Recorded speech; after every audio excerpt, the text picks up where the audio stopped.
Less than a minute, surfers. Hold your position and stand by. Attention, surfers.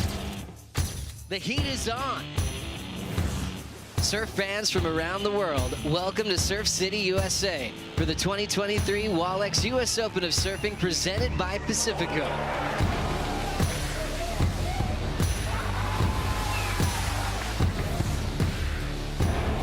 This week, the quest for qualification continues as we enter the fourth stop on the Challenger Series. Also on offer, the world's best longboarders hit the water for the first stop of the WSL Longboard Tour. The Wallex US Open of Surfing presented by Pacifico. Buckle up, it all starts now.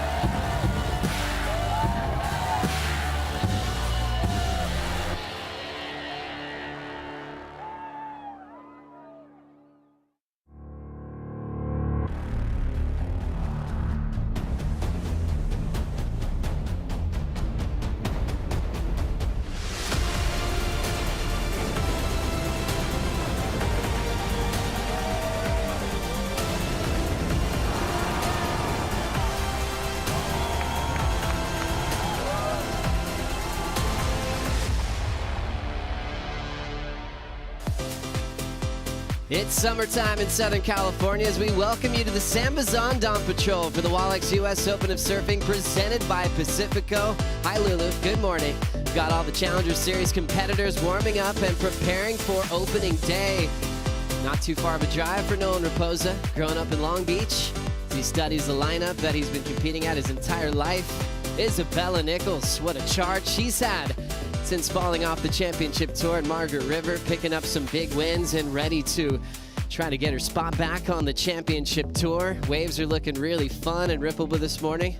That's a famous coach there, longtime ripper, Mike Lamb. Wow, he's been around for a long time. He looked fired up yesterday. And how about this Australian crew? Jay Bottle Thompson knows what it's like to compete here at this prestigious event, working with Vaughn for a big result here in Southern California at Surf City, USA. Thanks for being with us. I'm Joe Turpel, Rosie Hodge, and Mitchell Salazar. How fun is this, you guys? Hey, we're in Huntington. The waves look really fun. And as what you were telling me, Mitch, I mean, this is kind of as fun as it's been in a long time around these parts. Yeah, the last 3 weeks, it's kind of been the Lake Pacific, Joe, and I'm really excited to see some waves out there this morning. Really rippable. A lot of rights on offer, too, but the lefts look even better than they did yesterday, too. Mitchell, the U.S. Open means a lot to you. Favorite era when you look at all the history? Mid-2000s to late 2000s. The dominance of the local surfers from the United States, to me, was really impressive. C.J. Hobgett, Rob Machado, but back-to-back wins for Brett Simpson I thought was very impressive. I also thought the waves showed up in those events, so I thought it was a real cool era. Rosie, you competed all around the world on the championship tour, but what is it like grabbing a jersey and competing here at Huntington Beach? You know what, Joe? I still get that little bit of butterfly feeling, just knowing the anticipation that the competitors will be feeling. They've got a huge week ahead of them, and you know, only 2 people are going to win at this event, and including the longboarders, so we've got a big week ahead of us. I'm trying to call it on right now, but let's make it official. Travis Logie standing by with AJ. Travis, both of us with huge smiles on our faces because we see the surf out there this morning. Give us the official call, what we can expect. Yeah, morning, AJ. Huntington Beach is pumping right now. We're so stoked. So we're off and running men's Challenger Series round 1, heats 1 to 8, followed by men's longboard round 1, heats 1 to 8. So another huge day of event and a great way to start off the year. Walk us through what the ocean is doing, the swell, the winds, all that. Yeah, it's about 4 foot, really peaky out there, which is great. And we get a little bit of onshore today, south wind turning into a little bit of onshore this afternoon. But I mean, we'll take the swell all day. It's great. All day, every day, day 1. Let's get after it, you guys. How about that? Let's go. Gosh, look how fun it looks out there. It is officially on. Challenger's opening round for the men. Longboarders out there this afternoon as well. Thanks, Travis Logie, longtime competitor. He made a few quarterfinals out here and actually won the juniors back in the day over Freddie P. Wow. Phil Macca, Braun Houston Stump. What a final that was for Trav. As we break down the Surfline forecast, this is that playful run that we're going to have this week. South-southwest swells and really peaky conditions too, Mitchell. Yeah, and luckily for us, as I said before, there hasn't been a big south swell in the last few weeks. So that's why the bars are so good out here right now. As you see, light early south wind, but then it does get a bit stronger in the afternoon. But you look at the faces, 3 to 5 feet, the biggest it's been in a few weeks. And that side onshore, which is actually beneficial to certain waves out here, Joe, should be a very fun day of surfing. So looking at today, Rosie, looks like a great day for competition. Little onshore, and then looking at the next 4 days. Yes, going to stay pretty much consistent the way that we're going to see today. So really stoked on the swell that we have on tap. I think the competitors are all going to be happy with the forecast we have ahead of us. Loving that. So a lot of action, starting off clean, a lot of south wind that'll turn into more onshore throughout the day. That's pretty traditional this time of year in Southern California. Big thanks to Surfline. They're right across the street giving us the update for the U.S. Open of Surfing. We got the tides looking pretty favorable for the day as well. We'll have Pete Mel now standing by, Hall of Famer, with an injury update of Italo Ferreira. Morning, Pete. Good morning, Joe. Good morning, everyone. Of course, I've been looking at the ocean, and it is very fun out there. No gutter. We're not going to see any Huntington hop, I don't think, in this event. It is an update on Italo Ferreira. We have Championship Tour surfers surfing in this event. Unfortunately, Italo had to pull out of the event, obviously because of his major injury he had at the Corona Open at J-Bay.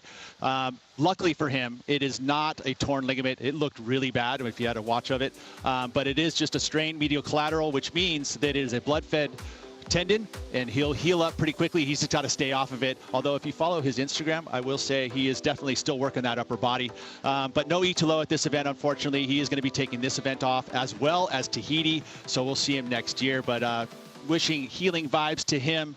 I know that medial collateral, it is a blood-fed tendon. It is an injury that I had sustained back in my days, and it just means you just got to relax, stay off of it, no surfing for a little while. But Italo will be back, and he'll be back strong.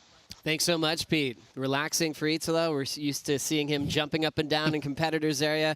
But from all of us here, we wish you a speedy recovery, Italo. Can't wait to see you back in the jersey, which just makes us think about CT surfers that are signing up for this event. It's so prestigious. I mean, you can't really get past Kanoe Igarashi and also Felipe Toledo, multiple wins each, still in the draw. More on that discussion in just a moment as the Sambazon Dawn Patrol continues. We're going to break down the men's qualification race coming up next.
morning. You're watching the Sambazon Dawn Patrol for the Wallex U.S. Open of Surfing, presented by Pacifico. Good news, it's on opening day here on Saturday. Jacko Baker. It's going to make. Where are you pointing, Kiko? There. That's where you're going to sit. Get your eights. Build up that spot on the rank. Jacko's looking great this year, sitting number 7 on the Challenger Series. That's a big story of coming off the Dream Tour. You fall off at the Mid-Season Cup, but you have a good chance to be back at Pipeline at the start of 2024. Yeah, he looks hungry. He looks super fit at the moment, too. He's got some good people in his corner like you saw there. So, yeah, he's one of my picks for sure. Let's break down this top 10, Mitchell, because we've got some interesting scenarios heading into stop number 4. Remember, 2 throwaways. Interesting, Sammy Pupo getting the big win to kick things off. But since then, he really has his 2 throwaways already. What's going to happen to Pupo here? Well, he needs a big result here. I don't think he wants to wait for both Portugal and Brazil to be able to get a quarterfinal finisher better. I'm really happy to see 2 new names in the 2 top spots, Cole Houshman, Jacob Wilcox. Really nice to see Joan Duru right there back in the top 10 as well. But Cade Matson, another local surfer at number 5. He's looking great out there in the water as well. That was a big jump for Cade, making the semifinals in Bolito all the way up to number 5. The San Clemente Storm is fired up. Yeah, and just below this picture too is Jet Schilling. So, you know, there's a lot of Americans in the mix at the moment, which is so cool to see, but you can't go past number 1. Cole Houshman has been so consistent and so good this year. The Cole Houshman story. It's brilliant when you look at what he did last year and even the year before on the Challenger Series. You know, he's had a couple of laps around the world, but nothing like we're seeing this year. Back-to-back wins, similar to what Rio Waida did last season, Mitch. Yeah, and in very impressive fashion, too. Here, the GWM Sydney Surf Pro had the 2 highest scores of the event in the final, a 9.8 and a 9.93. And you look at the surfing that he had with the conditions that were on offer, as good as it gets. Real strong stuff from Cole, and I truly think that we're going to see him qualify for the CT, whether at this event or in the next 2. But you look at the consistency, as you were talking about, Rosie, it's been pristine from him so far. Yeah, you can't fault the guy. And I mean, just thinking about his career, his way that his profile's grown, you know, he was having reservations whether he was in the right sport. He was thinking about changing up his career. He's in that little bit of a slump. But to see him turn on this form and now have potentially qualified in the mid part of the season, it's incredible. It's just amazing that he's able to balance his height, his weight, 6'3", probably the biggest guy in the draw. But he's quick as well, which makes him so lethal. Power and quickness from Cole Houshman is looking unstoppable, and all Houshman fans out there, take some notes because this could be a really big day. The scenarios there on your screen. Cole could qualify for the CT at this event here at the U.S. Open with a 25th or better. Even with the round he's in now, the round of 64, if something happened and he went down early, he still has a chance to clinch a spot on the Dream Tour as early as stop number 4 of the Challenger Series. 4 waves. I mean, 4 waves, 2 heats, like the scenario is like, it's like he can sniff it. It's right there. I mean, for Cole, he's got to know that. I mean, I'm sure that's leaking in a little bit. I wonder how that's going to affect his performance because so far he's been unstoppable in back-to-back events. I don't think it will, personally. I've seen him free surf the last few days. I think he looks incredible. I think his equipment looks on point more than anything. And just his mentality right now, it's do or die for him. You want to clinch it right here at home. I mean, imagine the feeling of being able to do that 40 minutes away from your home. That's amazing, Joe. Pretty special role for Cole Houshman, and I know, Mitch, you're happy. Proud goofy foot, proud powerful goofy foot. How's this scenario on the Challenger Series? We go from Cole to Jacob Wilcox, representing Margaret River and West Oz. Wilcox also with a shot to potentially get a spot on the championship tour here at the U.S. Open. Looking really sharp this season on the Challenger Series.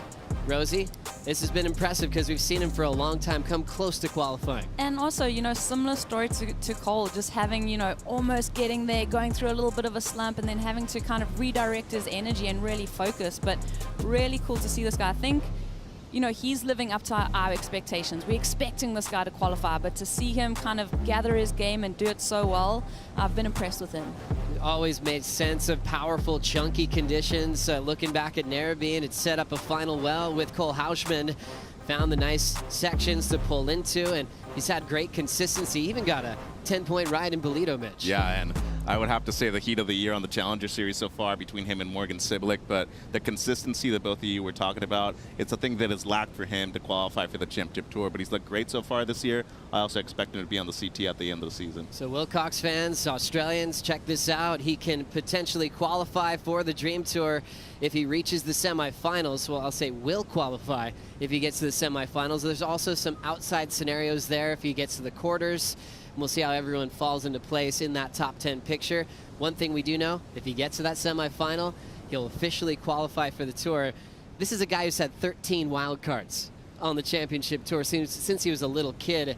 This is the moment we've all been waiting for, so he can get a full-time start in waves like Pipeline, makes sense for Wilcox, and basically everything on the Championship Tour, Mitch. Yeah, I think Sunset Beach would also be a great spot for him as well. And the difference between being a wildcard for one event and being on the Championship Tour, you're not able to garner the consistency that you'd have in a single event. So for him, mentality would change. I think he would prosper very much if he were to make the CT. And also give, Jack Robinson some backing from Margaret River region. That'd be pretty cool, Rosie. Yeah, really cool to see. Such a talent-rich region, and to have two Western Australians, I mean, it really is tough to travel from Western Oz all over the globe. So yeah, it's really cool to see that representation. Looking forward to that. Following the Goofy Foots closely on the men's side, we've got some great scenarios setting up for the women as well. It's been Australian domination so far this year on the Challenger Series. That's coming up next on the Sambazon Dawn Patrol.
Nunca, nunca, no go away. Ashatare la no mona e. Aquatare la no se a e. Nunca, nunca, no go away. Yamai mo, mo.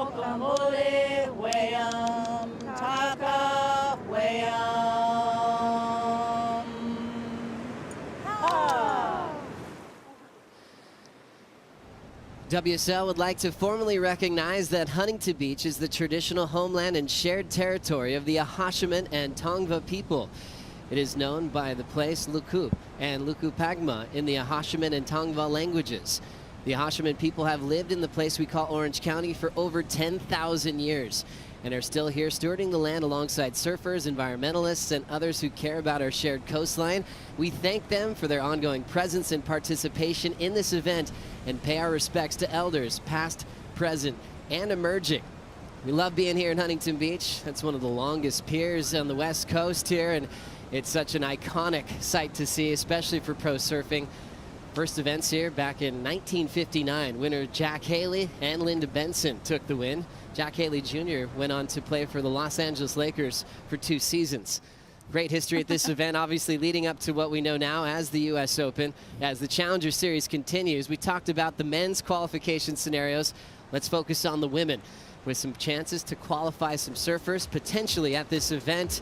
Rosie, looking at it, it's all about Bella hanging on to that #1 spot. Yeah, and I really admire Isabella. I mean, what she's been through in her career, the highs, the lows, falling off at Margaret River. I mean, that was really heartbreaking to watch. But to see the way that she picked herself up, to win an event, to be #1 on the leaderboard at the moment, she just shows a lot of grit and determination. Bella with a 9th to start off the year on the Challenger Series, then to a big win in solid conditions, and then to a semi-final in Bolito, and really fell in love with South Africa on that trip. And how cool is it to see Sally Fitzgibbons right back where she belongs, Mitch? Yeah, and Vahine Fierro, #4 as well. Bronte McCauley, she had a huge performance over in Bolito with the win, but there's not a lot of separation between #6 and #10. I feel like there's still a lot of ground to gain right there, Joe. That's true. All of USA backing Alyssa Spencer and Sawyer Lindblad to see if they can do some damage at this event. And you kind of look at the last handful of years at this event at Huntington Pier, it's really been women from Hawaii or the USA getting top honors. So they're feeling the energy from the crowd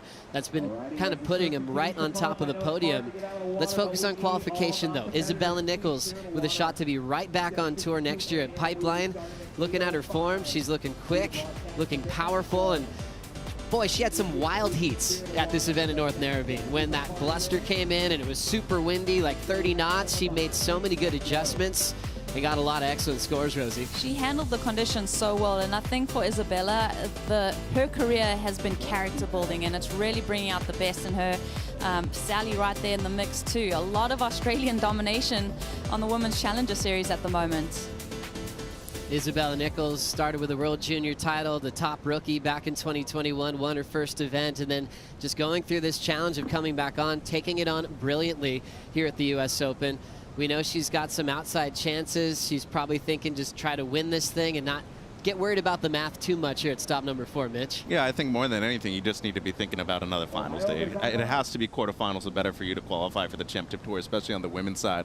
But I think the consistency for her so far this year has been great, especially a lot of people counted her out against Sally in that final in Sydney. Like, it was huge. Nobody thought she was going to be able to do it on the backhand. She ended up winning, though, in strong fashion, Joe. That was great to see. Isabella Nichols looking happy, looking ready to compete. She'll have the day off. We'll see her potentially tomorrow morning as we wait for the call from Trav.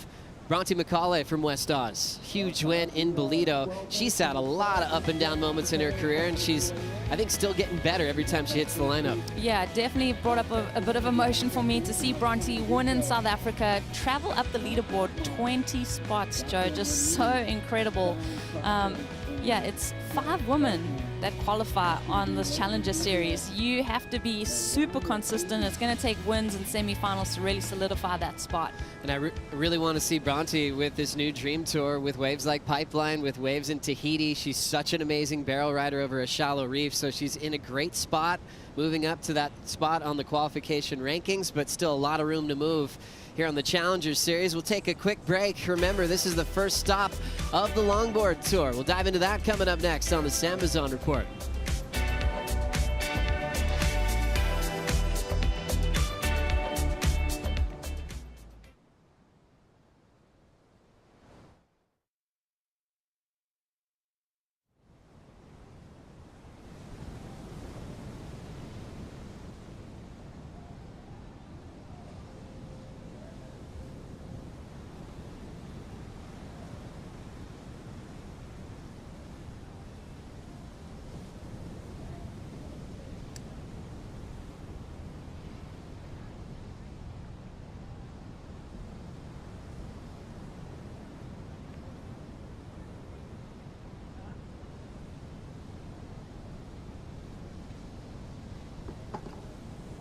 Local time right now, 7:55, about 10 minutes to the start. Mark Lackamere, please check in. Mark Lackamere, first heat of the day, please check in. Surfer in red, please check in with the beach marshal.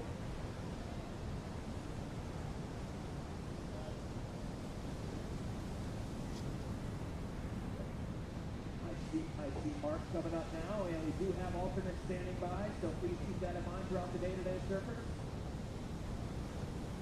Good luck, Mark. One of the powerhouse goofy foots out of Europe coming up in that first heat. Up against two Hawaiians and a South African.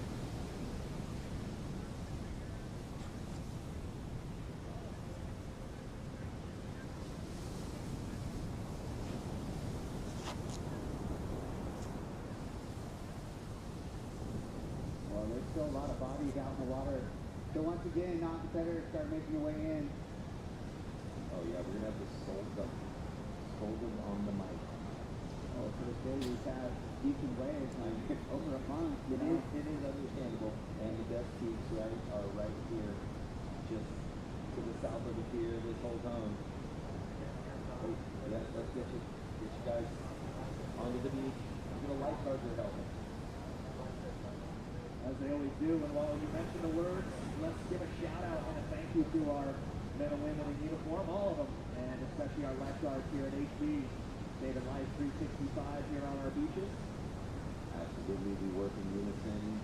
They support us, we support them, so as the week progresses, if anything is ever going down, we'll notify, we notify you. We are all one team.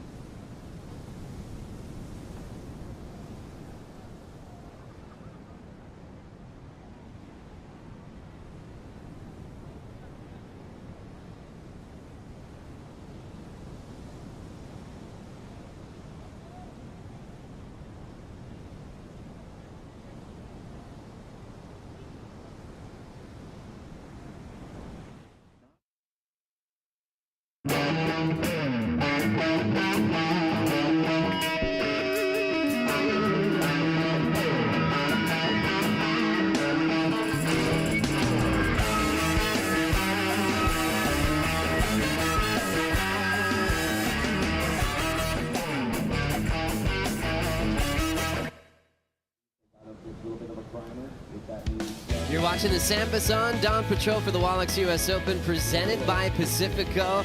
Opening day is on, and we will see the Longboard Tour get started after the Challenger Series opening round of 80. So a big Saturday today as we kick off the WSL Longboard Tour here at Huntington Beach. It's going to be a classic showing of traditional type of wave riding.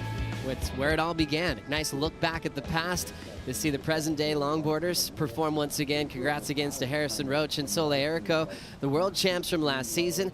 Joe, Rosie, and Mitch. Hey, we've got a brand new year for the longboarders, and it's kind of a rad new format, Mitch, looking into 2023. Yeah, I'm really excited about the 3 different stops that we have qualifying for the Longboard Championships at Malibu in October. But you look at the 3 spots, I think it's really imperative for the tour to be able to be so diverse. You have to surf at a beach break, you have to surf at a cold water point break, and then you have to go to the tropics and be able to compete over there too. I really like that. Let's bring up the schedule. Yeah, we're right here at the US Open, so the beach break format to kick things off, and then heading to Bells, El Salvador, and then you have to qualify for the Malibu Longboard Championship.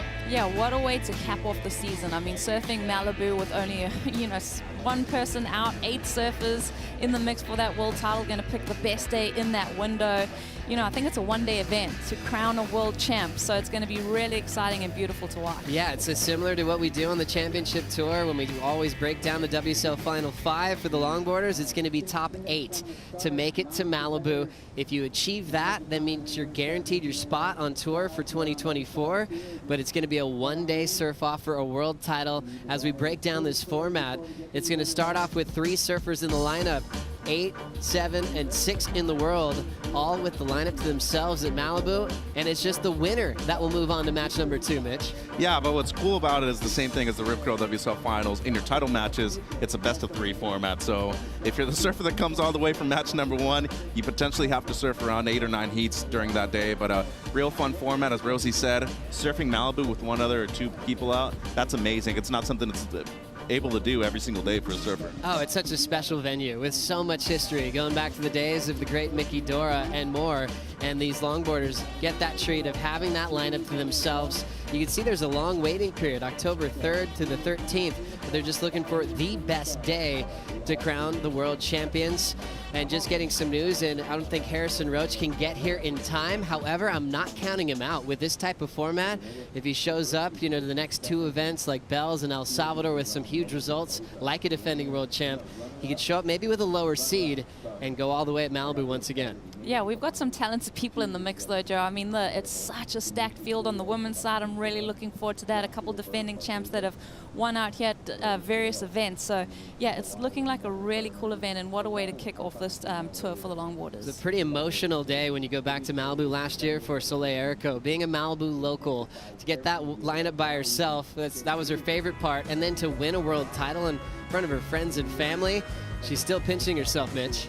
Well, and look at how good the waves were, too. I mean, getting that lineup to yourself, especially at your home break, no better feeling than that. But winning at home, very few people can say that they've done that and clinched a world championship on the same day. For her to be able to do that in a spot that's so historically significant for the sport of surfing, like Malibu, congrats to Soleil, because that's still a high that she's going to have for years.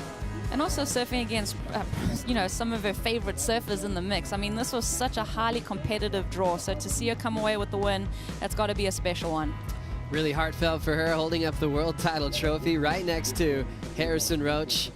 It's going to be another big year. Remember, Honolulu Bloomfield in the draw, multiple-time world champion, looking for a 4th this season as she's ready to try to take out the U.S. Open to get back to world #1. So when you have different champions, it just creates new rivalries. Really looking forward to seeing how this one starts off, Mitch. Yeah, and some new names in there, too. J.R. Esquivel from the Philippines is going to be in the draw on the men's side. Really like Coniello Stewart's chances once again. I mean, he's been a runner-up multiple times. But I think when you look at the young kids that are coming up, it's really going to be able to see if they're going to compete with the people that have a lot of experience at venues like this in Huntington. And remember, for the longboarders, they actually have to weigh their equipment. That's a real thing. 15 pounds. It has to be minimum, and also 3 foot taller than yourself.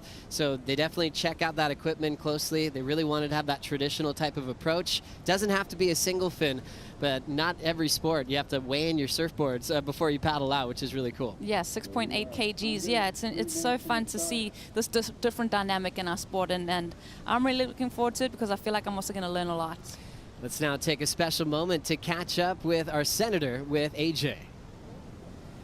All right, we are here with Senator Wynn, and it is your first time down here at the U.S. Open. Give us your first impressions on this Saturday morning. Wow, wow, wow, wow. I mean, we're like so early in the morning. Look at all the people behind me just to watch all the warm-ups that's going on. It's amazing. And one of the things that I know is so important for you, you represent 41 miles of California's coast, and it's one of the things that you work so hard is to protect it and make sure that it's ready for generations of surfers and beachgoers to come. Walk us through how you're doing that. Oh, absolutely. Our beach are the best in the world. I know I'm a little biased, but being honored to be able to represent the 41 miles of Orange County coast, we have to protect it. We usually do a lot of beach cleanup monthly. We go out and help, and we also go out and educate kids. We put on expos where we would allow our surf riders, foundations, and our Bosa Chica Conservancy to come out and bring out the mammals, the animals, whatever it is, and to teach children for the next generation why our beach is so important and why we need to keep it clean and to protect it. Because we want to keep on watching these every year, the U.S. Open of surfing in Huntington Beach. And so I just don't want it to just be the next decade. I want it to be decades to come. And so, we've been honored to be able to work with so many organizations throughout the years just to protect our coast. As a native Californian myself, I know how important surfing is to this state. You've done so much during your time in office. First Vietnamese American to be elected to state senate and state assembly, but making sure that surfing spot in California has its place forever and ever is something that you take incredibly seriously. Walk us through the day that you helped bring to fruition. September 20th, 2018, every year since, we honor California Surfing Day. And there is a rivalry between the different areas, but I would have to say, Huntington Beach, U.S. Surf City, USA, has to beat everybody else in California. And it's debatable among other senators as well. But, you know, we put into law annually to honor Surfing Day, California Surfing Day, September 20th. And so whenever you, on September 20th, come out, join us on the coast, get your surfboard, and join us to say, hey, it's our day today. We love it. Senator, thank you so much for taking the time. We are honored to have you here for the U.S. Open. Thank you, and welcome to Huntington Beach. Back to you guys. Surfers are in the water. Thank you so much, AJ and Senator. Wow, that was awesome. A lot of stoke there, a lot of pride and passion for Orange County, and more specifically, Surf City, USA, and Huntington Beach. Let's kick things off here at the Wallex U.S. Open of Surfing, presented by Pacifico. Round of 80 already getting started with Mark Lacomar, Josh Moniz, Shion Crawford, and Jose Faulkner. We have a really cool heat here, representing different parts of the world. Lacomar, a guy that we've seen for decades now, from the Junior Series, and also a previous wild card on the championship tour level. He's a veteran these days, super strong and powerful. As we were catching up with the Senator, it looks like we did get a start. A few surfers trying to get early waves here first thing in the morning. Shion Crawford went left, Rosie. Yeah, Shion on that bright board, on that backhand. Saw him chatting to Chris Gallagher before making his way into the water, so he's got a good coach in his corner, finishes that one off. I'm a big fan of the bright spray for Huntington Beach. It just makes such an impact. I think the judges really take it into note. Really does pop, and then you see Josh Moniz getting started as well, Ro. Yeah, Josh flowing through this first left-hander. It's always nice to get that first wave under your feet, to get that rhythm going and to feel out your equipment and to start with the score. Josh Moniz spending some time under the pilings on the opener. And the scale will be set for the morning.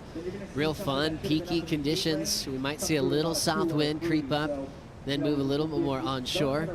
We've seen a lot of Josh Moniz over the years, so specifically at Huntington Beach as well, where he had a very successful amateur career, Mitch. Yeah, 2014 Open Men's National Champion at the NSSA level. Same thing for Shion Crawford in 2021, but Hawaiians typically have a real good connection with this wave. I mean, you look at last year's champions on both the men's and women's side, Ezekiel Lau and Berilu Sakura Johnson, but just in the past overall too, I think that Keanu Asing has always been a standout here, and I'm really looking forward to seeing a lot of these young generational surfers like Jackson Bunch and like Shion Crawford, who already started off with a good score here, make it into a potential finals day result, Joe. That's right. When Josh won the Mayor's Cup here at the Pier, he had a final with Kevin Schultz, Nolan Raposa, and his little brother, Seth Moniz, who finished in 4th that year, who we now enjoy watching his surfing on the championship tour for a few seasons now.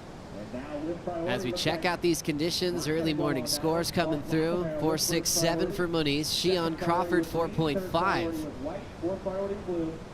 Priority with Lacomar, the veteran on the Challenger Series. Wearing the red jersey, super powerful goofy foot. Charges really hard. The split peak, sitting on the wave heading into the pier. Jose Faulkner, representing Jeffreys Bay, South Africa. Working on a little inside reform connection, finds it there. Throws in the wrap. Nice form on this inside corner. And then a quick little fin drift. He's been spending some time at Lower Trestles the last couple of days, enjoying Southern California. Even knocked on the door at Timmy Patterson's surf shop, picked up some brand new boards. Last minute, and he was so grateful. Yeah, good to see him with local equipment under his feet. I mean, when you're growing up in Jeffreys Bay, to come to Huntington Beach, it's a different kind of surfing. You need a specialized piece of equipment. I think we're going to see a lot of epoxy construction, and good to see Jose trying to tap into the local shapers and getting some good crafts under his feet. Jose's got such a special story, coming from humble beginnings and just having surfing as an outlet to take him around the world. As we got Josh on the right, wow. Mitch. That was beautiful. Deep bottom turn for the first one, and then connects well with the second section right there. And this is Jose's replay on the left. First wave for him, drifts the fins on the outside, and I really like this connection with the second one too. Lays it back and really commits to that section on the outside as well. Don't really think that the inside connection is going to matter too much today, but this wave from Josh was really impressive, especially with that deep bottom turn. I really love it. Super smooth on that open face hook. Judges always talk about loving combinations of moves, and that was a solid one there. As you can see how they're going to be very busy upstairs in the judging tower. With waves this fun, with 4 surfers in the lineup here in the round of 80. We've got a lot to look at this morning, Rosie. Yeah, and it's so peaky. It really offers opportunity for the surfers to kind of hunt down the peaks and surf this place inside out. So the judges are going to be super busy. Great to see the way that the competitors are utilizing the different peaks up and down the beach. This is so fun. Yeah. Rippable peaks up and down the beach right now. And enjoying this paddle in is Mark Lackamar. Quick whip on that first section, out in front on some beautiful open face hook. Shuts it down with a vert in the foam climb section and steps off. Starting off strong first thing in the morning. Josh's turn. Moniz on the windup, big layback, explosive fin throw, incomplete on the effort, but smart decision. Didn't have a major section, so he looked to outperform it there. Enjoying the comeback story for Josh after a very serious injury in Portugal. Pretty frightening reading all the news clips of that crazy day when he's competing, went up to Super Tubos, broke his back, went into surgery, and he's just stayed calm and always had faith that he'd come back, not just to the water to surf again, but to compete at a high level. As we take a look at this one, Rosie, what'd you see? Yeah, you know what I'm seeing is aggression from Josh. He's really just hammering every single section that comes his way. We're still waiting for that score from that second last ride, and I think it's going to be a really good one and really give him a solid foundation in this heat. But he doesn't seem to be holding anything back. Like from the get-go, he's attacking the sections and really come to play. Josh Moniz, 4.67 on the opener, but building that second effort, a 6.5. So how quickly has he taken over the lead? Shion Crawford, similar type of roll, 4.5, then to a 5.83. So the two surfers representing Hawaii out in front. And now South Africa's own Jose Faulkner pulls off the little helicopter rotation. Stomps it clean. And he loved the way that one felt. Shion back in action. Whip, fade and cut back, and explosive on the finishing move. How fun is it this morning, Mitch? The waves are amazing, Joe. It's nonstop out there. The consistency, and as I said before, it's been basically flat for the last 3 weeks. When we showed up this morning and I saw how fun the waves were, I knew it was going to be a great day of surfing, and especially for the Challenger Series. You have 4 people out there, no waves really going unpunished either. You look at the 6.5 from Joshua Moniz, this wave should probably match that from Shion Crawford. Excellent combination on the outside. But look at the aggressiveness from the get-go as well. Really lays it on rail there with the setup turn, and then fully commits to the layback on the end section as well. Real young kid, national champion a couple of years ago, and then this guy also, the South African, knew him well, Joe. That's right. There's that cool connection. Was able to get the complete rotation around, and I just love the confidence in riding away from the first punt we've seen this morning. Appeared as a wild card at Jeffreys Bay in the main event. Got to feel what it's like to compete at the championship tour level. Non-stop action here on the south side of the pier. Here's Lackamar. Nice cool connection to start on the back end. Got there in time for the second effort. Lackamar 3.93, then to a 4.8. And now waiting for his third number to come through. So all surfers just chasing the guys representing Hawaii. Shion out there in the white jersey, representing Haleiwa, and you can see how well that he surfs his home break, as he's been called up as a wild card in some big events in the past. And we'll never forget what he did when he was 16.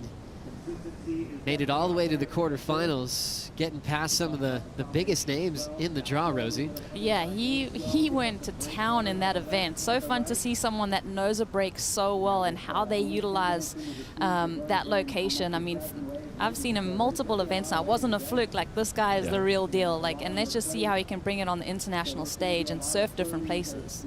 That performance was so big that you kind of have to remember that he's still just 18, you know, and he did that so young. He was going to high school at Wailua, still had so many things to finish up with his school life. Now he's just free to travel around the world, and his results are showing. He's got the learning curve process ahead of him to figure out the ropes.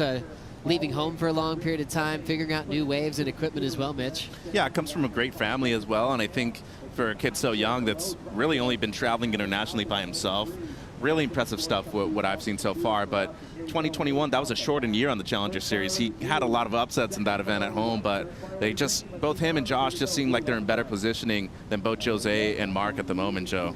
Josh up and out. So Josh and Shion from the Hawaii region, as these guys are paddling back out into position. Scores coming through for Shion Crawford. He has just taken the lead of this matchup. A 7.03 to go. There's 5.83. And he's up again. Crawford frames it up on the backhand. Solid connection there. Really making no mistakes this morning.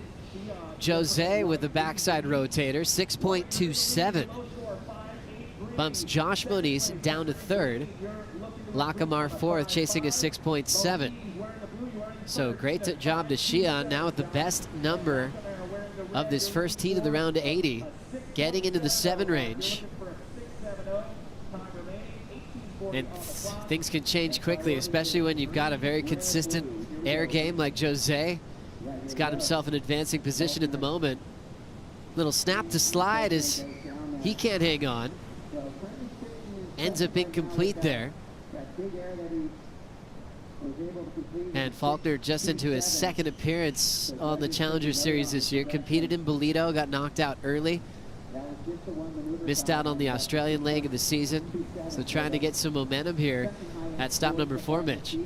Yeah, and I saw him at the ISA World Games too in La Bocana in El Salvador. He was very close to qualifying for next year's Olympic Games, and I think what Jose brings to the table that a lot of people don't have is his size, and he really uses it to his advantage. As you saw right there on his 5.5, he was able to throw the tail a couple of times and really manufacture a score based off a very average wave. And then the 6.27, his size makes things look way more fun, just as this kid does too. He's huge, Joe. How about Shion here, Rosie? Going vert and drifting that tail. So when you have that one-turn option, you've really got to make it count. And good to see him kind of try to back up that 7-point ride, the high mark of the heat so far. As you see some surfers upstairs, loving that, representing Hawaii. That was Keanu Singh, Zeke Lau, Keiko Bacalso. Zeke Lau, the defending champion here at Huntington Beach. So they're trying to keep this one in Hawaii.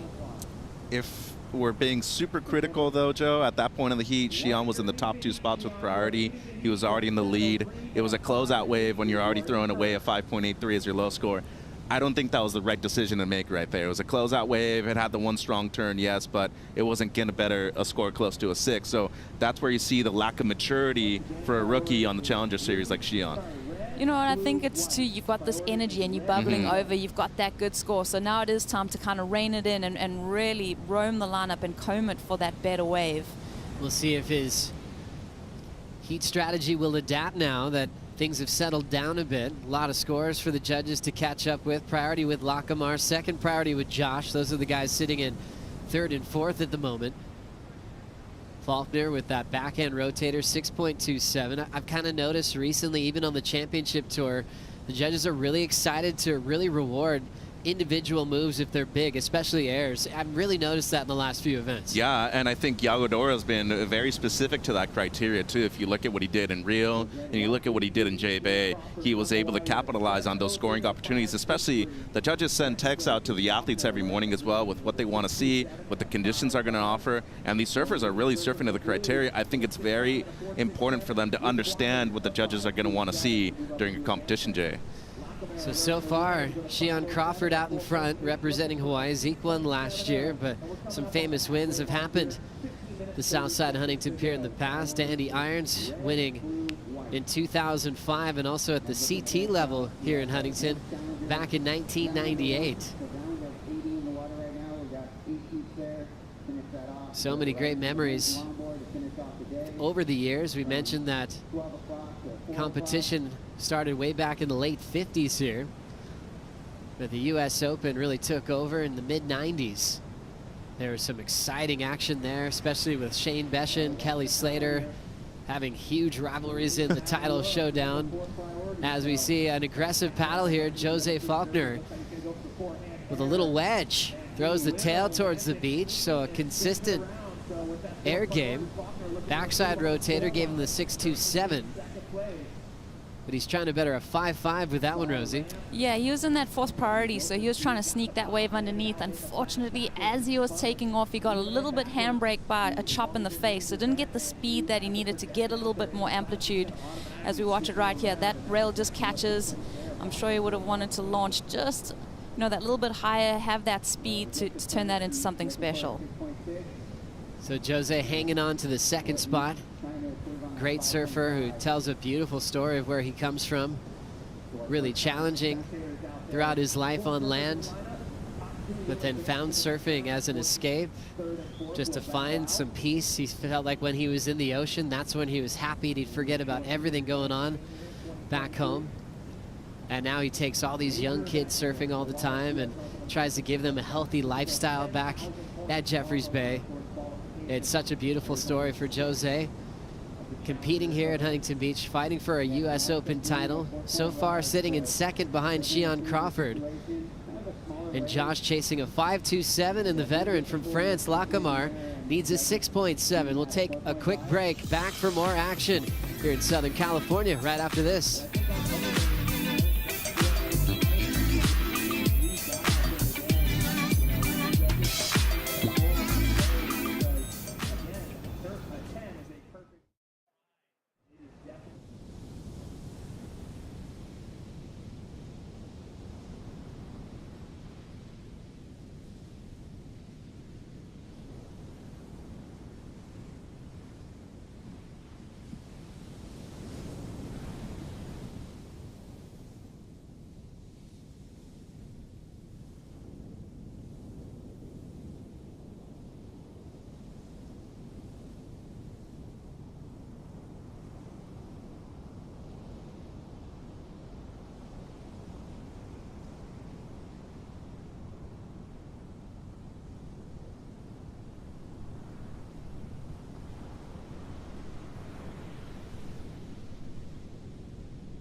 Let's flash back when Shion Crawford shocked himself and shocked the world, going back to the WSL Challenger in 2021.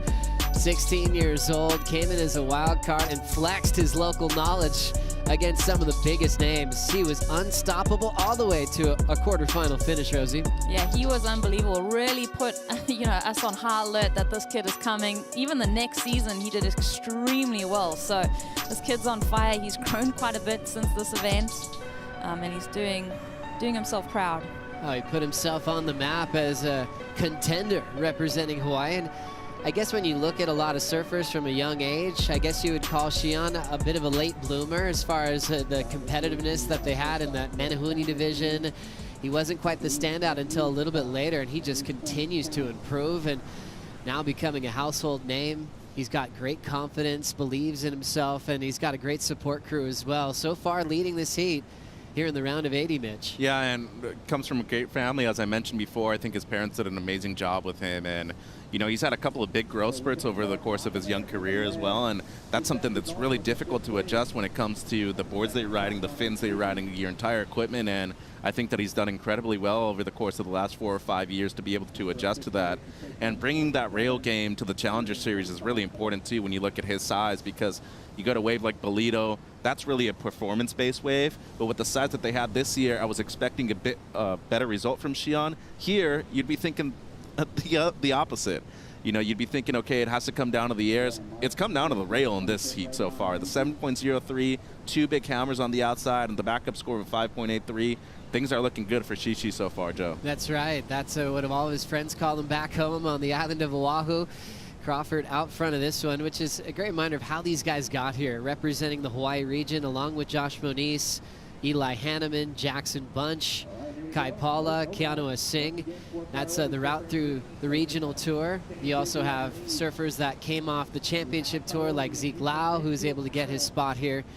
And also the highest ranked surfer representing Hawaii, Imai Kalani DeVault, who did so well last year on the Challenger Series. He's able to get a spot to compete again in 2023, and he's done quite well. Jose's found some room on the left. Tail high punt, incomplete. His wave before, where he did that smaller punt, is a throwaway at a 4-point ride, but still hanging on to second. After a crazy flurry in the first half of the heat, things are calming down for a moment. Josh and Lacamar haven't changed their position with their priority rotation, Rosie. Yeah, so you see Jose trying to work that 4th priority at the moment. It's funny, we had so much action, so many waves, even all morning, and now it's kind of taking a little bit of a breath.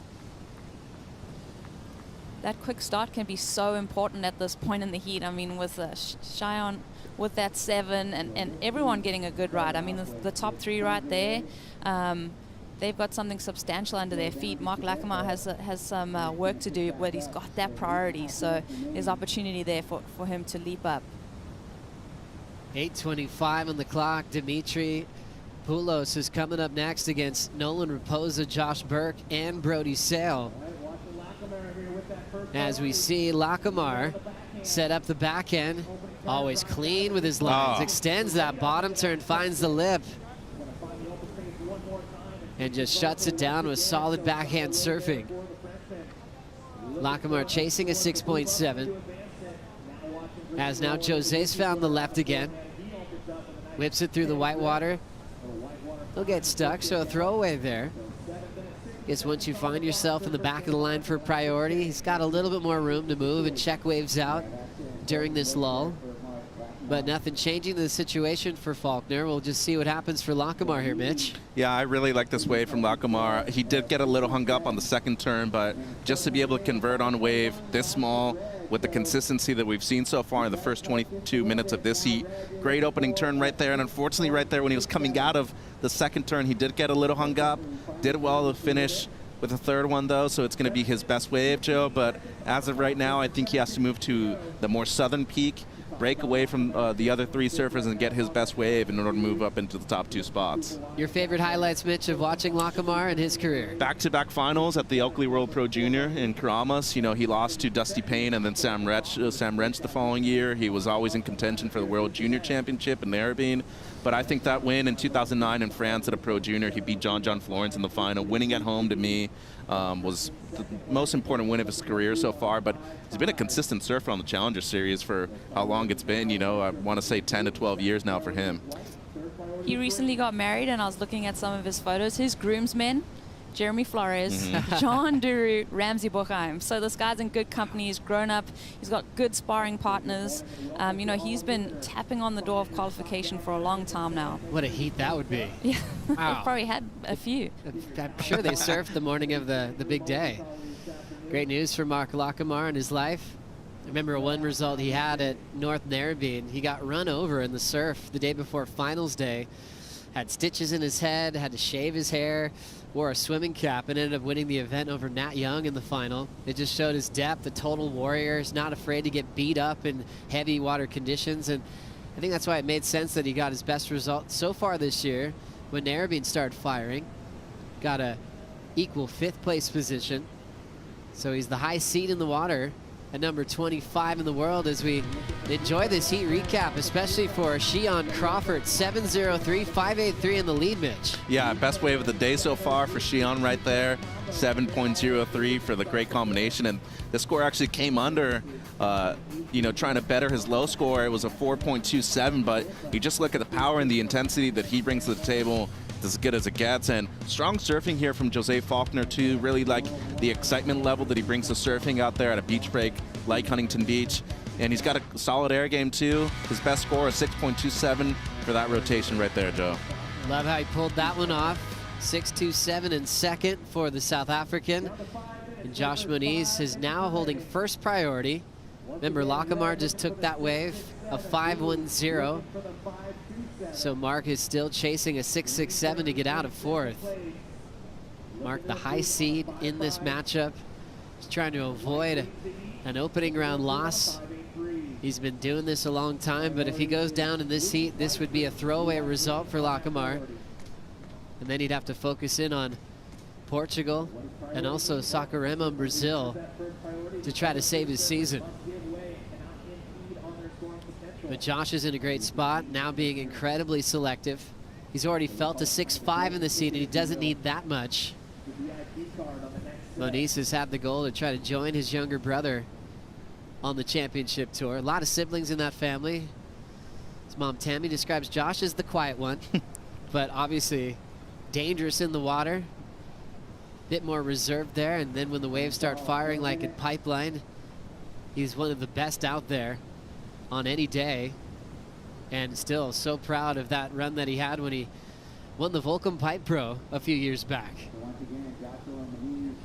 3:45 remaining. Josh still being selective, Mitch. It'll be interesting to see if he just holds his position or if he ends up trying to scrap for something on the inside. Well, he's over by the pier bowl right now, and you can see Mark really far away on the southern peak, but I think this is smart. Might as well wait for a wave to come through with 3 minutes and 30 seconds to go. Once it comes down to 2, you want to be moving a little bit.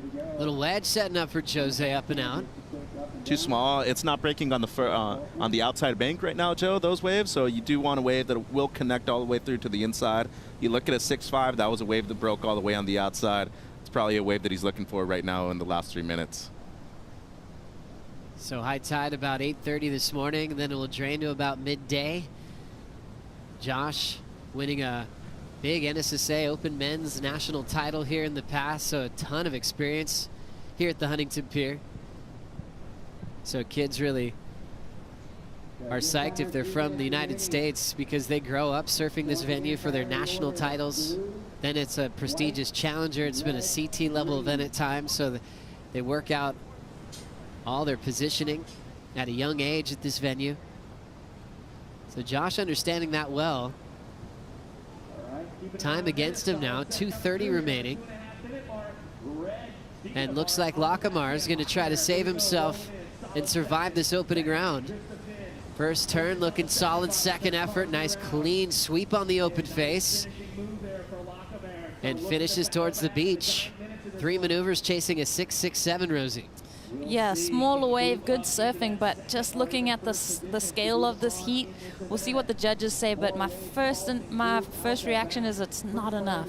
Yeah, I agree. I think he's going to need one more wave, but here's Josh's wave, though. He needs to be on one of these waves in the next few minutes, Joe. So this is what Josh has been waiting for. Needs a 5.27. He's out there wearing blue, so he passes this one up.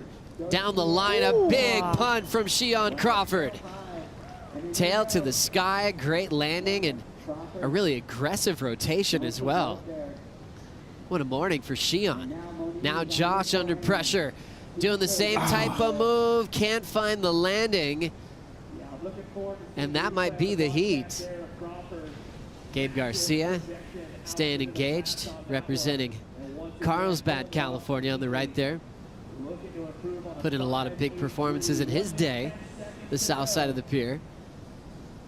But now down to the final minute, so Josh hanging on to priority for the majority of the back half of that heat. Ends up falling on the punt. Crawford didn't need the punt as he was already out in front as we go to the replay, starting with Mark first, Rosie. Yeah, looking at this one, you can tell this wave doesn't have the same cupped out opportunity where you could get completely vertical. He surfed it really well, smaller wave, but that hunt for the 6.67, I think it's still going to be on. This is one of the best waves of the heat, a lot of height, and that was just such a beautiful maneuver. I think, you know, Shion's going to improve.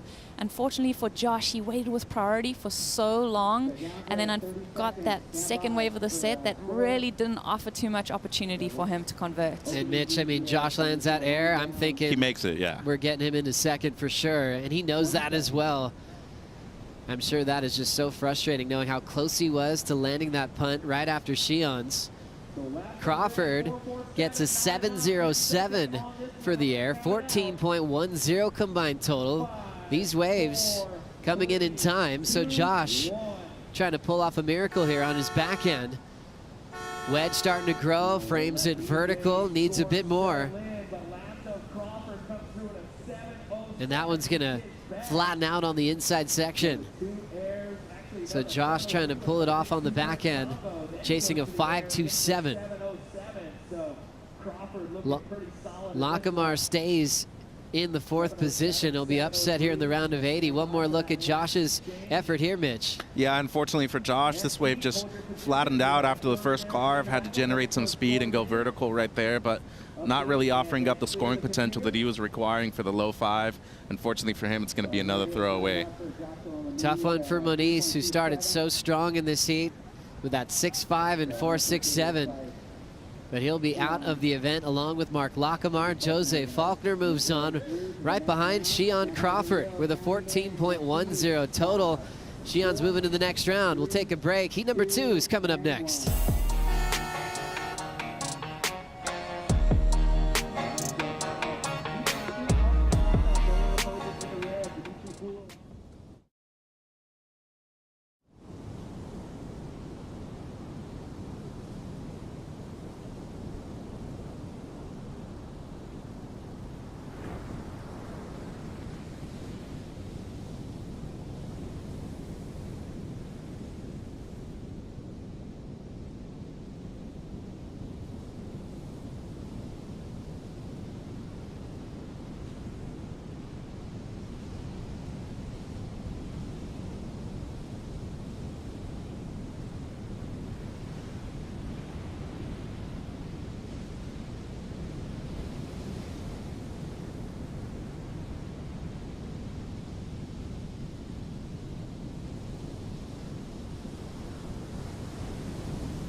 The Wallex US Open of Surfing presented by Pacifico is brought to you by Yeti, built for the wild, by Nissan Cup Noodles, the original instant ramen, by Shiseido, official sunscreen of the World Surf League, and by Wallex, official digital wallet of the US Open.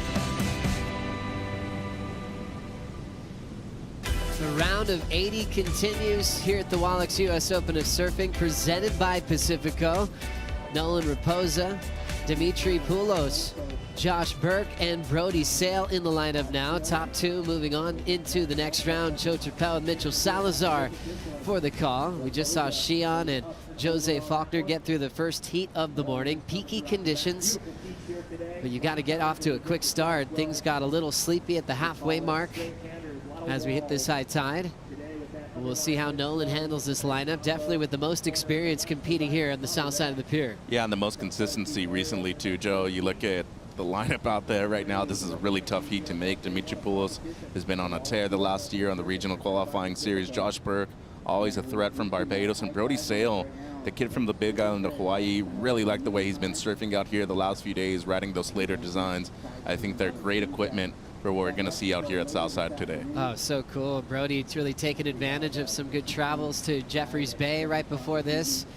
Hanging a lot with surfers like the Colapinto, so he's been getting himself into some good waves, some good sparring battles in the lead up to the US Open. As we'll catch up with the winner of the first heat of the morning, Shion Crawford is with AJ. Shion, what a way to start the day. You came up and you told me, oh, it just feels good to feel like I'm surfing the way I want to. Again, what does that mean to you? Yeah, these past few events, I really haven't gotten in the rhythm of surfing my best in heats, but now I'm slowly starting to get get it, and now feels pretty good. What do you think you've been doing to find that rhythm in these heats? I'm just trying to find the rhythm and not ripping, like just trying to catch the good waves and just flow. Just gotta flow with it. Okay, I like it. So find the rhythm of the ocean. What about your equipment? I know you got here about a week ago. How have you dialed it in? Yeah, I just, these are Shopper from North Shore. They're pretty good. Yeah, stoked on them. Working pretty nice, as you can see. But yeah, I'm stoked on it. Congratulations. We'll see you in the next round. Thank you. Love it. Thanks, AJ. And it is so cool. Anytime Shion has a post-heat interview, you know, when he was back at Haleiwa winning, Yeah. at the time he was like, I don't want to do the post-heat interview, right? It's a part of the whole thing. You win, we get to talk to you. And they're amazing. His stoke comes out, he kind of laughs at himself a bit. I'm loving his energy right now as we see a big rotator attempt from Nolan Raposa. Nolan is just an all-time classic. It's crazy, he still feels a little bit like an underground surfer on the big scene, but he charges hard, he's great in the air, and like you mentioned before, he's found some great consistency. I think the last few years on the Challengers, especially in 2021, he was quite close to qualifying for the Championship Tour. He was within, you know, striking distance, top 50. Last year had a couple good results, especially at Snapper Rocks, but I feel like this year he's really gone under the radar. Had a wild card opportunity in Bolito, has another wild card opportunity here to compete at home, and he's just been always one of those surfers that's been super consistent, especially at beach breaks. Want to see him get a breakthrough performance here at the Challenger Series level, Joe. Such a fun kid to hang out with when he was growing up in the NSSA division. He just had so many cool questions. He'd ask, you know, all the older crew, like, oh, what's the best wave of your life? You could tell he was just looking at this whole dream with starry eyes, like hoping he'd be traveling the world and being a pro surfer, and he's doing it. A guy that never gives up. Raposa with a 1.83 because he fell on the big punt. But we'll get another opportunity here to watch some great surfing. Josh Burke representing Barbados. Great form, cool technique on the open face. Staying real low as he winds up for the finish. And he'll get there. Next opportunity, big wedge setting up for Brody Sale. Love how he just leaned back and extended that turn a bit longer than I was expecting. And now Nolan heading towards the pilings. Throw tail punt incomplete, so a couple falls for Nolan to kick off this heat. Yeah, he doesn't want to get into a rhythm of just falling, Joe, and getting these waves that are closing out way too quickly. You want to be able to establish your positioning and priority out there, and I think there's enough time to be able to do that with 23 minutes on the clock. But I thought it was a real good start there from Josh Burke. We saw his right, and now here's Bowles, his opener. Great opening wrap. The kid from Ventura working with his longtime coach, Mike Lamb, on the beach as well. I have big expectations from Dimitri at this event, Joe. We talk about people from the North American region to qualify in the last few years. He had a stellar season in 2022, heading into 2023. Same thing for Brody Sale. Great layback right there on the outside, as you said. Kind of elongated that layback, drew it out a bit more than we normally see. And how warm is the water, too? A couple of people trunking it out there right now. Always fun. You never know when you could do that in Southern California. Things can change, and it can get cold overnight with upwelling, so it keeps you on your toes. But what a treat for Brody, who's used to surfing in trunks, representing the Big Island and Kona Town. But well-traveled already. He's had a busy season. Guy's incredible at ping pong as well. It's unbelievable. They've got a little crew they hang out with on the North Shore over at Eli Hanneman's house. And it is unbelievable how good they are at ping pong. Very competitive. So they're always competing. They get out of the water, table's always going, and Brody's definitely one of the best. Yeah, and I feel like this generation of surfers from the state of Hawaii, some of the best I've seen in the last few years. Shion Crawford, Brody Sale, Eli Hanneman's performance at the World Pro Junior Championships at Seaside. Made the semifinals there, nearly made the final after close to pulling an air reverse at the end of the heat too. But I just feel like there's something in the water over there right now that's bringing out the best of their surfing, and really cool to see a young talent when it comes to Brody Sale as well from the island of Hawaii, because not every day that you get to see somebody from the Big Island compete on the biggest stage, Joe. How cool is that? He's always thanking, you know, an uncle to him, Shane Dorian, for just supporting guys like Brody. Shane put on a contest at Banyans for, I think, 2 decades. Wow. You know, Brody just growing up, having something to look forward to every year, and all the talent from the Big Island. There's some great names that you remember from the past. CJ Kanuha, amazing surfer. Casey Brown used to do some damage. Biscuit. Remember that over the NSSA Nationals when it was at Lowers? That was really fun. Conan Hayes, brilliant, big conditions, big powerful waves. Lahiki Minna mission. Oh my gosh, the little man on a mission. He's got a little surf school that he's running these days. As the vibes are always high, even first thing in the morning. Let's check in with Chris Cote. Well, as you guys well know, the surfers who succeed are the surfers who are prepared. You can see behind me, there's your current #1 surfer on the Challenger Series, Cole Hauschman. Everyone's down here early doing their scouting report, looking at the waves, watching these opening heats. We've already seen huge names go down, and we're only 2 heats into this event. So you can tell the seriousness right now in this surfers area is at a pretty high level. Everybody knows the stakes that start today. So, you know, as you can see behind me, a lot of conversation, a lot of deep looks into the ocean. So it's really starting to feel electric in here already, and we're just getting started. Chris, I know you love fun waves, and so do the competitors. Is the vibe pretty high since the waves are really fun right now? Yeah, it is. It's a good mix of, you know, serious studying happening and then excitement. Because for a lot of us here in Southern California, it's been flat for what feels like a month or two. So to have waves like this to jumpstart us here at the Wallex US Open is pretty exciting. And yes, I will use the word froth. The froth levels are pretty high already this morning. Chris, can I hold you to this? If Cole wins the event, you'll get the same haircut that he has with the stars and the bleach? Yeah, I'm gonna take a photo of it just for that bet. So if he does win, I will get some Cole Hauschman stars on my head. There we go. It's official. Good man, Cote. Put him on the spot, and he delivers every time. What a great time for being a surfer like Cole Hauschman, #1 on the rankings, with a chance to make it official at this event to qualify for the Dream Tour.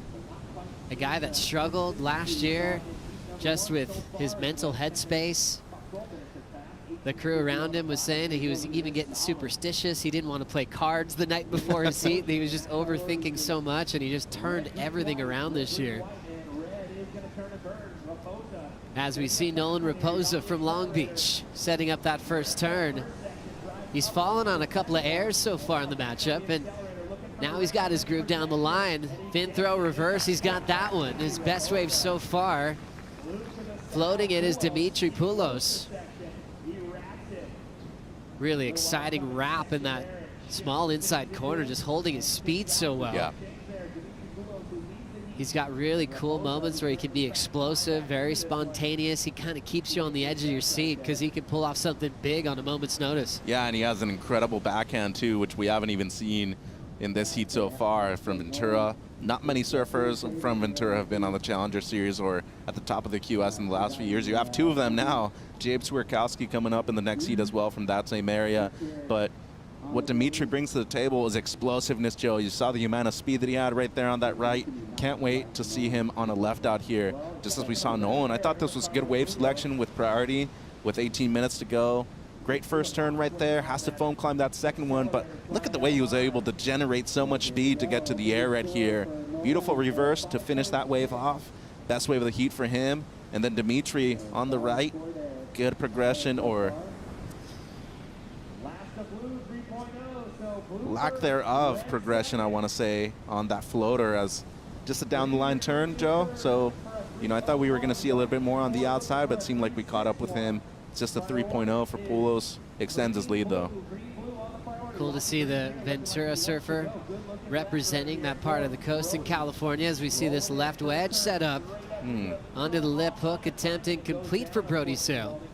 So peak high tide right now, you see a lot of these surfers going for the smaller waves on the inside. I think the waves on the outside still going to be the better call, Joe, despite the lack of consistency for those good waves. That's where I think the quick start is going to be very valuable to a lot of surfers. People that are going to have patience out there are going to be able to do a lot better. Nolan Raposa with his hands up, just asking for an update of the situation. He can do that as many times as he likes in the matchup. And he'll keep waving it until he gets all the information that he wants to hear. Red, you currently are in second, buddy. You have a 5.60 and a 1.80. And he's just saying, keep going, give me my priority, give me time. What do I need for the win? And they'll give him everything he needs upstairs. 16 on the clock, priorities with Dimitri in blue. This is the Nolan Raposa committing right after he got all the messaging from upstairs. Goes vertical. Little slow coming out of that first turn.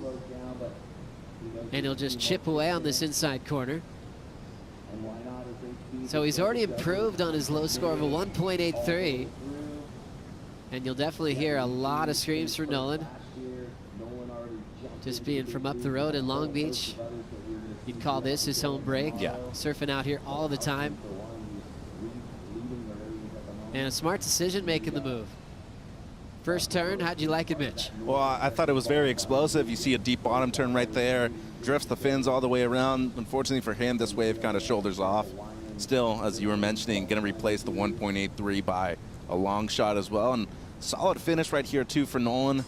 You know, he is a local surfer, surfs for Seal Beach Board Riders, though, coming from Long Beach, so has a bit of pride in that. But being one of the few surfers that I've really have to say has matured a lot in the last 4 to 5 years, 25 years of age right now, Nolan is, Joe, and I think when it comes to him qualifying for the championship tour, still has a few more years to go, but with a 5th place finish at Bolito, expecting another finals day performance from him here.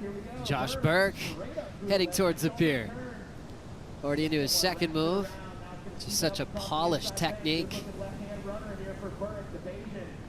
Cool rhythm heading into the pilings. His second effort in this matchup as he'll lose the final turn right by the pier. Waiting on what Nolan just did to see what Josh was looking for there. Raposa turns into 4.67 and gets the lead as Dimitri goes down. I don't know about that wave selection with priority right there, Joe. That's not a guy who won a QS 3000 earlier this year in Slow Cal. That was at Pismo Beach. On the windup with some speed, leans back into that carve off the top. Raposa has a big section to throw the tail towards the beach. Solid reverse, hanging on for the landing, and he won't get credit for it.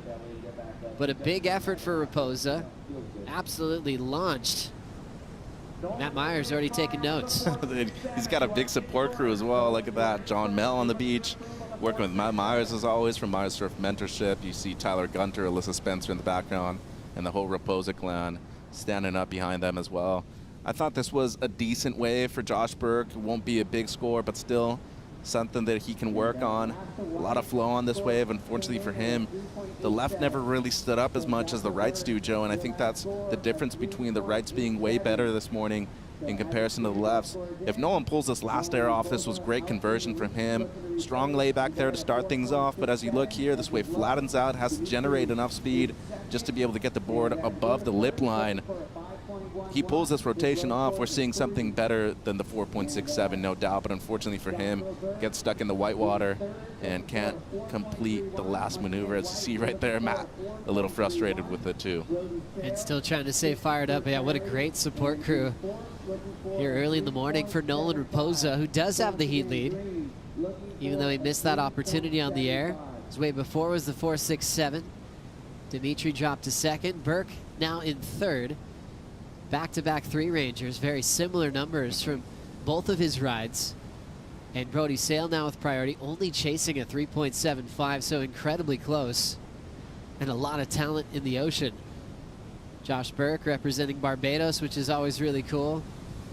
Alan Burke, kind of known as the first pro surfer from that region. Yep. And they host so many international surfers that come to Barbados. Tell them where to go to get some great waves. Don't forget about the first CT surfer from Barbados as well, Chelsea Tuak on the women's side. How cool is that? Yeah, made the top 17. Chelsea still ripping. Mm-hmm. So Nolan out front, Dimitri hanging on to second. Both those surfers representing Southern California. And there's been a really cool connection with a lot of the surfers representing the USA these days on the Challenger Series. Yeah. It's been really fun to watch. Over the years, it felt a little bit more on the individual side, and I think they've seen what the Australians have been doing, the Brazilians have been doing, and they've been a force. 100% agree. It's what was missing, Joe.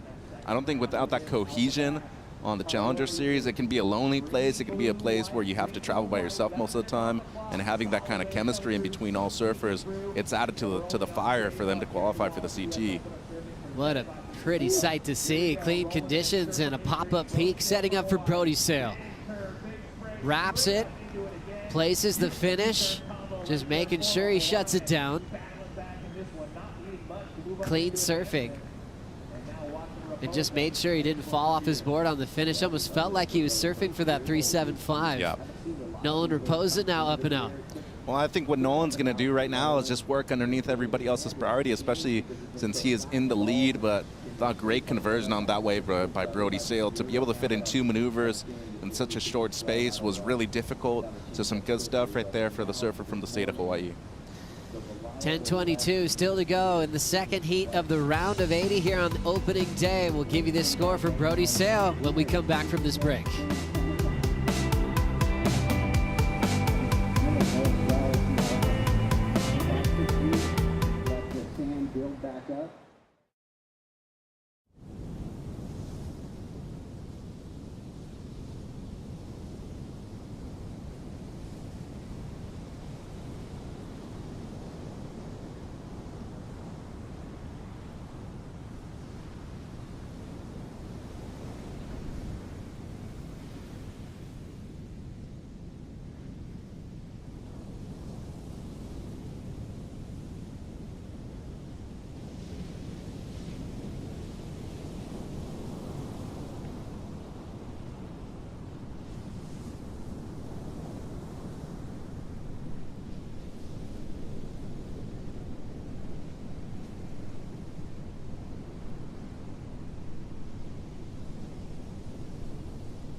What a great day for action in the water at Huntington Beach. We've got Dimitri throwing down a beautiful frontside carve, hooks it again, and looking to shut it down with a fin ditch, incomplete on the final turn for the Californian, as he's now chasing a 5.11.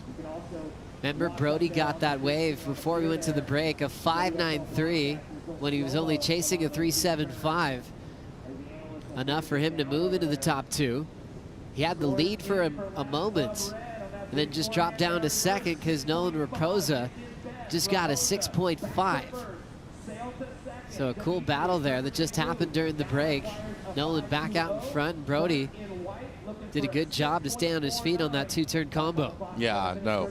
Just to be able to get something better than a 5 out there right now with the lack of consistency in the last 20, maybe 25 minutes. It's been huge, and this is the 6.5 of Nolan. Huge air reverse right there.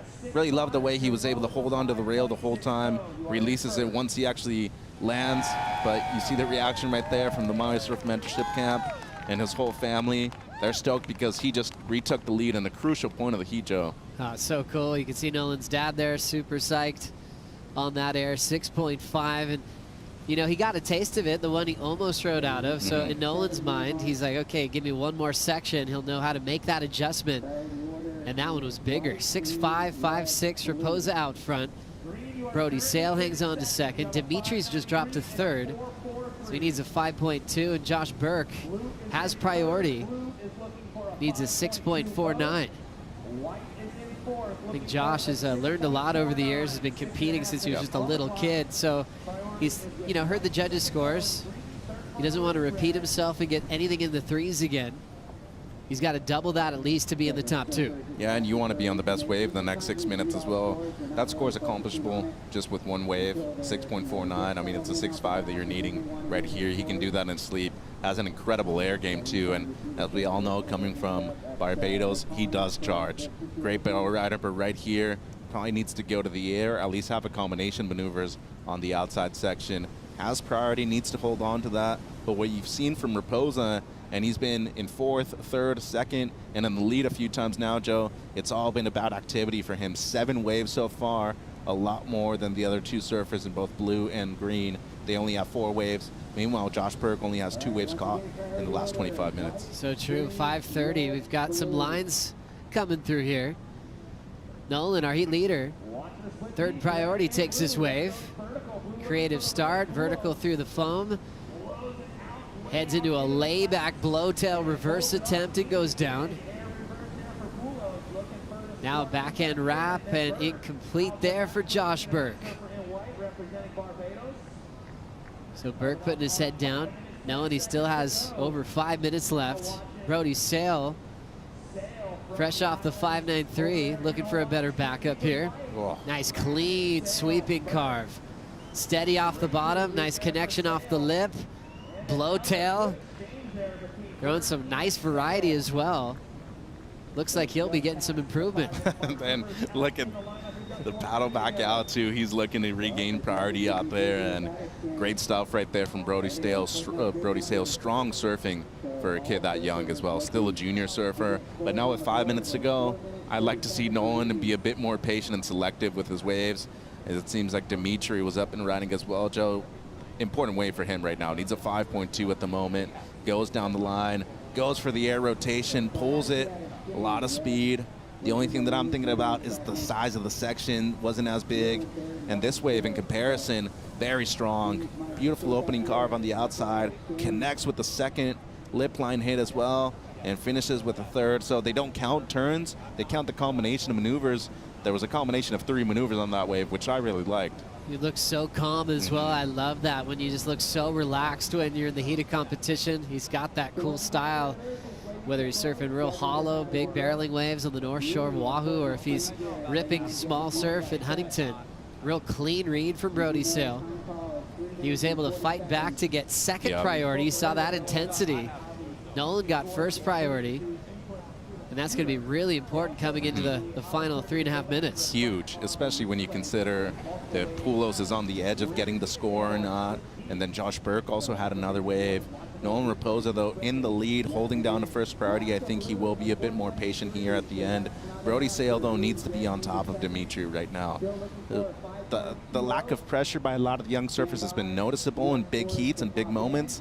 I don't think you're going to see a mistake like that from Brody Sale right now. That's right. His job is to find out who's in 3rd and 4th, be his best friend there. He's shadowing Dimitri right now. Still giving him a bit of space.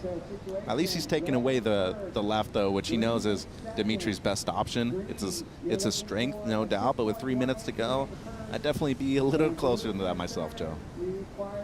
Brody Sale on his last wave, 5.63.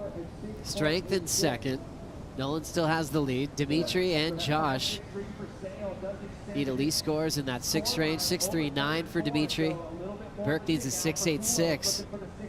And they don't have choice of the lineup, not having 1st or 2nd priority.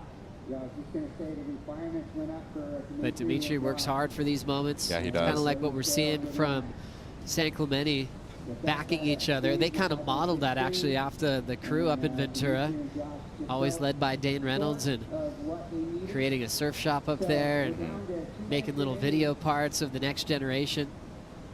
So San Clemente modeled that and ran with it this year on the Challenger Series. Yeah, and Dimitri's such a workhorse too. A lot of people didn't really expect him to excel in the qualifying series regionally. Next thing you know, he's winning an event, the SoCal Open at Pismo Beach, a QS 3000, catapults his way up to the leaderboard in that, and then he qualifies for the Challenger Series, but hasn't really had a standout moment so far in the first 3 events. And in event number 4 right now, he's 90 seconds away from getting eliminated. As I said before, Joe, I just think that there's been a few moments in this heat where he's, fallen under pressure, and he hasn't been able to capitalize on his good opportunities with priority. And down to 1:20 on the clock. Impressive performance from Nolan, who had a lot of falls, even the way he started off this heat. Really a complete contrast to how Brody Sale got to second. Very polished, calculated, looking for the right waves. Really no falls in comparison to Nolan, who kind of surfed his way into rhythm, wanted to catch a lot of waves, and it worked out well for him. 55 seconds. Now Dimitri's lost that space with Brody Sale. It's going to be hard to come back from this one. Yeah, and I think not really an opportunity right now to break away. It seems pretty flat out there in the last 45 seconds. You got to learn from your mistakes, Joe. You still have 2 events to go. Look at what Cole Hausman was able to do. He's already had back-to-back wins this season. You got to be thinking at least a couple of finals day finishes. Semifinals are better for Dimitri Poulos. If you don't qualify for the CT this season, finish top 10. You get a result. Next thing you know, you're on the Challenger Series without having to do the regional QS next year. So cool how they set up these Challenger Series events. Less spots from the previous years as well. They shrunk down the tour to try to capitalize on good swell windows and make it even more competitive. To finish in the top 10, that's the goal for all these athletes, to be top 10 at the end of the year.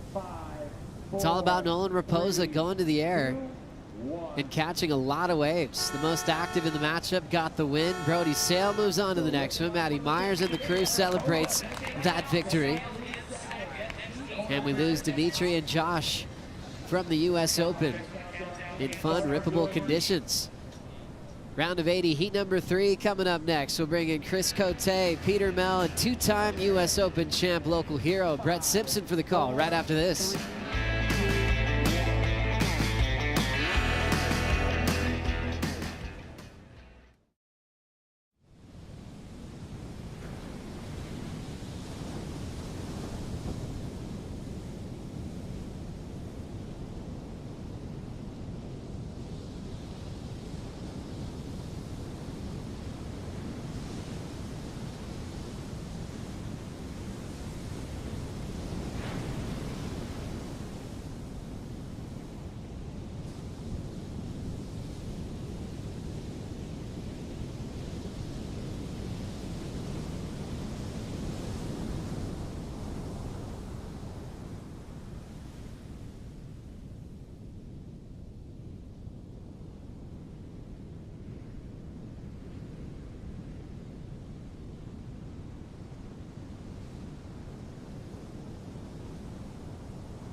The Wallex US Open of Surfing presented by Pacifico is brought to you by Nissin Cup Noodles, the original instant ramen. By Pacifico, live life anchors up.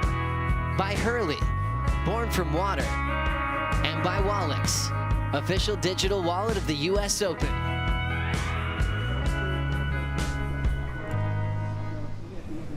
Welcome, surf fans, to the Wallex US Open of Surfing 2023 edition. Chris Cote here with Pete Mel, joined by 2-time US Open champion Brett Simpson. Brett, welcome back to what I would assume is your favorite beach on the planet. You've had so much success here, and already in the morning we're seeing success.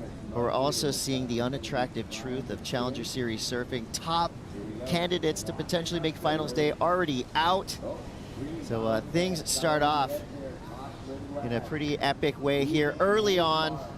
The good news, we got a skate park out here on the south side of the Huntington Beach Pier. It is looking absolutely rippable. We see a lot of waves ridden. Pete, let's get this heat started with a bit of a scouting report. Like I said, we've already seen some big names go down. We're only an hour into an 9-day surf contest, so thoughts on the morning so far? We have a definite skate park. I mean, this is really good Huntington Beach. Reason being, we haven't had a lot of swell around, so the sand is nice and flat. We see Ian Govea here right off the hooter, getting himself a pretty good number at a 5.67 on his backhand. And that's what a flat sand beach with no gutter is going to give you, is opportunity to do 3 or 4 turns on the inside. You know, I look at this heat, Jabe Shukaki and Taj Blindblad, the 2 surfers here. His Jabe gets a bit of an air attempt there, but the 2 surfers that have probably had the most experience out here at Huntington Beach would be Jabe and Taj, being that they have to surf the regional events, but also just competing on the amateur ranks. You're going to get a lot of time in the water at HB. Yeah, you're absolutely right, Pete, and echoing your statement about the waves we have. Hey, Chris, Pete, Brett. Hey. Brett, I got to throw it over to you. As Southern California surfers, we have been starved for waves. It feels like 2 months of literal flatness. I mean, East Coast, West Coast flatness. So today, looking good. This is a beautiful sight. I was talking to Pete. This is best waves we've had in a month and a half, maybe even longer. So it's a great start to an event. Like you said, there's been some upsets. Guys are losing. That's this Challenger Series. There's no room for error. And thank goodness we have some waves, so they've getting opportunities. And out here now, you got a cool heat with, like, you know, the veteran and Ian, and then Jabe and Ryan and Taj. You'd have to say they're on the younger side, early 20s. So this is probably their first year on the Challengers. So we'll see how it all pans out. Yeah, and I would say my favorite heats of this entire event are these early round heats, because we get these international, you know, matchups with, like you said, Taj and Ryan Kainalo, who are absolute standouts in any juniors events that they do. Well, they're making the leap, competing here on the Challenger Series against guys like this, veterans, Ian Gouveia. You're not going to beat this guy by making mistakes, because he will not. Yeah, and if you look solid. Yeah, if you look at, you know, who's competed in the most U.S. Opens, it would have to be Ian by a country mile. You know, he's been doing this thing for 10, 15 years, so he's been out at this event, felt the crowd, felt the energy, and this young kid from Brazil as well has found his backhand right here. A couple nice turns through the lip. Then he goes up and over the woods and cracks it right there. So nice wave. Everyone, good exchange. Yeah, I was super impressed by Ryan Kainalo in the World Junior Championships down at Seaside Reef last year. Made a big name for himself in that event and continued to do so. So now we're seeing the scores come through. Pete, so far on the day, we're looking at 5s, high 5s, up into that 6 range, kind of being those numbers. So what does a surfer have to do to break free? We've seen big airs already. What are the judges looking for? Yeah, well, I mean, we saw the text go out, and one of the highlights at the very top of the sentences of the head judge wanted to see was combination of major moves. And so we've got an opportunity with HB, the way it's set up right now, where it's staying kind of vertical through the whole ride. So you're going to be able to get 2 and 3 and 4 turns.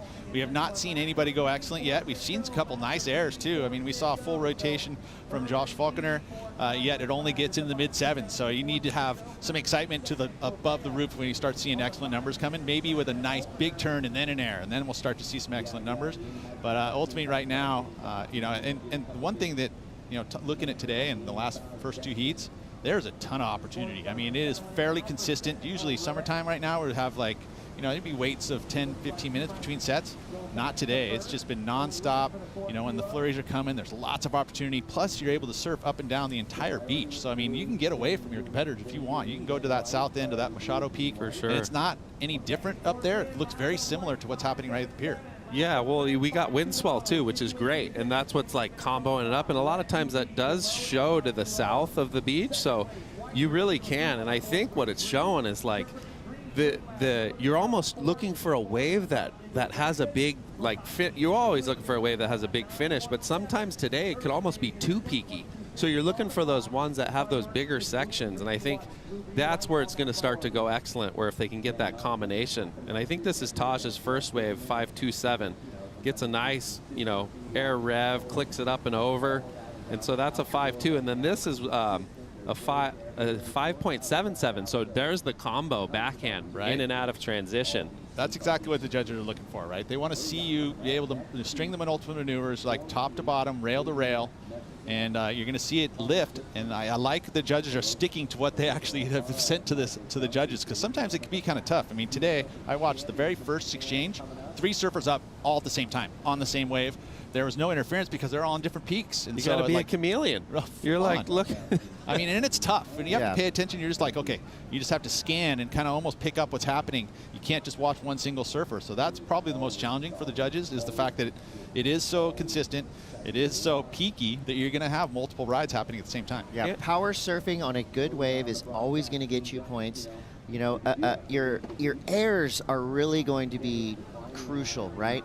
We're going to see a lot of stock standard frontside air reverses. But you got to make them special. Exactly. The judges want to see something special. We've already seen, what, 8 or 9 airs on the day today. And the judges are getting used to it. 2003, those were 8s or 9. Kirk Flintoff, you know, Jadson Andre, those guys throwing those big air reverses back then. Oh, that's 8s, 9s all day. These days, you're not going to fool the judges. They know how hard all these tricks are. They're going to make you earn it. So if you want to get a big score doing an air, it's got to be high. Yeah. You know, it's got to be special. And full rotation, right? It's got to have some sort of grab involved. There can't be any bobbles on the you know, riding out of it. You got to come out with speed, and all those things are taken into, you know, by the judges up there. Yeah, you just got to surf like Nolan Raposa surfed in his first heat. Great effort for Nolan. He's standing by now with Rosie Hodge. Yeah, good to see Nolan back. And tell us about competing pretty much in your backyard. Being back at the US Open, you've had success here in the past, the good, the bad. Tell us about the experience. It's always nerve-wracking competing at your home break. I definitely was just trying to be present and in the moment. Definitely one of the most hardest heats I think it's been for me to be in the present, because it's just like so many nerves worked up for the first heat. I'm psyched to get the first heat out of the way. Round of 80, Illinois round of 80 wouldn't have been fun. But I was happy that all my friends and family came out to come support me for my first heat, so hopefully let's keep it going. And coming off a solid result, a 5th in Bolito, how are you going to keep that momentum into this event? Just stick to my game plan, try to eliminate as much mistakes as possible. I definitely made a few mistakes in that last heat, but it's how it goes in your first heat, I guess. So yeah, and then also just go for it. I think this event specifically, like, everyone's like putting out their A game, and so you definitely have to be like giving it 110% each one of your heats. So that's the game plan. And lastly, Brody Sale also in that heat, but yourself and Brody being coached by Matty Myers, what's that dynamic like? Sometimes it's weird, sometimes it's good. It's nice having another surfer, and not nice. It's like a double-edged sword, because like you guys can work together a little bit to sit on guys, but then also like Josh Burke is my best friend, and like Dimitri's a cool kid too. Like, so I don't really want to like sit on the boys, you know. But me and Brody were doing practice heats with Matt the day before the event, and we ended up like competing with Cole and Cade, all the other guys that were in the with the Myers squad, and me and Brody ended up getting 1 and 2 in the contest. So it was pretty funny how we ended up in the same heat for the first heat of the day. Great catching up with you. Thanks for your time, Nolan. Yeah, one thing you can be sure of, you're always going to surf against your roommate wherever you're staying around the world, and you're always going to surf against your friends. And Nolan Raposa, big showing there, 12.10 to start his Wallex US Open campaign.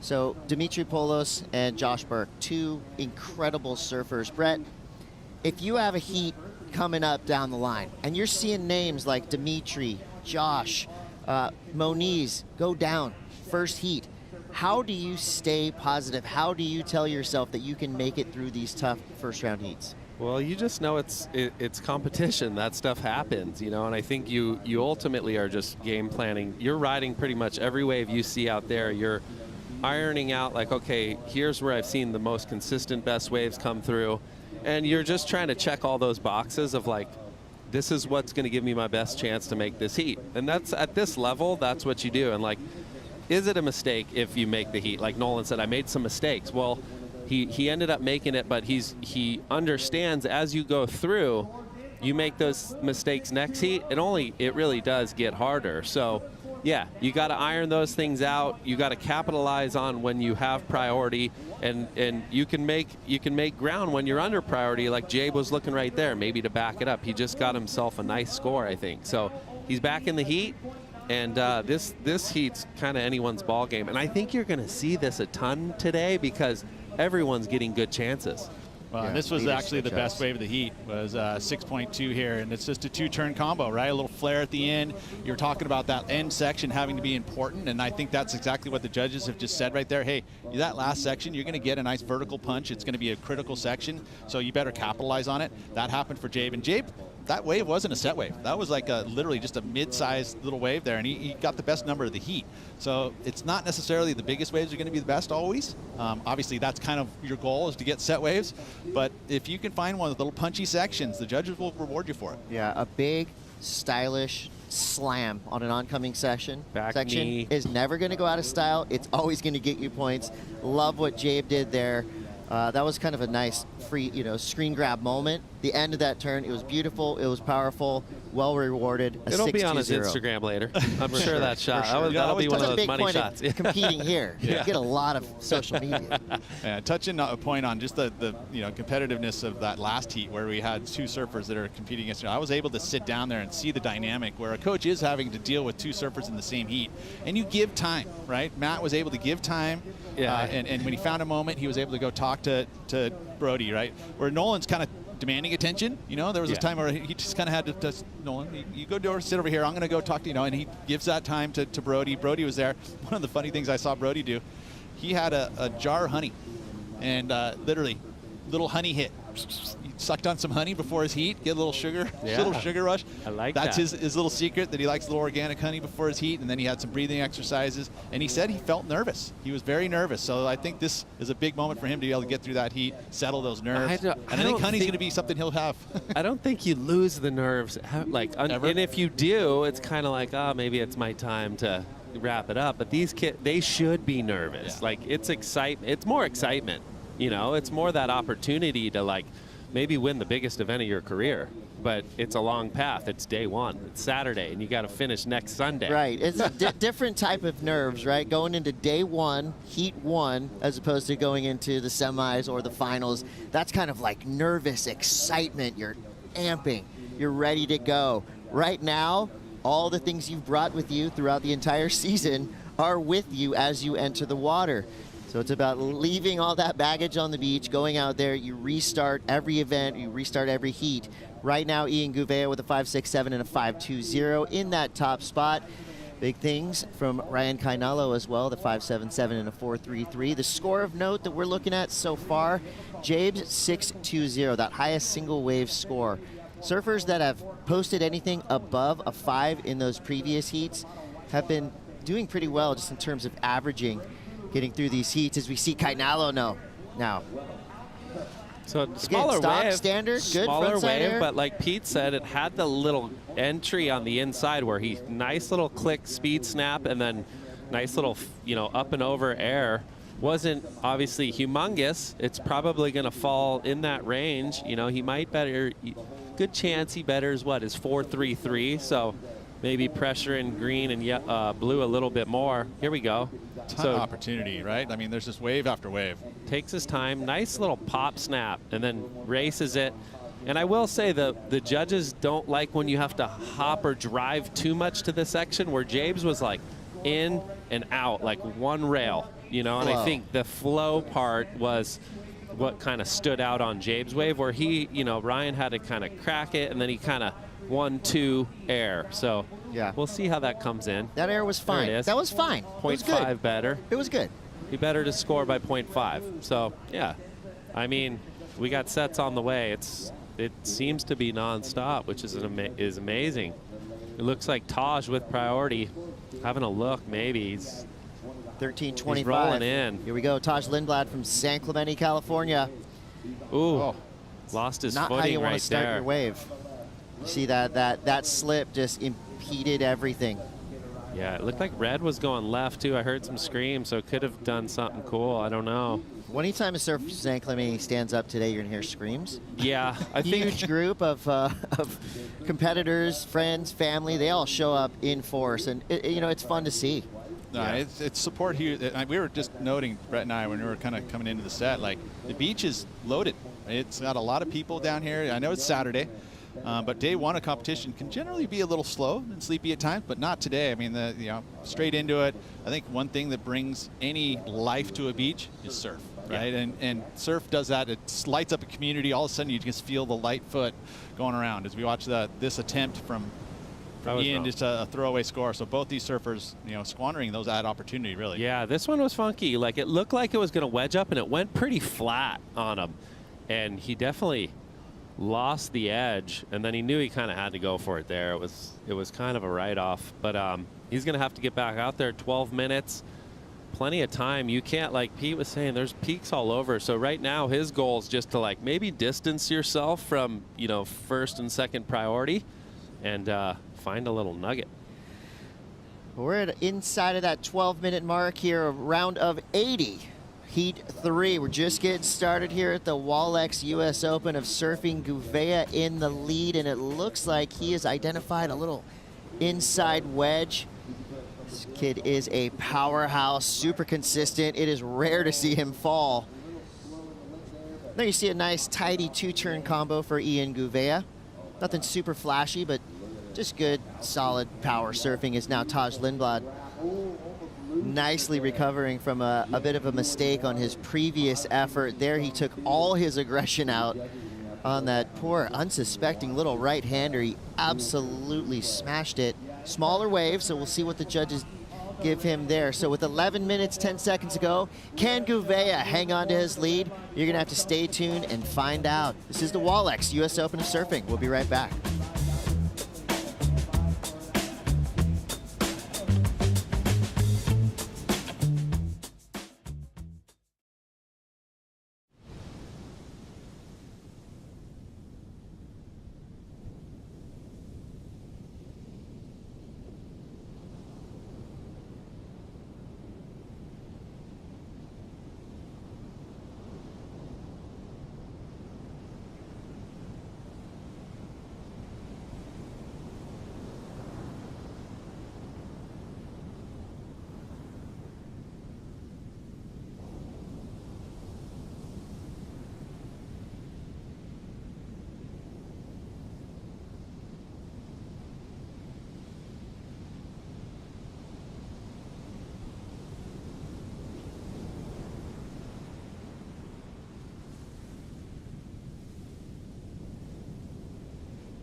Welcome back, surf fans. You're watching the Wallex US Open of Surfing. We have Challenger Series men in the lineup right now, and they've all just got caught inside of the set of the day.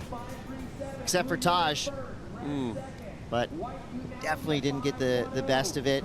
So with 9 minutes to go, we got a situation change. Jabe now in the lead, your surfer in blue. Gouveia to second. Now we see Ryan Canalo on a beautiful looking wedge coming off the pier.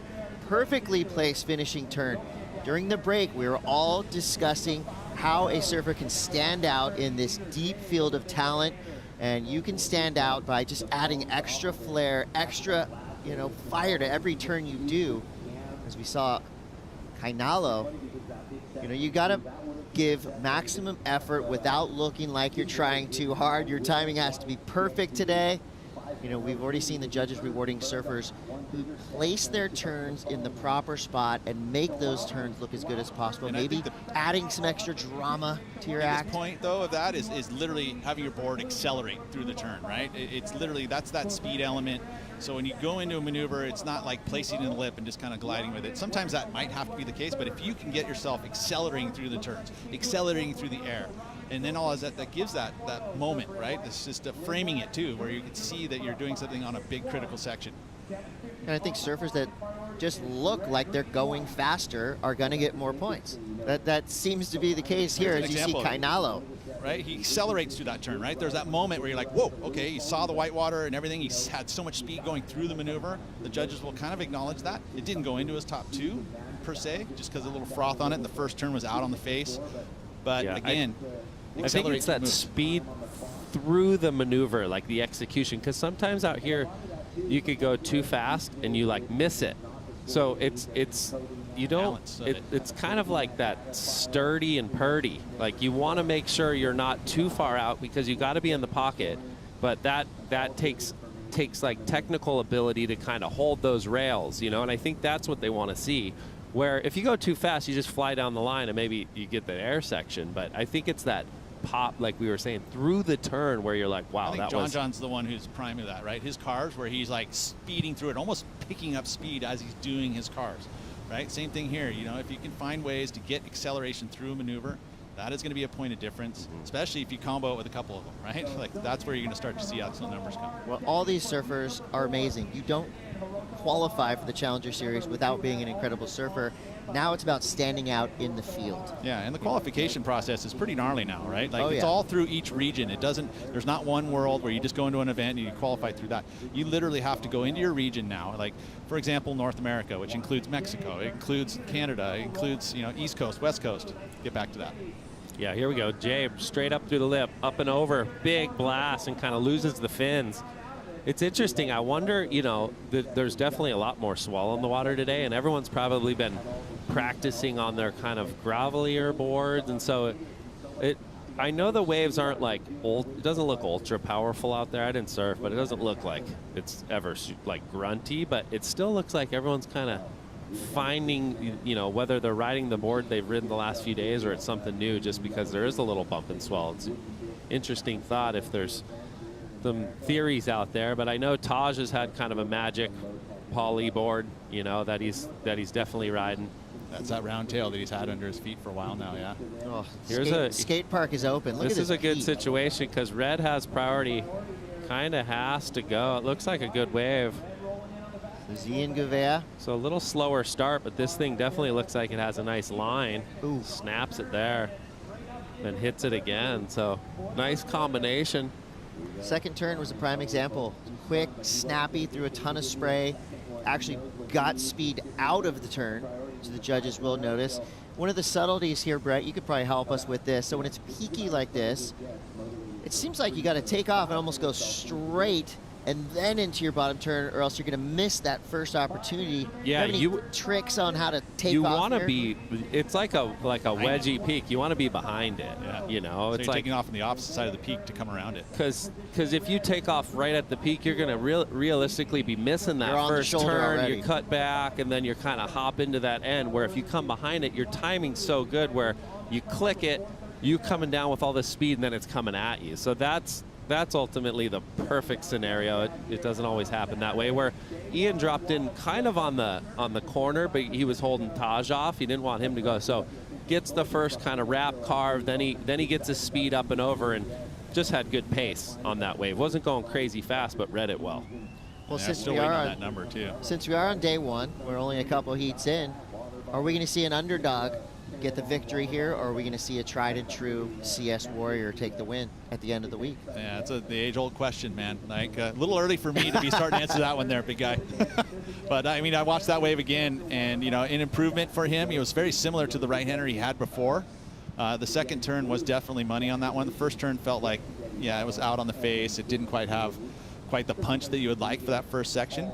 So I don't see it going, you know, anything bigger than, say, Jabe's wave. Very similar in the scoreline, probably, in my opinion. So he's still going to hold on to second. So there's still, like, you think about what the numbers needed by both Ryan and Taj. They're not much. Yeah. You know, 5-1 for Ryan, and a Taj needs a 5-6. So, you know, very well and capable here. We're going to see scores like this all day long because there's fives pretty much on every wave out here for surfers of this level. So again, it's about standing out. I like what Nolan said in his post-heat interview. Just go for it. I mean, three very simple directives. Yeah. Get out there and go for it. And that's one of the things that Nolan has done his whole career. Matter of fact, to his own detriment. You know, like when he was a youngster, watched him, he'd do things you're just like, dude, all you needed to do was ride that wave. And he's like, boom, he tried to punch big air.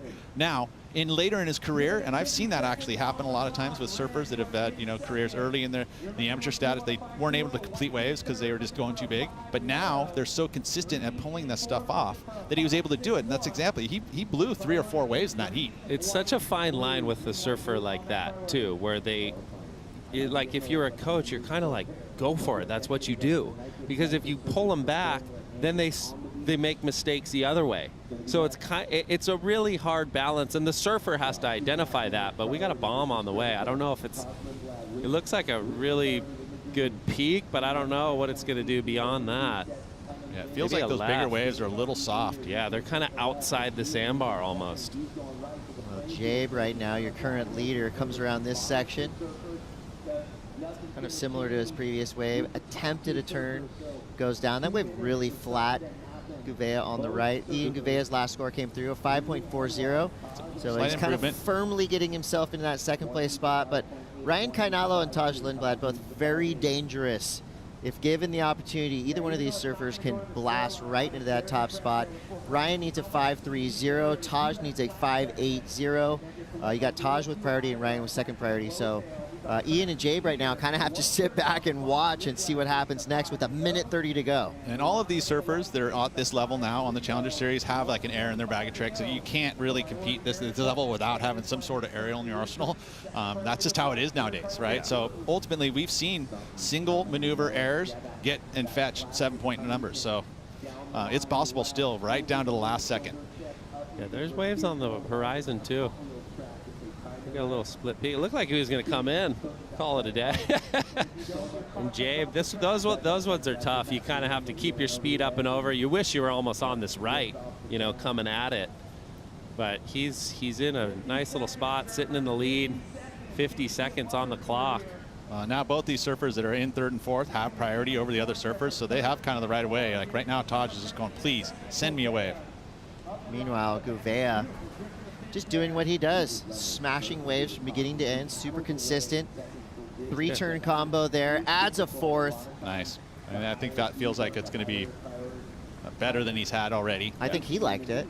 Yeah, he did. I was double shocked. I think the judges are going to like it too. I mean, that's just pure power surfing, which again, you got to make it undeniable for the judges. And combination of major moves, right? Combo was the very first sentence in the paragraph that was written to the surfers this morning from the head judge. They want to see combination of major moves. They saw what the waves look like, right? It's fairly steep, you know, all the way through. Generally, we usually get one big section outside and then a gutter, and then you hop to the inside, and that's not happening today. Yeah, it's kind of like a little, not lowers, but it has that pace, like those peaky kind of pacey waves, which are good. There's the number in too for Ian. Look, is that the highest score of the day? That's what's up. Speed, power, flow on display from Ian Gouveia. Gets the victory, 7-6.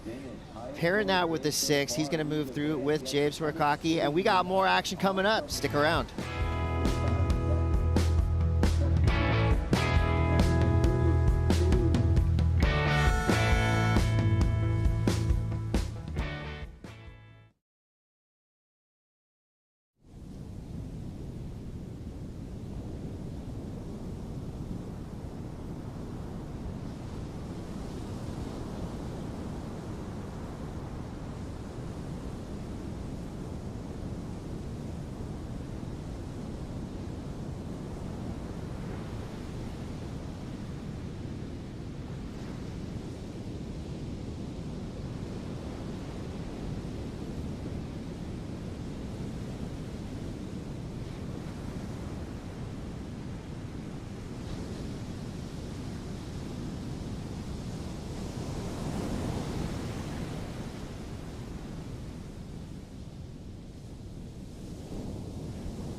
Welcome back to the Wallex U.S. Open of Surfing. Congratulations to Ian Gouveia, your surfer in red, coming through with the buzzer beater. Gets a 7-6, the highest single wave score of that heat, and the victory along with Jabe Swarkaki. Chris Cote here with Pete Mel, 2-time U.S. Open champion Brett Simpson here with us in the booth. We've got a great heat in the lineup. 2 surfers representing South Africa. Aiden Mason-Camp here in red, up and at it early. Quick carve there. So, you know, getting out there and getting something on the board to start your heat, of course, is of utmost importance. These are 30-minute heats. Top 2 surfers will advance through. Here's your other surfer representing South Africa, Connor Slippen. Quick snap there. They'll be going up against Hiroto Ohara, past champion here, representing Japan, as well as Michael Dunphy, representing Team USA. And these 4 names to match up in a round of 80 just illustrates how deep the field of talent we have here at the US Open is yet again. This could be a final. I like that right there. That was cool. Carve kind of held the rail, jumped the wall, and then big finish. So, you know, it wasn't a, you know, bigger wave, but like Pete said, you don't always look at, you're looking down the line. What's this thing going to give me? Connor saw this, had a little 2-banger in it. So he's like, hey, I'm going to get on the board. I don't want to get caught out there needing a 3 or a 4. So he's starting to build the house. I think Aiden got the best of the exchange there in a big way. Nice few maneuvers there. Aiden got some big experience being able to compete at the J-Bay Open there. And, you know, didn't have the greatest showing, but was able to compete at that high level, which I think when you come to the Challenger Series, it really helps. You're like, yeah, man, I was against the big boys. Surfing against Felipe is tough. Yeah, it is. He'll make especially anyone at J-Bay. look, you know. Yeah, he's a great surfer, this kid. I mean, he's kind of made his name the last few years. I know he's kind of sponsorless right now, but he is a force. I think he's had big finishes here. He seems like he's a very competitive kid, has his mind kind of really locked into it. So yeah, he could finish this year pretty strong. Well, with 26 minutes on the clock, first scores come through. Aiden with a 6.17, Connor with a 4.17. We got a past champ out there too. That's right, Hiroto Ohara. So we've yet to see Hiroto and Michael while we wait for them to catch waves with 25 on the clock. Let's go down to the glass. We've got Rosie Hodge standing by with Ian Gouveia. That's right. Good to be in the company of Ian Gouveia. Ian, getting it on that last exchange, what does that feel like to get that heat win and feel a little bit of momentum? Yes, feels really good. I think this was my best here, my best heat on the Challenge Series this year. I've been doing so well in Brazil in the nationals and the regional QSs, but it didn't like click in the Challenge Series. But I still positive, and I'll try to do my best in this event. And that was a good start. Saw that you recently took out a win in your home country. You've also had success here at Huntington Beach on the south side, your first win. Tell us about how that can factor in your performance here. Yes, I always bring those good memories from Huntington. First of all, I was able to watch my dad here in a final with Nico Pedret, so that was really sick. I think it was the first time 2 Brazilians in a man-on-man final here. I don't know the year, but I was here at the beach and it was super special. And here was the place that I did my first QS final, my first 10 in a WSL event. So always good, but in this especially event, I never did well. So this is a year. This could be your year. Thanks for catching up with us, Ian. So Ian Gouveia, back in 1999, got to watch his dad, Fabio, in the finals. That would be a sick final. I mean, two of the all-time greatest Brazilian surfers in a final down here would have been amazing to see. And it's happened since then, that's for sure. I had the pleasure of like traveling on tour when Neko was there. Fabio was a little bit before, but he was around as well. And it's both of those guys. Fabio just had the epic style, and Neko was more the like lion attack, you know? So contrast of styles, and you see that a lot out here. You have like the bigger wave guys, will final the Sunnies, the Andes, and then you'll have the small wave guy, and it seems like it always happens out here in Huntington. This wave is definitely unpredictable. I mean, you've got power surfers like Zeke Lau, the Panda, these guys, William Cardoso that can win out here when the waves are flat. Yeah. And then you've got these small wave wizards, Hiroto Ohara, comes to the top of the mind. Michael Dunphy, Endless grew up Money surfing Donnie. in waves that this would be pumping in Virginia Beach. Yeah, this is like the day of days. So you'd be ditching your board on the paddle out. It's cool to see the mix of styles, and of course the talent level is huge. But day one, I mean, you got to go back to the brutal part of being on the Challenger Series. Some of the Championship Tour surfers that compete, in the Challenger Series events, they kind of come through with some swagger, but they learn quick. Every heat is going to be a battle, and this one's firing up to be just another big one in the books, as Aiden Mason Camp is going to back up that 6.17 First turn kind of got a little off, but he like sold it with a sick little style out, and then he kind of took off on that one. Then Connor right here hits the fin drifter. So one nice kind of tail to the beach, and then that thing kind of disappears. But we'll see how that'll be. You know, Aiden gets the 617 on his first. That one's definitely not going to be as good, but he's going to be double digits, you know. If you think of the star power in this heat, Michael Dunphy, he's been around for a while, and he's put up some big finishes. Incredible surfer. Hirota Ohara got the win here a few years back. But right now, you know, the energy from, you would call them grommets compared to Dunphy and O'Hara. That was better right there. Putting a heat together. Yeah, that was like a little chest-high wave, and he you know, synchronized those 3 turns perfectly. And that's what we're talking about, the transition. If you watch, there's no chasing to a section or no hopping. He went click, wrap, snap. Yeah, and you mentioned it, single rail, right? It's going, when you're in your maneuver, you're going one rail, which is your inside heel edge rail. You come out of that, you're back to your toe edge rail. You're not pumping your board at that point. You're just toe edge straight into a bottom turn, right? And that's the flow. And if you can do that with speed, which is difficult to do, that's when the judges go, oh, and you can do it 3 or 4 times down the line using single rail. Is very difficult to do.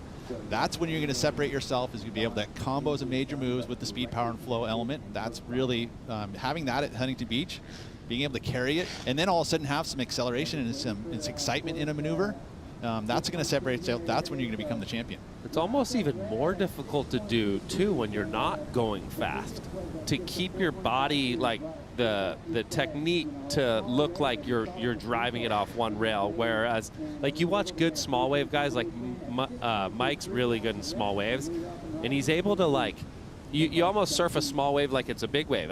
It's really hard to do, to like keep over your board and not want to hop out of your shoes, you know. I think that's what Aiden's doing really well on his waves. He's making it look pretty. And then honestly, they'll get the finish, right? The little punch and the acceleration, the little pop of something exciting, and framing it like, you know, and spray flying to the beach. Get your umbrellas out. Oh yeah. 6-2-3. I mean, there's another. I mean, he's right out of the gates. First 10 minutes of this heat. I don't even think he sat down. He's got a pair of 6s. And again, it's just that he's got a good board under his feet. You can see he looks like it's a nice fresh epoxy, so it's nice and lively under his feet. And then he's utilizing the fact that he's just transitioning from single rail, and that's the separation he's already created from these guys. I'm gonna be saying this all week long, so I'm just gonna start now. As a small wave enthusiast myself, by watching the world's best surfers in relatable waves like this, we can all become better surfers. For sure. And because these watch, are the right? waves that we surf every single day here in California. I mean, not every day. This is pretty fun right now, but watch the technique. You know, this is how you're going to become a better surfer yourself, by studying what the best small wave surfers in the world can do. False landing there for Connor, but here we go. One of the best small wave surfers on the planet. You'd have to say Hirota Ohara. I mean, give this guy a wave 3 inches tall. He's going to power all the way through it. Right now, not really going his way, as he's only able to catch 1 wave so far. He's still got a lot of time. 19 minutes on the clock. Trying to think of where he's positioning himself in the lineup where he hasn't had opportunities. I think there is a little less waves over by the pier today. I think there is a little more water, and the sandbar's a little deeper. When they do come, it seems like there could be better, but there is. I feel like the middle of the beach is a little more consistent, so he might be. I will say, sir, like being a local here on days like this, it's almost you really don't have an advantage because it's just peaky and everywhere. You have to almost do what Aiden's doing and ride to rhythm. If you sit there for too long, it could be peak over here, peak over there, but Hiroto's found himself, and look at this technique, like tight, bang. So he's on the board. That was really nice surfing. First snap was crisp. And then look who's on another one. So nice draw. Kicks the fins up and over 50-50 slide and jams it again. That was sick. He's the complete package. I mean, you can see it on every wave he's ridden.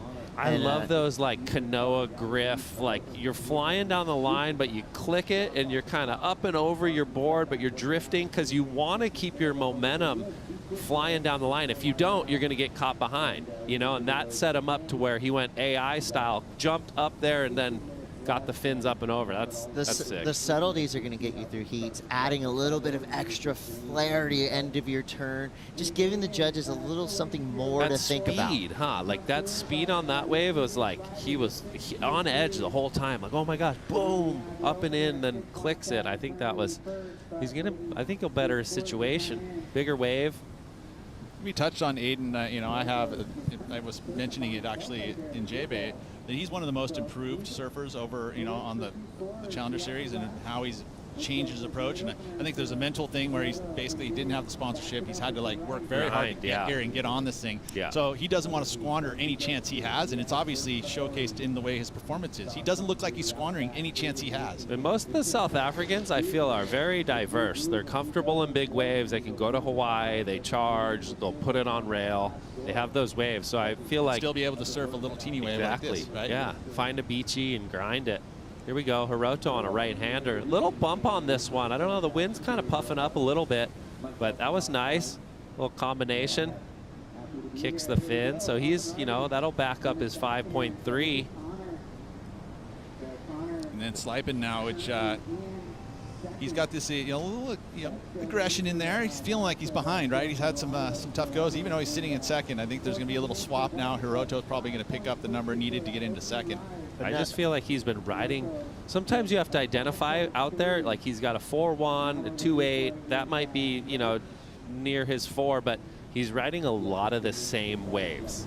And sometimes you have to make that adjustment. I'm getting 4s. Like, I need to find something a little bit different. And if you don't make that quick enough, you're probably going to get sent out of the event. So for Connor right now, he needs to go, I need to upsize my wave. I need to find something that's a little more impactful. Oh, here he is going left this time. He's going left. So he's changed it up a little bit, snaps it right there, carves it back.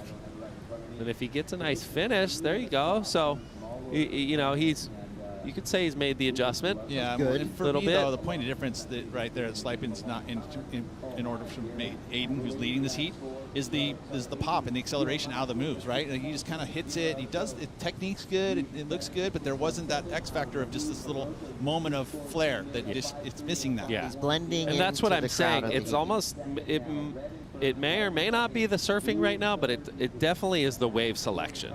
You know, and I feel like those waves he's picked are like that left kind of tailed away from him, so he was always kind of like it's slow for a backhand, you know, where the goofy footers can kind of skate across and maybe huck a big air, where he kind of paced the wave good. And we'll see, you know, his previous right's going to be his best, and then I think he has that another left coming in. He's going again. I think he's taking your guys' notes to heart without hearing them. Because So there you see a nice little opening kind of opportunity for him to throw a carve there. It's good, clean surfing. You know, it's fine. It's working. Yeah. But you really got to surf above and beyond. You're looking at what Aiden's doing. You got Hiroto and Dumphy in this heat. You got to surf beyond your level right now for an unproven name. You know, with Connor, who we haven't heard much from in the past. Here's where you can start to make your rise through the ranks, but you got to go through surfers like Hiroto Ohara, who's already just flipped the script. If you were worried about Hiroto for the first 10 minutes, don't worry anymore. He's got a 5.33 and a 5.10, well into second place.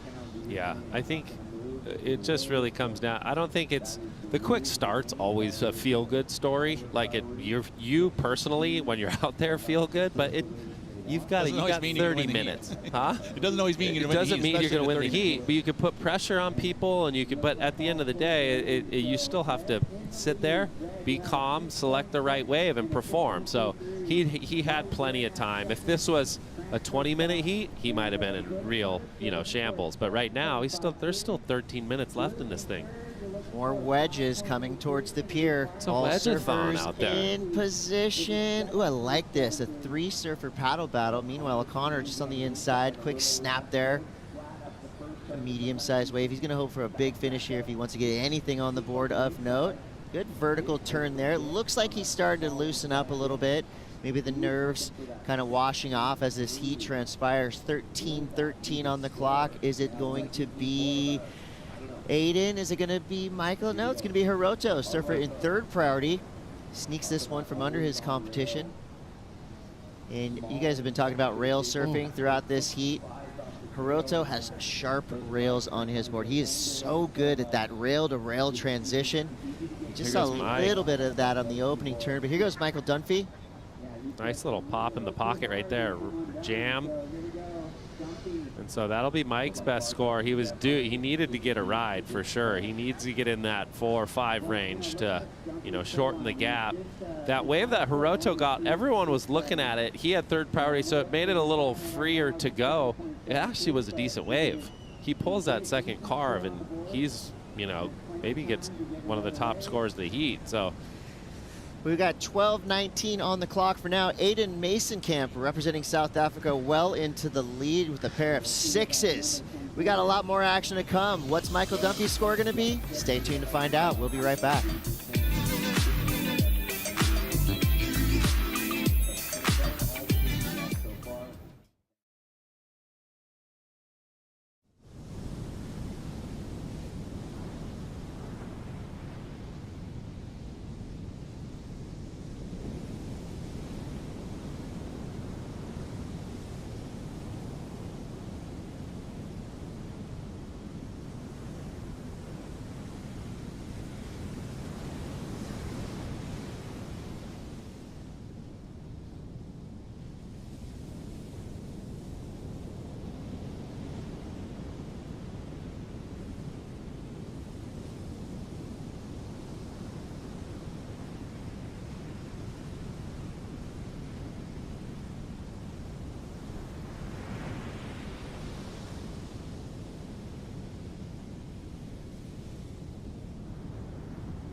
The Wallex US Open of Surfing presented by Pacifico is brought to you by 805 Beer, Properly Chill, by Hoag Hospital, official healthcare provider of the WSL in California, by Just Chill with DeVille Vodka Soda, and by Wallex, official digital wallet of the US Open.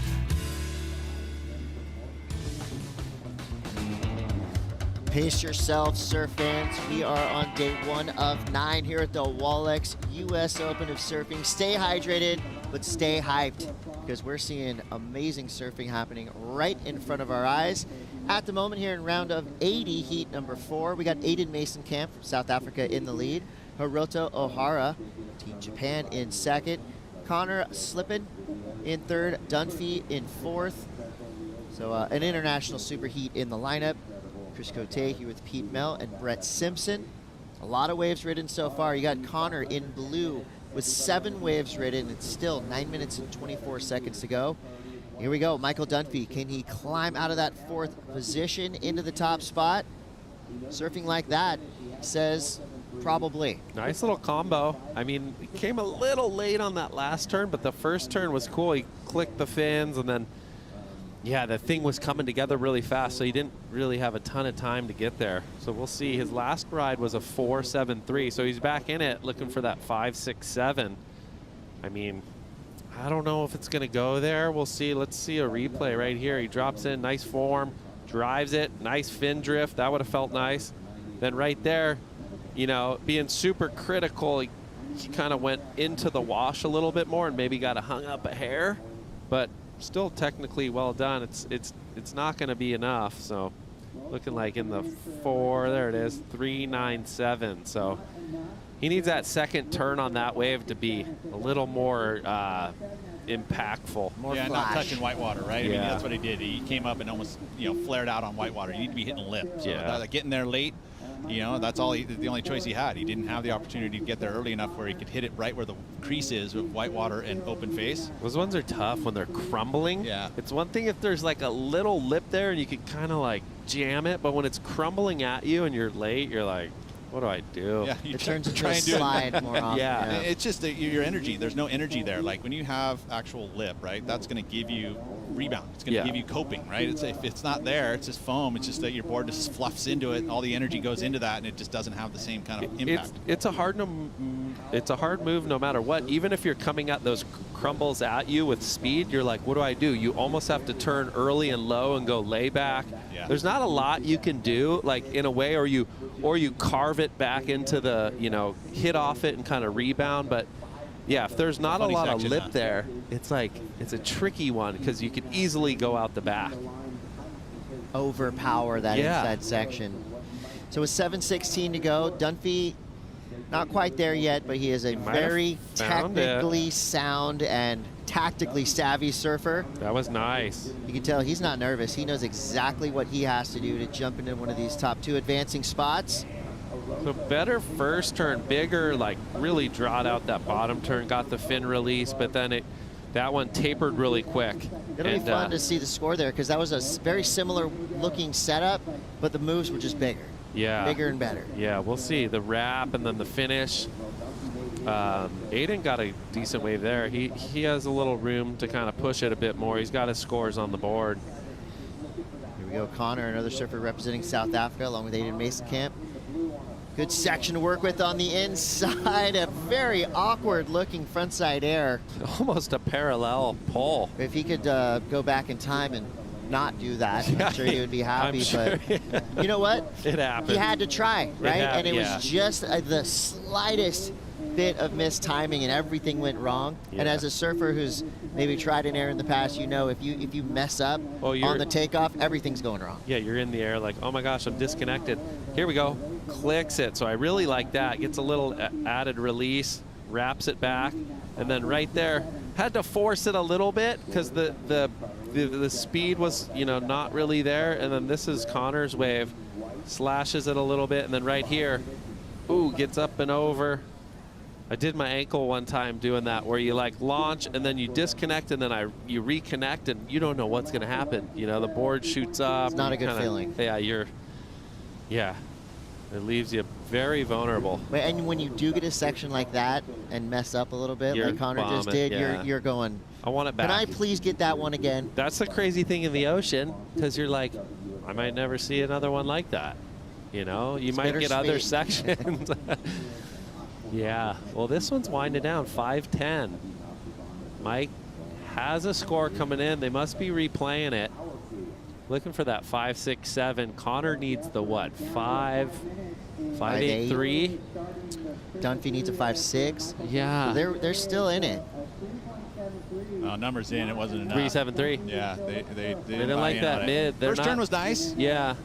But again, the last turn, you can try and sell it to these guys upstairs, but not necessarily going to get it done. Do you think do less, maybe less turns, make each turn more impactful? Yeah, I think 2 is the number out here right now. If you get 2 nice combos, this is Hiroto, carves it, nice vertical, and then he goes lobster diving. Is it lobster season yet? You could tell. Oyster. The oyster bar at the end of the pier. Yeah. He might have to go sign autographs next. Yeah. No, we're doing oyster replenishment here. Are we? Yes, we are. All right.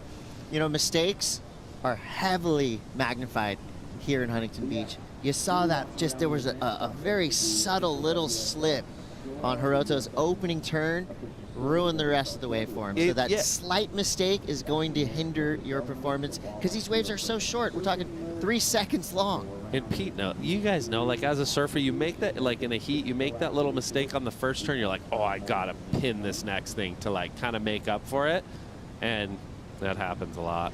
Poke the nose or something. You're so steep and like vertical that not a lot of room for air. But that was if he pulls out of that turn, I mean, he'd probably go on Mach.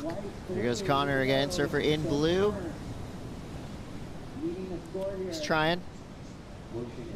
So if anything, I'm still sold on the wave selection. I mean, I just feel like a lot of the waves he's ridden are very similar. And well, there's the crew watching. It's hard to go into that good range when your waves aren't that good. Like you could surf your brains out. It's like you're getting 5. It doesn't help when you take a wave too and you see a set behind coming. Him. Yeah. You're like, oh wait, you should have waited. Sometimes I don't even know if he's had priority at any stage of this heat. And I think at this level, you have to, you may maybe get a score under priority, but you have to have a look at priority with a good quality wave. Well, top 2 surfers will advance through into the next round. Starting it with looks like Mike. Oh, nice turn, glassy one, this thing. That was hot surfing. Little verticality. Ooh. Carves it down. So we'll see what, you know, how they reward that. First turn was maybe one of the better turns of the heat. Right? I mean, that was a perfect turn. And then the second one was more of a, you know, deep bottom turn, but he climbed it. And then the carve down kind of in the third rooster tail. Rooster tail. That's creativity right there. I think he made the most out of that end section, which was just a little weird crumble, and it was almost like a. I liked it. We'll see if they like it too. You know, this is Aiden eyeing something off. He's still well in the lead. This is most likely going to be your heat winner. Oof. And it's just surfing like that. I mean, he's just adding a little extra fire to every turn, blowing his tail in that second one. He's looking super confident right there. Solidifying. Here we go. Connor now needs a 5.83. He's going to the sky. Up and over. Oh, that would have been Houdini-esque. So really thinking about this last one of Dumpy, does it factor and go all the way to the 5.6 needed? Although here's Hiroto. He's going to have a rebuttal. Nice carve. Oh, stuck. Gets a little stuck. Oh, Nelly. Triple stuck. So a minute 25 to go. Aiden Mason Camp well into the lead. Hiroto Ohara right now hanging on for second place. We got Connor third, Dunphy fourth. But Michael Dunphy in green needs 5.67, which is a solid score for the day for sure, but with such consistency, veteran knowledge. Kind of got to see a replay. You know, sometimes you see it and you don't know how it really looks live to the judges if the wave's a little, you know, smaller or taller. I think that can be, you know, the difference. There wasn't the big, you know, we liked the carve, but it wasn't bang, you know, into the section. It needed to be a critical section. It was literally a foamy section that he tried to do what he could with. Yeah, right? He just carved like down-carved it. Like, yeah. Still the first snap though, right? Yeah. Vertical, throws the fins, spray. Here he goes again. He's got another chance. Don't get Michael Dunphy angry. Deep, Don't get him angry in the heat. He'll make you pay. Except for on that wave, which just was not that great. Yeah, that wave didn't really pan out. That's the tough, you know, like we were talking earlier, a lot of these waves are peaky, which is usually good, but you got to find the ones that peaky wall have that speed.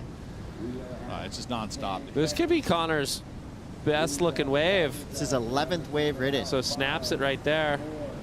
Carves, that was cool. Took a nice little fade angle. All right. We're going to be here for a moment. So on the hooter. There's a lot of scores that need to be done here. So we got, he needs a 5.8. Dunphy needs the 5.6. The crew's stoked. I mean, he put his best performance in right there on the buzzer. Definitely the furthest place that I would say you could travel from to get here to Huntington Beach. It is as far as you can go. It's what, 41 hours traveling? Oh yeah, like that? no, is it that far? No. It is. It depends on the route.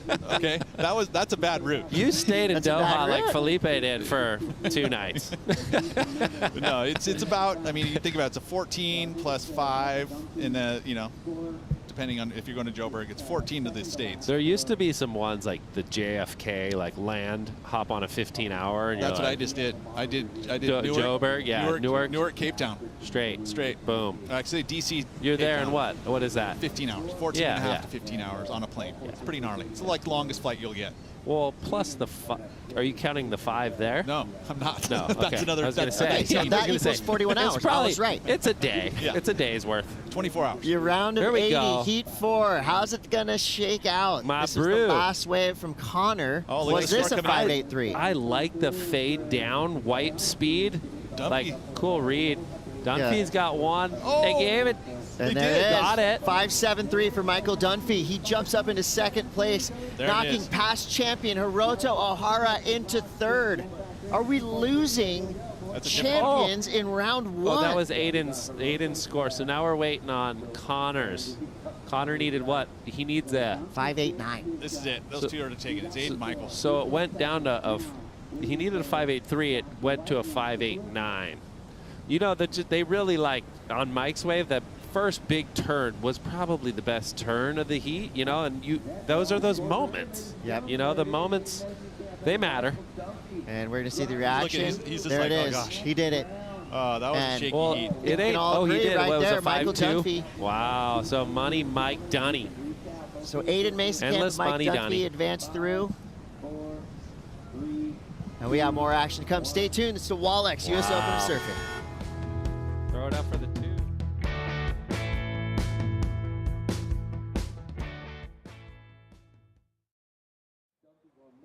Every one of these waves just keeps flattening out and angling, and then that last one that gave that like steep, whatever, rail gouge at the end. Yeah, I had a really good feeling that second to last wave of Dumpy was going to be the one. He had that first turn that was just right in the pocket, threw tons of water, and then did that swoopy finish, as you mentioned. It was so unique looking. I almost thought he might, you know, like he might get bowled over, but he just powered through it. Judges taking note. He gets the score by 0.2 of a point. And here we are into heat number 5. Eli Hanneman, Rafael Teixeira, Jean-Marc Tagong, and Sheldon Cachon. I know I'm butchering the last name there, but I'm sorry. Coach texted me this morning with one correction already.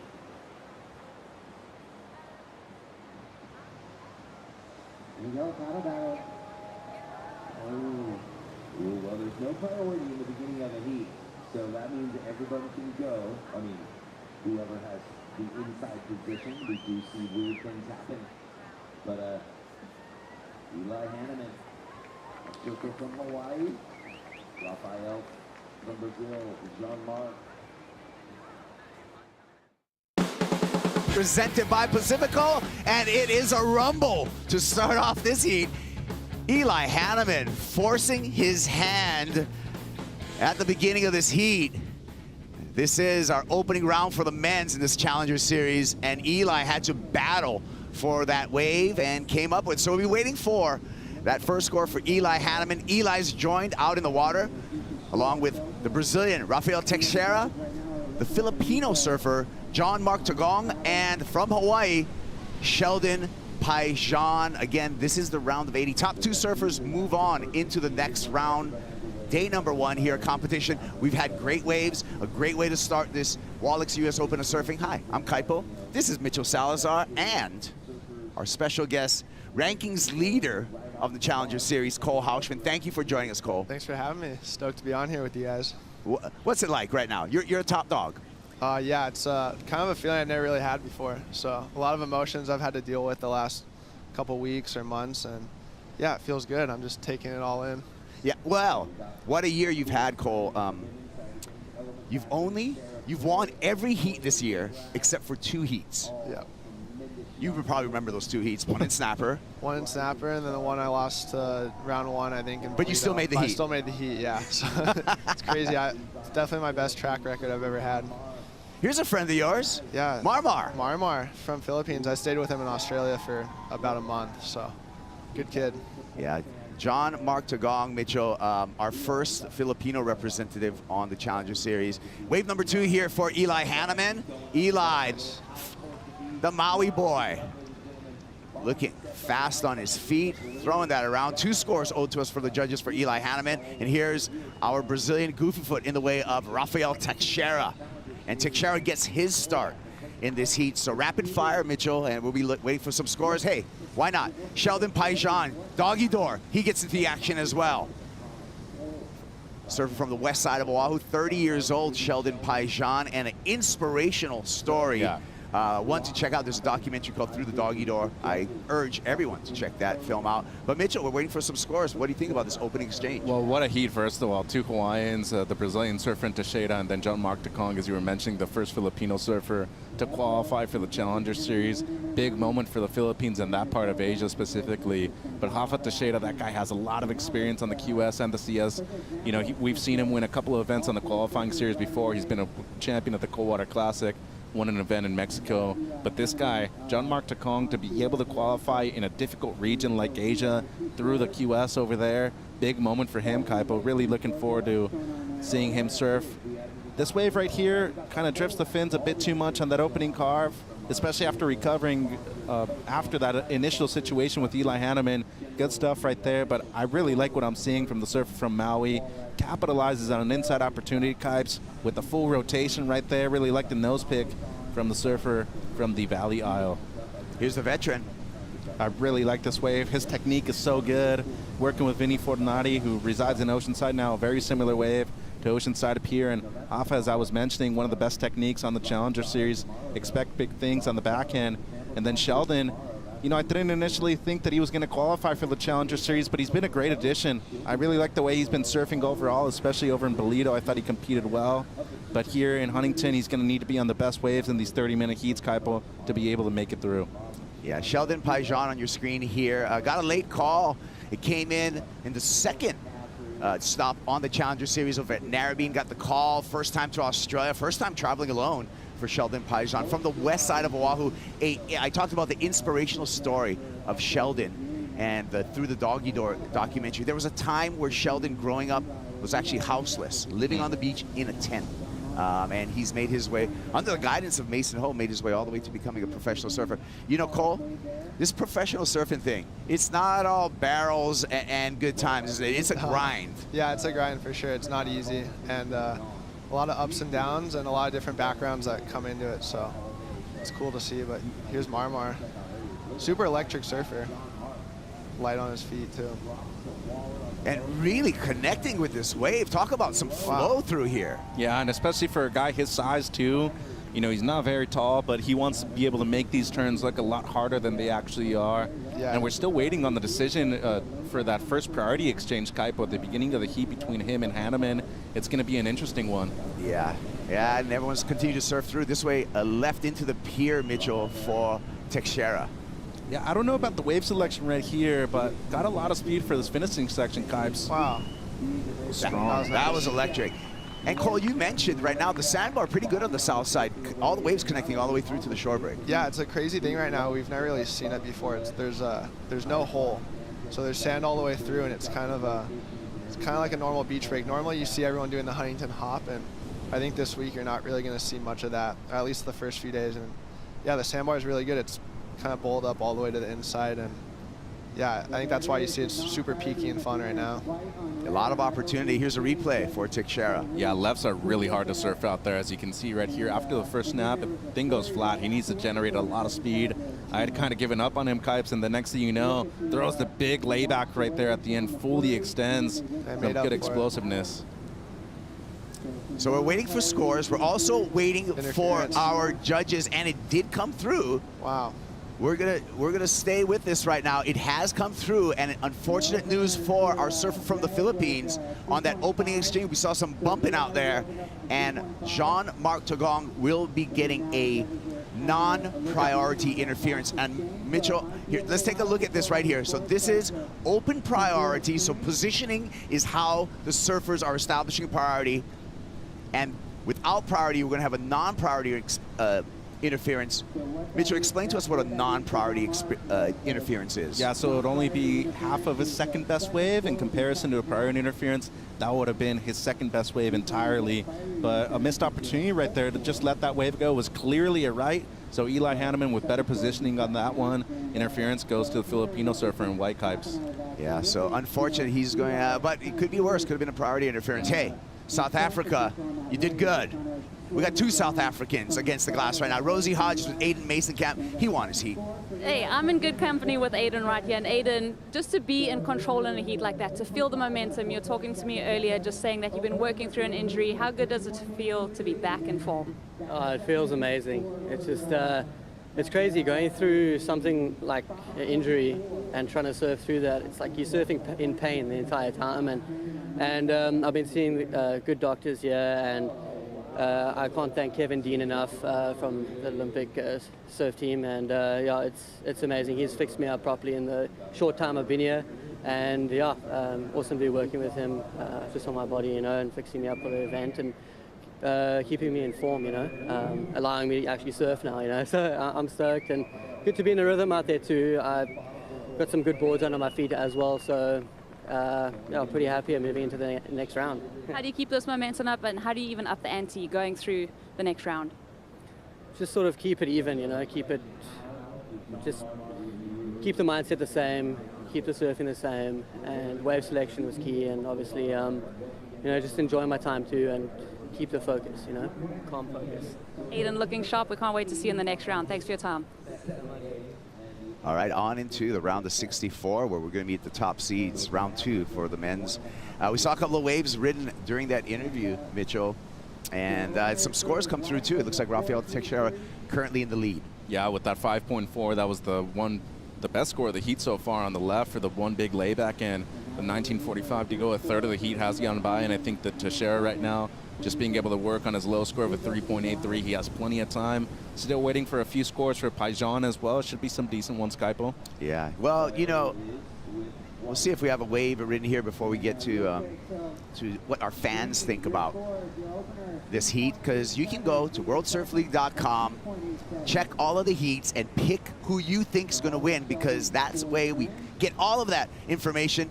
We put it together for the Pacifico fan picks, and the fans, Cole, they picked Eli Hanneman by a long margin. Yeah, especially in these conditions, Eli's pretty dangerous. He's got one of the best air games in the world, so I wouldn't see why you wouldn't pick him in this one. Cole, it seems like you hang out with Eli a bit in your travels and competing. Good friend of yours? Yeah, Eli's a really good friend of mine. I grew up surfing with him, and the last few years he's been kind of traveling with our crew, so it's been cool to have him around, and he's a super positive kid and rips. He's trying to teach us all how to do airs. And here's an example. I almost had it there, but yeah, these are, I wouldn't want to draw them out here for sure. And the split peak here, Mitchell, and we take a look at the left for Teixeira. Yeah, and it seems like Alpha's going to better his low score as well. Kaipo, as I was mentioning, his technique, he's just never out of position on his board and always in the right spot.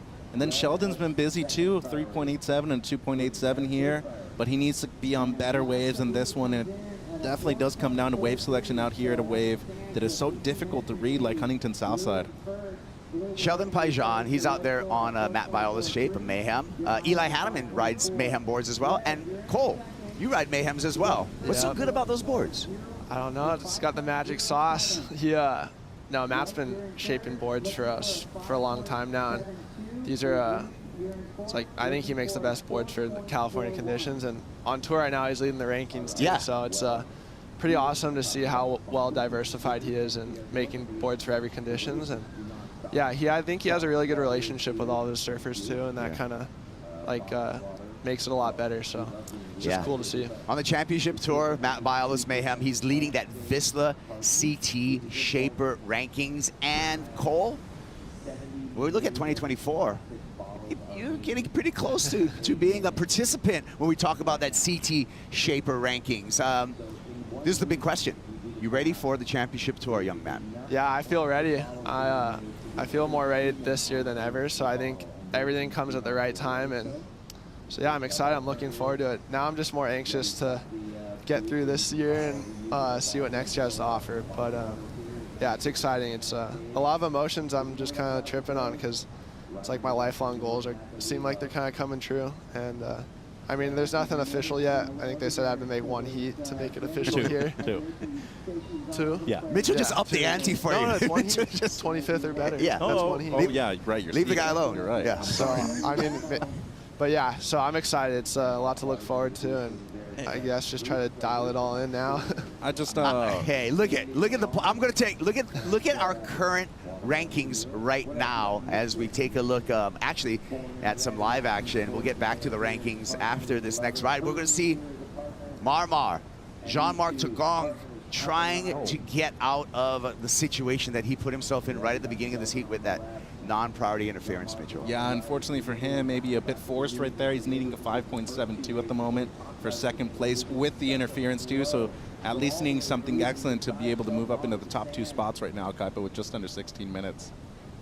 Yeah, just wanted to touch on your success, Cole, this year. I really want to congratulate you, because going back-to-back Challenger Series wins, that's huge. I've been seeing you on the QS for a long time. You made back-to-back finals in Acapulco one time, had success on the QS already, and just to be able to do that right now, pretty huge for you. Appreciate it. Yeah, thank you guys. It's been the support's been unreal. Yeah, so. I mean, big tides rise all the ships together, and it seems like your crew is actually lifting each other.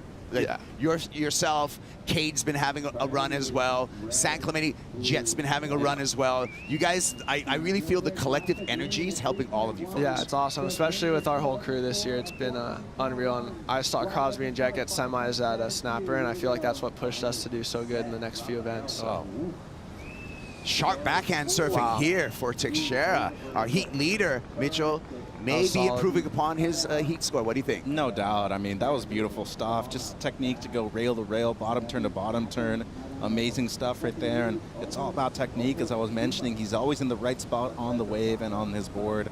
Good looking wave here for Eli. Oh, look at the conditions. Look at the peaks. But Eli Hanneman with first priority says no on that one. Saw something in that wave that he did not like. He's going to hang on to that priority. Currently in second place in advancing position in this heat.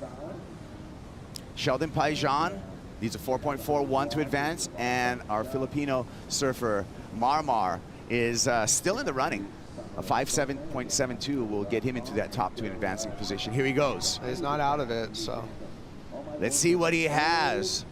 John Mark loading up. Eyes down the line. Quick spin there. Wow. Got disconnected by his board in the air, but somehow put it down, and the support squad loves it. He's got a big cheering squad right there. I mean, they brought a tent down and everything, but just to be able to see him compete here, keep his composure after having that initial interference, Kaipo, big stuff right here in terms of maturity, growing as a competitor. You see him take off on this wave. He gained a lot of speed, and as I was mentioning before, he's not a very tall guy, so to be able to garner that much speed and to be able to control your spin in the air like that, it is very difficult. So get a composure right there from the Filipino surfer in the white jersey.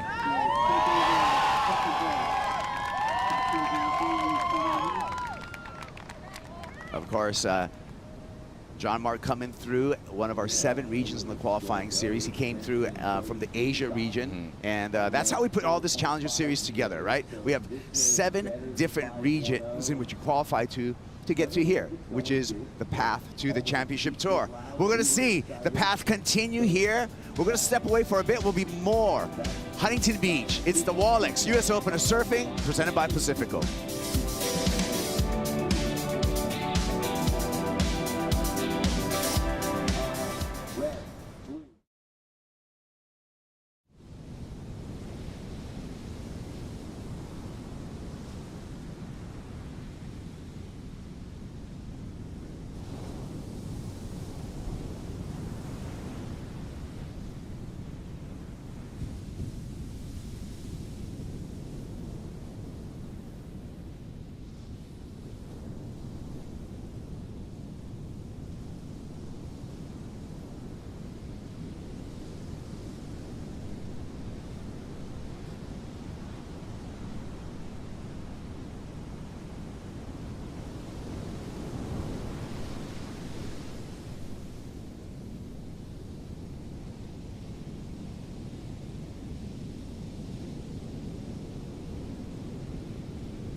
You can go to WSLstore.com, or you can come down to Huntington Beach, where we have all the merch right here at the Wallex US Open of Surfing, presented by Pacifico. I'm Kaipo, along with Mitchell Salazar and ratings leader Cole Hauschman.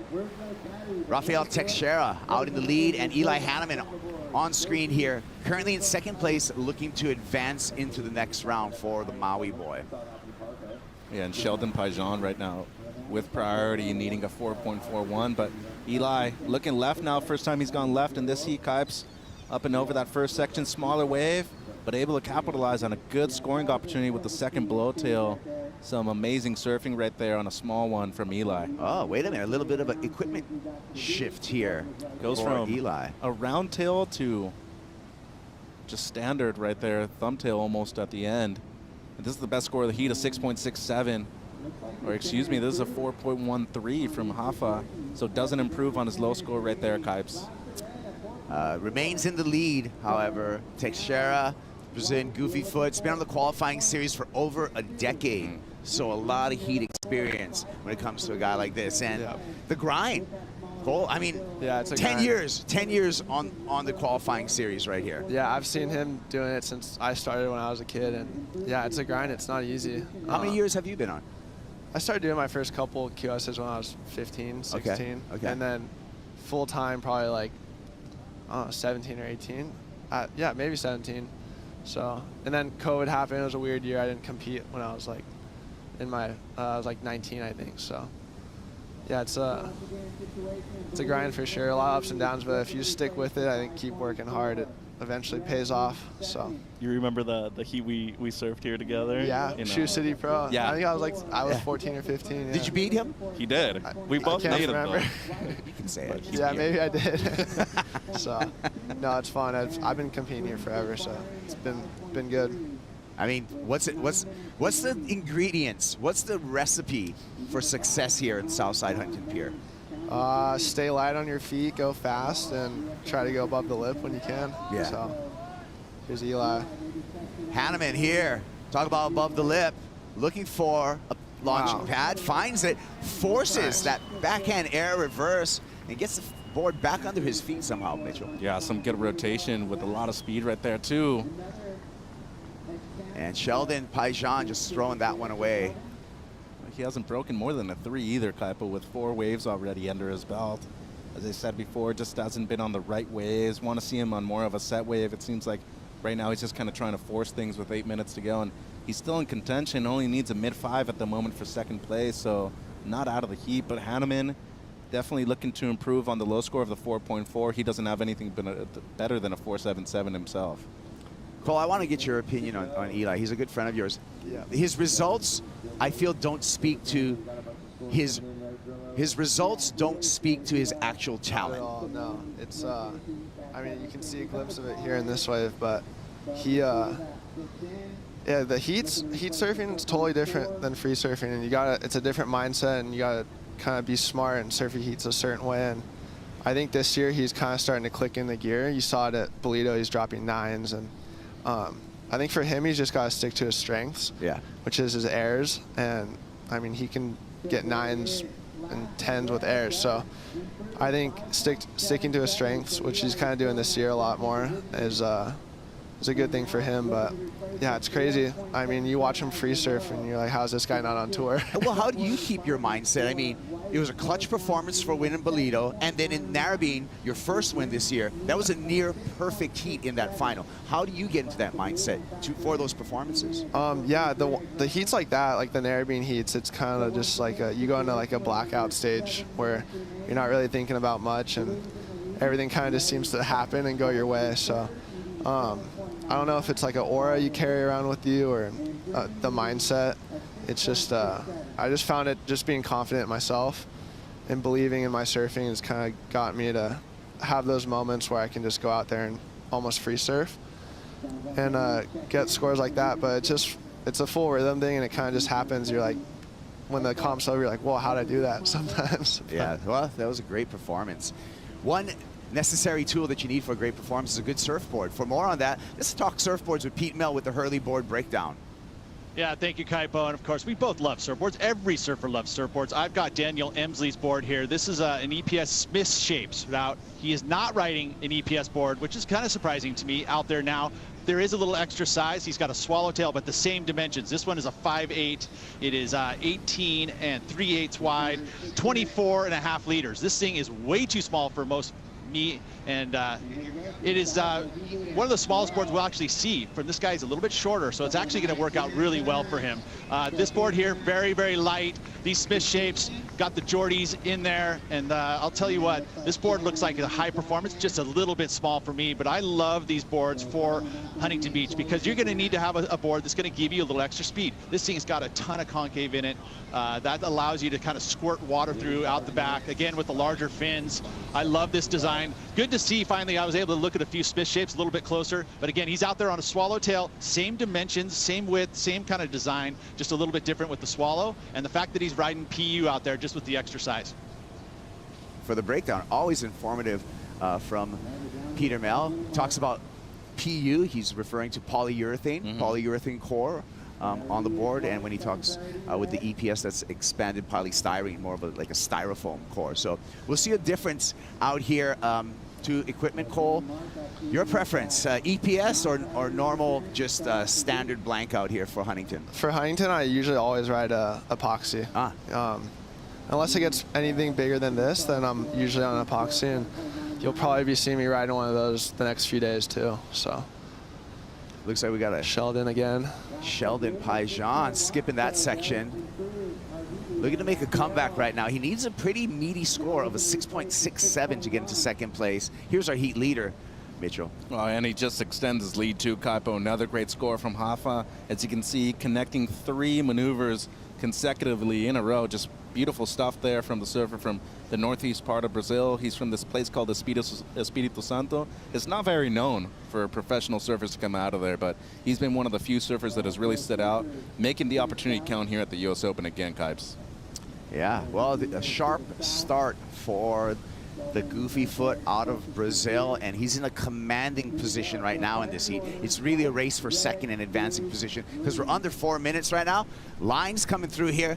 I've enjoyed the consistency that we've seen today, Cole. Yeah, it's there's been waves all day long so far, and it comes just with the swell in the water, and it's kind of making it a lot more peaky, and yeah, just like I said, the sandbar is good. So here, Marmar needs a 7, I think, on this, or an 8.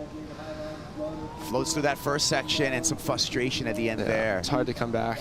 Yeah, and this is the mental game, right? Yeah. I mean, it almost feels like when you see body language like that, it almost feels to me, I call a lot of heats, it's like the surfer is already kind of defeated in a way. Yeah, yeah, it's a crazy thing that interference in the start of the heat, you can take it 2 ways. You can take it as I'm not going to make the heat, or you can still try to have a comeback. And a lot of times, like I've seen a lot of people make heats with interferences, especially when they're not priority interferences. I've had a few out here that I got interference off the start and I still made the heat. So, I mean, it's just kind of like that never give up mindset. And I think sometimes it's easy to look at it and be like, oh, I'm out of the heat, I need an 8 or a 7. But I think if you just put your head down, there's still ways to fight through it. If it's a slow heat, you know. But if guys are going lights out, then you're kind of in for it.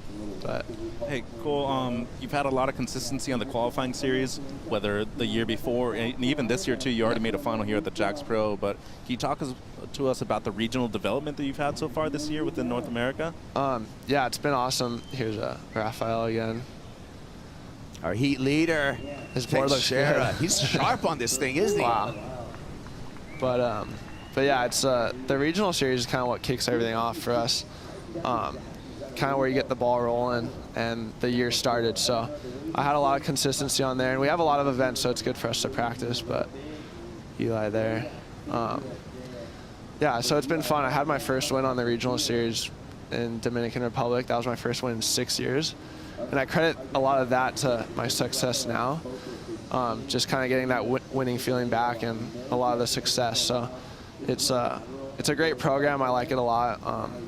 And it's still stacked. You got to like really perform, and a lot of good guys on those tours. So everyone that makes it here definitely deserves it, because the regional tour is not easy. The regional tour is not easy. Challenger Series isn't easy either. You do not have any non-elimination rounds where you look at qualifying for the championship tour. That luxury is only given to surfers at the top of the pyramid there on the championship tour. Right here, we start eliminating surfers from the very first heat, Mitchell. Yeah, and you don't even get a high five with it. It's like, hey, you either win and you move through, or you go home and you pack your bags. But last year I went to 3 events all over the world and didn't make a heat, and I was like, that's when your headspace, you're like testing your mentals right there. So, hey, look at the bounce back you've had. Exactly. I think everything happens for a reason, and if you don't go through the hard times, there's no good times. So just trying to stick with it through the hard times.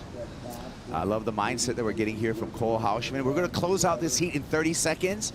Teixeira in the lead. Eli Hanneman hanging on to that second place and advancing position. We'll see if anyone's able to turn this heat. Just 20 seconds remaining, so I only think there's going to be 2 more shots at it right now, Mitch. Man, Hafa surfed an amazing heat, Kaipo. Look at the scores that he's throwing away, a 5.4 and a 5.97. A couple of guys in this heat would be dying for that to be in their score line. But as of right now, just seeing a guy that's been in control of his board, and Eli Hanneman making a crucial heat at this point of the stage on the Challenger Series as well. That's going to be it. It's done and dusted. Thank you, Cole Hauschman. Look forward to seeing you surf, man, and look forward to maybe congratulating you on a qualification at this event. Let's see what happens. Thanks for having me. Yeah, we'll see how it goes. All right. Well, we'll be back with more action. Southside Huntington Beach Pier. Wallex US Open of Surfing, presented by Pacifico.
The Wallex US Open of Surfing, presented by Pacifico, is brought to you by U Theory, made for all of you, by Tractor Beverage Company, organically farmed beverages, by Sambazon, enjoy the delicious powers of acai, and by Visit Huntington Beach, Surf City, USA.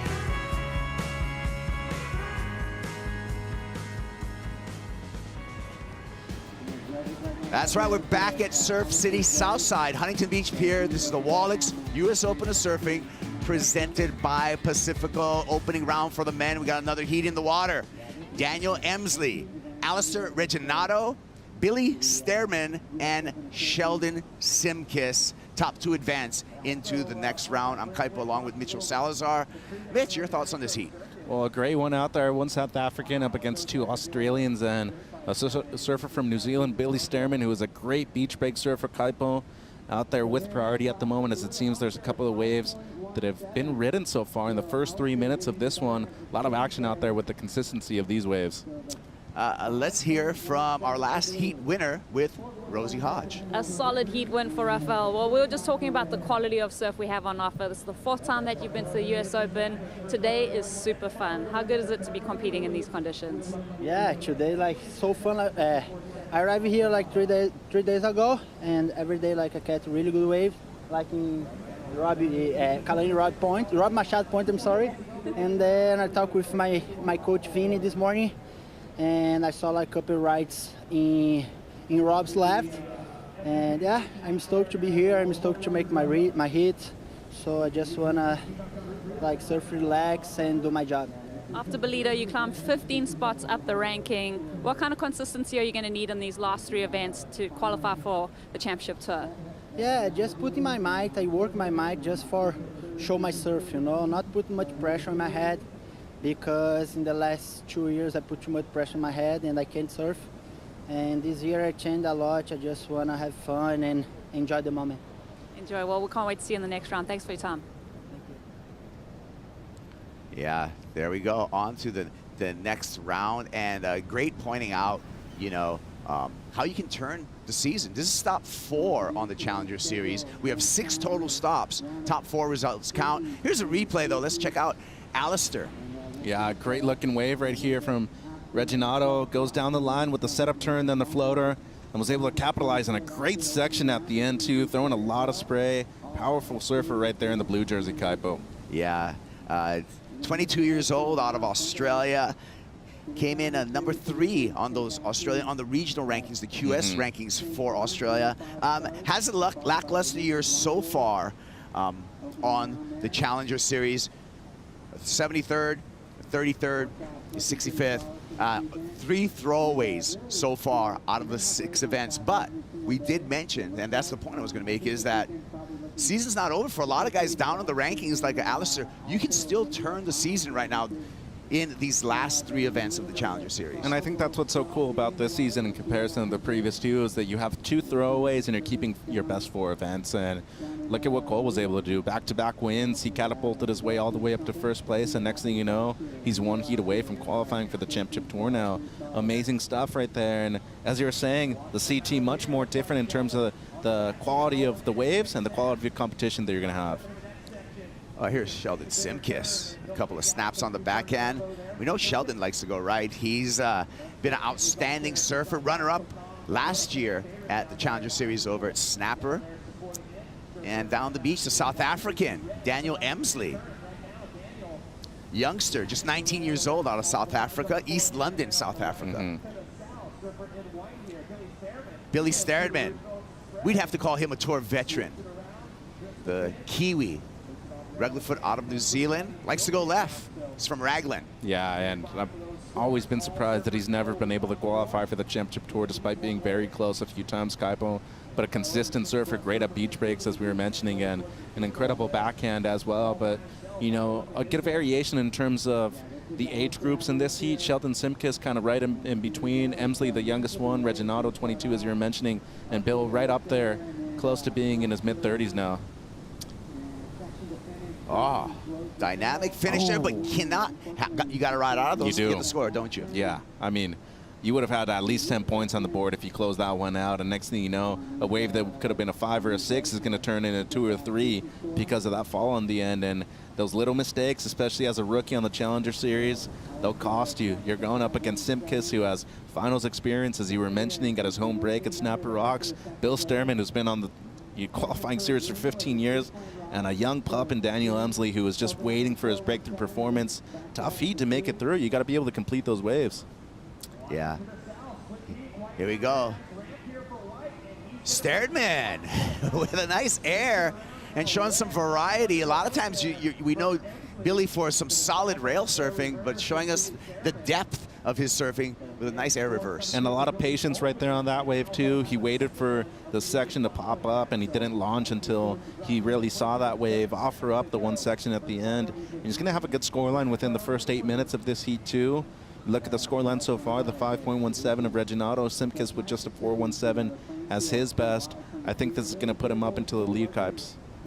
So we're going to be waiting for scores for Daniel Emsley, Alistair, Reginato, as well as Billy Sterdman to set this heat. So we're waiting on some judges' decisions, and then we can give you what the situation is going to be out in the water. 22 minutes, so it's plenty of time for that situation to change as well. Yeah, 100%. And, you know, I'm feeling a little bit of wind on my back now. It seems like that south wind picking up a little bit as it was forecasted by Surfline. We'll have a little crumble to the face of these waves, but I think more than anything, if it stays light enough, it's just going to offer up some good coping for a lot of these surfers out there on the outside section, specifically for the aerial maneuvers too. You see people like George Pitar, who will be in the next heat, Leo Casal and Guillermo Saad. It's going to be perfect for those guys to take to the air and bring the radicality to the surfing out here.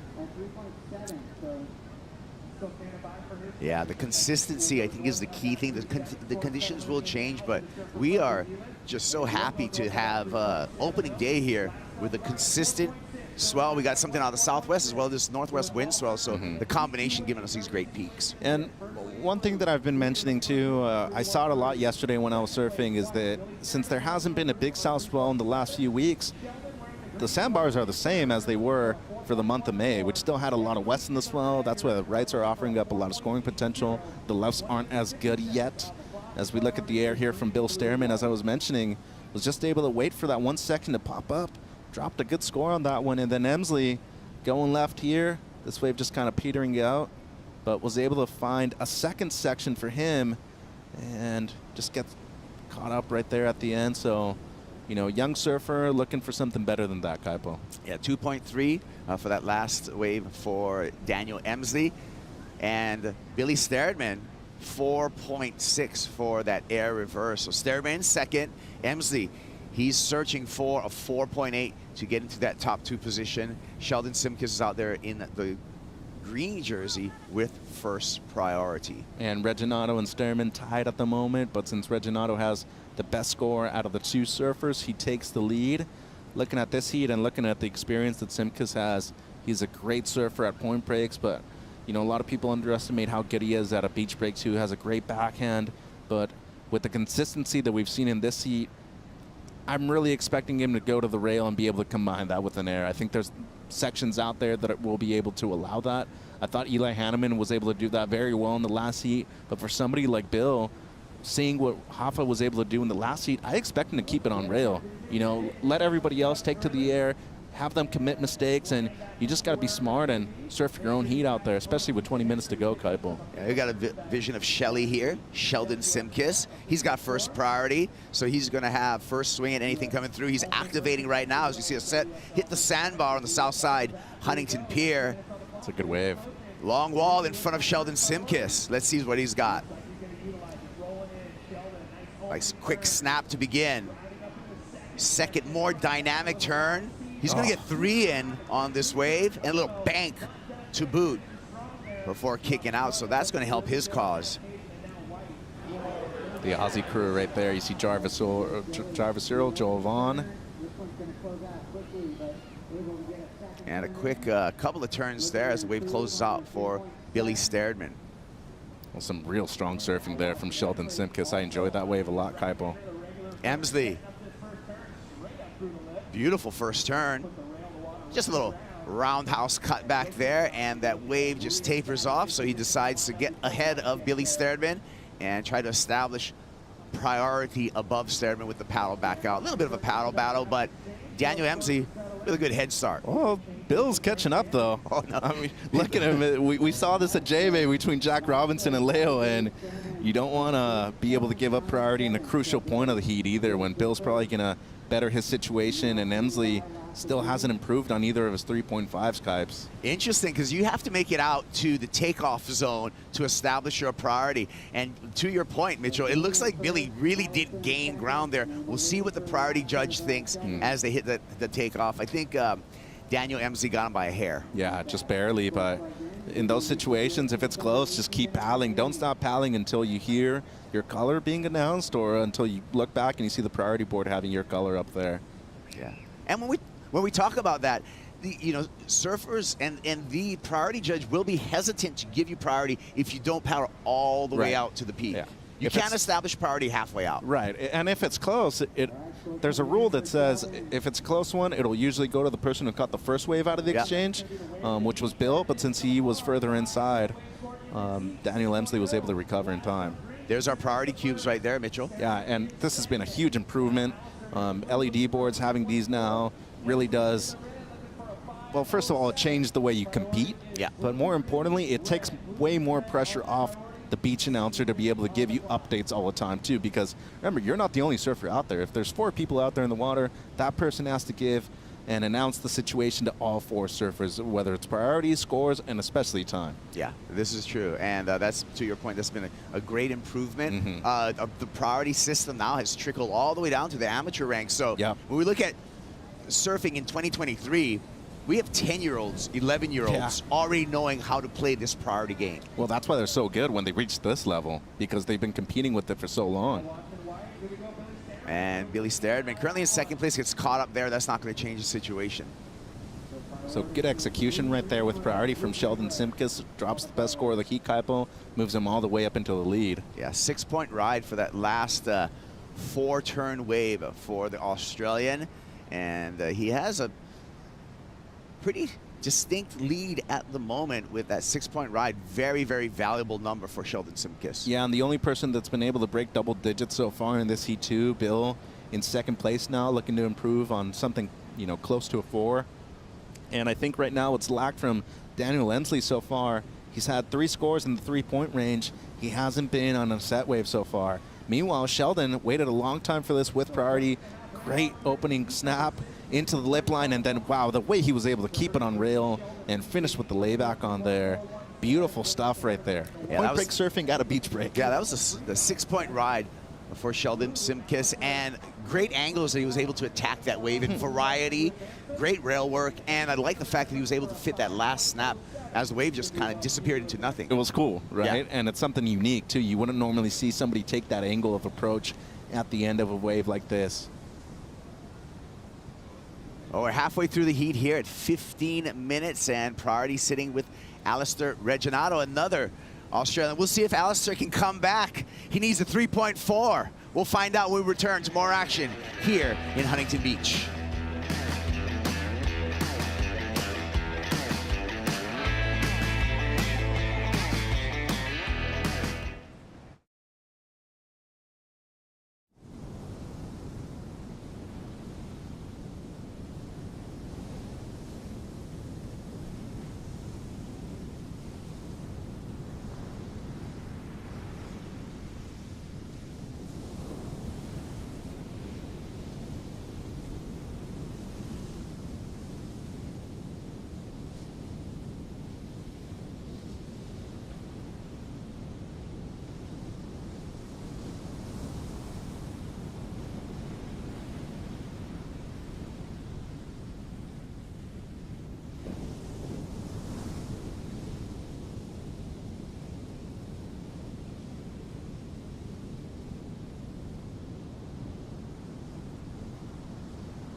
Opening day, Wallex US Open of Surfing presented by Pacifico.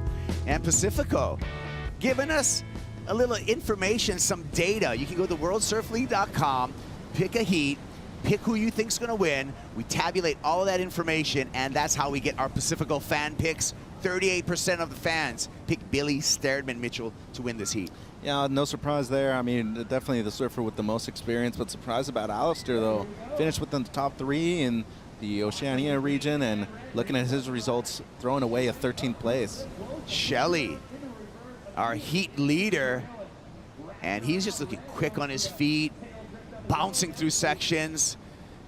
Tidy little reverse to begin with, so we'll see if that adds to his 2-wave total. Billy Sterdman, a little dissatisfied on that wave, so kicks out early. But Sheldon Simkus needs to improve upon a 4.17 to extend his lead. Did he do it, Mitchell? He definitely could. I mean, that was a cool rotation with a lot of speed as well. And when you look at the judging criteria that they have today as well, they're always talking about radical maneuvers. That was pretty radical when you look at the size of the wave and how difficult it was to surf as well. Good amount of speed going into it, but 12 minutes to go. I mean, nobody's really broken away in terms of the scoring, Kaipo. Still a lot of opportunity for Bill and Alistair. I mean, only needs a 3.4 for second place, holding down priority too. Yeah, Sheldon Simkus did improve upon his situation with a 4.43 on that last wave.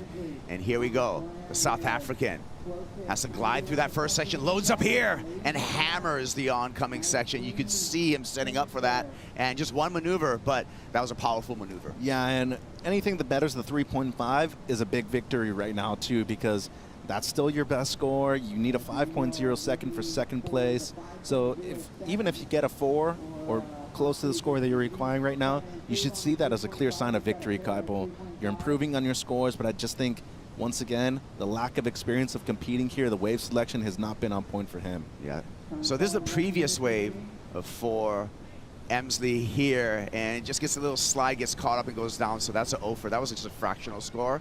Here we go, this is the 4.43 for Sheldon Simkis. I really like that. You know, went and threw the tail around real quickly, was able to fit in a carve afterwards too, drops a 4.43, as you were mentioning. The only way I think he was able to garner enough speed off of the bottom turn right there was because of the epoxy that he's riding under his feet. That DHD looks great. And this score comes in for Daniel Emsley. It was a cool layback, but doesn't improve Kaipo. Still looking for that 5.07. Yeah, just a 3.3 for that last wave that we saw from the South African in the red jersey. So did not improve upon his standings. Still needs a 5.07 to go into second and advancing position. We're down to 10 minutes and 15 seconds. There's your top 2 scores for each of the surfers, as well as their needs to advance. So this is a great shot right here. Look at how Simkis is controlling positioning with that best peak out there. He's on the right, Reginato right next to him with priority, and you see Bill Starman, who's in second right now, looking to improve on his low score. But Emsley's always been on the inside of the other 3 surfers. He wants to be at least on the same line that the other 3 surfers are, because that means that he's going to be on the outside peak. This kid right here, I've seen him in a few years, whether it's the juniors, whether it's on the QS level, he rips. But as long as you're not on the best waves, it doesn't matter if you're the best surfer in the world, you're never going to get consequential scores because the scoring opportunities are going to be so low. And I just want to see him on a set wave and to be able to give himself an opportunity. He needs half of the scale right now. 5.07, that is very attainable with the consistency of waves that we've seen out there. But just control yourself, be a bit more patient, and put yourself on one of the best waves in the next 9 minutes. And what about for our surfer holding priority right now, Alistair Reginato? He just needs a 3.4 to get into an advancing position. Yeah, but if you look at what Bill's looking to better, a 3.97, you got to be thinking that he's going to wait a while. He's in second priority as well. So realistically, you got to be thinking at least something in the 5 or 6s right now.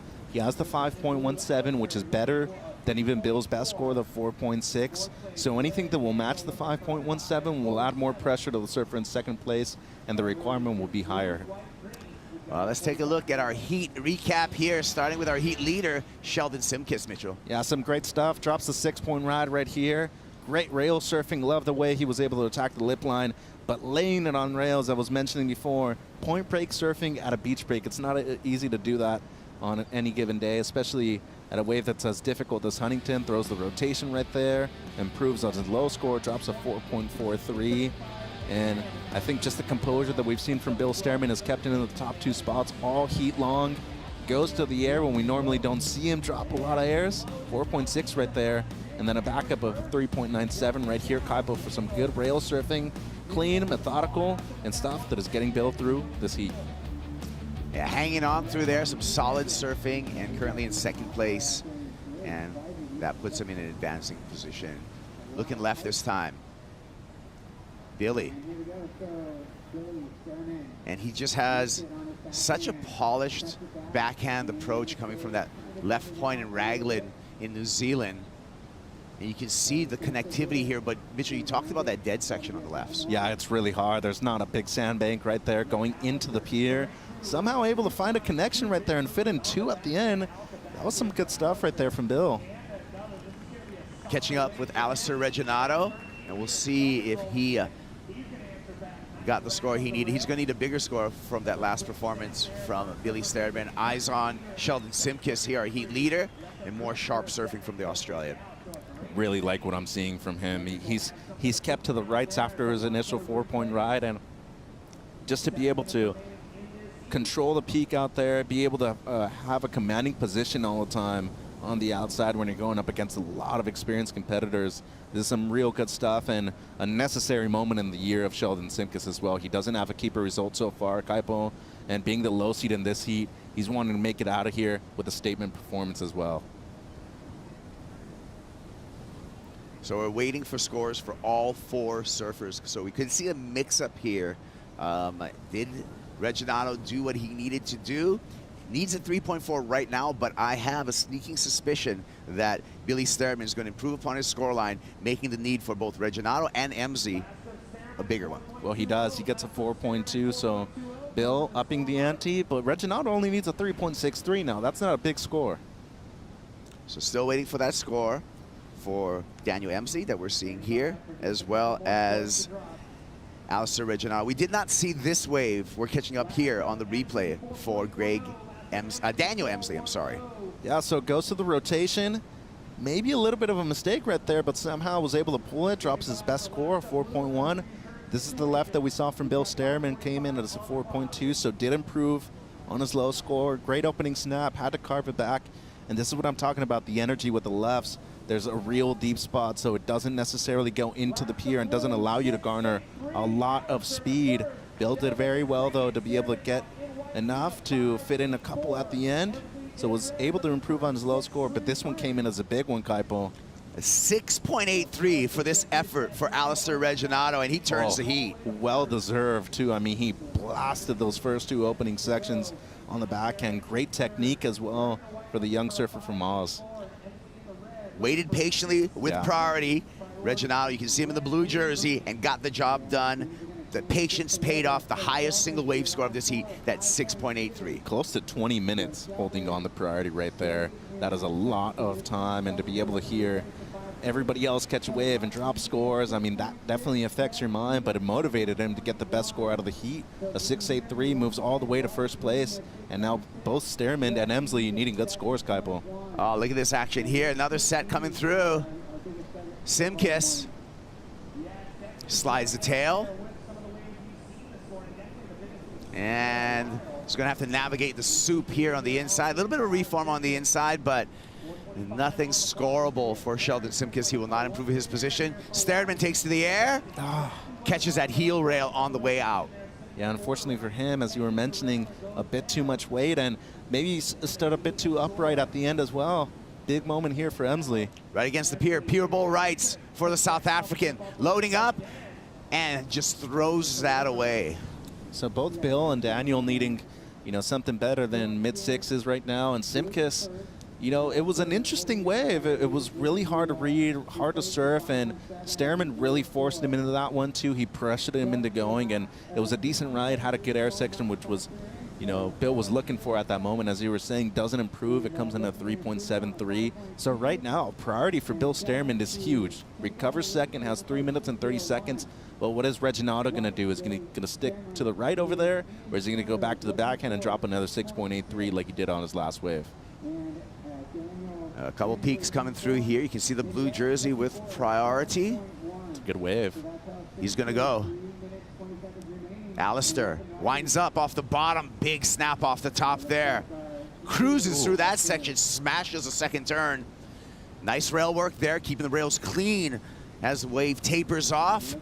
Stays busy throughout the ending of that wave and likely to improve upon his scoreline. And very composed as well. As I was mentioning before, you said he ended up second within the region in Australia. That is big for a 22-year-old when you look at the talent that, there is right now, and a very young field from Australia. Joel Vaughn, only 20 years of age. You look at Alistair and the results that he had within the region, was dropping a 5th place as his throwaway. Had a 13th, which was even out of it, but, had a runner-up finish, had a couple of thirds, did really well for his age. Yeah, only 22 years old, so just at the beginning of his professional surfing career, Alistair Reginato. And we're still waiting for that last score for the Aussie and see if he extends his lead over the rest of the pack. We got the 2 Australians in 1 and 2 right now. Yeah, and a proud Queenslander is Alistair Reginato. What do they call people from New South Wales? Southies, right? Yeah, so I know there's a big rivalry there, especially if you're from the Gold Coast and you're right from the border. You're right on the borderline, aren't you? Yeah. I can't believe there's a time zone change right there. When it's literally gets tricky. Yeah, people work on in one state and then you have to go back to the other. It'd be difficult, I bet. It's just a great slice of the world, and that's a stop 2 in the Challenger Series. Takes us to the Gold Coast. Here's Daniel Emsley. Needs a giant number. Needs a 7.1 right now. Swinging through a couple of turns, but this wave just not offering that number potentially. Does a limbo there, but cannot get back up. Much better with the 2 opening carves, though. At least he laid it on rail. He should be proud of, you know, being able to put up an effort at the end of this heat. But with 90 seconds to go, as you were saying, it ain't going to be the score that he needs at this moment. And Simkis holding on to second priority. And where's Bill right now with first priority with a minute to go, Kaipo? Yeah, we can see the white jersey of Billy Sterdman holding that priority, and this is going to be clutch time for the surfer out of New Zealand. There he is, taking a peek and seeing if he's got a set wave coming through. 6.6, that's going to be a special wave. Yeah, and he definitely has a never give up kind of attitude. He goes for things, and as we saw before in this, he has a decent air game, but kind of have to be on a set wave right now to be able to get something in the 6s or better. Yeah, and that's the unfortunate part. Here's our heat leader. And more sharp surfing from Alistair Reginato. When you see somebody that doesn't really have to shift their feet between turns and to be able to connect with one section after the other, that's when you know somebody's locked in. Yeah. And I've seen it on the last 3 waves for Reginato. He looks very good right now, Kaipo. It looks excellent. Well, a patient heat for Alistair Reginato. Ooh. And wait a minute, hold everything, because we could have a change right now. Billy Sterdman, use that priority. Sterdman needs a 6.6. Hooks that first turn, but this wave does not have that scoring potential, and you can see the frustration for the Kiwi. Yeah, and unfortunately for him, just with the body language, you know it's not going to be enough, needing the mid-6. Good effort, though, but what a comeback win for Alistair Reginato, and Sheldon Simkis moving through as well. All right, well, let's move 2 Australians into the next round. Alistair Reginato, Sheldon Simkis advancing on. We're going to advance to a commercial break. We'll be back with more action from the Wallex US Open of Surfing, presented by Pacifico.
Every sustainable choice you make, no matter how small, matters.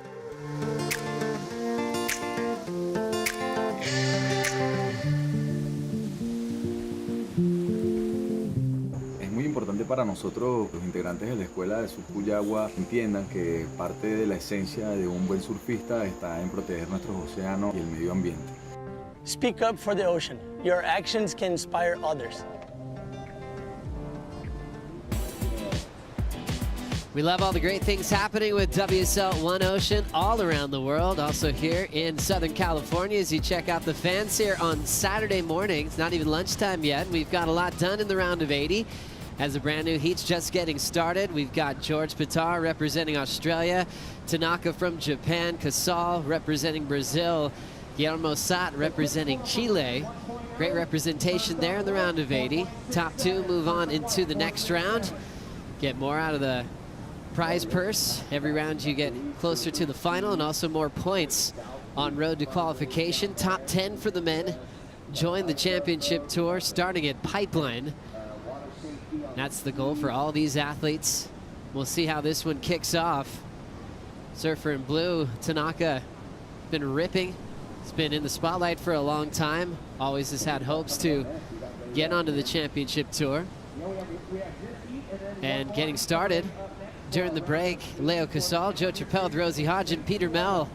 Little snap to slide and hanging on there, Ro. Yeah, looking good. I mean, that equipment just flowing through all the lumps and bumps, obviously just catching a couple rails here and there, but you know, it's nice to get that solid start. I feel like everyone that we've seen this morning has had to find that momentum, and a good start has been a positive thing for them. I know there was a couple things here and there that Leo would like to clean up, but pretty solid, Pete. It is. You know, again, we always touch on it. There is 30-minute heats here, which is kind of a long time. You know, in most of these Challenger Series heats, you're going to get these 30 minutes even in the very first round. So it's a bit of time, but getting that nice, easy, quick start is always helpful. Oh, it's really cool, and it's always cool to come here to Huntington around this time of year in the summer in Southern California. It's a kind of a gathering place of our tribe.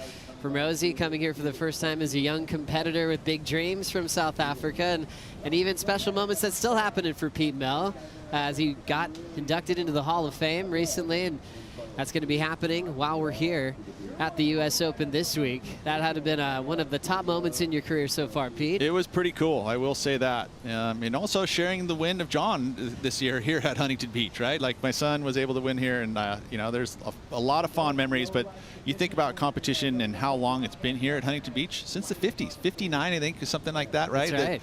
Some of the first world championships. So competitive surfing has been here at Huntington Beach for a very long time.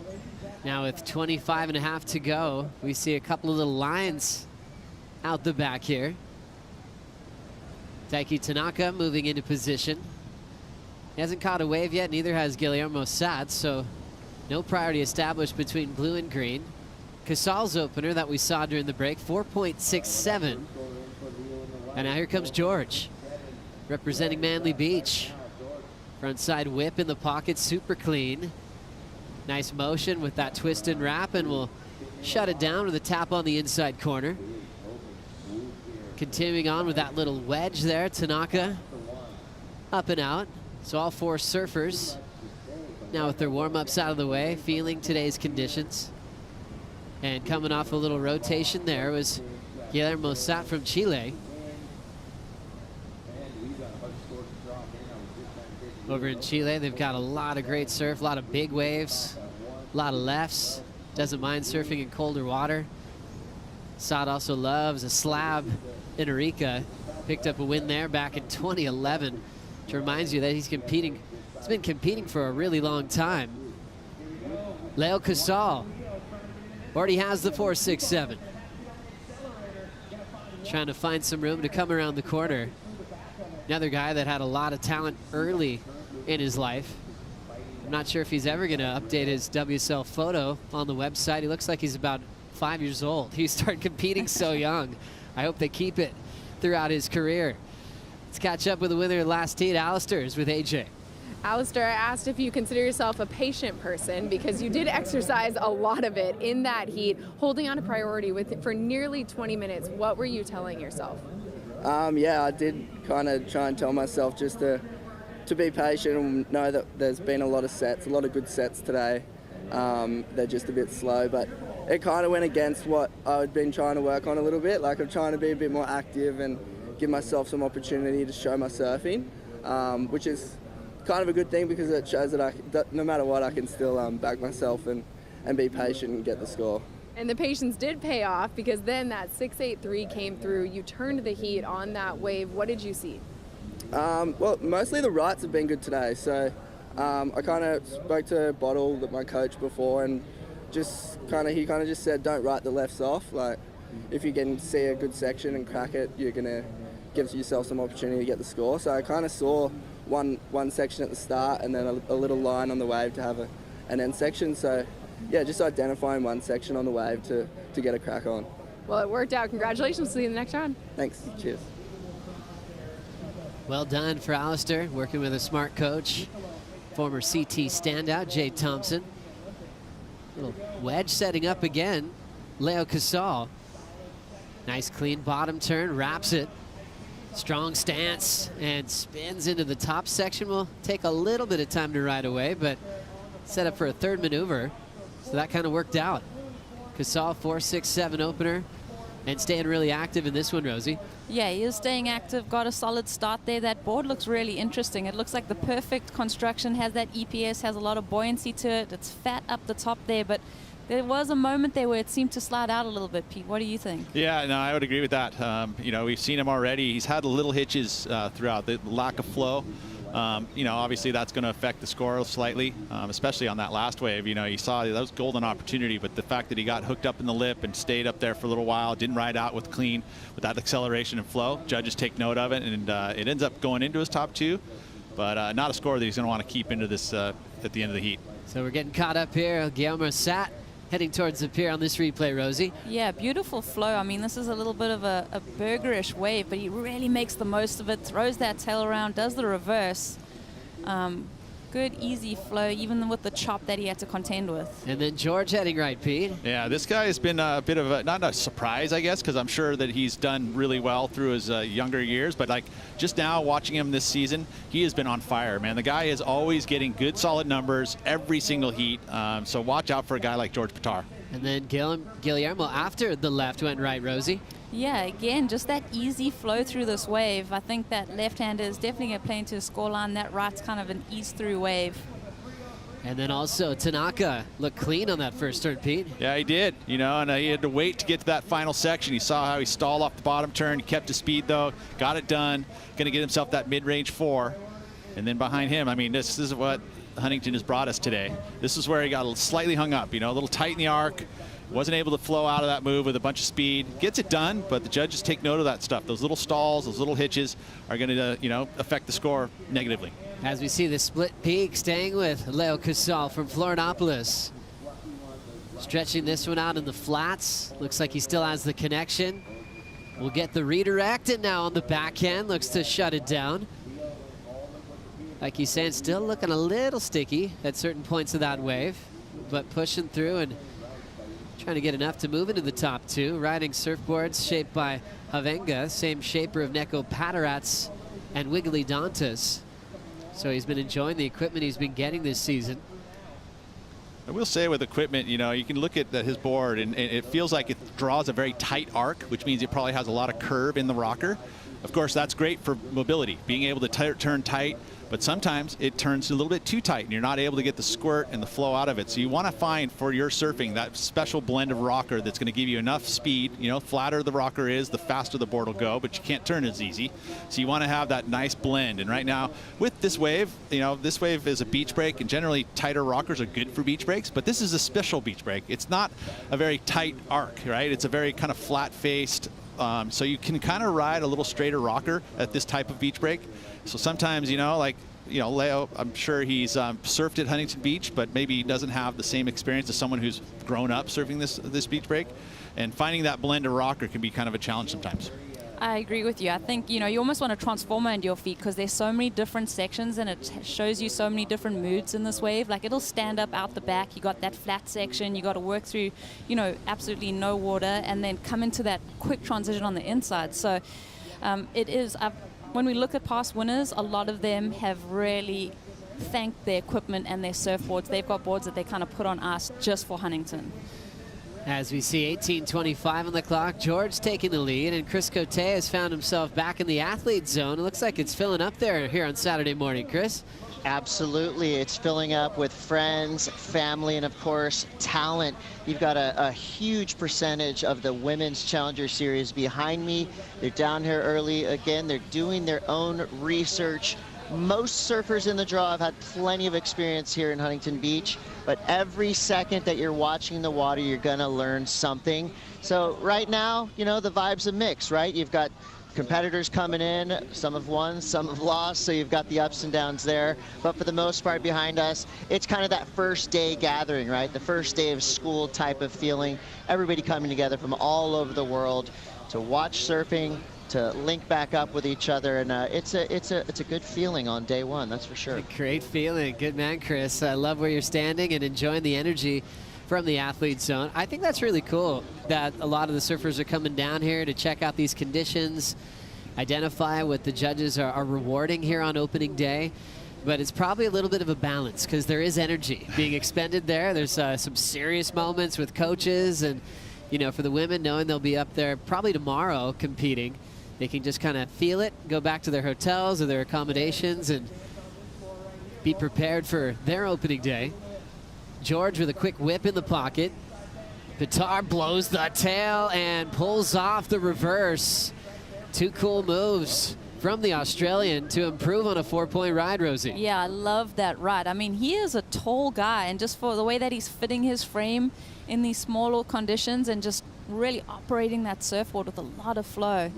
Enjoying his approach at the moment. Love how explosive he was and had to work hard to fight for that finishing move. What'd you see, Peter? Well, like I saw a nice, beautiful top turn to start the wave, but this right here was such a flowy little whip, right? He gets there, he uses his size, he accelerates up and over through the lip, but so much flow in the move, right? You've seen that where some surfers will kind of take their time getting through the rotation. He didn't. He was right through very quickly. Judges will take note of that. It's going to be probably the best number we'll see so far in this heat. And a great start for George Pitar once again. George had a really cool upbringing. For the first 10 years of his life, grew up in an island nation of Vanuatu. That's why we haven't seen him compete yet as a youngster, right? Yeah, he kind of had this sneaky little childhood surfing uncrowded waves. That's not fair. Yeah, unbelievable. I mean, jealous. An island nation in the South Pacific, kind of in the middle, if you're looking at a map, in the middle of New Caledonia and Fiji. There's actually a chain there, like the Solomon Islands, that kind of goes down and reaches down and goes all the way down into Fiji, right? So it's in a pretty wave-rich zone. Obviously, you get the southern hemisphere, and a lot of Vanuatu too actually gets some of the north swells too. So a little secret, little deck, but you have to work to get your waves, right? It's like you got to get on a boat. The reefs are pretty far out. And what a great place to grow up. And then moving to Manly for George. This is Guillermo Sat from Chile. Just kind of losing the handle the last two turns. Nothing should be changing into his top two. Still fourth at the moment, as you see Leo Casal riding out of the same wave that we saw from Guillermo Sat. Leo needing a 5.7 to catch up to George. I will say that's probably one of the toughest parts about judging this break specifically, is that we've got a gigantic competition zone. I mean, we're all the way from Tower 5. I mean, it's 300 yards, 400 yards of competition area, so you can surf up and down this beach. And today, specifically, we've got peaks up and down the entire beach. So you're going to see surfers riding waves the same wave, you know, and getting scores separate from each other, which is very different from a point break. So as a judge, you're going to have, you know, your eyes on all three competitors watching it. And that's why I think replays are very important as well. And sometimes we'll see the scores take a bit, and that's because they're riding the waves at the same time. Lily Pereira, head judge of the Challenger Series, was the first Brazilian surfer to be added to the Quicksilver International team back when he was a pro, traveling the world. He had really long hair, too. Great guy, smooth style, kind of like Curran. And he's watching the panel upstairs. George, 5.6, 4.77, and scores coming in for the other three athletes here in Heat 7 of the round of 80. Pitar in red with priority. Looks like he'll commit to his back end heading into the pier. Carved to start, mid-face bottom turn just to get there in time. Ends up kind of throwing away the finish. George had a really cool road to qualifying for the Challenger Series. Said he actually had no confidence heading into the last event. Just felt like he wasn't surfing like himself, was out of rhythm in heats. He kind of told himself, he's like, well, pressure's off. Just do your surfing in this last event, nothing to lose. And all of a sudden, he's starting to get information from WSL going, hey, you're one heat win away from qualifying for the Challenger Series. And then he said the pressure just mounted on his shoulders. And he that wasn't fair, had whoever to told find him that. some space. He said it all worked out, though. The relief he felt from actually accomplishing his goal was one of the best feelings he's had in his young career. Here's the left beat. Yeah, a little extension on the backhand late there. So I would say he knew that, you know, the carve especially didn't have the same kind of speed out of it. Had to get out of that wave and just kind of gave it up. But it ended up going into his top two.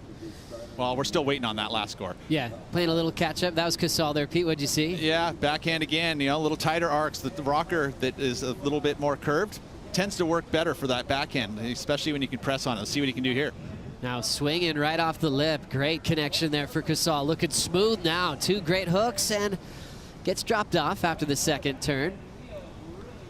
And he'll get out of there. but definitely smooth from the first turn till he got to the lip for the second effort. That was a perfect example of what I'm talking about. Like, you know, the judges will take note. I mean, there was an epic section right there. It was nice and vertical. It was a critical section. He hammers it, but then that little moment where he doesn't get that flow out of the bottom of the turn, and the judges will take note of that. George on a heater. How smooth was that hook? Right back into a wrapping cutback. Pitar just shuts it down nice and clean. Well done. The start of the season, we had to make picks at who would be in the final top 10 at the end of the season. One of our co-commentators, Richie Lovett, who's from Manly Beach, has seen a lot of George, and he was in his top 10. Probably sensed that he was ready to really rip into the Challenger Series, and we'll see if he can follow through and make the top 10. Being tall like that and being able to surf small waves really well, it's an advantage. You know, I mean, some tall surfers, they look like they struggle in small waves, but he knows where to put his body. It allows him to have that little accelerate. It's almost an advantage being able to have those big, long shocks, his big, long legs, it's true, to be able to get through maneuvers. And that was an example where he laid out that carve, you know, and he opens up. That's committed. When you can get yourself extended and bring it back in nice and tight again, like he did through that carve, judges will take note of that. Rosie, you're really tall too. When I'm with yourself and Pete, I sit on a pillow here on the host set. No, but you can use that to your advantage when you actually have coordination and can really take advantage of your size and throw a lot of water as well. And that's George is actually trying to spend more time in the weight room to get bigger. Well, it is fun just watching that technique right there, and obviously a lot of quad and core strength to go through that maneuver, and as he gets out to that flat open face to bring it back around so quickly in transition. And this is Tanaka. I mean, he's also looking a little bit more alive now. That two-turn combo was a lot better from him. And then also Leo Casal, Pete. Yeah, well, let's just watch this wave. Nice vertical approach there. That's what that rocker will do. And again, that was the section, but then the arc, right? It slowed up. It wasn't able to come down through the section there with flow, with speed. Still going to be a pretty good number. It does go into his top 2. And also scores coming in for George, 7.17. Love that name, George. It's actually on the comeback. My daughter's kindergarten class, there's 2 Georges. It's on the comeback. Last year, they actually had to call one George. What, hey? Disappeared for a while. Huh? Love it. What, George, nice name? Strong name, yeah. Okay, well, George Washington. Yeah, there's a lot. It's old school, right? Yeah, we can go all the way back to George Washington. So George getting a 7.17. Casal, 6.27. We mentioned how Pitar put it together in his final event of the season. Casal did something similar. I was catching up with Paulo Traco just moments ago. To qualify for the CS, he did it with a 3rd place at Fernando de Noronha, and it was pumping. Also had a 5th at Praia de Mole and Florianopolis in small waves, showing his depth and chunky serve, small conditions to represent himself on the Challenger Series. So that's been a really fun series to watch. Like you mentioned at the top of this heat, Pete, you know, with your son winning here in Huntington, representing North America, that's turned into a really cool series to follow the road to qualification for the CS. Big time, right? I mean, this is the changes that's happened. So all of a sudden you become fans of your own region, right? Like you become, it's like your team, right? The Aussie team, right? Australasia, which is going to include a lot more than just Australia. But like I'm going and I'm watching those events. It's a good time for us to watch, kind of in the evening, going into the, you know, so you get to kind of see these guys coming up through the ranks. And it's enjoyable. You know, the Australian region is able to put all those broadcasts together. We didn't always used to get to see all of these events, and now we do. Loving it. 8:40 to go here in the round of 80. George Pitar leading. Leo Casal still second with 8:35 on the clock. Back for more at the Wallex US Open of Surfing, presented by Pacifico.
The Wallex US Open of Surfing presented by Pacifico is brought to you by Yeti, built for the wild, by Nissan Cup Noodles, the original instant ramen, by Shiseido, official sunscreen of the World Surf League, and by Wallex, official digital wallet of the US Open. Hope you're enjoying opening day. Round of 80, heat number 7, still led by George Pitar. You haven't missed anything. You've seen all the waves. All the scores are locked in. Casal still second. Tanaka needs a 6.37, and Sat looking for a 6.4. Top two moving on to the next round of competition. George did a good job moving up quite a few spots on the rankings after Bolito, and he actually had a great chance to kind of sit down after the first two events and go, what do I need to change?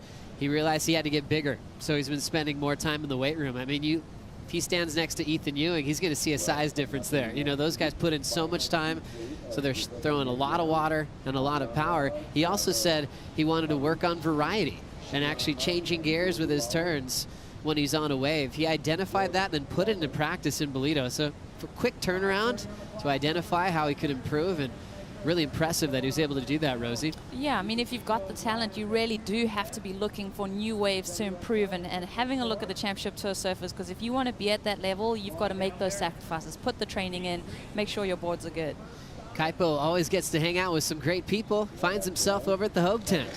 Yeah, that's right, Joe. I mean, hey, look, a lot of this stuff is fun, but we're talking about health and safety right now, and we have a great partner here with Hogue.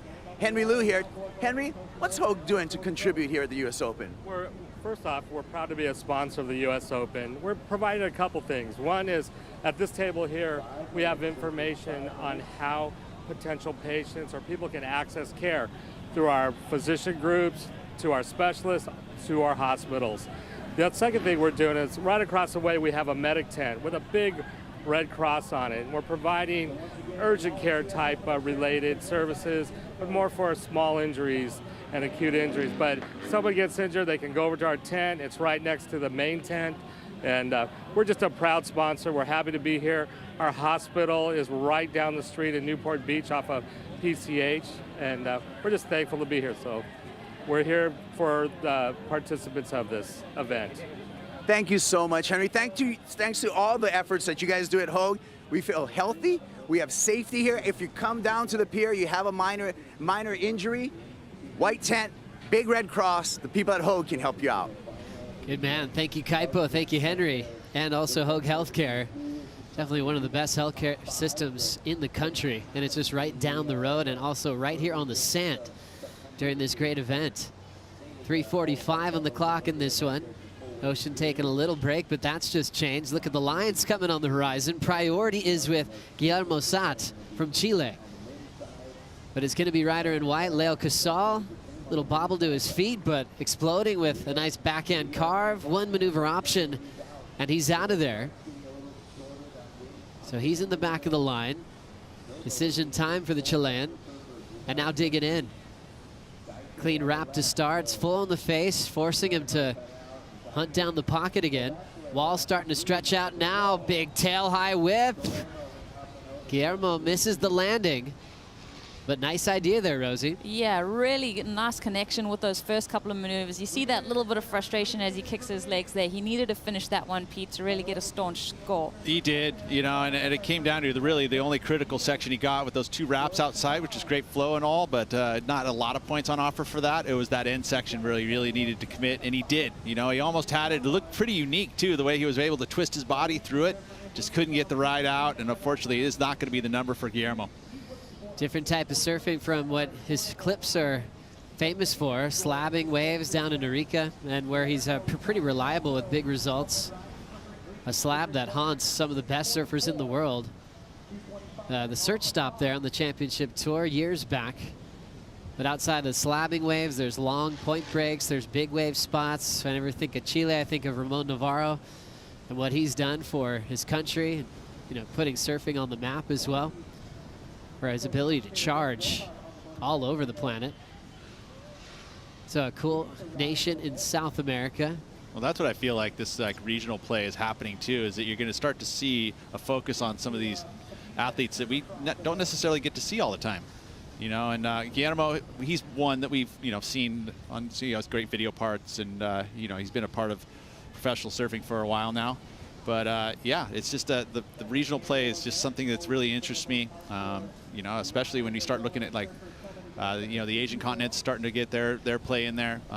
You know, Tahiti, getting to see some of the surfers there. Europe is another one that we, you know, didn't see a lot of professional surfers out of Europe. Now, it's a really hard region to qualify. It really is. Yeah, breaking down the regions, we've got Africa, Asia, the APAC region, Europe, Hawaii, North America, and South America. And so those are the regions you can qualify for. We had a field reduction from 96 men last year down to 80 men. Which makes it even more challenging, exactly, right? To get into the Challenger Series.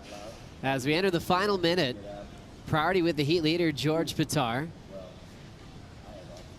Tanaka has second priority. So we'll see how George is going to manage the final 50 seconds. Casal going back and forth right next to Guillermo. So Casal has decided, I'll choose one that he's got higher priority over, and that's the Chilean. And now a wave drifting down towards where Tanaka's sitting, but it's not going to break. And that's that play, right? The priority play. You got yourself a you know, higher priority. You can actually cover somebody and take that opportunity away from them. But again, you're making the choice, right? He's sitting there going, okay, you know, I have the higher priority over Sat, so that's going to give me a strength where he can't go and chase Tanaka, because Tanaka has the higher priority. So true. And he's just going to hope George does it for him to shut it down. And it looks like it's not going to matter without a wave coming through. George Pitar, Leo Casal moving on into the next round as we lose Tanaka and Sat from the round of 80, heat number 7. Another big matchup to come in this round here at the Wallex US Open of Surfing, presented by Pacifico. Let's see what happens in the next heat right after this.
Here, hear the yell, back to school, ring the bell, brand new shoes, walking blues, climb the fence, books and pens, I can tell that we are gonna be friends.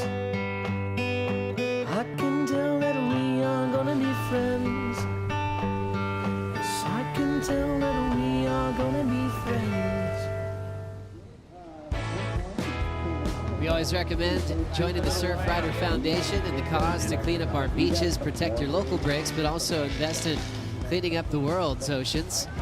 As we see a happy George Pitar, 12.77 total, solid heat victory, as he is on the rise, moved up quite a few spots on the rankings after Bolito, and into the next round here at the Wallex US Open of Surfing, presented by Pacifico. Oni Anwar winding up on the right.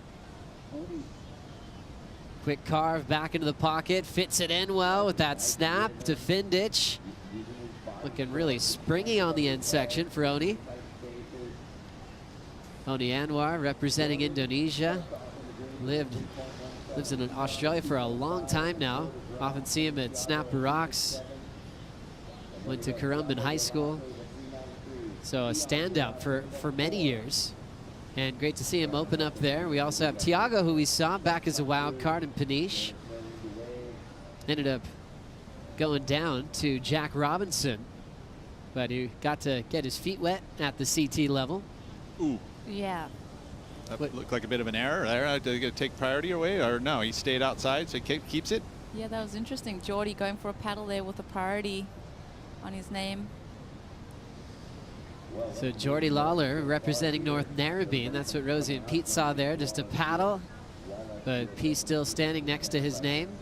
Looking like that the other competitors were outside the takeoff zone. They might let him hang on to it here. Yeah, they did, for sure. And you'll see that happen from time to time, just based on positioning. You don't lose your turn if you're no one else is in position, right? And that's kind of what that happened there. Geordie already has a 317 that he got during the break. So we take a look at it here, Rosie. Yeah, Geordie up on his feet. Looks like a difficult wave to kind of negotiate, as it had that kind of fat section to it, but he does well to fit in those 3 maneuvers. I like this wave of Ani's though. Of Kyan. This is actually our first look at it, Joe. Little wrapping cutback, looking smooth so far, and finishing on his feet. An interesting note with Geordie is that he wasn't in the event. He came in through a late call out and got in on the alternate list, so he didn't actually qualify through his region. He was low on the rankings, just outside of it, unfortunately there. But Tiago here, again, those lefts, they split pretty much every time. It's so tough to keep the flow. Whereas the rights, they tend to give you a little more cup, so you're able to go rail to rail a little easier. You always get that energy coming at you. That was beautiful work there for a nice finish for Oni. So knifey. And with that extra pop on that last maneuver. Oh, he looked great. And also Tiago on the left, Rosie.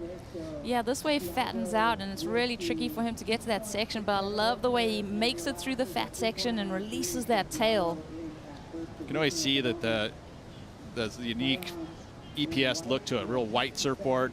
See a little key in there. He's going to be probably more on a poly. You can kind of see the different carbon striver stripes, but the difference in the way that the board reacts off of sections, it's so much quicker. It absorbs, it doesn't absorb actually energy, it actually like takes that energy and pops it back to your feet. You know, poly tends to kind of have that dampening feel to it, whereas the opposite is the epoxies. And that's why I think for that style of board, I mean, a lot of surfers love it in small surf because it gives you kind of that little extra alive feel and look to your surfing. Yeah, and a lot of surfers love it here at the U.S. Open. Saw Sheldon earlier. He got through his heat in this round and said he was going to make a decision between an epoxy and, you know, a typical PU, and he just said the epoxy felt amazing. Yeah, so much lighter. A little more width to it. It was so spring-loaded. It looked great. And going back and forth is the tough part because they are such a different feel that to be able to go back and forth is unique in its own. Let's catch up with George, hanging out with AJ. George, you told me that you got into town on Monday, but the waves today quite a bit different than what you got some practice sessions in on. What was your strategy coming into your heat? Yeah, we came in on Monday and it was pretty flat all week, but we rocked up this morning and the swell kicked in and it actually looked really fun out there. So I don't know, I was just looking at it like just keep rolling the dice on waves, and because I saw so many peaks out there, so I don't know, I was just hoping for a little bowly one to come through, and I kind of tapped into that, which I was happy with. Your first year on the Challenger Series, but it seems like you're improving by leaps and bounds. Every single event we get a chance to see you with that 9th place finish in Bolito, the last one that we got a chance to see you. What is the thing that you learned in Bolito that you want to carry forward here at the US Open?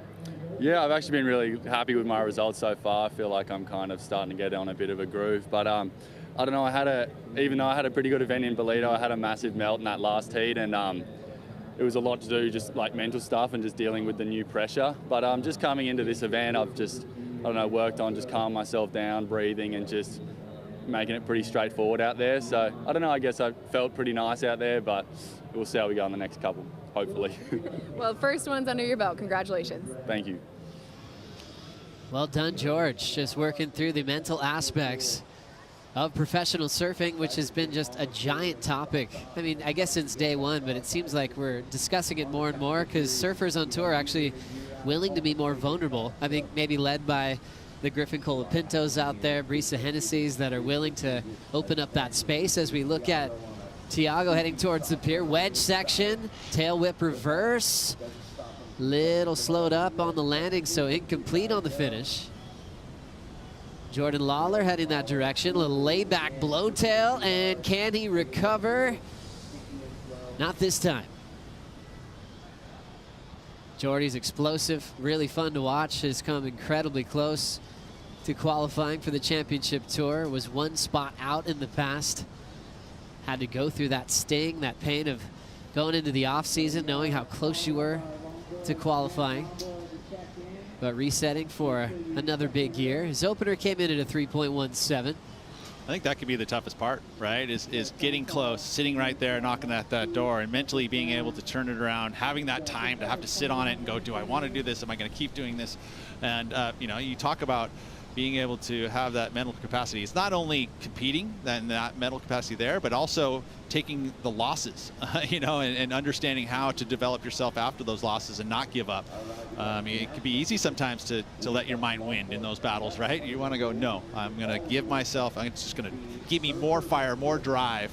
You know, you can talk about it and do it, but the action is a lot tougher to go out there and make it happen. And, you know, whether it's going, you know, like George Pitar saying, hey, I want to get some muscle, I'm going to go put myself into the gym a lot more.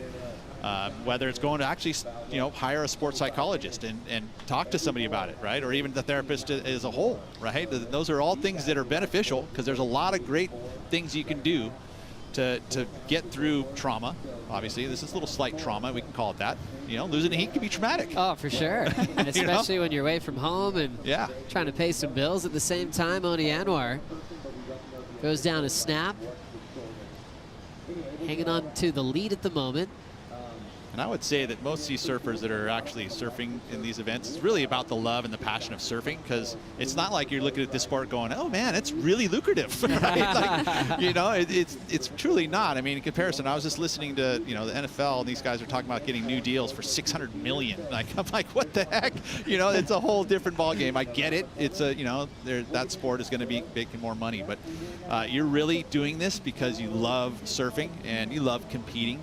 Yeah, again, it's not going to be the most, you know, sport that you're going to be going to make the most money at. There's that beautiful part of the balance of surfing, right? Just the purity of riding waves. The win is the lifestyle. Yeah.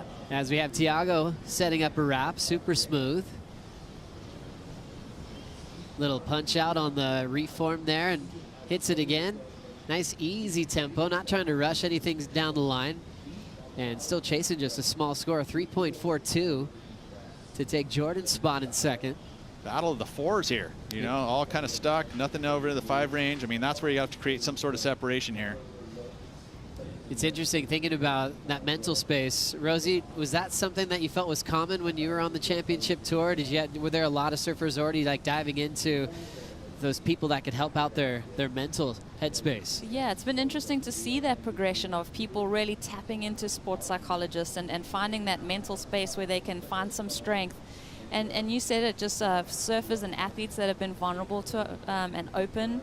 You know, you talk about Griffin, you talk about Carissa Moore, you talk about Brisa Hennessy. I mean, these are people that have all achieved such great things in their career, but then for them to kind of peel back that curtain and show us, like, you know, what's been going on behind the scenes, you really have to be an extraordinary person to be able to bring, you know, every aspect together to win an event. This train doesn't stop going. I mean, this is going on to, you know, we're going to Europe next, and then we're going to Brazil, and then, you know, do you qualify, don't you qualify? Do you have the financial means to do it again the next season? This thing keeps on trucking, so you've got to be really resilient. Sometimes you talk to coaches like Len Miker Hall, pretty famous coach on the championship tour, and sometimes he's just acting as that positive affirmation, like a board looks great, or making a decision if they're undecided about what to ride, just making them feel really confident before they compete. As we see the smooth approach from Tiago here, Pete. Yeah, it ends up with, you know, 4.6. So it's actually one of the higher numbers of this heat. So he's keeping himself in contention here. He's in second position. You know, at this point, you're always trying to do the next right thing. He's looking at these lefts as a goofy footer, heading towards the pier. And we've seen, like I said, the lefts are just a totally different style of wave than the right-handers here, you know, because you're moving against the grain. We were getting these southern hemisphere swells that move from the left of your screen here, and they move towards the right. So they're going to keep you moving down the line, and they're not going to turn back at you, whereas the rights, they will. So you have to figure out ways to manufacture scores on those types of waves. Not that you can't, because you can. Especially a goofy footer who are able to kind of chase down those sections, you know, and move down the line and cover ground. You can, you know, distance is not part of scoring potential, but sections are. So you got to find them, get there to them. And right now, Tiago has been able to do it on the lefts. Great to see that. Still with 17 minutes on the clock. Martin down to 4th, who represents Sweden on the Challenger Series. Thinking Sweden. Is there a lot of waves in Sweden? I don't know about that, but I don't think so. Growing up in Canggu, which is nice. His father's Brazilian, mom from Sweden. And so when you're kind of a citizen of the world, I know when he was a young Grommet, about 13, he wasn't even sure who he might represent in the future. As we know, this year is an Olympic qualification season. Sometimes you think about, okay, all the contenders from Brazil that, you know, he might be running into, battling against guys like Felipe. Oh, well, he has the championship Medina. tour to deal with, right? Like, so that's a way in. I mean, it's... As we look at the weigh-in process for the longboarders, Max Weston's coming up next. These surfboards have to weigh at least 15 pounds. Minimum of 9 feet in length. So but say you're 6'3", you've got to ride a 9'3". It's got to be 3 feet taller than yourself. Brian Robbins talking it over. Looks like that board got the go-ahead. We'll keep you posted on that. Okay, thumbs up. Max has Ben Skinner coming up next. I ran into Ben just moments ago. He looks inspired, said the waves look really fun. As we see the backhand flare from Tiago. Got himself into second, going left, and just checked out a right, Rosie. Yeah, good to see him kind of switch it up and find a little bit of rhythm. This has been a pretty interesting heat. A lot of waves ridden, but no one's kind of cracked that 5 range. Kind of waiting. You know, every heat that we've seen a lot of hunger. Like the hunger levels in this round are like tangible. Every time I've done a post-heat interview, everyone's kind of like frothing. And right now, you know, the judges are just like asking for a reason to go above the 6 range, or just to make some sort of separation. Did we ever seen an excellent number yet today? A couple 7s, but I don't think we've gone excellent. No 8s or above. So, you know, that just goes to show that, you know, the potential is there, but they want more. But I mean, specifically in this heat too, just so many 4s. That's just showing us how close this matchup is. Martin could go from 4th to 1st just by opening up on something big. So very tight heat to close out the round of 80. Oni Anwar on top. 4.7 and a 4.27. Probably fired up by the role of Rio Waida on the championship tour. Let's see if Oni can get on a roll here at the U.S. Open. So far, so good. He's out in front still with 14 minutes to go. We'll be right back.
The round of 80 continues here in heat number 8, 12:30 on the clock as you see the famous Huntington Pier, an iconic structure, one of the longest piers on the West Coast.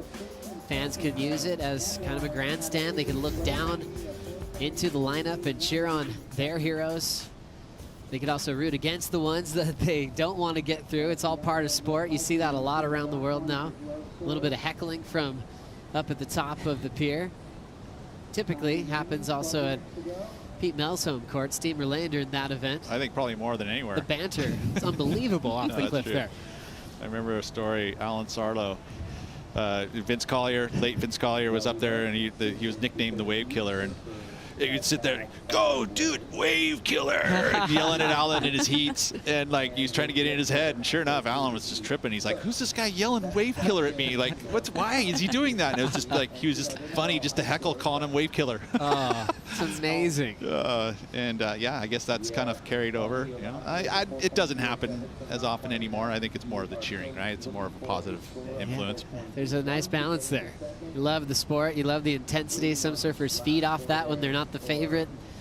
That creates some really cool moments in competitive surfing.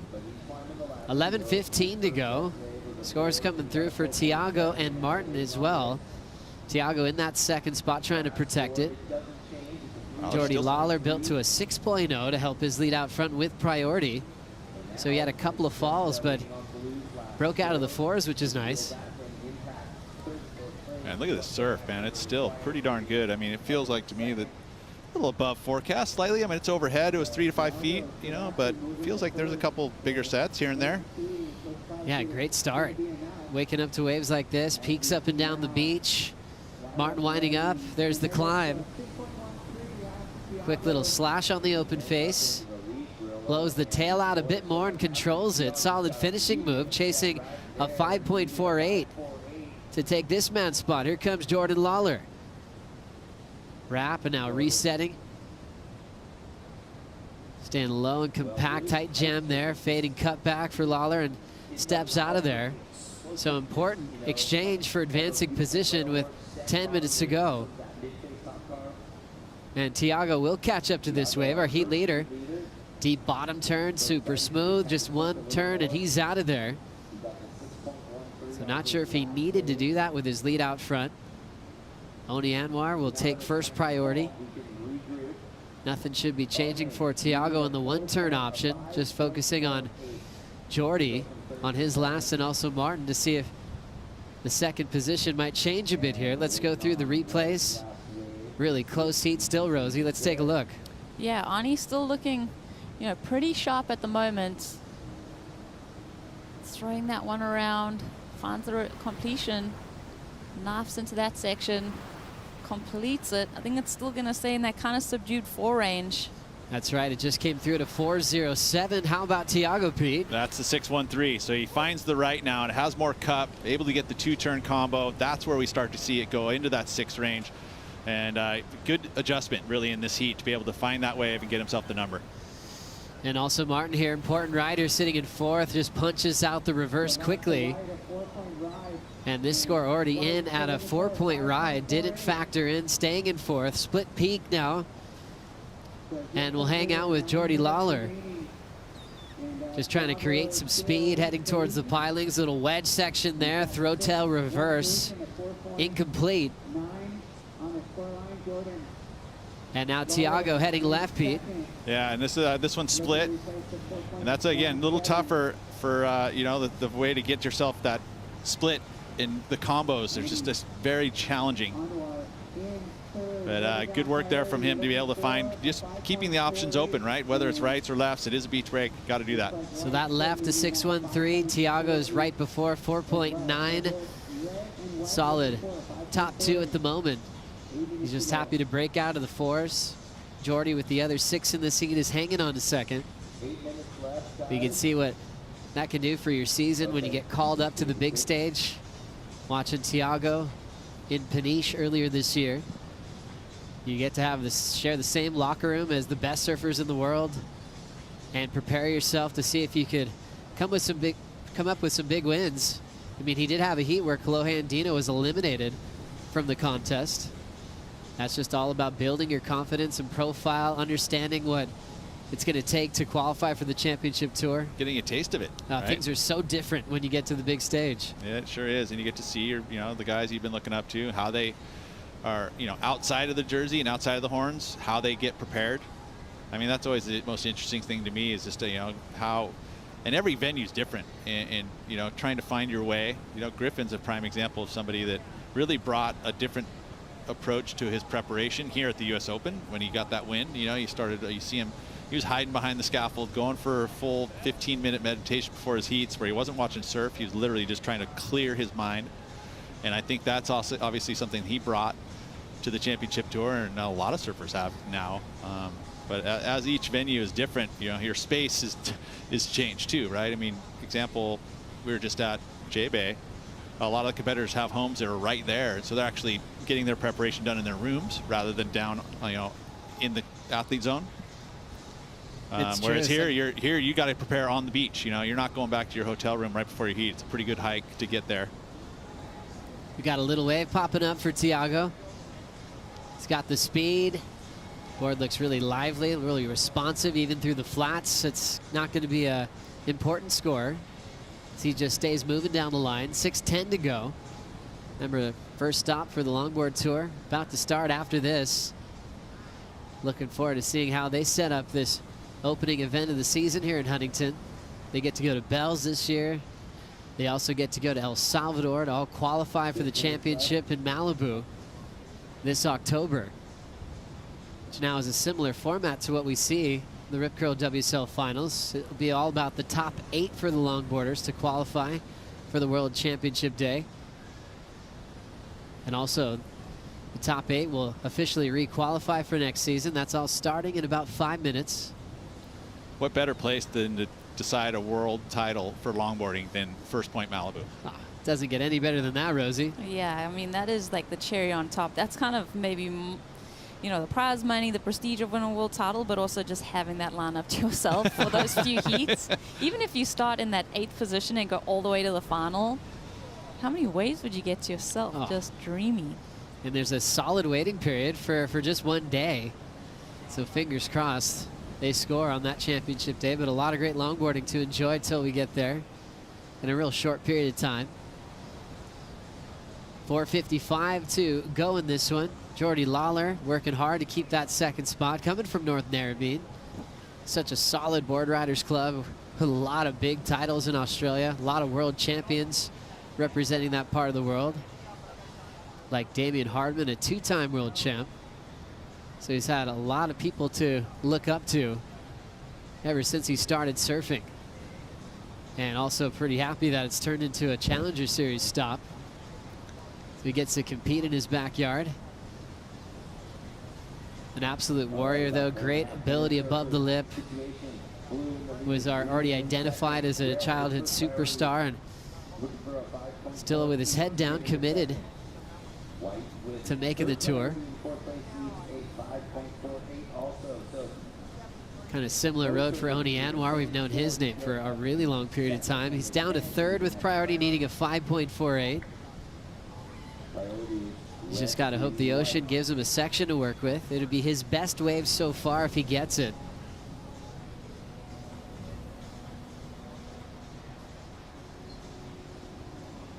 Those moments, those instinctual, which way do you paddle? You start to see a line come in, but you just don't know which peak is going to have the energy, what you want to identify. Here he is. Let's make it happen. Chooses this wave. Oni Anwar, first turn on the back end. Second snap, controls it into a 3rd on the soft shoulder. Hoping for a reform. Nothing happening on that one. Yeah, those lefts just don't quite have the same punch. Just surfed it well, the 2-turn combo, but it just didn't have that nice steep section that the judges want to see. Critical sections being the most, combination major moves. I think that's something that the judges have said for today we want to see. But ultimately, you want to see those done on critical sections, and the lefts just unfortunately don't have it as often as, say, the rights do. Just watching that wave, you're like, okay, it's good, that 2-turn combo, but he needs a finish. Like, that was my gut feeling. If you got that kind of low road into a double up on the inside, could have been looking at the number. That's a good point, Rosie. Yeah, he had the flow, 3 maneuvers. Always feels good when you have a solid section to really nail. That one just dropped him off on the inside. And now Kyan Martin just running after the right here. Quick float. Nice smooth bottom turn, drifting the tail into the reverse, but he'll miss that one. And that was an important wave. Still fourth, down to 2:10 to go. So scrambling out the back as he wants to get a chance to surf in the round of 64. Oni determined as well. Blow tail, reverse, aggressive connection there. And then taps the inside, so looking explosive. Just a one maneuver opportunity as Oni's chasing the 5.48. Pretty cool move. Yeah, rad move. Was it enough? Was the section big enough for you, Pete? You need more. It really does. And unfortunately, you can just feel it, right? You start to see the 4s and 5s, and you understand what's needed. It's a dynamic move. It is going to go into his top 2, but it's definitely not going to be the number needed. Tough one there for Oni. Started with a 4.27, thrown that one away. Had 2 4.07s. He's keeping 4s, so it's just been raining 4s in his heat. One big move, 4.4 for Oni Anwar, and he'll stay in third. Martin still needs a 5.48 as well. And down to the final minute, we mentioned we've got some big names heading in the next round from the championship tour, including world number 1, Felipe Toledo, who's a 2-time US Open champ. Kanoa Igarashi, also 2-time US Open champ, going back-to-back at this venue. That's when we get to make comparisons of the Challenger Series athletes to full-time surfers on the championship tour. Adding with a lot of former C-tiers as well. Andino on the comeback trail. Alejo Muniz, a past champion in the draw. Jadson Andre always saying he's wanted to win this event since he started competing. We'll see who will be joining those types of names in about 25 seconds. Surfers in the top 2 with priority as well. In a great position to shut this one down. It will be Tiago getting a wave into the beach. Smooth surfing for the man from Biarritz. Throwing it more vertical, nice. Cool tempo, nice pace throughout this mashup. Never looks like he's in a rush. Just hugs the pocket and goes to town. So Tiago getting the last wave. He will be taking the win. Jordan Lawler from North Narrabeen stays in second to move on into the round of 64 as it's time for the Longboard Tour to get started for their first stop of the season right here at the Wallex US Open of Surfing, presented by Pacifico. We'll be right back.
It's the Wallex US Open of Surfing presented by Pacifico as we get into the Huntington Beach Longboard Classic, stop number 1 of the World Longboard Tour. We're switching gears here, and we're getting up there on the tip. Some classic surfing. This is Max Weston out of Australia as we come into the opening round of this first stop on the Longboard Tour. Thank you for joining us, and we're going to show you a little bit of the future and a throwback to a little bit of the past, some classic styling on some classic equipment. Got to be 9 foot plus to become an eligible longboard. And like I said, this is the first stop. I'm Kaipo along with Max Shinaski, also known as the Waxhead, and Mitchell Salazar, also known as Mitchell. Matt, happy to have you here, and your thoughts going into this is the first stop of the tour. So excited to be here. It's an amazing stop for longboarding, so much history here, but also just such a fitting place to start their campaign. In the water, we've got Ben Skinner, Max Weston, and Ben Considine. Ben's opened up the score. It's already been put on the board. We just see Ben Skinner from the UK just taking a fall on that, and Max Weston with that first completed ride. Max, he qualified through the regional tour, so this is the first year that we've seen a full stacked field that have qualified through the regions, as well as those carryover spots from last year's longboard tour that was finished in Malibu. Take a look at Ben Constantine. I don't think Ben, we've seen him in competition since maybe 2021, I believe, 2020. Yeah, Ben competed up at Noosa in the beginning of COVID. Okay. And he did have a wildcard spot in the trials at Manly last year. And this is Max. So Max won the Australian QS leg in Noosa, and he actually didn't do too well in the second event, but his best friend Kylis Flint went on to win it. And the way it worked out is that it gave Max just enough points to take that ratings lead, and here he is. And it was very close. And another ride here, Mitchell.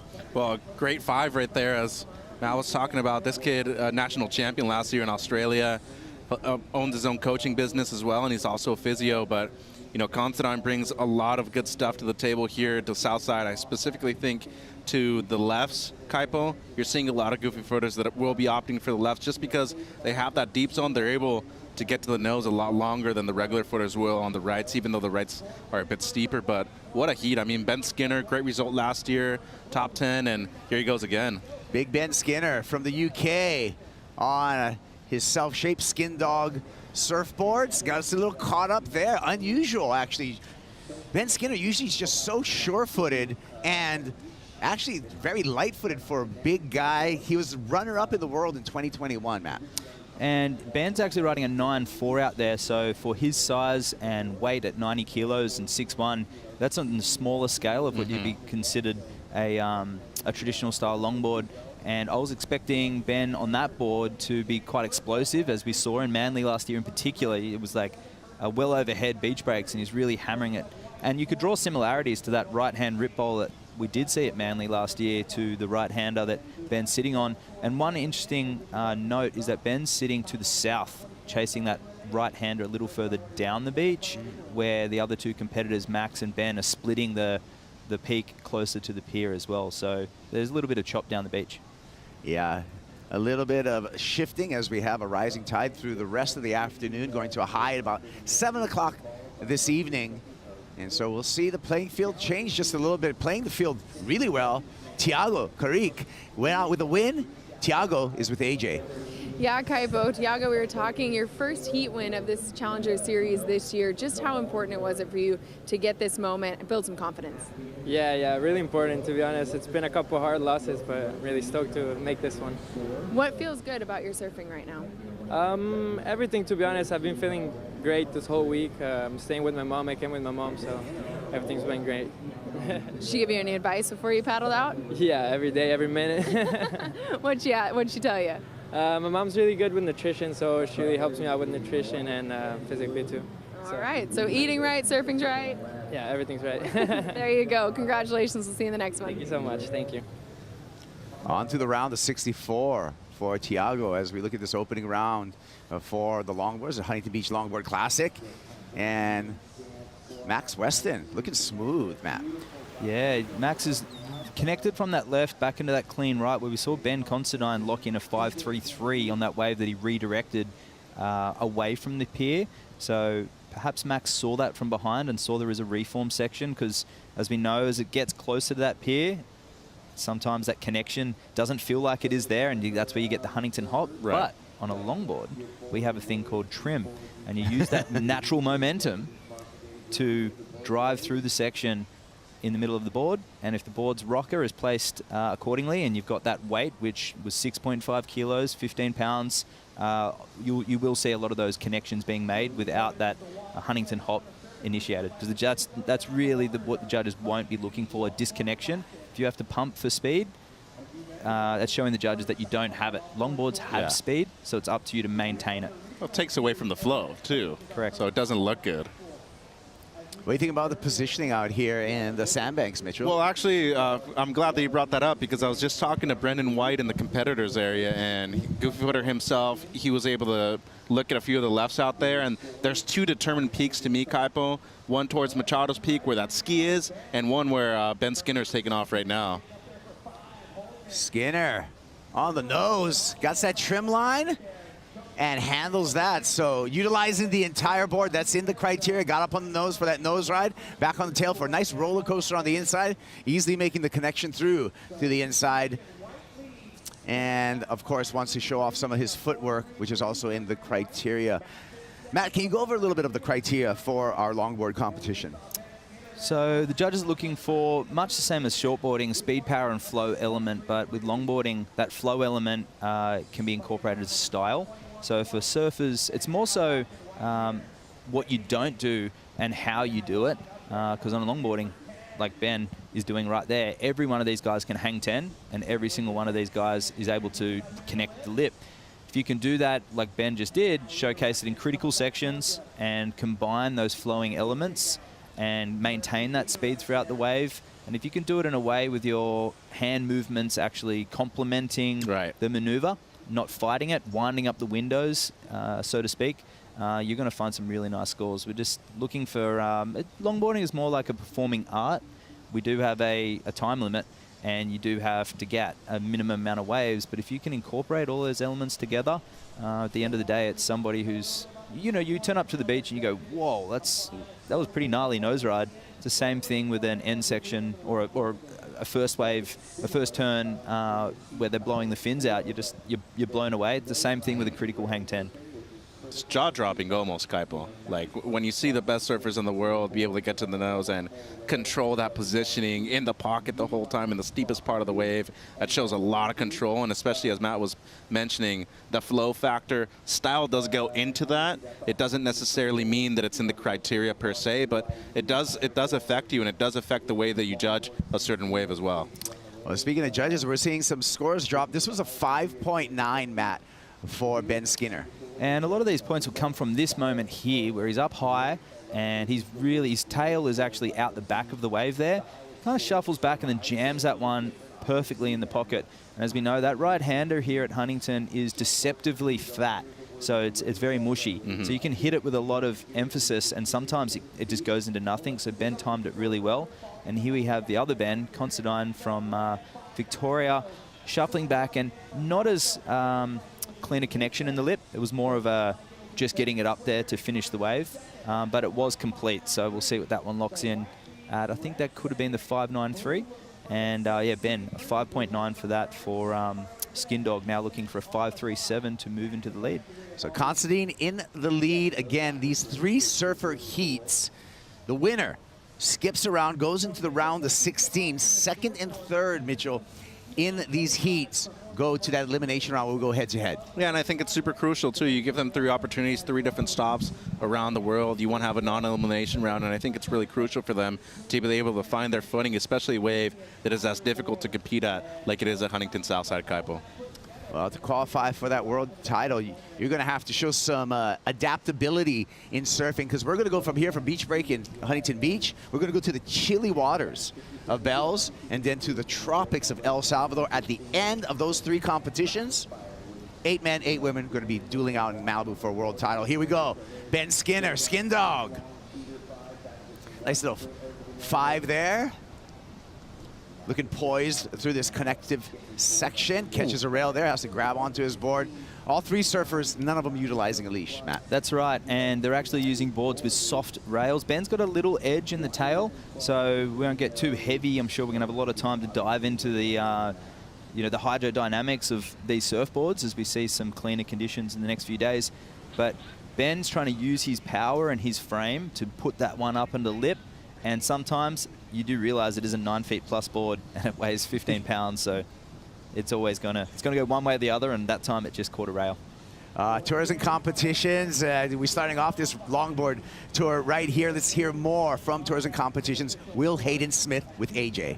Thanks, Kaipo. So, Will, we've been talking about just the changes in format for the longboard tour this year. First heat of the year out in the water right now. Walk us through the changes and just how they're going to impact the tour.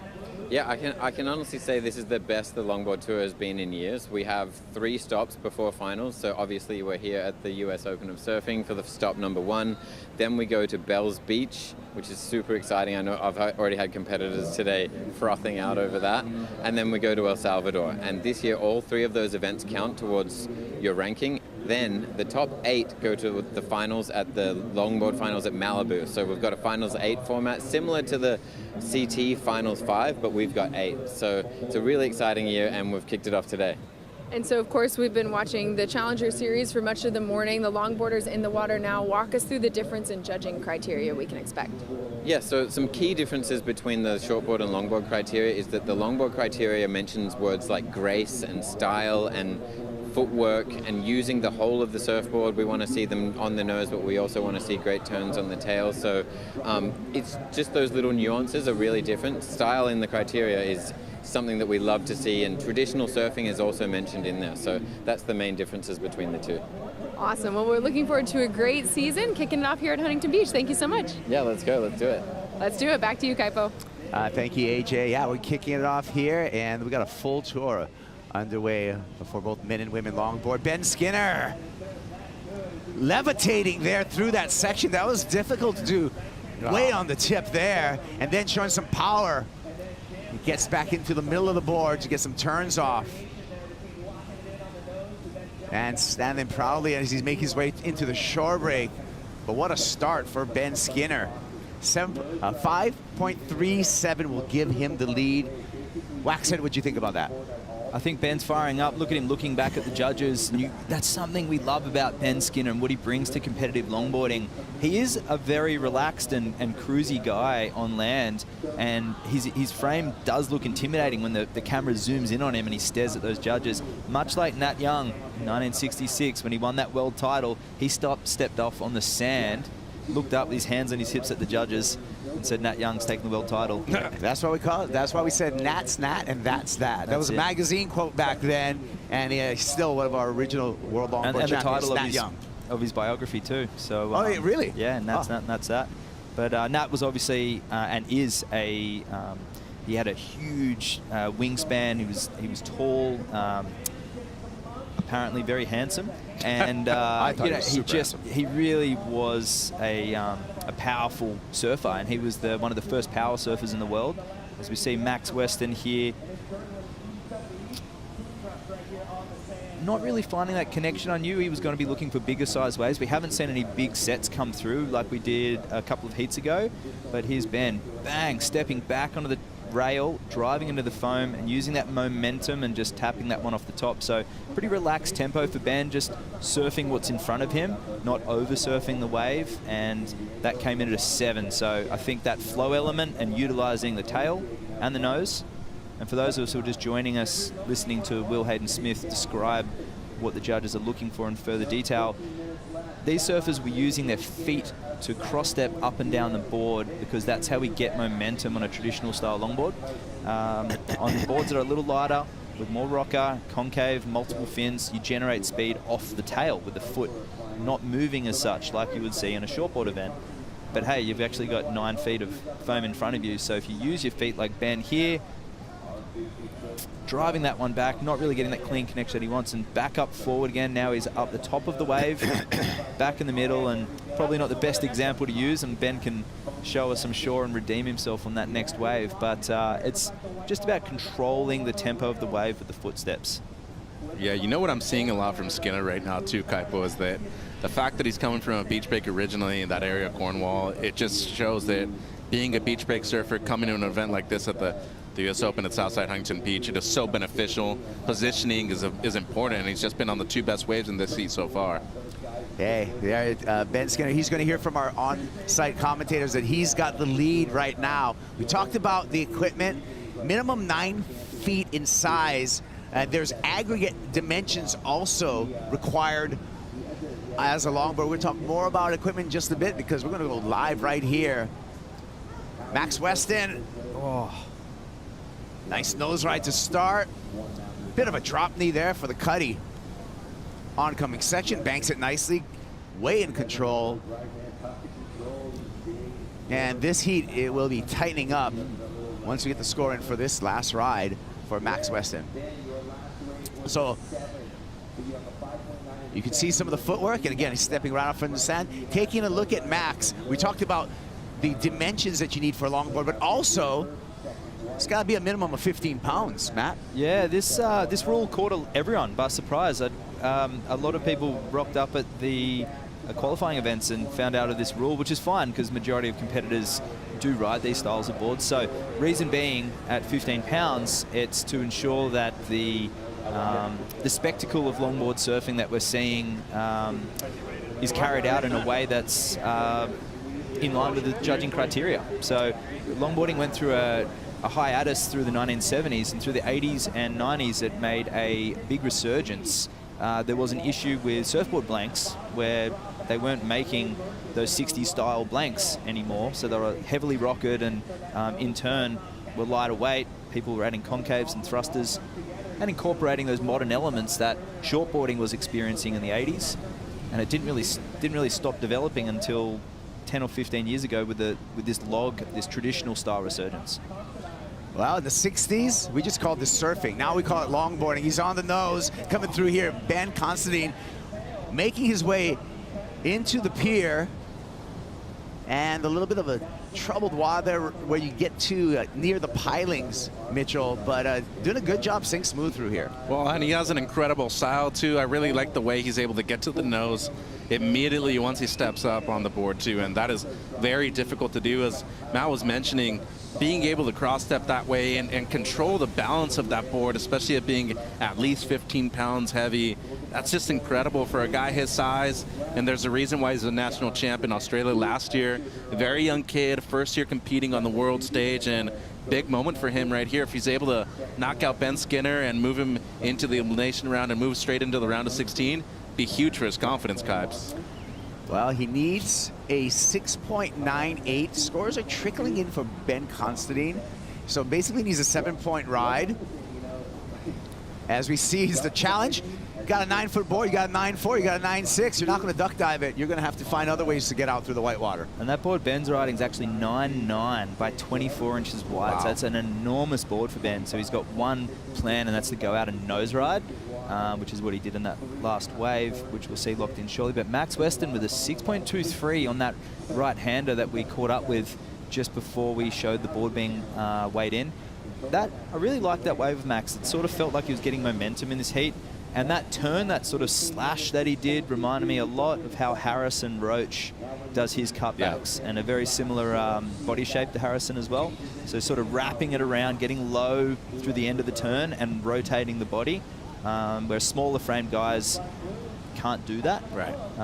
So a lot of the women you don't see ending up in that position being of smaller statures. So they'll have a more graceful carve or a gliding turn, where Max driving that one through and using his body to his advantage.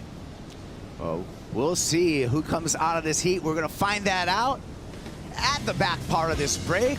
And you know what? Declan Whiten, he's going to be in heat number 2 as we continue on with the Huntington Beach Longboard Classic.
Coming this October, WSL Pure grantee Native Like Water is releasing Hawa.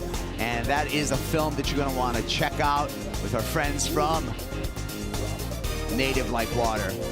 We're getting busy in the water right now because this is Heat 1 opening round of the Huntington Beach Longboard Classic. Here's our heat leader, Ben Skinner, making his way to the beach. I'm Kaipo, along with the Waxhead and Mitchell Salazar, talking you through the action this afternoon. Beautiful afternoon. Little overcast skies, but we're happy the waves showed up, Matt. Absolutely. It's pretty pumping. We have seen a change in the last hour out there. That wind typically does go onshore, and it held off for quite a while. And I think a lot of the wobbles and the bumps and the catching rails was due to that wind. A lot of these guys were watching it. It was quite clean a few hours ago. So now they've warmed up. We've seen Ben just lock in a 6.17, Ben Considine, so he's still in second. And we just saw Ben Skinner as we came back under camera on an amazing perched hang 10. So we'll see what that one locks in shortly. But at this stage, it's Max Weston down in third, chasing a 6.68. All right, well, Ben Considine, he got a wave during the break. We'll take a look at that wave. And here it is, Mitch. Yeah, some impressive stuff here from the surfer from Victoria. And you look at the 5 right there that he had at the beginning. Great carve, and as Matt was mentioning, that is a huge board that he's riding. So for somebody like his size to be able to move that board around, judges really appreciating it. Drops in as his best score, but then you have this nose right here on the outside. Wow, that was impressive just to be able to control the nose of the board and the entirety of the board, especially with these last 2 turns. Some great stuff there from the British surfer Kipes. Yeah, big Ben Skinner. We talked about Ben in 2021, had an impressive run at the world titles, at the world championships in Malibu. Ended up runner-up in the world 2021, and that's because he's able to put down big scores here like that. 7.57. Big lead for Ben Skinner. And most of those points would come from that opening nose ride. That right-handed bowl is very difficult to time. I can speak from experience on a longboard. By the time you bottom turn to the bottom and come back up, walk up to the nose, that wave's already bowled out and you have to step back for a turn. So Ben jumping straight to the nose. See Max there, up on the nose, and it's petering out straight away. Driving that one through, transitioning, and then back up. So as we saw Ben before actually jumping straight to the nose within that first 10, 15 meters of the wave. I think the key out there is to, basically it's a 2-turn wave on a shortboard. On the longboard, it's basically just one nose ride and one big carve. If you try and bottom turn, the wave's already going to go past you. If you're lucky. Well, you know, yeah. Of course, yeah. You need to be in good positioning for that to happen, too. And I feel like that's why Skinner's in the lead of this heat, and he has the 2 best waves of the heat so far, Kipes. You know, Mitchell, I think about longboard, and I think about, okay, waves that are conducive to longboarding. First thing comes to mind to me is a reef or a point, someplace with a channel, but a beach break like this, it has its own challenges when you have over 9 foot and 15 pounds of equipment. See Ben here, 4 steps up to the nose, holding that 10.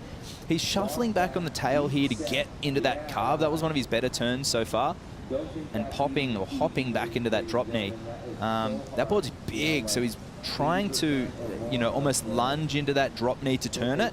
And shuffling back a bit in that turn. So, I mean, might be a few nerves there for Ben. Usually his footwork's very key, but I think the judges will take note of those little shuffles. It's showing anticipation, and it's showing a want to perform maneuvers, where we're watching Ben get those bigger scores, Ben Skinner, and it's just happening. He's just stepping back and popping it off the top. But Mitchell, we want cross steps. We don't want shuffles. And that's where I feel like Weston has that, and he has the style specifically for that kind of aspect of longboarding. But it's just he isn't on the right wave so far, and that comes from being a point break surfer, having to transition to a beach break. It is very difficult, and that's why I feel Skinner has been on the 2 best waves of the heat so far. This was beautiful stuff, though. Makes it all the way to the nose immediately, has the tight 5 right there, maybe even a quick 10. But as you're saying, didn't cross step, had to shuffle back, and it shows maybe a bit too much angst. And it isn't good in the reflection of the judges' eyes either, Matt. I think it'll be one of his better waves in terms of combinations, and it was surfed really well timed, but that all came from the bottom turn. So same with other forms of surfing, the most important part of longboarding. is the timing in the bottom turn. And there's Max actually mistiming that, but we'll catch up with that shortly. I love that little redirection, using his footwork, stepping back onto that carve, and he's just looking for that little bowly inside. So I'm not sure if he missed anything, but perhaps he's doing that bottom turn and swooping in, but there's nothing to swoop into. It's finished. It's time for a turn, and on a big board, your turning radius, it's tight, you know. And he does surf beach breaks. He grew up in Avalon. He's surfing, which is a beach break, and he's surfing around the Sydney beaches in the city, around Bondi a lot. But that fin he's using is primarily a point break style fin. It's quite upright and pivoty, and that could be why he's sort of struggling to, I guess, surf off the tail and as fluid as he normally actually does. I think he's looking for nose rides, Max, but he's reverting to turns, and we'll see what those scores lock in at. So we're waiting for the score for Blue, Max Weston. Also a score for our heat leader, Ben Skinner. Ben's score is not going to factor into his top two, so the mark to reach is still going to be a 8.34 for Max Weston if he wants to take the lead. And we'll wait for that score, but things are actually looking pretty gloomy right now, except for Ben Skinner. Looking bright for him because looks like he's on to the round of 16. Dominant stuff right there. 14.57 heat total in this first round heat. Good stuff right there from the Great Britain surfer. And he's looking good into the round of 16 now, Kipes. All right, we're moving on. Quick commercial break, and we'll be back with heat number 2 here at Huntington Beach. This is the Huntington Beach Longboard Classic.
Start it up. The Huntington Beach Longboard Classic, part of the World Longboard Tour, is underway. Our first heat in the men's opening round is in the books. And Ben Skinner took a win there. He's going to go straight into the round of 16. Second and third into the elimination round. We're going to get up to that in the coming days here at the Wallex US Open of Surfing, presented by Pacifico. Heat number 2, opening round for the men out in the water. The Australian Declan Whiten, John Michael Van Hohenstein, also known as Johnny the Ripper from Oahu, Hawaii, and Jack Van Wagner from Encinitas, California out there. 3 surfers. First place moves on into the round of 16. Second and third, not eliminated from competition, but they'll have to go head-to-head in the elimination round. We're going to start off with the ride from Declan Whiten. Matt Chinaski, what do you think of this? He's taken his notes from Ben Skinner in that previous heat, getting up to the nose super quick, trimming through this section, and anticipating this end bowl, straight up, quick feet. So 517, the judge is really appreciating that opening nose ride. And here we have Jack up in white on his Michael Takayama. Nice swoop off the bottom, which he can do in the left because it's a longer wall. Wow, so that's a stretched out left and heading towards the pier, so nothing overly critical on that wave, but a nice opener. Here we have Johnny the Ripper. Fading slash, getting to the tip, not grabbing the rail. Wingnut would be impressed. Now he does grab the rails lightly, so the judges will take note as almost like a lack of control and tapping that one off the top. So, yeah, Declan getting the best out of that, and Jack with a 4.17 and Johnny the Ripper at 3.43. So good settlers for these surfers. Second wave for Jack Van Wagner. Mitchell here on the nose perched. I love that. 10 at the beginning of this wave. Good little finishing maneuver right there for Van Wagner. Sister Reed, also a great surfer, and just tries to grab the rail and pig dog right there in the shore break. But that's some real good positioning on the outside by Van Wagner. Recognized that he was paddling back out. He was right there on the pier bowl, and that right just popped up.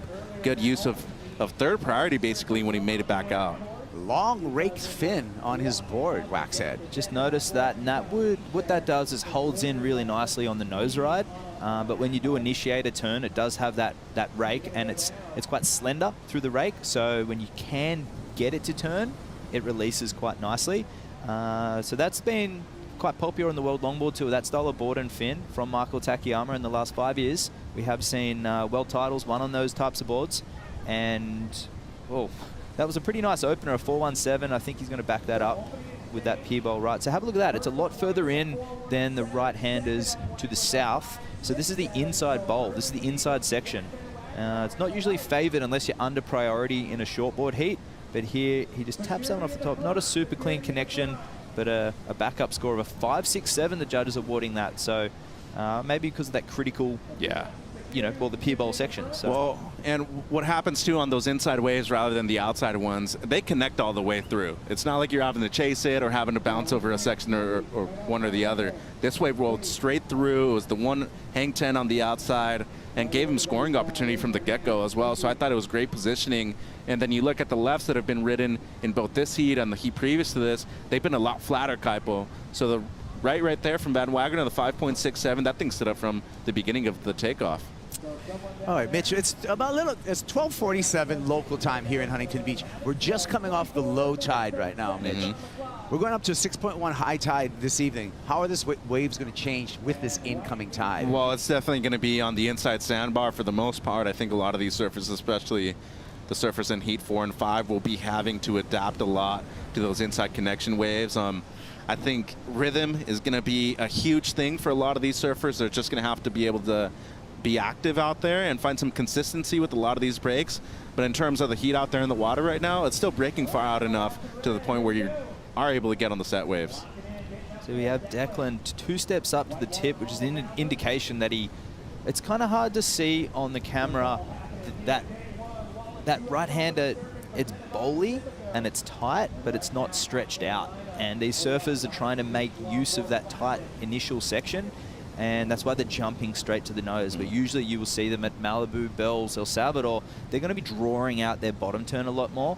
But hey, it's dead low tide, although it is a higher low tide than normal. Here we have high up the top. This is Jack. Little 10 there, a little bit of levitation, 4 steps back to the tip, and that's that carving turn that those Michael boards do allow you to get when you can put it somewhat on rail. And it's through the pier, so it's the first time we've seen that in the longboard event so far. So that'll be a nice little backup. It might go a little higher than his 4.17.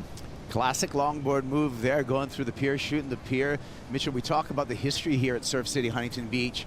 1959 was when we started having competitions out here. Back then, you'd get extra points for going through the pier. And I think just the way longboarding has influenced surfing overall, and especially here at the U.S. Open. You look at the victory of Tom Curran that he had, what was it, in 1983, his first one at the OP Pro.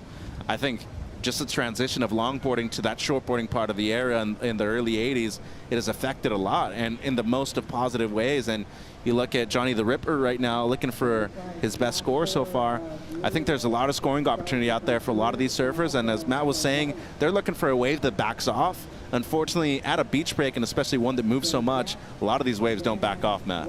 Well, we started off with Big Ben Skinner taking a win. Let's hear from Big Ben. He's with Rosie. Yeah, Ben Skinner coming in hot, great heat win, but you have had quite the trek. I mean, you're just coming from the British Championships in Portugal. Tell us about, your travel schedule, when you got here, and how you're feeling.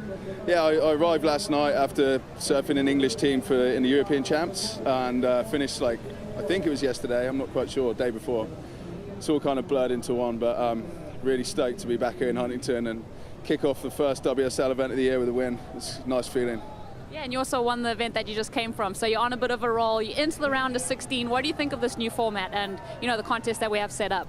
Oh, it's amazing. I'm so stoked to have an actual tour for us this year. We've got some amazing venues, Bells being next, and then El Salvador, and then a surf-off at Malibu. So making that top 8 for Malibu is obviously the goal, and giving yourself a chance to win the world title on the last day. And so yeah, just really happy to have kicked it off with a win. And you have finished runner-up in the world before. What's it going to take to go one better? I mean, I just got to keep enjoying myself. I got to remind myself, like, it's, you know, as much as we all want to win a world title, it's not the end of the world, and we just got to have fun and enjoy surfing, and hopefully the best man will win. And having fun is the most important thing for me, I think, at the moment. Loving it. Thank you for your time. Enjoy the rest of the event. Thank you. Good to hear from Ben. And during that interview, we saw Declan Whiten, Matt, manhandle his board. Unleashing. That board in particular is unique. It does have quite a bit of area, and it turns amazing, and I know because that's my old board. Here he goes high up onto the, and this here, bang, into the bowl instead of going for the nose right, and again, transitions through nearly on the nose, little cheater, but the judges won't care because this turn here makes up for it. Is this really your old board? Yeah.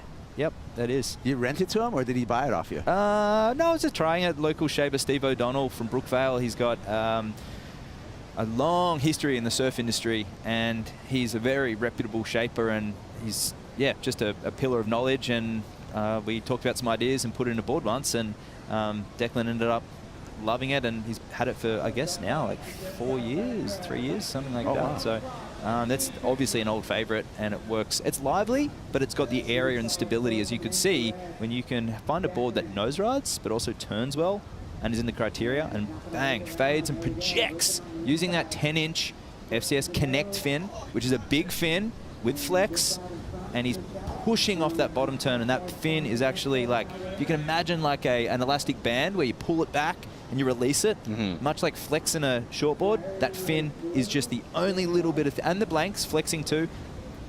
So I'll getting a bit excited there, reliving my thoughts on that board, but that is a nice bigger wave there for Johnny the Ripper.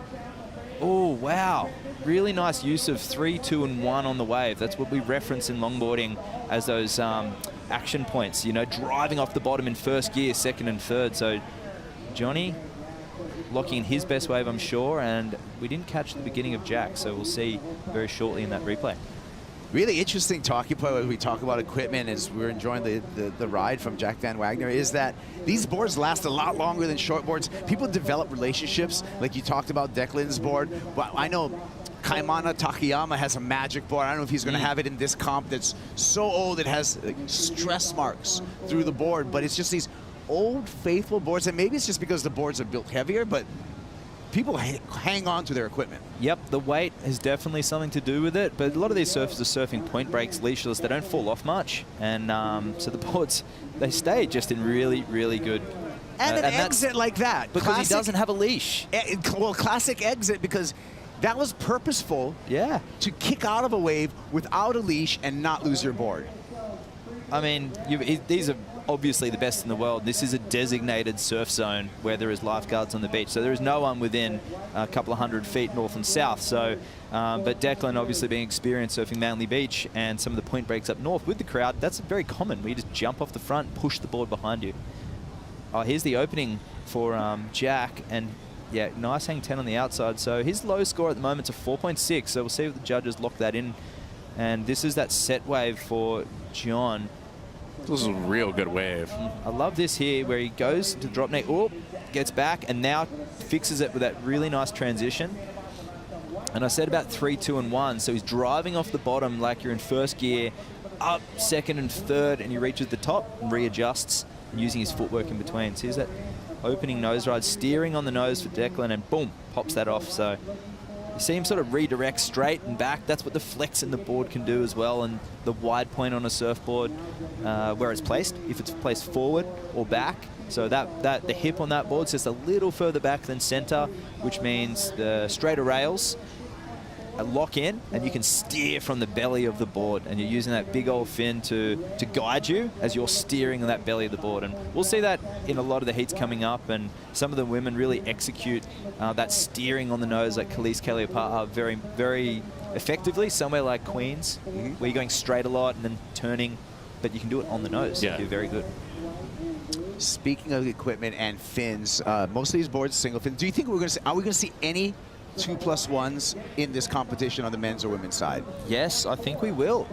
Just given the size that we have, the wind right now behind us, as you can see it out near the boats in that camera angle right now, there's quite a bit of texture and almost white caps, and a single fin longboard that's flat rocketed with kind of heavy, although it punches through the chops, it can be quite difficult to set a line. So you might see surfers resort to a little bit more rocker and maybe some side fins to capitalize on those bowly sections. Probably even in the next heat. I mean, Taylor Jensen's coming up. Wouldn't be surprised to see him on a thruster, at least a 2+1. But yeah, I truly think that, you know, you want to be on a board that's right for you. And I think that Declan's on a magic board right now. And here he is. Lots of control on the tip there. Has to drop back to the mid-board, gets a trim through that whitewater section, easily finds his way into an open face and hammers a turn. And then the art again of falling but retrieving your board at the same time. That's it, the old hand up. There's a movie called Longboarding's Not a Crime, a Chris Bystrom classic. And there's a section of Wayne Dean, the late Wayne Dean, who is surfing a secret right-hand reef break up north of Australia. And he does his cutback. And he'd come off the bottom and he drives in the cutback and he sort of pearls a little bit there. And the board, it's just instinctive. It nosedives and he puts his big hand up and he grabs the rail right near the tail. And So I thought, wow. you're good with surf history. You talked about Wayne Dean. Is this Noah Dean's dad? Yeah. Yep. So, and that's an example of the generational surfing that we see. Well, which, like, dad's a legend, and I'm going to put Noah Dean, Mitchell, in becoming a legend category himself. Well, and especially when it comes to the air game, too. He's one of the best in the world right now. But that's what I'm saying about the influence that longboarding has had, not only within Huntington Beach and the state of California, but worldwide. You look at Jimmy Gamboa, Dane Perlee, the amount of influence that they had in the United States, and what we're seeing now for people like Jack Van Wagoner in Hawaii, Bonga Perkins, Rusty Kealana, and I think Dwayne DeSoto had a lot to do with that, too. His daughter, Pua, a great shortboarder, but she's also just as good as a longboarder as well. And I think that's the biggest difference between longboarders in comparison to shortboarders.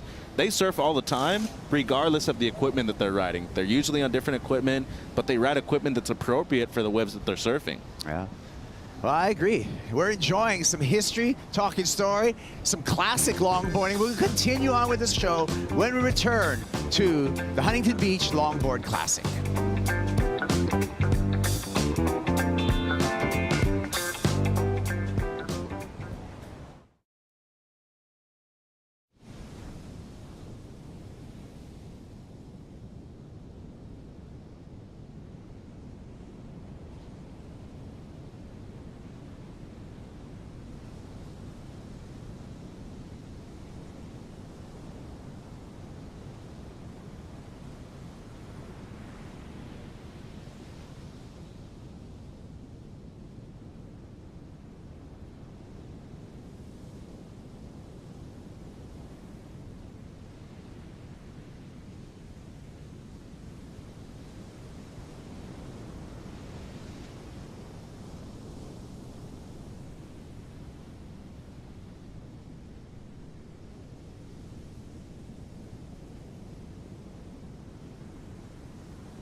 Every sustainable choice you make, no matter how small, matters.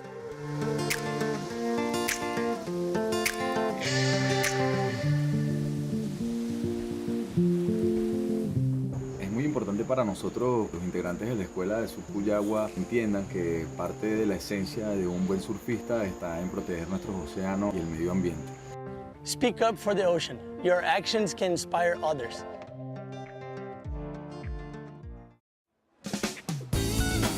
You can join in.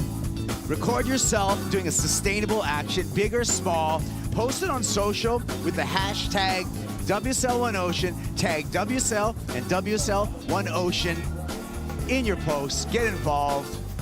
We're going to do a bunch of activations over here in Huntington Beach with WSL1Ocean. So thanks to the whole crew over there. And we're back.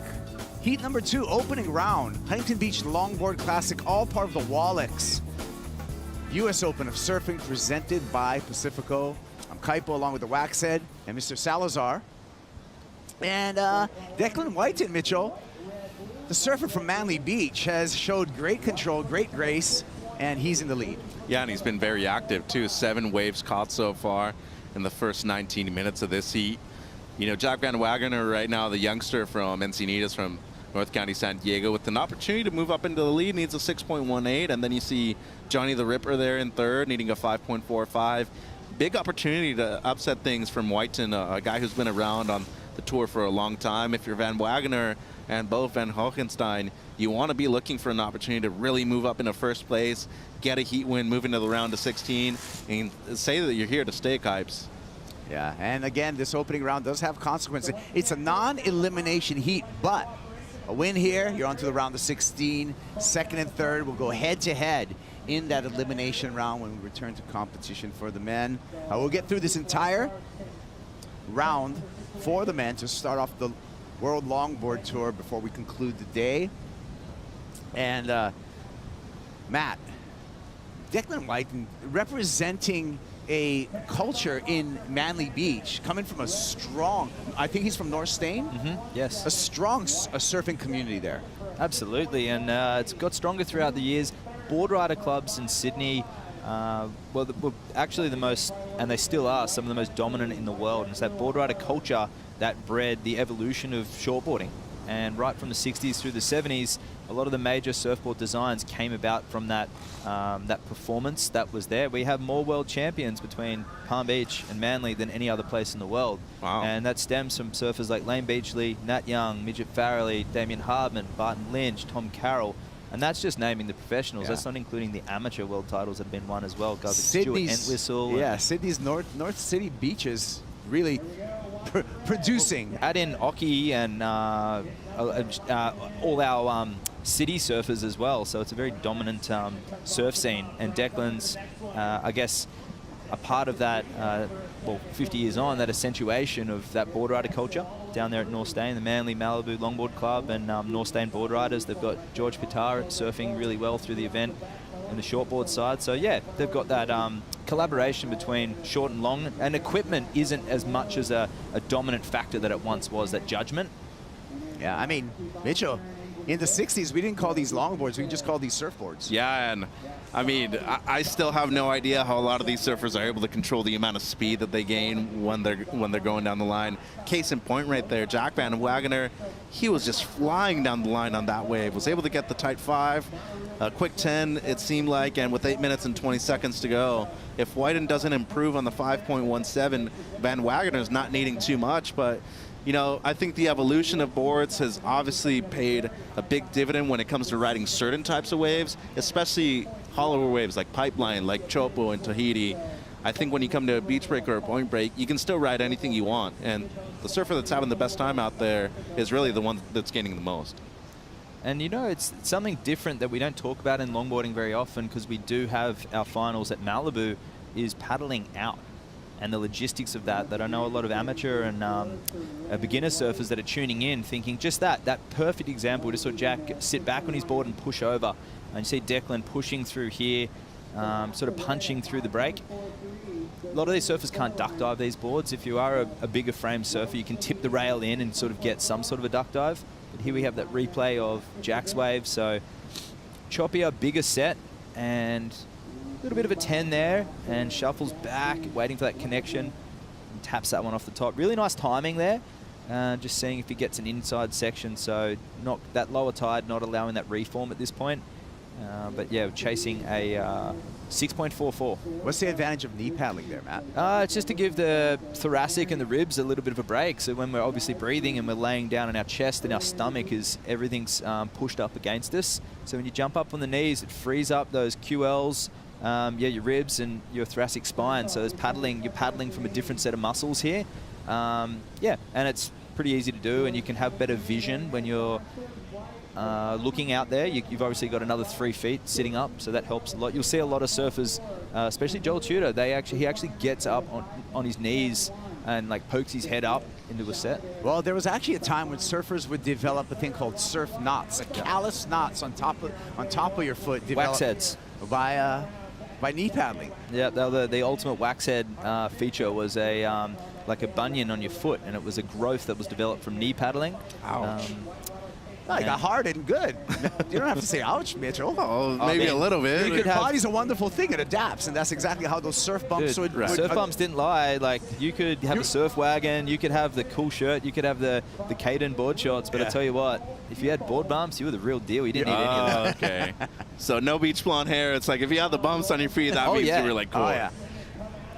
Johnny the Ripper here on the nose. Extended time there for the surfer from Queen's Break on the south shore of Oahu. Classic break, classic surfing. Let's see what score he's going to get. He needs a 5.71 to go to first. I'm interested to see where the judges go with this, with just that long nose ride and an incomplete finish. 5.71. The nose ride was one of the better ones of the heat. So just to see that scale and how it's set, because that last heat, none of those guys really, I would say Ben left a lot in the tank. I don't think he really unleashed and showed us really what he's capable of, but that might explain it in that post-heat interview with Rosie, saying he's just jumped off a whole bunch of flights and is likely, jet lag hasn't even settled in yet, so that'll be something to monitor. But here we have 5.10, and that section looming, steps back, and that's complete. Just gets caught up here and is unable to capitalize on that section. So I like the way Wax said that you were able to go 10 while he was riding. I'm riding the wave. That was some time on the nose right there. 4 minutes, 35 seconds, and we have an interview we got to get to right now. I want to hear from who you got, AJ. I have Griffin Colapinto, also a birthday boy. Happy birthday, Griff. We're so excited to have you down here at the U.S. Open. What are you up to? Thanks, AJ. I'm just down here at the Youth Theory tent. Gonna pass out some supplements, sign some autographs, and yeah, meet and greet. We love it. You have quite the line waiting for you to sign the autographs, but you're not just doing that this week. Walk us through what you're doing at the Open with your brother in the competition. Yeah, I'll be here coaching Crosby and a few of the other boys like Jet Schilling and stuff, and yeah, just supporting. Live only 40 minutes from here, San Clemente, so yeah, it's a real easy little trek, and pretty much done it my whole life. I'm not surfing in the vent, so yeah, I really enjoy like making this little drive and seeing everyone. So yeah, I'm excited for the week. How fun is it for you to be back at the U.S. Open, even though you're not competing in the event?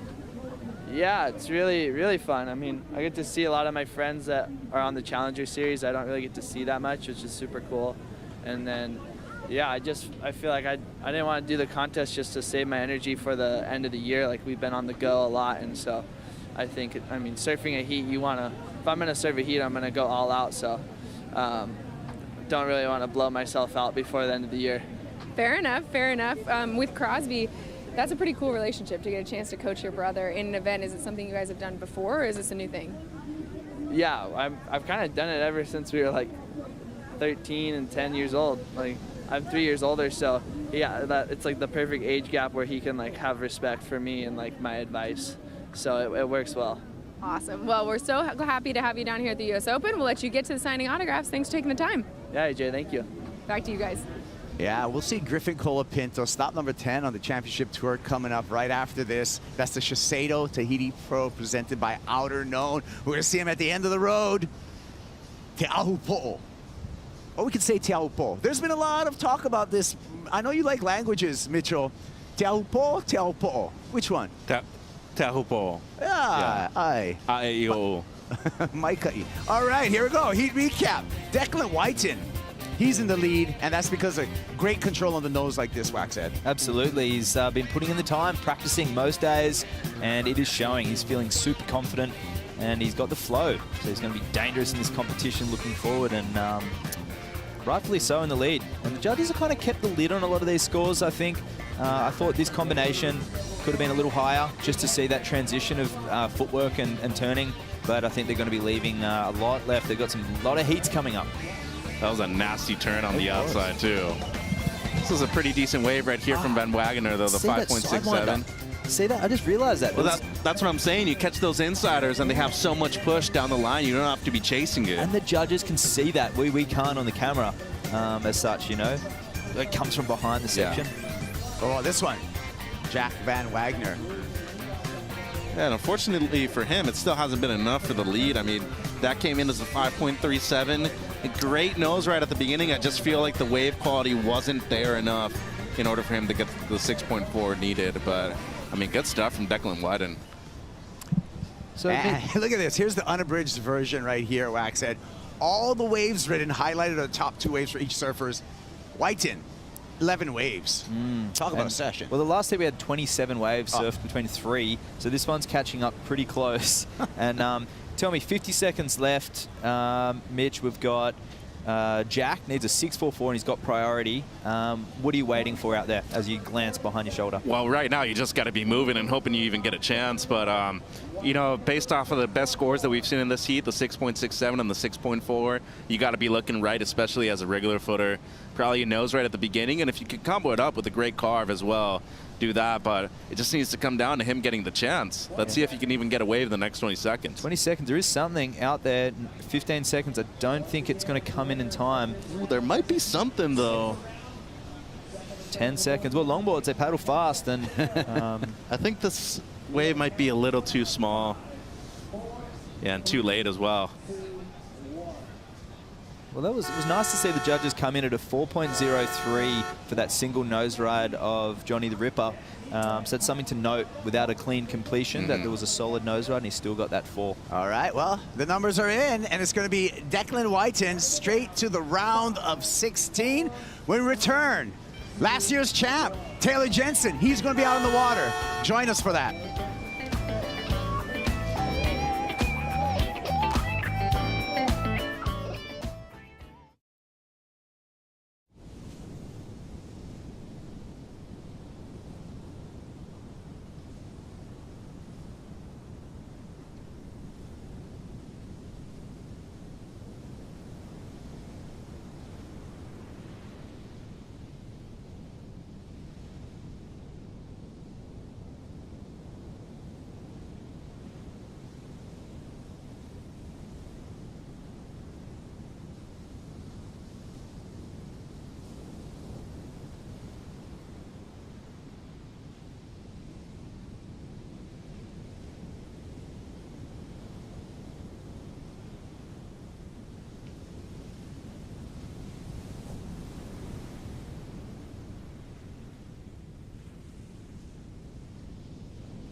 You're watching the Huntington Beach Longboard Classic. Richie Cravey getting started with a quick 5 towards the pier.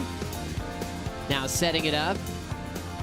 Once again, nice tip time, controls it. Back to the tail, and now points that board straight to the beach. Trying to get a jump start on his competitors in this lineup who've got some big names in the longboard world.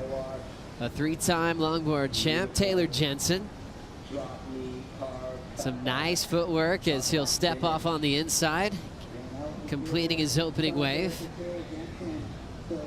Well-traveled, solid competitor for decades and decades, always shows up to try to compete for another world title. And also joined by Troy Mothershead in this matchup. Joe Trappell with a big wave champ, Peter Mill. I think sometimes people think that you're a big wave champ and you don't like small waves, but you love them. I do. That's actually the most challenging thing going, is riding small waves. Did you ever grow up riding longboard sometimes up in Santa Cruz? I did. Yeah, man, one of the best places in the world, really, to be a longboarder is at Santa Cruz. Long right-hand point breaks. A lot of longboard events up there, too. Yeah, a lot of great longboarders. Just ran into CJ Nelson. Speaking of. Recently, yeah, he's just kind of helping out Soleil Erico. Made the trip down south. Thanks for being with us. Joe and Pete hanging out for the call here. It kind of reminds you what you need to be a surfer in California. It's small a lot, especially this summer, specifically in the last couple of months. And if you got a big board you can rely on, it keeps you in the ocean. Sure does. You know, again, and some of the best longboarding waves on the planet are just, you know, in this vicinity. Like Santa Cruz obviously has a lot of great places, but you got Malibu, Trestles, San Onofre.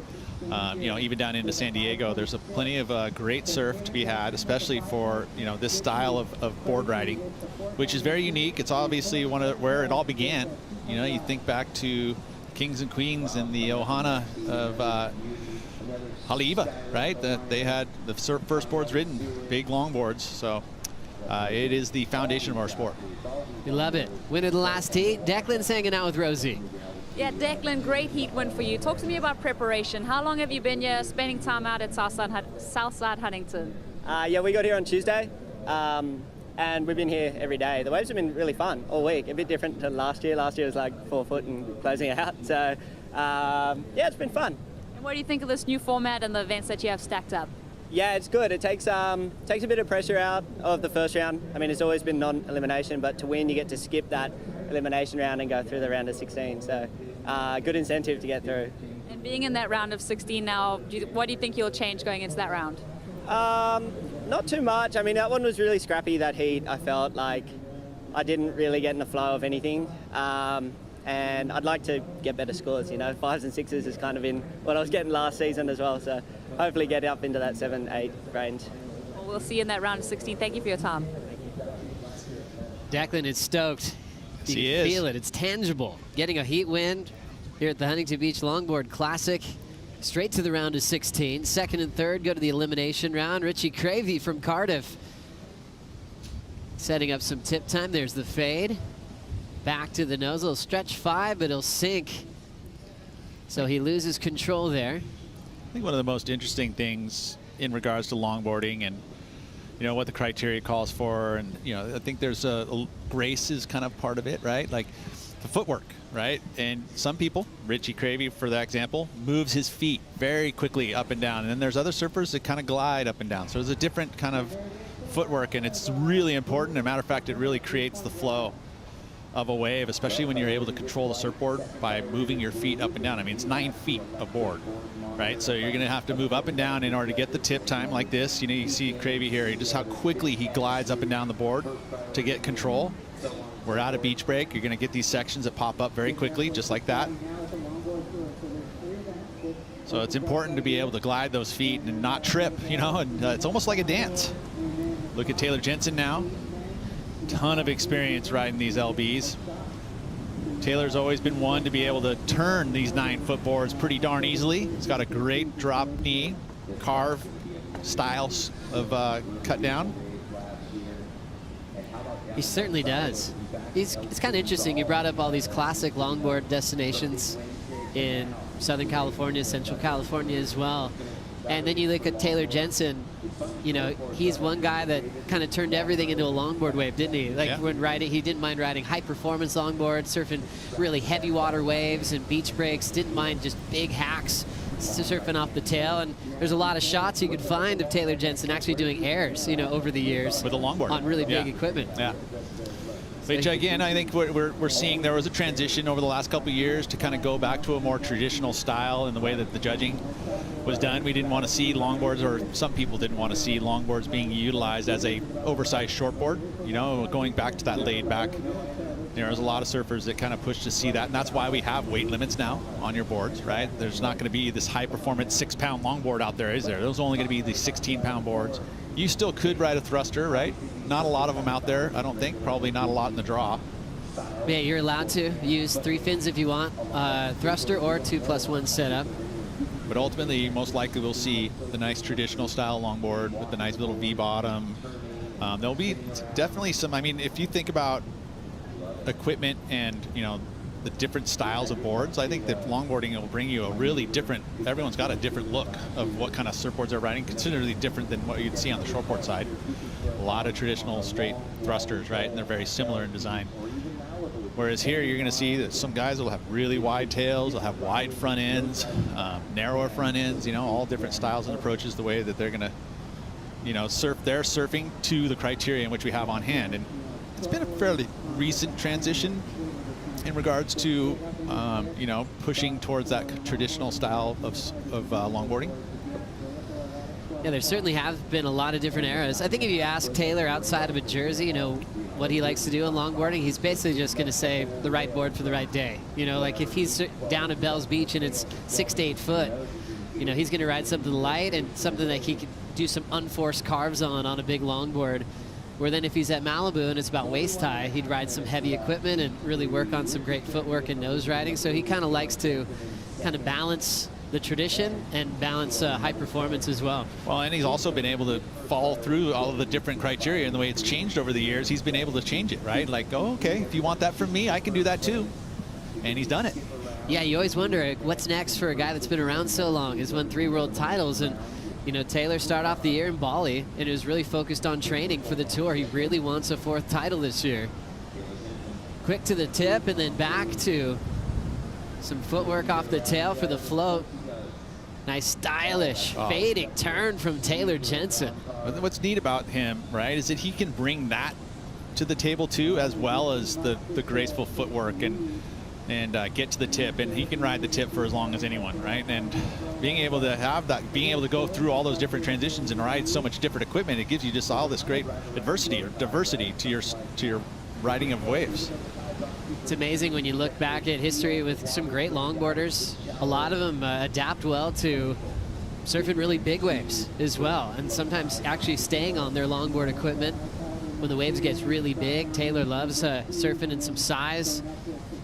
As we look at an opportunity here for Troy Motherset. Quick 5. There's the wrap. Nice footwork up to the nose again, and Troy steps off. Looked like he almost had a head bonk there on the kick out, but Troy had such an amazing generation when he's competing through the NSSA division, coming from San Clemente. Last time I talked to Troy, he was up in Ventura. I think he's working for Patagonia these days. Man, you look at a final back then, it was like Christian Walk, the Robbins brothers, Christian Clark. There were so many good longboarders in California that he got to spar with every weekend. As we take a look at Troy's last wave, Pete. Well, up to the tip very quickly, and I think that at Huntington Beach, that's one of the techniques you'll find as you drop in or actually catch the wave, getting the tip right out of the gates, straight on there, and you're giving yourself that time because you're not guaranteed that you're going to be able to get to the ability to get to the tip again on your rides. A lot of surfers you'll see, they'll kind of stall and run to the tip, get there and kind of hold it as long as they can before the wave kind of starts to develop. Mother's Head, example of that right there. You know, I was looking at, you know, what the criteria for this specific spot here, but the surfing was performed with controlled maneuvers in a critical part of the wave, very similar to shortboarding. You want to see nose riding and rail surfing. So you're going to get to, you know, on a wave, you're able to get to the tip and hold it there for a long time through a critical section, and then drop back onto that. And you got to move back 7 feet to get to the back of the board to get that board to turn around. Pretty hard to turn a board from the tip, although some surfers can. We've seen it happen. Critical part of the wave is always in, but then also being able to showcase a lot of variety. As we see a setup now from Richie Cravey, stretch 5. Got more of the tip there. As he went for the 10, fading cutback. Now stretches that 5 again. Nice wave selection, allowing him to get back to the tail for the closeout finish. Always opportunity on a reform in the longboard division. And just guiding that plank towards the beach. A stalling nose ride there, going straight into the sand, and Cravey steps off. He was thrilled to get the win in Virginia Beach last year to qualify for the tour this season. Said he's always dreamed about competing against the best in the world, but he realized they're not just great at riding waves, they're great competitors as well, and that's something that Cravey really wanted to work on heading into this season here at stop number 1. Let's get caught up with Waxhead down on the beach. Thank you, guys. I'm down here with Brendan and Nico. They're about to paddle out in their next heat. They've been so kind to show us their equipment, their secret weapons, or maybe not so secret weapons. Look at the size of this thing. 9.6, Brendan? 9.6, yeah. So it's a Michael Takayama, very similar to some of the boards already surfed in that previous heat with Jack and John. So this is that classic Donald Takayama style fin where it's super swept back. It's almost like a boomerang. And there is quite a bit of flex inbuilt in that, which I guess you could say it's this wide tail. It's got a little bit of V double through here, but this is going to really allow that board to turn. So, but because of the stability, you are going to be able to get, and the flip in the tail, you are going to get a nice stable board for nose riding. There is also a little bit of, I guess, a scoop out here very subtly, which is going to slow that board down. But once again, the width will really create a stable platform. And Nico's board here is from Spain. That's a Sublime shape by Sergio. Very similar, but a bit of a moon tail and slight little concave in the tail as well. So that's all going to add to that levitation. The water will come around here and weigh it down. And he's got a very similar fin, not as much flex, but a little further back on the board. So it's going to be interesting to see these two surf, both goofy footers, and they'll be looking for very similar waves. So good luck, and we'll, hopefully speak to you afterwards. Back to you guys. Good man, Waxhead, also known as Matt Chinoski, doing a great job checking out the big equipment for the Huntington Beach Longboard Classic. Also has to be at least 15 pounds, so you can't ride real light longboards in this event, as we have the replay from Richie Cravey. Well, there, a little style. You see that arch back when you get to the tip. It's actually very functional, too. Helps you to hang out there on the tip for as long as you possibly can. You know, the other option, you're talking about the concave in the tail of the board, what actually helps with nose riding. And how is that exactly explained? Is that water moves across that concave on the deck and it holds the tail down, so you can actually trim the nose. It's beautiful S-turning work there from Jensen. And, you know, he is just so good at being able to maneuver these boards in such a great way. You know, great pace to his turns. And then on the tip again for Richie Cravey. So came up with his best number last. And there, a little spinner work. Again, that's that footwork, which is also important. You know, I'd love to see, you know, I think that this is where you see switch footing come into play in a big way. And I have always mentioned I'm a big advocate of the switch, right? And I think that this is a place that you can see it happen a lot more often than you would on the shortboard tour. But this here, specifically, if you're able to go in any direction, you know, and, you know, we have a left-handed and right-handed people, right? You're right-handed? I am. I am I'm actually right-handed, but I do everything else with my left, which is weird. It's super weird. No, I write with my right, so I call myself right-handed. But I throw with my left, I kick with my left. Anyway, you know, being able to be ambidextrous really is what that is, and it's not easy to do. Be able to go both directions, front forehand, both directions backhand, and I think that that's something that we should celebrate here in longboarding. Well, and to make it look natural, yeah, I think we see, you know, even some of our championship tour athletes that'll celebrate on a wave switch when they've won a heat or they've shut down an event, and it looks funny. It doesn't look natural, like their strong stance. You could tell they're surfing switch. And I think we had a great example of that from Richie Cravey, where it looks really natural, you know, whether he's in his strong stance or whether he's going switch, and it just automatically makes you think of Rusty Keilana, you know, winning world titles, whether he was goofy foot or regular foot. Exactly, and it was hard to tell the difference. I mean, another example of that is actually Jeff Clark, right? Jeff Clark is actually a goofy foot, and in order for him to surf Mavericks, he decided, you know what, I got to go face the wave, and started going switch foot going right, which is crazy, radical. Right? He's surfing 30-foot waves going switch foot.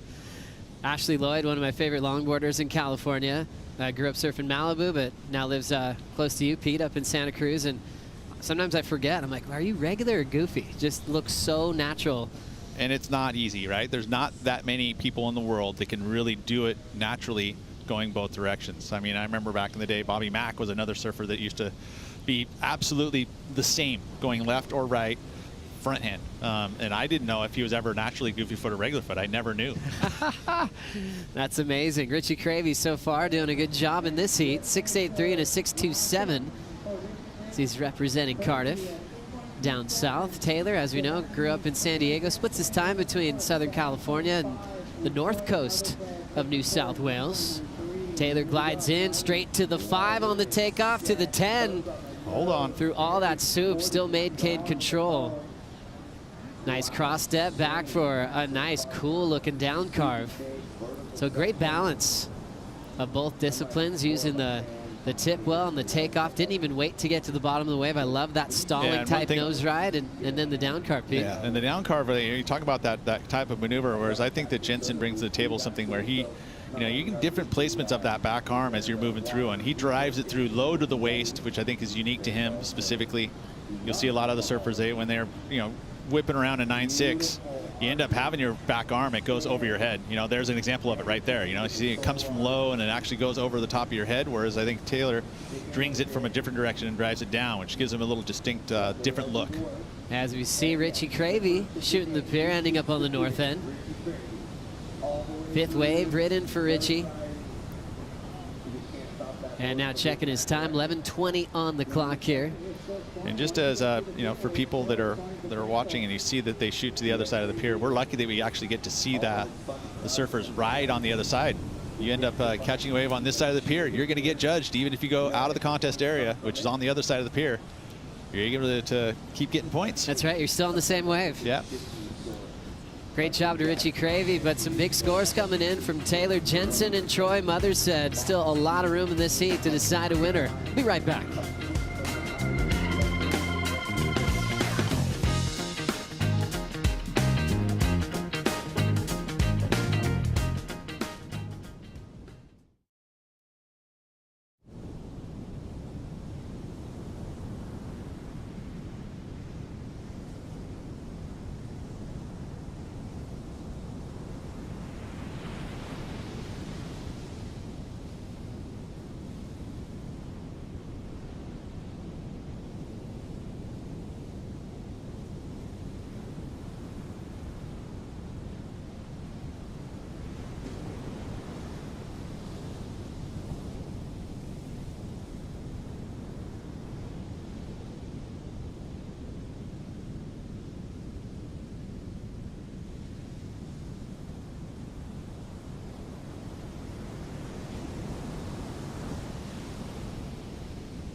Let's flash back to last year at Huntington Beach. It was a big one for Taylor Jensen. I think he probably has over 50 longboard trophies from wins from his entire life. First pro win at 16, but they all mean so much because he's got to push his game to another level each and every year.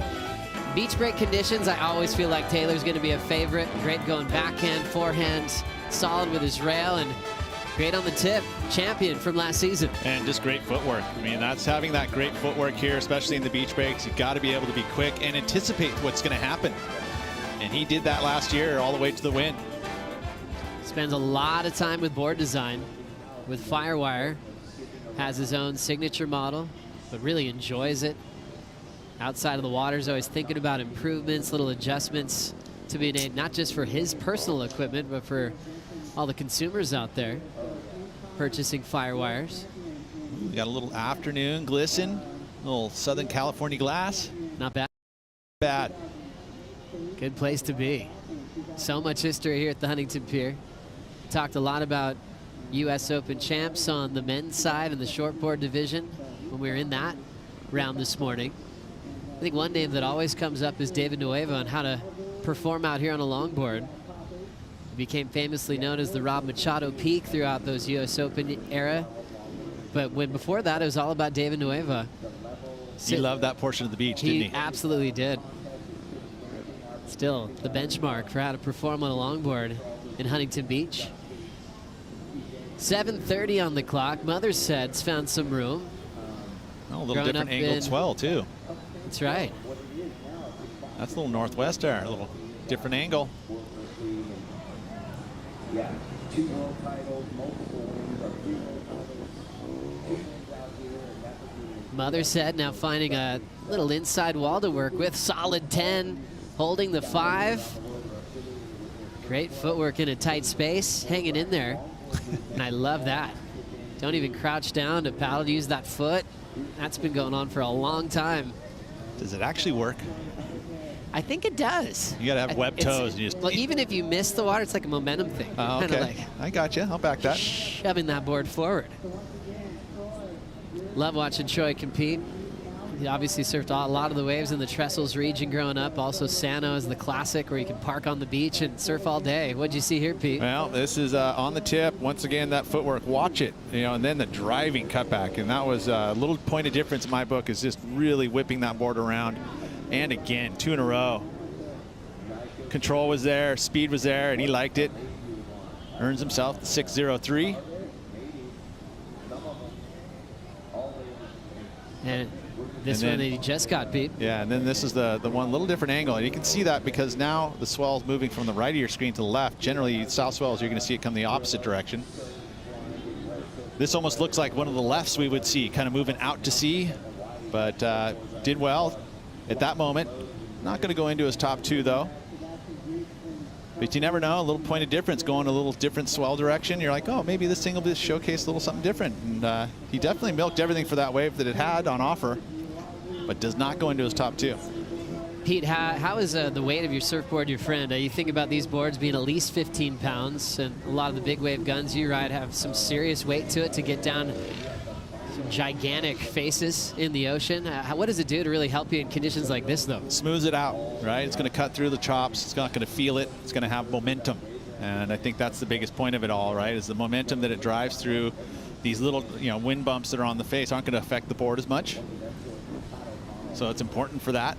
And also, it's the more traditional style longboards had weight on them. They were glassed heavier. They were one board that you had for several years. And, they were glassed with, the high performance glassing now, you have one layer of glass with resin, whereas these are going to have probably 2 layers with some patches. You'll see that there's some different colors on the deck. There's the extra patches to kind of keep the strength there, so they're going to be heavier. But ultimately, it's about the momentum that the board will carry. And for guys like Richie Cravey, you can use that momentum on a wave that's not even breaking just to get that board up to speed. That extra weight helps once you get started with a few big paddles. Now staying low. And he'll decide to get out of there. He's got the most waves in this lineup. Still with his heat lead. 697's his high score. And he's given us a good balance of different types of maneuvers. Doesn't mind a stretch 5 just to get up there quick, but there's a lot more risk when your stance is really narrow on the nose of the board. And he was able to balance that when the sections really perked up. With now 4 minutes remaining, Taylor Jensen finds himself in 3rd. Last year's champ needs an 8.2 to take the win to go straight to the round of 16. A lot of longboard world champions in Taylor's family. It's interesting these days, as Taylor's gotten older, when you ask him what's the most important win of his career, it might be a loss, actually. Noosa 2017, because that's where he met his wife. Lost, and then next thing you know, he's like, hang on a second. I think my trip to Noosa's not over yet. Nat Young's daughter, Neva, so the famous Australian Nat Young, 3-time longboard champ. So his brother-in-law also has a couple of longboard world titles as well. Classic. I mean, it is, a small world. Yeah, Bo and Bryce Young, amazing surfers.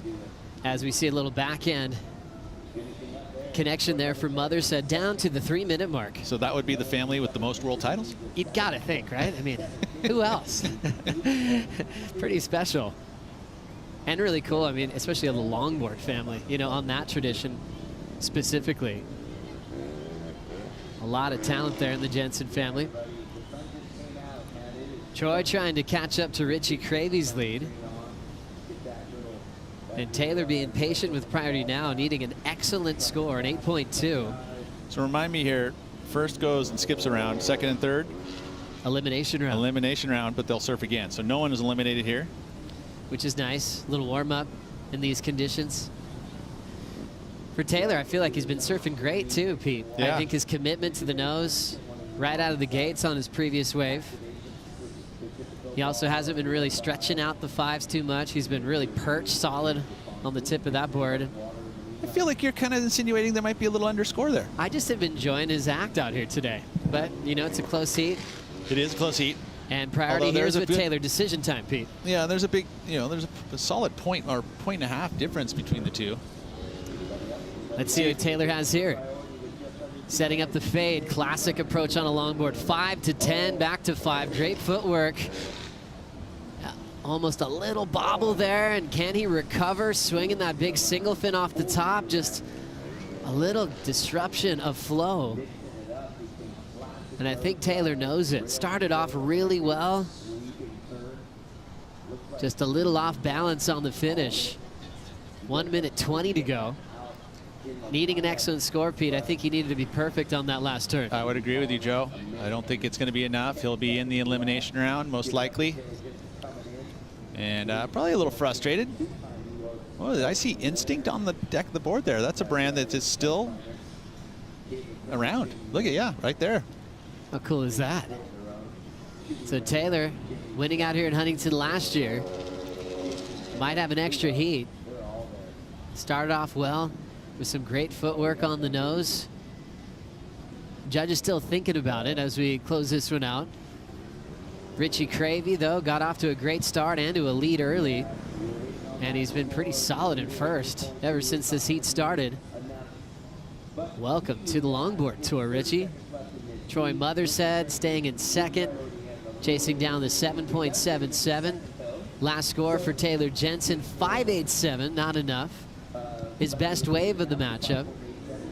Bumps him up into second, and we might get a little buzzer beater moment here, potentially. Lines on the way, 10 seconds to go. He's going to take away the opportunity, it looks like to me. Richie using priority well to close this one out, getting a solid heat victory here in the opening round of the Huntington Beach Longboard Classic. Doing really well at stop number 1. Love the lefts here today on the south side of the pier. And balance it out with some nice nose rides and some great turns. We're going to take a quick break. Opening round continues. We've got Conniella Stewart in the water coming up next. We'll be right back.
Fall is here, hear the yell, back to school, ring the bell, brand new shoes, walking blues, climb the fence, books and pens. I can tell that we are gonna be friends.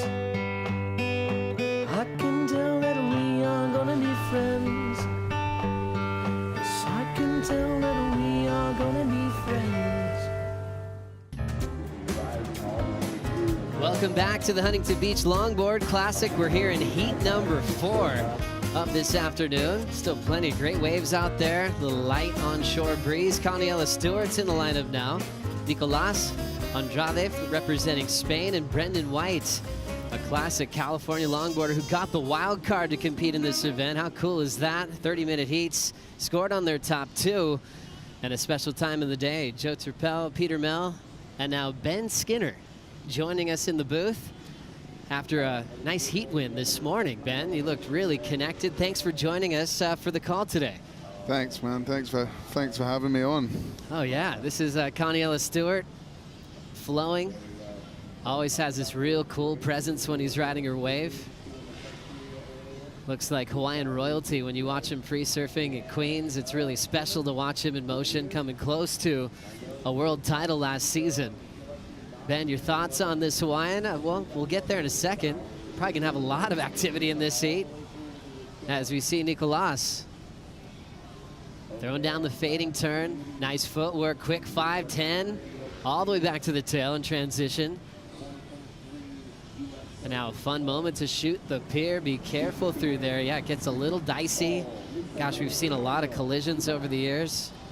Never forget Rochelle Ballard. That year she won, she had so many moments just running straight into the pilings. I mean, when a score's on the line, a big event win, you surf a little differently and take some more risks. Thanks for being with us, Joe, Pete, Ben Skinner, fresh out of the water in a heat win, enjoying your time in Southern California. Have you been here for 24 hours yet?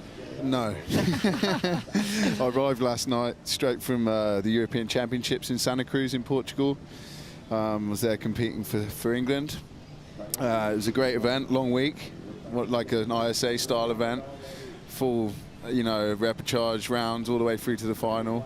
So yeah, it was a busy old week. Here we go. We got Brendan up and riding. Brendan White's been around for a long time. He actually won a U.S. Open longboard title back in 2004 as he is just gliding through on the inside pilings. Growing up in San Clemente, you just saw a lot of Brendan White over the years. Now he's got 2 kids that he's trying to get in the water, probably more than he does these days. How cool is that, Pete? Yeah, it's pretty darn cool. I actually saw him getting warmed up. Kids were right there. What a way to relax, right? You got to be dad first until that hooter sounds. Yeah. And then you can turn into, longboard dude. Exactly. You know what that's like, Ben? I certainly do, yeah. In fact, I just left my son in Portugal. How old is he now? He's 15. Oh, okay. Yeah, and but he's doing great. Lucas. He's Lucas, that's right, yeah. And here we go, Caniela up and riding. Cool, seeing that backhand footwork. And he'll end up stepping off early. Already has a 6.17. So he's got plenty of time to work on that. So yeah, you left Lucas in Portugal. Does he have supervision? he does, yeah. It doesn't sound very convincing though, Ben. Yeah, well, yeah. No, he does. He's with our team manager, Minnow Green, who actually runs the British Longboard Union, which has been running for like 25 years, 30 years now. And he really was the foundation for British longboarding, created the British Longboard Union and gave us the platform to learn to compete, and actually created some great longboarders from Britain. There's been a lot of us that have managed to make it to this world tour, and it's all really thanks to him. So yeah, he's in good hands. Your son had a big win, right, at the Grom Search? He did. That's right. So what does he like to ride more often? Is he just kind of surf to what the conditions are like in front of him, or is it mainly shortboarding? He mainly rides shortboards, but he loves riding a longboard. He's actually, his footwork's amazing considering he doesn't longboard. He steps on a longboard and he can pretty much just do it. It's kind of annoying. It's like he shows me up, most days. But he's definitely his talent's all about shortboarding. And yeah, I mean, winning in Bells was just an incredible achievement for him. And he absolutely loved being there around all the pros and surfing in such a prestigious beach. Rip Curl took him there and looked after him. Again, he was on his own. First flight, long haul on his own, 15 years old, off to Australia. And I did at the same age. It's awesome. Yeah, it's what makes you, right? It's yeah, just, no, it's huge. I mean, it's a big. It's as good as a college education in my book. I mean, it's going to see the world and experience the world, and you know, on your own too. It's huge. It really is. Well, what you're doing right now, I mean, fresh off an airplane into competition, and for your Grom to learn that really early and be comfortable on the road. I mean, that's half the battle these days, of taking care of yourself, finding home when you're going to be away for a long time. And when you find that, it's a beautiful lifestyle that you just want to keep on doing forever. Absolutely. You make a lot of friends too. You know, like I've loved competing around the world for a long time. And you just end up creating friendships all around the world and being looked after by people. You look after people when they come to you. And it's you know, it's an incredible way of life. I think it's really important part of surfing that sometimes gets forgotten, that, you know, we're family, you know, we look after each other, and it's important. It certainly is. Scores in already for Brendan White, 6.9. Caniella had the 6.17. Backside 5 into a solid, stylish approach on the tip. How about that control? That was sweet to watch. Little wrap. Nice glide, nothing forced. We just can move that umbrella just for a second. And then we'll just step off with Caniella Stewart. I really love that control with backhand tip riding. You know, breaking down the degree of difficulty, Ben, from being on your front side and then to have that kind of dance and flow backhand on a wave like that. Yeah, it's tricky. I mean, surfing on your backhand on a longboard, especially out here with the slide on shore and the bumps, you can just see he's one of the best at it. There's no doubt about it. He's the future of longboarding, in my opinion. He's yeah, incredible talent. Love it. Winner of the last heat, Richie Cravey, is hanging out with Rosie Hodge. Yeah, Richie, these opening round heats have been so stacked. To come away with the win, make it straight into the round of 16, what is your experience in the water? I can't help but be stoked. Definitely some names that I'm familiar with. Obviously, Taylor did really well last year. He won the event. And Troy was runner-up at Pismo for North America. So having those two guys in the first heat was a little intimidating, but kind of feels like, you know, get the hard stuff over with in the beginning. And tonight feels good to maybe start some momentum and see how the next rounds go. Good heat to settle in, but we did watch you shoot the pier a couple times. You had a kind of sketchy experience. You want to talk us through that? Yeah, you know, obviously excited, had a good wave, and ended up having the opportunity to go through the pier. And on the other side of it, I had two lines came across my shoulder, and all I could think were like, oh, dude, watch out for hooks. And yeah, I ended up grabbing the sinker and kind of ripped it, and luckily that was the end, and it broke. But yeah, little shot of adrenaline at the end there. Coming away with the win, congratulations. We'll see you in that round of 16. Awesome, thank you. Well done, Richie Cravey. Thanks for the story, Rosie. That is wild. I mean, that is a pretty common thing. Right? That happens at a lot of piers, not just in California, but globally. But gosh, the last thing you want to think about in a heat, Ben, that's wild. Oh, that's crazy. I mean, it happened to me this morning. I went for a free surf the other side of the pier, first surf since I've been here, and I totally forgot about the fishing lines. Like, just jumped in, paddled out, and the next thing I had one around my neck, and I was just like, whoa. Wow. And the same feeling, where's the hook? You know, like, where is the hook? Did It's a coming. little worm over the thing, and I was like, wow, okay, that's a lesson to be learned. But in your heat, to come through the pier and get hooked up, that's crazy. Wow, crazy. Glad that Richie Cravey survived that one. He's off into the next one as we have Caniella Stewart. There he goes, perching again.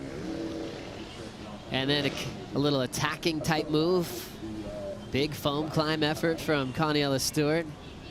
Said he was just mesmerized growing up in Waikiki, seeing surfers like Kai Salas just gliding on the waves at Queens. Said he would just stop and sit there and watch the glide. You know, he was a kid that would always go into that surf in the summer contest in town, and he'd be in the longboard division, the shortboard division, the bodyboard division. You know, he was doing it all, but I think then just had this love for the glide and wanted to stay on the bigger equipment, and we're lucky that he did, because he's been entertaining us for a long time now, Pete. He sure has, and you know, and I think that's one thing about Hawaii and the beach boy mentality, right? Which the beach boys is you're a waterman, And you have to ride any craft because certain days call for a certain type of craft.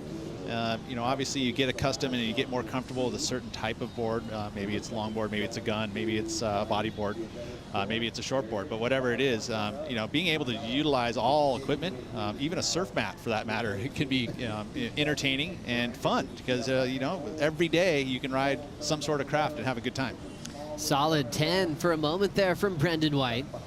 Unfortunately, he goes down. And he's going to swim.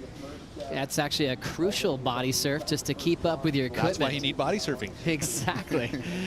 Nicolas throws down the 5, hands to the sky, higher line, and he's got to eject.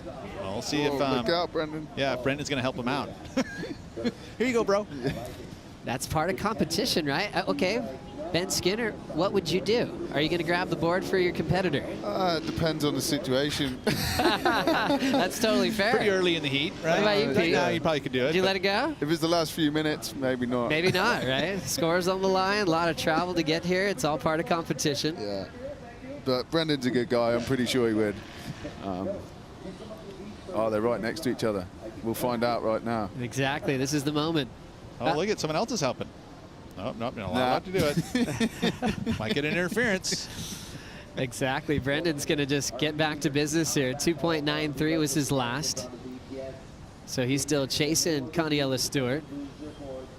Nicolas, unfortunately, with the fall. They're paddling out the same kind of direction. Taking the wide angle by the pilings is Andrade as more waves come out the back. Caniella just managing his lead in the lineup with priority. So you're running right now, Ben. You're running 11 p.m. In your biological clock. How you feeling? Yeah, not too bad. I mean, I literally finished the final of the European Champs and had a few beers to celebrate. And took a win there? I did. Right yeah, on. Pretty stoked. So and you're keeping that momentum straight into HB. Yeah, and literally went straight to the airport. Flew to London. Landed at like midnight, and then. Did you get to see anybody at home? No, by the time I got to, I was in London. My family live in Cornwall. Yeah. So it's like a good 5-hour drive. So that wasn't happening. Home Beach, Newquay. Home Beach, Newquay. Yeah. Yep. Perranporth. I actually live in Perranporth. And but it was a mad experience because I arrived late. My boards didn't come up from the baggage hall, and the guy, I was sat there waiting, thinking, come on. Where are they? And then he walks up to me with this bad look on his face, and he's like, you're going to have to report these as missing. And I was like, no. You don't understand. I'm flying to America at 8 o'clock tomorrow morning. Please, can you help me? And he's like, everyone's gone home. It's midnight. And I was like, come on, mate, please help me. And he went down and got them for me. So, and then it took me a while to get a taxi that would take them to the airport, to the hotel for me. And but anyway, all was good. I managed to make the plane. What a journey! And the boards turned up here, all good. And so that was. I arrived last night. Nice commitment to not giving up. You're like, I know you can help me right now. Yeah. It's not a rule where they're just going to sit there overnight, right? I would have given up. I'm like, I guess he said that I'm not allowed to grab him, right? That's amazing. Nah, he knew he could help me. I just had to push him a little bit. Huh? You saw the glint. Convincing. Yeah, we needed those. I made him feel sorry for me, basically. Smart. You had to do what you had to do. What a way to travel here. But fresh off a win, Santa Cruz, beach break conditions, right? Yeah, beach break. In fact, it was pretty challenging all week. We had like 6-7 second period swells. Quite solid, like head high, maybe some bigger days. Pretty windy, but pretty bouncy closeout kind of beach break style. So it was pretty difficult. So it was nice to have the week in tricky waves before coming here. Caniella on another great wave, shooting a pier. Amazing style and grace from Caniella Stewart. As he's still got some room, looking so comfortable. It's easy to look a little rattled when you're heading under the pier, especially that we're knowing that everyone's still fishing over there. So hopefully Caniella's free from all the fishing lines. 617-510. You probably all seen his brother Ayala in big barreling waves at Pipeline and around the world. Great surfing family there, coming from humble beginnings. We got Ayala just kind of move out to the North Shore at a young age. He absolutely loved the energy out there, so I'm sure he's watching this one How'd you like the start there, Ben? Yeah, I mean, as always, he just looks really comfortable and always in control. I think that's a key point to this criteria.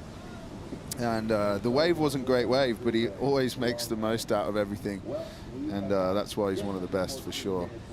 Well done for Caniela Stewart, leading heat number 4 over Brendan White and Nicolas Andrade, and still enjoying our time with Ben Skinner. We're going to take a quick break. Back for more in heat number 4 right after this.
Flashback to last season. Great event once again for the Hawaiian. Caniela Stewart making the final, doing similar types of moves that we're watching live in the water right now in heat number 4. Came close to a huge victory, Pete. And you know, to me, I was just looking at the equipment he's riding here in comparison to what he's got today. It feels like the front end widened up a bit. I mean, I don't know for sure if that's the case, but just looking at it right now, I would say that tail looks very similar, but the nose width maybe widened it up a little bit. I will say that a little narrower on the tip like that will allow him to do those kind of, to be able to swivel the nose slightly. I'm enjoying the glide of what he's on right now. Yeah. What a talent. Amazing to watch him grow up and come into the spotlight on the longboard tour. He opened with a 6.17, also has a 5.6, and during the break, we were talking about scoring with Ben Skinner, and we always talk about this on the championship tour. When you break down maneuvers, we're always looking at the size of the sections. Obviously, you want to be critical. They're looking at the height of the wave to look at the degree of difficulty as well. Because there's a 4.5 I loved of Caniela Stewart. We were talking about moving around a bit, backhand nose riding. But obviously, you still need to be on the best set waves, especially when there's fun waves today, huh, Ben? Yeah, absolutely. I think we all loved that wave, but it was definitely a smaller wave. It's probably like a 3 when he took off, and he made it a 4.5, you know, just by the level of surfing he did. If that was on a set wave, he'd have gotten an excellent score for sure. But you do have to be on the best waves still in the longboarding. The criteria still states that. So, you know, it's really important you do take the right waves and don't waste the opportunities on those little inside waves. Because that will be the result, you know, a low score, even though you surfed your pants off on it. So, yeah, I think that's pretty fair. I like it. Loving the breakdown with Ben Skinner. During the break, Brendan White got a wave. He's been the most selective here in the lineup. Let's see what he did here, Pete. Well, got in nice and early, got that momentum of that board, sets it up. You can see him stalling, kind of waiting. That's why he's able to get to the nose there. This actually ends up going into his top 2 because he was carrying a 2.93. Didn't have a whole lot of critical sections on this wave until it finally starts to stand up here. Ends up with a 4.77 for his efforts. Oh, almost got into the pier again. Really nice posture when he rides the wave. 9 minutes on the clock. Nicolas representing Spain. quick footwork from the tail to the tip and straight back. Just a tap there quickly on the nose, and just real quick moments on the nose of that board. It's quite interesting. They're all riding the left, and the left tends to bend out to sea a little bit more. Maybe not quite as critical as some of the rights that are coming in. But obviously both being on their forehand, I think that would be the choice for me too. But I think some of the bigger scores today may be on those rights with I think I saw the same in the shortboard, with the more critical sections bending towards you rather than away. But great surfing, none the least. 8:15 on the clock. Coming up next, Saxon Wilson needs to make sure his board's at least 15 pounds or 6.8 kilos. This is the weigh-in process. Watch your step.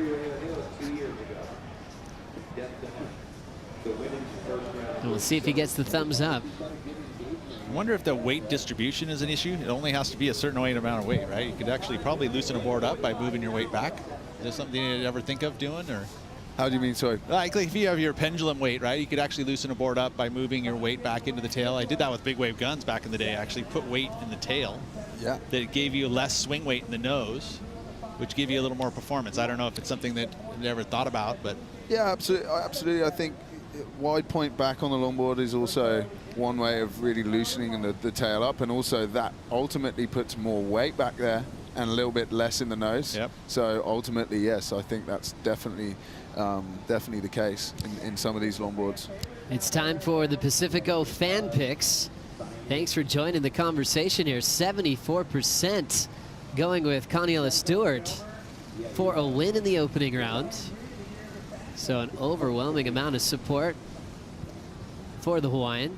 And so far, you guys are looking really good, that 74%, because he's out in front. You guys can join the fan picks, brought to you by Pacifico on WorldSurfLeague.com, and continue to play the game. Some cool changes this year on the Longboard Tour. Stop number 1, get to go to Bells, get to go to El Salvador, competing for kind of that cool one-day championship day at Malibu. What are your thoughts on that, Ben? I tell you what, it's going to be exciting for sure. It's going to be different for us. I mean, last year we finished at Malibu, but it was in a normal style event, and the points counted towards the points we already collected. Whereas this year, your points will go into a seeding, but then it's an all-out day for who wins, which is going to be pretty exciting. And also, to make top 8 for Malibu that's the wave we all want to be at. That's the final event at Malibu. It's one of the best waves in the world for longboarding. There's no doubt about it. And as you can see, the matchup there, starting off with, if you're 8th, you're definitely going to be doing a lot of surfing if you make it all the way through. But it's going to be really exciting. That's right. First match, if you're ranked 6th, 7th, or 8th, you're in that first match of the World Title Day at Malibu in October. And it's just the winner that moves on out of match number 1. Same scenario for match number 2. Then you get up to one-on-one heats. The 3rd seed's waiting for you there in match 3. Number 2 seed is in match 4. And then we have the best of 3 format, just like we see at the Rip Curl WSL Finals, where it's a best out of 3. So you get to enjoy a lot of time at uncrowded Malibu, and that's a dream in itself. Nice long lading period just for one day as we get back into action with Nicolas. I think that's the goal for everyone, is to get as much time as you can at Malibu without the crowd. I know from last year, that's just making the heats is like the bonus to it all. It's really special knowing that you're at the venues that you want to be at with nobody out, and the feeling that you have with priority and a set coming through, and it's your turn. That's pretty special. You've earned that by being on this tour. What'd you see there, Ben? I think is that an interference with the stars, or are they waiting for No, it's score? just a means the score's coming. Okay. Yeah. So Ben's looking at our score screen, and it has a little star there. You're like, I don't know. Is that something that's not supposed to be there? No, it turns red when you have an interference, so you don't want red next to your name. Didn't see anything. So yeah, we have these live scoring screens. So the judges I did want to ask you though. Are typing them in. I'm just going to explain that real quick. But when a wave is ridden, it turns blue. There's a little asterisk next to it. That's how we know they haven't made a decision yet. That score isn't put in yet. Once The scores turn black again. They're all in. It's updated. Go ahead, Pete. Yeah, and in regards to that match format, I mean, we always talk about like what seed would you want to be going into that. I mean, and it's kind of interesting, you know, knowing that Malibu and the way it is and how much time you want to spend there. What seed would you want to be going in? Well, I mean, I'd love to surf 8 heats at Malibu on my own, but I don't know if my body will carry me. So that's going to be a balance. I think maybe somewhere in the middle will be good, because, you know, if you make that final heat and you've just surfed 5 heats already, and then you have a 3-heat surf off, that's a lot of surfing. Yeah. And there's long waves at Malibu, long paddle outs, and it's an important wave here for Brendan, because he only needs he now needs a 6.71, so the requirement's gone up. Yeah, Kaniala just got a nice big number. He got a 7.43 specifically, as we see the tip time there from Nicolas. Gets back to the tail to straighten out. Grabs both rails, white knuckling them just to make sure that board's not going to the beach again in the seat. Down to 2:50 on the clock. Get to Kai Salas quickly in the next heat. We saw Saxon weighing in. Eduard Del Perro also in that matchup as we go back to the 7.43, Pete. Oh, look at that. Just the footwork. You saw him go 10, back to 5, 10, just to keep control of the nose of the board. Is this way of the rights. You talked about the critical sections. A little more critical for Kaniala there. Yeah, you can just see the way the wave's bending towards him when he's on the nose, and it just allows a little bit more lift and more in the pocket.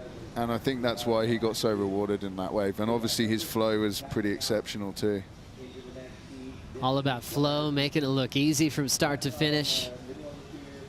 As we'll have scores coming in for Nicolas in a moment, needing an 8.6. Now with 2 minutes to go.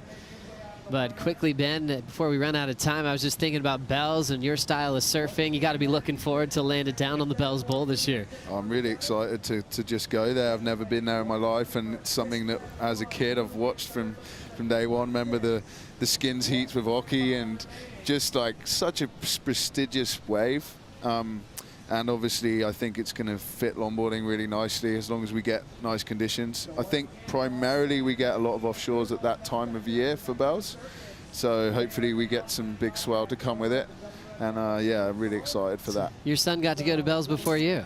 He did. Lucky Gromit. But he got to give me some secrets on the wave too. So he's yeah, I'd love to take him as my coach, to be honest, but he's going to be competing through Europe on the QS and the Junior Series this year at that time. Otherwise, I'd have definitely took him with me. Definitely follow the Skinner family. Lucas Skinner, what a shredder he is, winning the Grom Search earlier this year at Bells. My daughter also, she's 13. She's Grom Search under 14 UK champ. She's going to the European finals in France as well that's with epic. them. So yeah, we've got a few of them coming up, and Levin's now Watch 7, out. nearly 8. So he's now starting to rip as well, and I'm just really excited to Any more coming? to watch them all. Are you done? No, me and Michelle, we're tapping out on that one. Oh, well done, Ben. She's a hero. I just want to say thanks to her for, you know, she's always such a rock, and for them and me. What she does while I'm here, looking after all the kids and keeping it real for them. It's a special thing. We agree. Kaniela Stewart wrapping things up in heat number 4. Nicolas getting a final wave in as he's down to 3rd.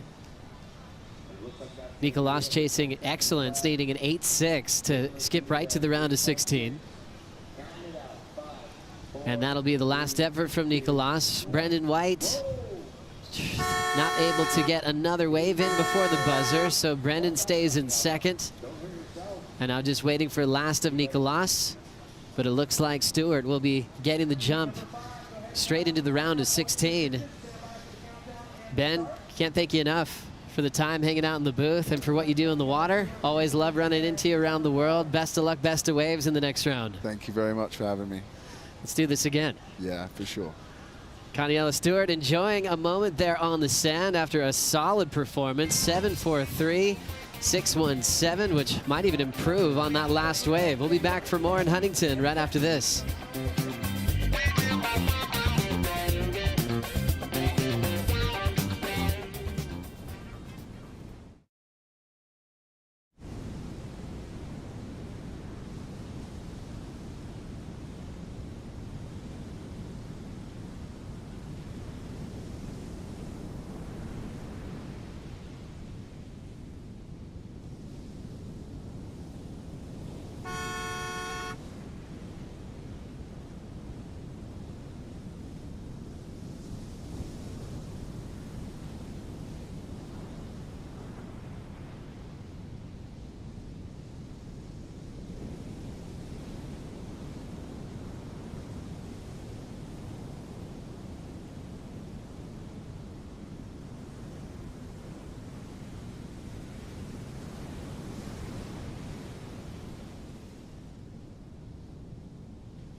The Wallex US Open of Surfing presented by Pacifico is brought to you by Nissan Cup Noodles, the original instant ramen. By Pacifico, live life anchors up. By Hurley, born from water. And by Wallex, official digital wallet of the US Open.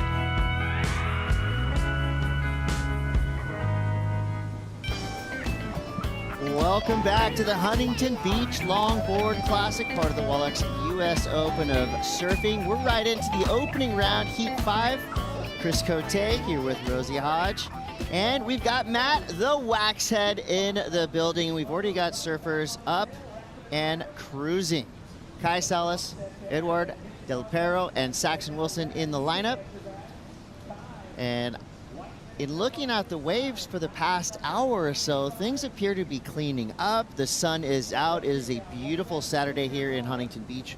We're looking at about 2:15 in the afternoon. It's about 80 degrees on the sand, nearing 70 in the water. The perfect day for longboarding. Waxhead, in watching what we've seen so far this morning, how are we looking in terms of getting this contest rolling and crowning a champion by the end of the week? It's been really interesting to see where the judges were going to go, taking off from Malibu last year, and we had the qualifying events throughout the beginning of the season. Just to seeing the scale, it's been really nice to see the judges taking off exactly where it left off, you know, the consistency, and that's something longboarding as a sport has struggled with in the last 10 years. So finally these surfers have been able to practice in the off season and put it to test, and I think so far it's been some really good scores and not a few upsets, but the scores have been pretty on par with what everyone came to expect. Absolutely, and a real positive step forward. Actually a longboard tour, multiple events all leading up to that championship. Same thing, winners are going to be crowned in the lineup at Malibu, so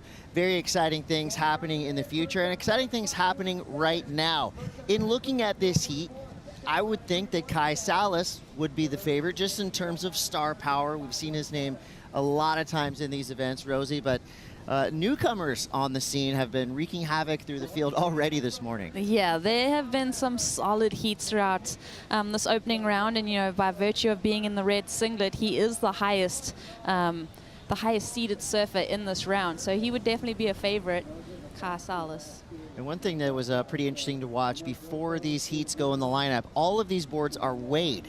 There's actually a beach marshal on the sand weighing these surfboards to make sure that everybody is above that 15-pound mark.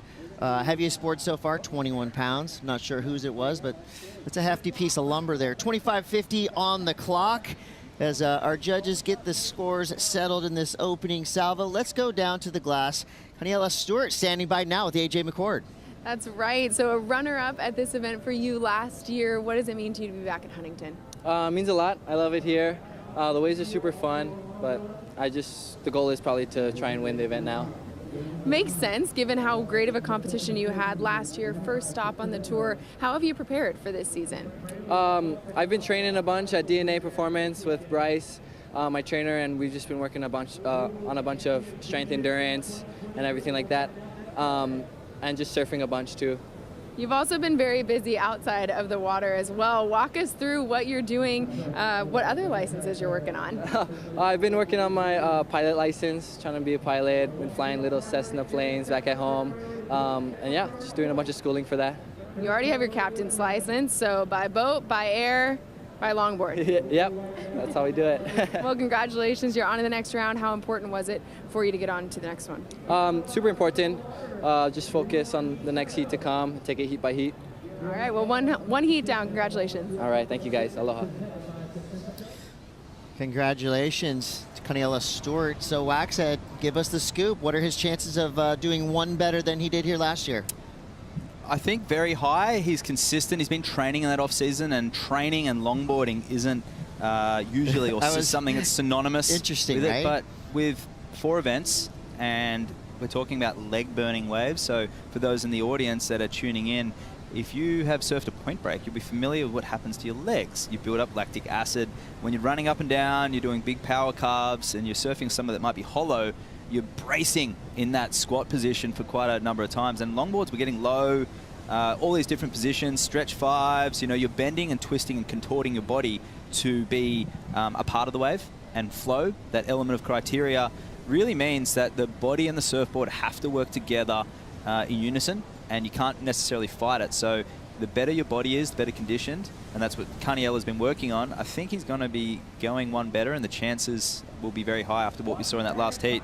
He surfed very comfortably, and his shaper is actually Kai Salas in this heat. So they've had numerous battles throughout the years, but that's something that we don't see in the shortboard world very often. Surfboard shapers or designers and their team riders both competing. I wonder if if he makes his boards just a little bit more effort into his boards. I doubt that. We know how good of a shaper he is. Yeah, do you know what I've noticed though with all the longboarding? It's such good vibes. Like all the competitors come in, there's such good camaraderie between the competitors. So yeah, it's been fun to kind of suss out the vibe here at this event.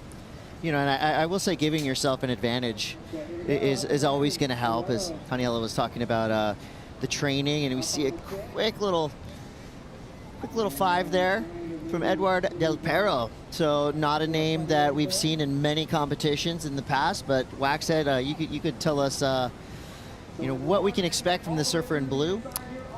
Eduard is the most activated surfer on the World Longboard Tour. He is actually a tour veteran. He had competed for a long time in the WSL and ISA realms.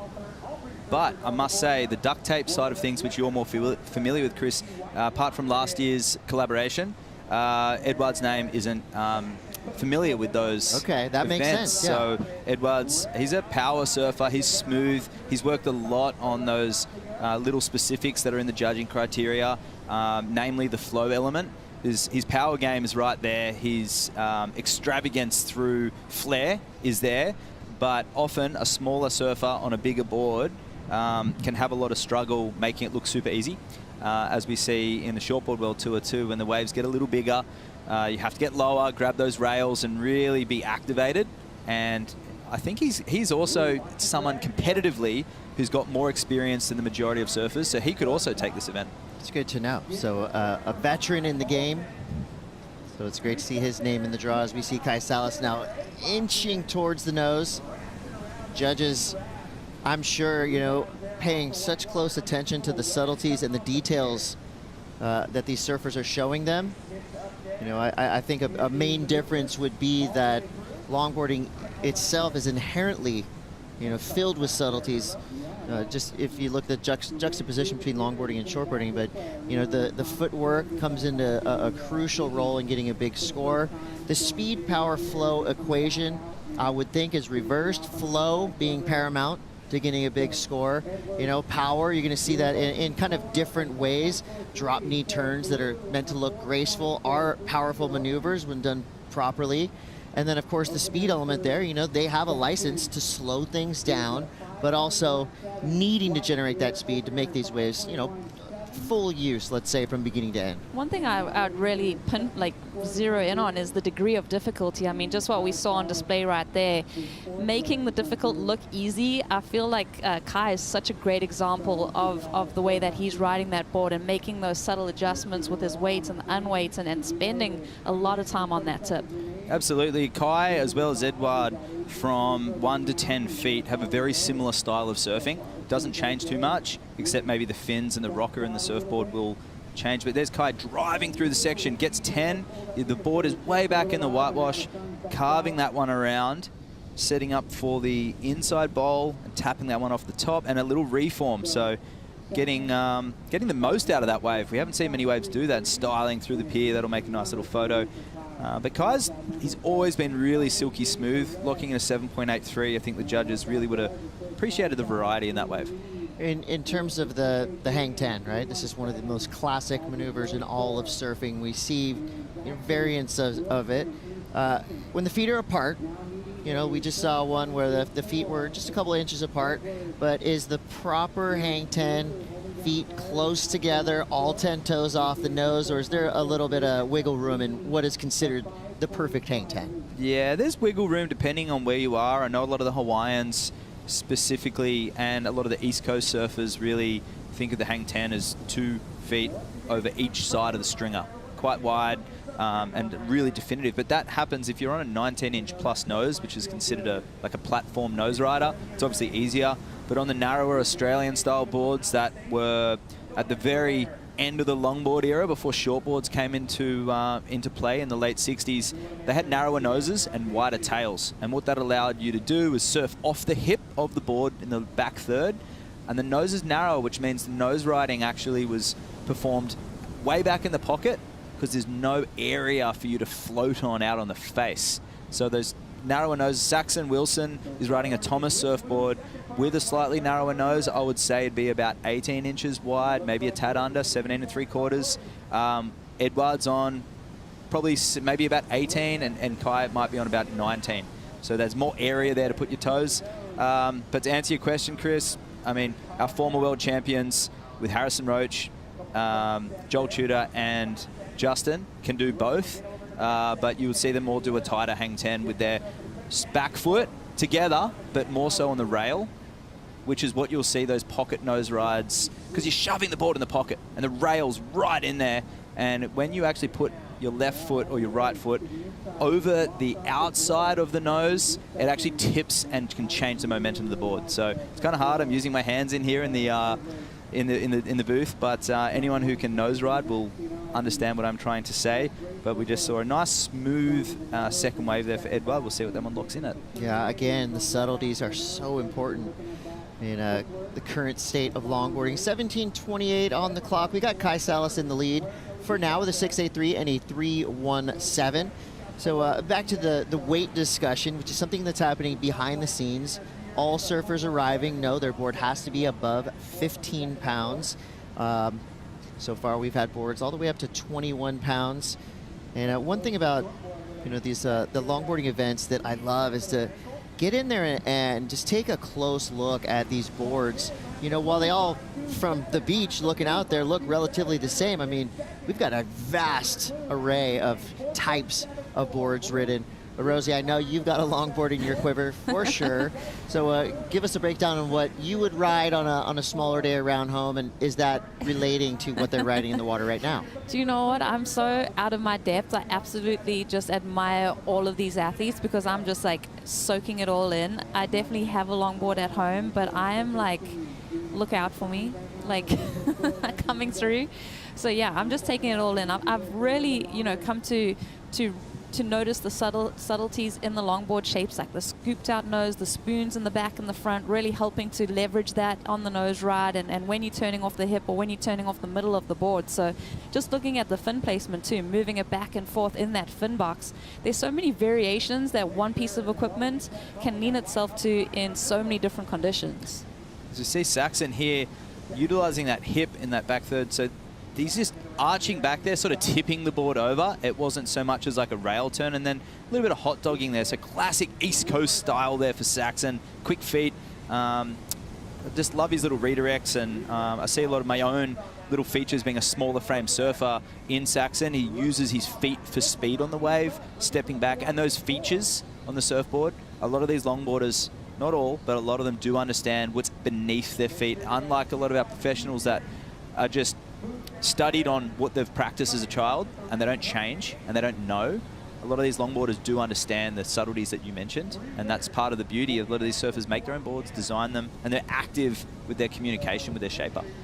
It has been fun for me, like being a sponsored athlete and going on trips with different surfers like Cassia Medor, Kelia Moniz, spent a lot of time with them and watching them on boat trips, just adjusting their equipment for the different types of waves that we'd be surfing. It was so interesting just tapping into that knowledge and the way that they understand their equipment. We just saw there Edward with a 5.27 on his last wave. He's in second. He's looking for a 4.74, but that nose ride was pretty technical out on the beginning. We'll probably get a replay, and I want to see that bending and twisting. He was sort of wiggling on the nose. And that has a purpose, and we'll go through that shortly. But he's finishing this one off in the shore break. Incomplete, but most of that work's done on the outside already. Cool swivel up on the nose there, and adding some difficulty, just adding some flair. So staying high, gets those wide nose ride. His right foot actually moved from a hang 10 position back to a wide 5 on the rail side, on the inside rail. See there, adjusting, twisting, and stepping back into his turn. Wow, that was a nice little combo there for Edward. How close is he now to the red line? So we we've noticed obviously a seismic shift in the judging in terms of longboarding. Those radical, you know, like vertical snaps and airs and stuff on longboards aren't necessarily translating into big scores. So that turn for Edouard, which we'll get back to as we see Kai Salas now on a sizable chunk of whitewater here, comes around that section. Beautiful knock knee style there. He gets the finish. So, you know, looking back at Edouard's kind of radical cutback, how close is he to getting too radical to where the judges will be turned off? It's not so much about being too radical, Chris. It's the linking before and after. So here's Saxon, and that one is incomplete because he fell backwards. On another note, that's a good way that longboarders don't lose their board. Obviously, I said it earlier, we're in a controlled environment. A lot of these surfers are not wearing leashes. Edouard is, the others aren't. And a lot of them do get tangled. When they have fancy, quick feet, you can get tangled. But I'll go back to the radical technical aspects of big turns in a moment. Here we watch Saxon driving through in the middle, and that one is shutting down, holding the rail, and he punches through. I love that you can't really even tell what stance Saxon is. He's switching everything up. It just makes it look so cool, such a unique approach to surfing. Really fun surfer to watch. And, well, similar to the calves I said of Edouard, he's stepping in and out of his turns, which is sort of what the judges are looking for, engaging that rail through footwork. So you're ticking two of the judging boxes off. If you're shuffling and really anticipating a turn, which is what we saw in previous years, where it was quite obvious the surfer's riding a 9-foot board and they're trying to put that in a critical spot and rushing it. Yeah, you don't want to rush it, especially not at this level of competition. 12 minutes to go here. We're in the opening round of the Huntington Beach Longboard Classic, and we will be right back.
So this is the 25th anniversary of Nixon. So do you remember what you were doing in 1998? Hey, what's up? My name is Patrick Odell. We're here at the world headquarters of Nixon Launches, and we're celebrating the 25th anniversary of the company. I really like how Nixon has always been endemic in skateboarding, snowboarding, surfing in a really authentic way. And it's really cool to dig in and look through binders of pictures and look through all the old photos and just dive through the history of 25 years and see what they got in store for us in the future. I'm excited. Looking forward to watching that story, celebrating 25 years of time. Nixon, and you can click on that code right there. This is a short film made by Patrick Odell, who is a veteran at making awesome mini documentaries. He's the brains behind the epically latered series. So if you're a skateboarder, you're very familiar with Patrick Odell. It's great to have him behind the lens, working on a project for Nixon. And again, can't wait to see it. You guys can watch it after the contest wraps today, because we've got Saxon Wilson on the nose with a pose and more to come on the inside section. Whipping around that 9-foot+ surfboard with ease, which is exactly what the judges want to see. We know how much effort it takes to turn these boards, but we don't want to see it. We want it to be effortless, but also, you know, we want it to look exciting. And I think there's a cool element to longboarding that I really love, and it's how these surfers use the weight of these boards to kind of help push them through turns and build that speed. And don't say longboarders aren't competitive. Edward is getting a stroke on there. You can see his chin slightly lowered, kicking that back leg, engaging his back muscles, his lower muscles. The QL's really firing here. You can see he's activated, and he's punching back out there. And I think he's trying to, exactly, priority battle, trying to get back out there to get that on top of Kai Salas. With Kai getting a 5.7 in the break, and Edward just at that 1. So he's looking for a 7.69, and Kai's wave that we were pretty stoked on before, 6.43. So on the camera it can, let's say the angle of the camera can change. The pier bowl right is much more aesthetically pleasing to the judges, where that right a little further to the south can peter out a little bit and be a little bit gutless. So the judges are paying attention. Here's one of those rights that we're talking about that Edward is hunting right now. Well, good job of him, you know, really firing on all cylinders. Just get back out there, straight to the nose, right in the pocket. Making full use of this wave, and can he hang on? He does. And so for the uninitiated, and look, we've all been beginners before, you might see a little bit of a difference here in what Edward's doing with this leash, all right? This is going way back to the basics. For those of you who are just new to surfing or just kind of wondering what's going on, you see his leash is right below his knee, and that's with the hope that when he's cross-stepping that his leash isn't going to get wrapped up. It's kind of a, I would say now it's a traditional technique. You know, you don't see a lot of leashes in longboard competition in the past few years, but when we do see it, what gives you the advantage to have the leash up high like that, Wax? So you can move those feet like Edward did, a great nose ride, almost hollow that section, stepping back into the carve. Now here, he goes off, and without that edge and without the flex, if that is a triple stringer, which it could be, and I can see, but sometimes they have a glue line. That's a triple stringer, so the board's quite stiff, right? So he's trimming through, all good here, little setup carve, and then goes to bang it off, and he hits a little backwash. So that board not giving anything back. It's sort of, I mean, you've got weight that you can put through boards through glassing, and you have other elements where you can have a heavier blank as well. And obviously 3 stringers can add to that weight. Speaking from experience, when you go to hit a wave like that, hit a section, sometimes the board will come back at you positively and make you like pop or bounce, as we saw Ben Skinner in a previous heat and Declan Wyden. But yeah, if you're on the wrong side of that, sometimes the board can feel a little awkward. But also very rigid with the 3 stringers. Rigid, correct. And then Saxon, who uses his hips and his body to get that, well, that one didn't go to plan, but to get that maneuverability and that flexibility through his surfing, he uses his body to do that. So he's bending and twisting at the hips and the knees and using his body language. If you do that in unison and not nosedive, yeah, you generally get a pretty good score. Finding a little bit of leverage. Salas now up on the nose. A beautiful approach. Nice turn all the way through. And, you know, Kai's been at this for a long time. Surfs incredibly well in any type of conditions. And also a very talented shaper. Anytime you have the world's best riding your boards, you know you're doing something right. And Kai's got an impressive team behind him. And right now, what would you say the percentages of surfers in this draw riding their own shapes? There's definitely like 3 people in particular. Kai Ellis Flint is one of them. Kai Salas, Skin Dog, and then you've got Taylor Jensen, who designs his boards. Kevin Scavano, who designs his boards. Kai Takayama, who's got active input. And here we go, Edward, that 10 again, back to 5. The hands are anticipating, but it was a sketchy section. The judges take note of the hand placement. See that anticipation. And that board, is that a complete? I don't think so. Okay. But I'm not a judge. Yeah. Well, I'm just saying, you got a 6.03, even with that little warble on that wave before. And to be completely honest, like, Edward on his performance surfboards with 2+1 setups surfs them quite smooth as well. So I think that board that he would usually ride in bigger waves may not have been a bad option out there for him as well. He can ride anything. So here we go. Priority given to Kai. Steering on the nose and gets that sole arch, stepping back into the carve, back into the whitewash, and nearly came off the back. I think it's this turn here. The classic Huntington right where it weakens. You've got to hit the whitewash, there's nothing there anymore, and even on a longboard it can be hard.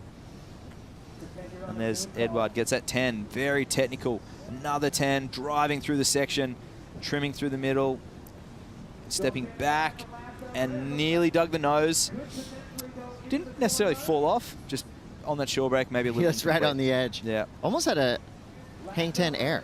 Almost a nose ride air with some weightlessness coming up underneath. Levitation. Yeah, very cool. Under 3 minutes to go now.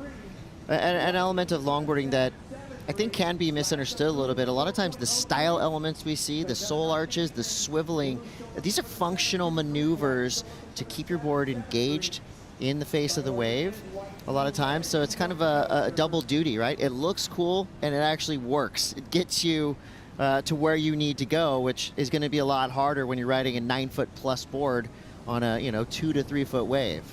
Well, 2 minutes 30 left to go. Edward and Kai really battling us out. Saxon incomplete on most of his waves, but he has banked a 517 and a 553, so he's looking for a 773, and Edward a 723. Based on today's competition, what do you think they're going to be looking at, Rosie?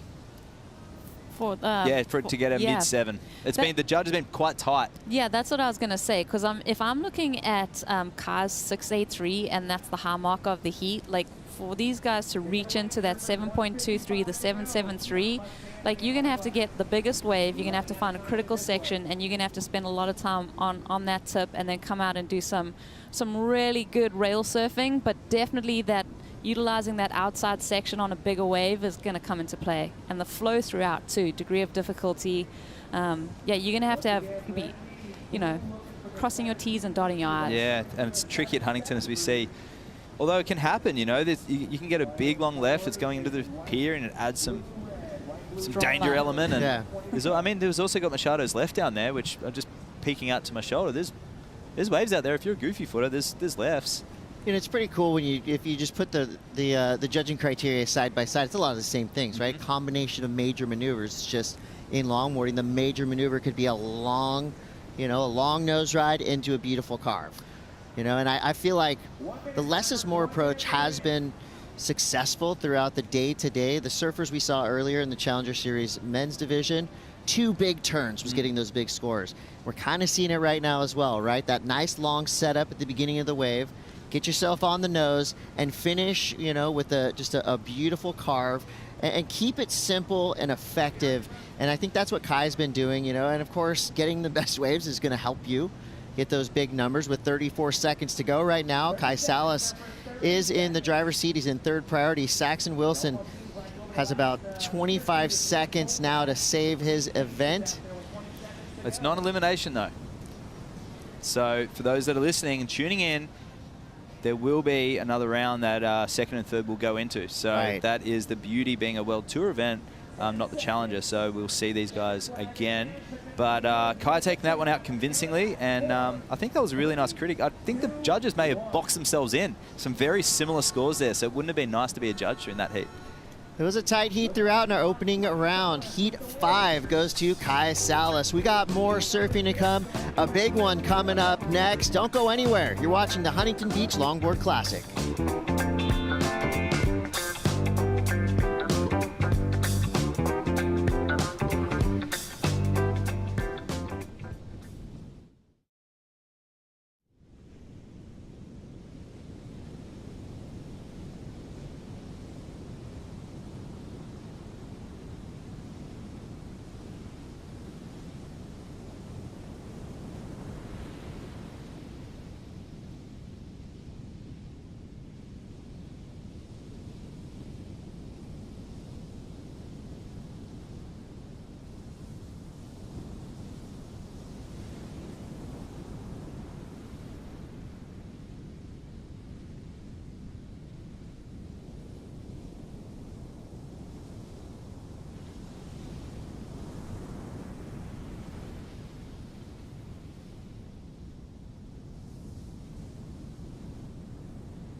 are back. This is the Huntington Beach Longboard Classic. There you see your surfer in red, Kai Salas, coming in with a win.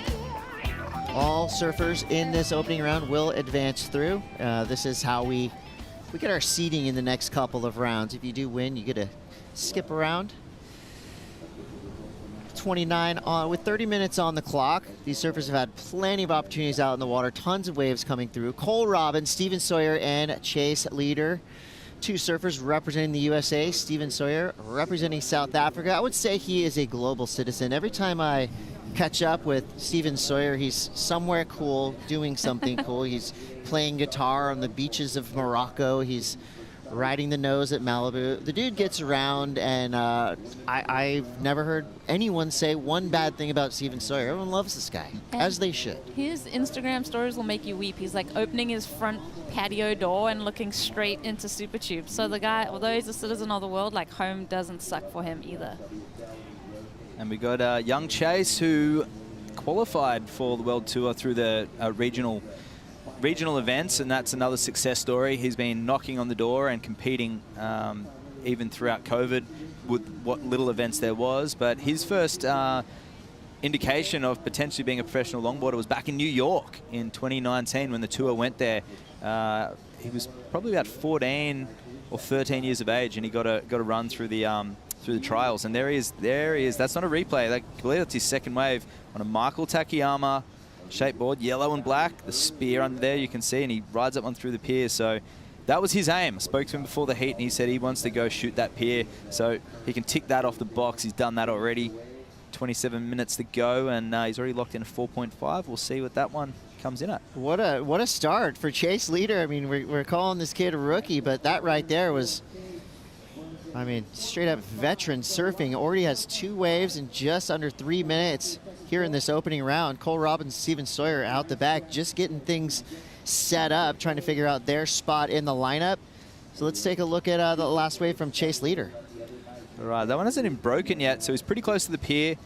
Gets at 10, quite a bit of levitation there, but he was still quite a way out into the face. The beauty of these boards is that the way that they move through the water is they allow a critical feeling and looking nose ride.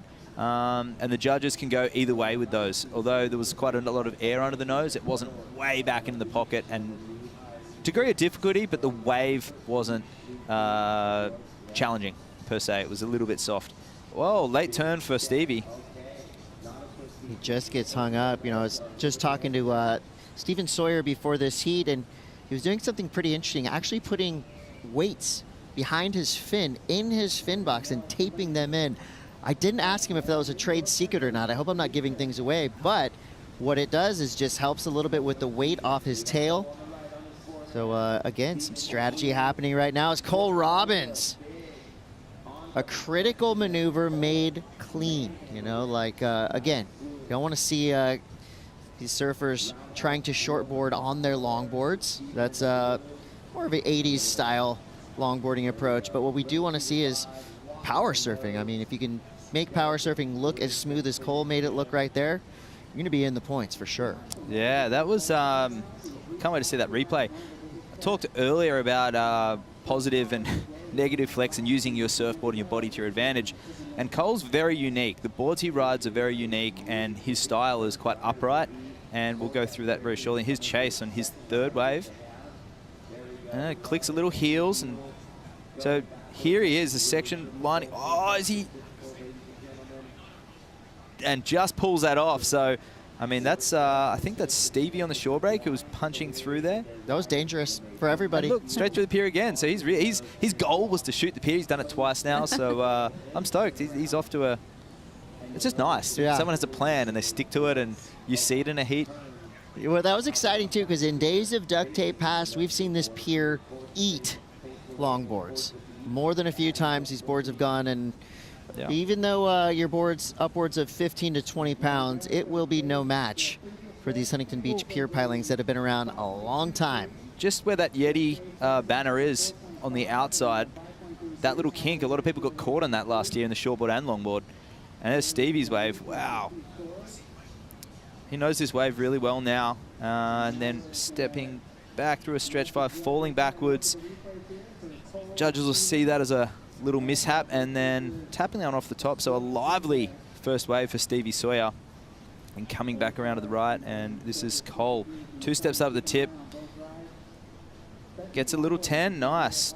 Both feet over the nose, and here steps back, drives off the bottom, taps it off the top, perfect timing. Little bit of a bobble in the whitewash.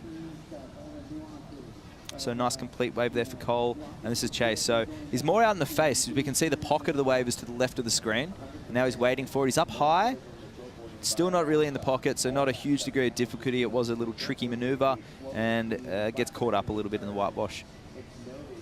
So we'll see if that betters his 5.33, but Stevie locking in a healthy score very shortly. Stevie again here on his own pro model. And right under his name on his pro model, it does say J-Bay. So we know where his allegiances lie. And I mean, when you think of Jeffreys Bay, you know, to me, you think of Tom Kern, you think of, you know, Felipe Toledo in a contest, but now that I think about it and I think about what Steven Sawyer would look like on that wave, that is a match made in surf heaven. The cool thing about Stevie, he's been a wild card at the J-Bay event on a shortboard. He's unbelievable on a shortboard, shapes his own surfboards. His dad, Des Sawyer, is an unbelievable surfboard shaper, absolute legend from home. So when we talk about surfing being a generational thing, well, that was pretty sketchy. Sorry to interrupt. That was when you see someone go through the pier and not come out the other side. That's concerning. And the crowd are active. Look at that. All the crowd under the pier.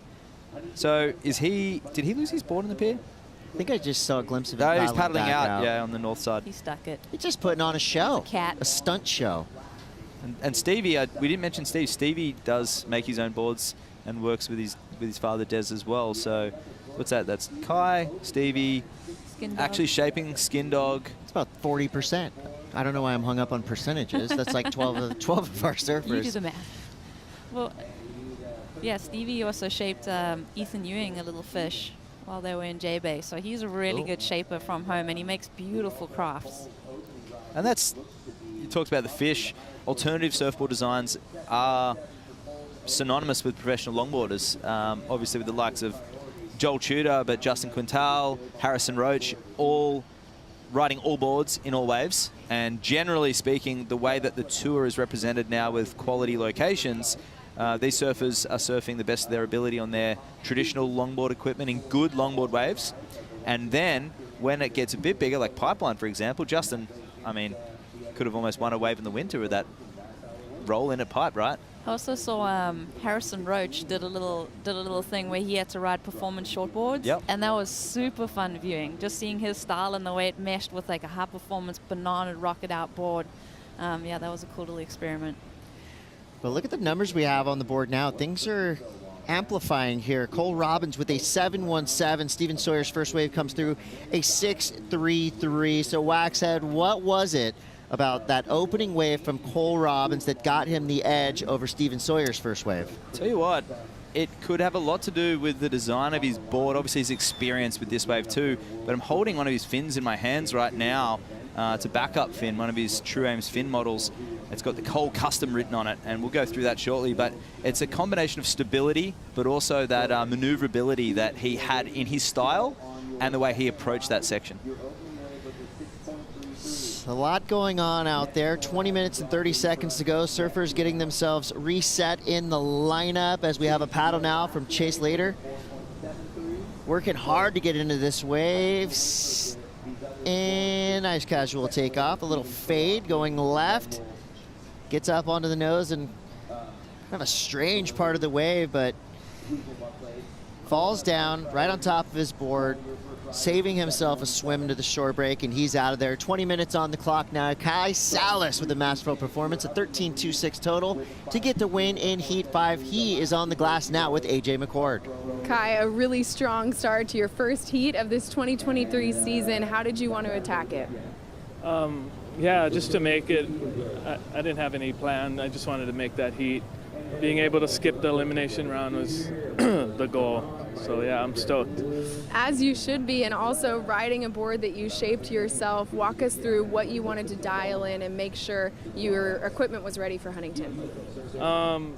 Yeah, I just wanted to make a board that turned a little more. I feel like the past years everybody went so crazy, went off with the nose riding like designs, and with this model I wanted to try to keep, you know, the nose riding capability, but make a board that turned really well. So that's what I made, and it feels really good, and the waves are super fun. So yeah, I'm stoked to be here.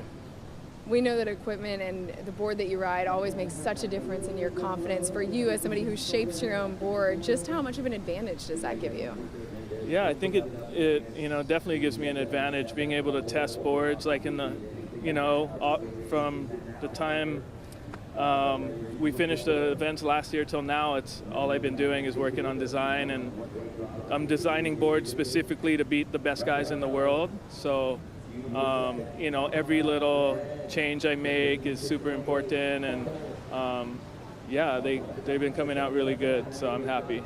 First test run done, you're on to the round of 16. Congratulations. Thank you. Thanks. Board's looking great. As always, Kai Salas skipping around with that win there. 18:15 on the clock as we see Steven Sawyer now making a beeline on the nose towards the pier. Classic approach from this South African former world champion. Beautiful combo there. It's so wild how these surfers can be weightless on the nose and then a split second later running back to the tail, going into a turn, utilizing that cross step. That was super technical what he did too. We talk about body shapes and how to use and get the most out of your body and your equipment. Stevie was on the nose, super critical, went back to a 5, stepped to the middle, and he didn't actually go to the tail. His longer legs actually leant right back into a drop knee, as we see here. As I said, he knows this wave well.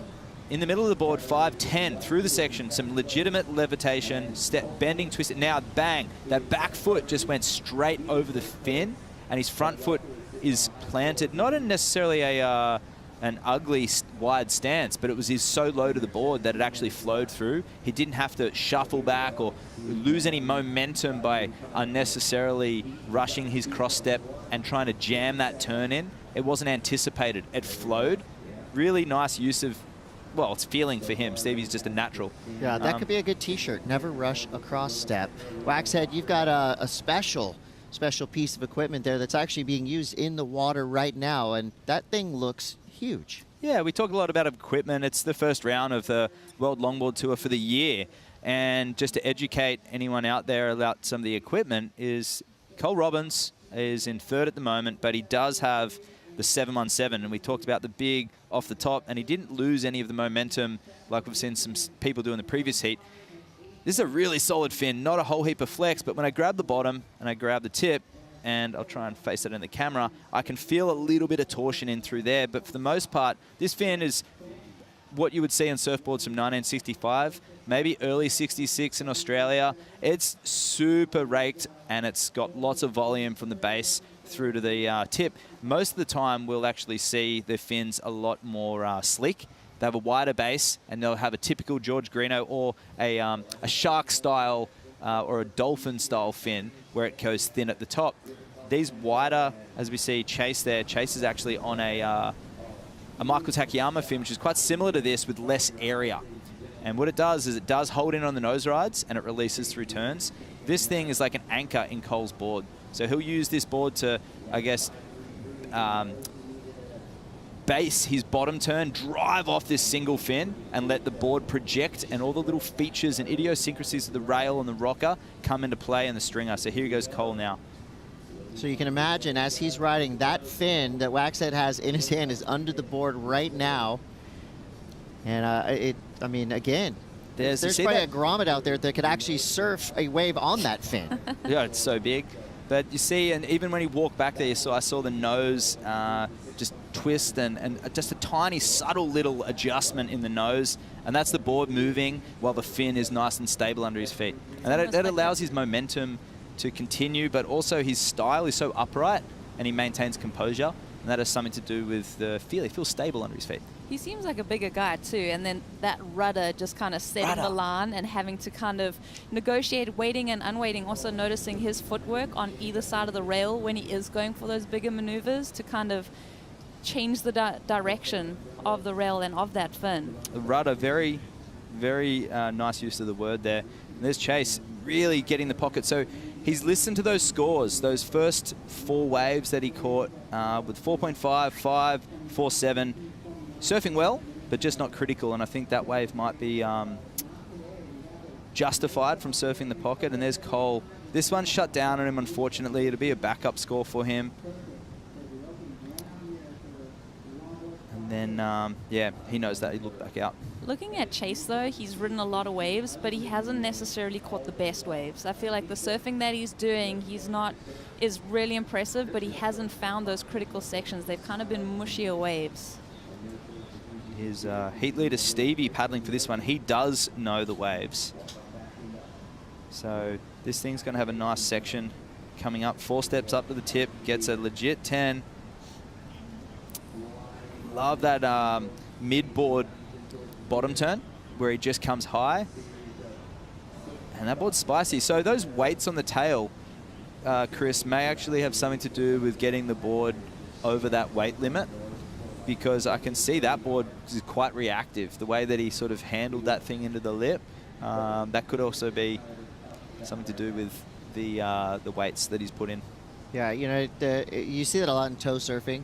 You know, tow boards just needing weight to stay in the water, so maybe hoping to keep that tail engaged just a little bit more here with some of the fluff. You know, the wind is picked up earlier this morning. It's obviously nice and glassy when you see this wave being ridden right now from Cole Robbins. So he's trying to back up and answer for a 7.17 that he got. Oh, and his board almost got away from him, but it stays right there. He was looking like he was on his way to a solid score there. The wave just kind of went weird, which happens.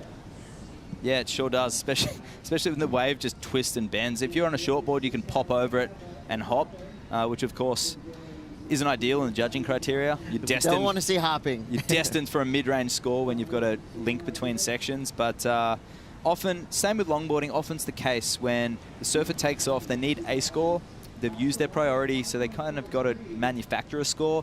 So in that case, how do you sort of make that? I saw Taylor do it earlier too. You bump and you twist through sections, you don't feel it's good, you persevere and you really make up for it on the end section. Well, we're now inside of that 12-minute mark. We've got Steven Sawyer in the lead for now. He just dropped to 7.10. More action come. You're watching the Huntington Beach Longboard Classic. We'll be right back.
It's all about the glide here at the Huntington Beach Longboard Classic. You're looking at Steven Sawyer's backup board on the beach in case his current board maybe has a tussle with the pier piling. Gotta have the backups on hand. Steven Sawyer is your leader for now with a 7.33 and a 7.10. Cole Robbins has jumped up into second place. His last score, a 3.70. That drops the rookie, Chase Later, into third, needing a 9-point ride to get back into that second or first spot. So with 9 minutes, 30 seconds to go, You got Chris, you got Rosie, you got the Wax Head, and this is your opening round of action. And I'm loving that we saved longboarding until after lunch because we're getting into that afternoon glass. You know, it is really becoming an early golden hour here, and we love to see it. This is Chase Lader. This is a good answer to try to get him back in this heat. Yeah, absolutely. That 10 that he opened up with was really cool. You could really see him shades of similar body shape to a young Joel Tudor as well. Sort of doing that bend and that twist at the top section of the wave, trying to redirect the nose. So very technical surfing there from Chase. And Stevie Sawyer with a 7.1, and Cole just with a bit of a non-event with a 0.87. So, wow, Stevie well out into the lead, and he's kind of putting on a clinic. Yeah, it's fun to watch. I mean, you can tell he's surfing with a lot of joy. You know, obviously he's serious and he wants to win, you know, and there's nothing wrong with that. But when you can pair that with joyful, fun surfing like we're seeing right here from Steven Sawyer, like that, you know, you just know that you're getting a good show. And I feel like Steven Sawyer is one of those dependable surfers. He's always going to be entertaining. And he's doing that for us right now, and it's working to his advantage with a 7.33 and a 7.10. That'll be the highest heat total maybe of the day. Yeah, judges have been quite reserved in the opening day with both divisions, Challenger Series and the longboard. But Stevie, with those longer lefts, I remember back in Taiwan in the 2019 World Longboard Tour Finals that when it got changed to a spot called Chengong, he was the favorite to win amongst the other competitors, being the reigning world champ, and he had a lot of momentum. He'd changed boards and everything was in his favor. He got so stoked, and he was free surfing for the event and almost overhyped. And I look back on that almost as a moment of, obviously there's pressure on you being well, not that we can relate, but there's pressure on you being the reigning world champ. And he just got knocked out in a real upset of a heat. And I think back to that, and I just think how solid he is in lefts. And this is an opportunity. Some of the surfers were a bit dismayed when the announcements for Bells, El Salvador, and Malibu were announced, and thinking, where's the left? Well, here we go. This is Huntington. Yeah, the lefts into the pier. I mean, we've seen Chase on, 7 lefts in a row. He's really the one that has kind of made it exciting just in terms of shooting the pier on each and every wave. One of the most famous things you can do in surfing, thanks to the Beach Boys, shooting the pier. I mean, that is as classic and iconic as it gets. And I love that Chase is on a Michael Takayama. You can't say the Takayama name without thinking of the late, great Donald Takayama. Probably one of history's best nose riders, one of history's best board shapers. I mean, an absolute icon and legend of our sport. We see now Cole Robbins.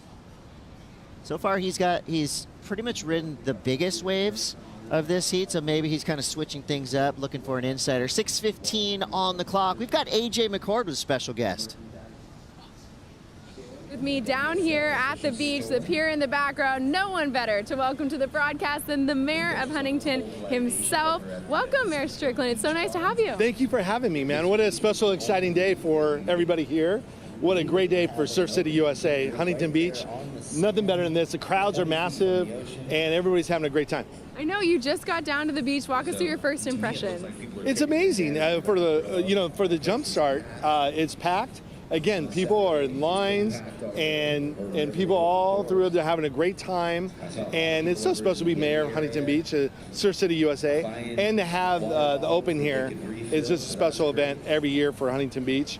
And our citizens and everybody from outside of Huntington Beach coming here and enjoying themselves, and I'm just really excited to be a small part of it. What does it mean for you to have the Wallex US Open of Surfing presented by Pacifico here to showcase your great town? Well, it means the world to us because, again, we're Surf City, USA, and there's no other place we would rather have it than here. And there's no better surf than here. There's no better city in California or in the world than Huntington Beach. And that's why we're Surf City, USA. Absolutely. The surf, the city, the fans, all showing off. Mayor, thank you so much for taking the time to come down and join us. Thanks for being here, and thanks for all of what you do. Back to you guys. Thank you to the mayor showing up. He's got the right attire, hair slicked back. He's ready for a good day on the beach.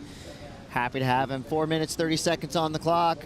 things are getting a little bit more serious in the lineup as you see Cole Robbins going through a series of turns there.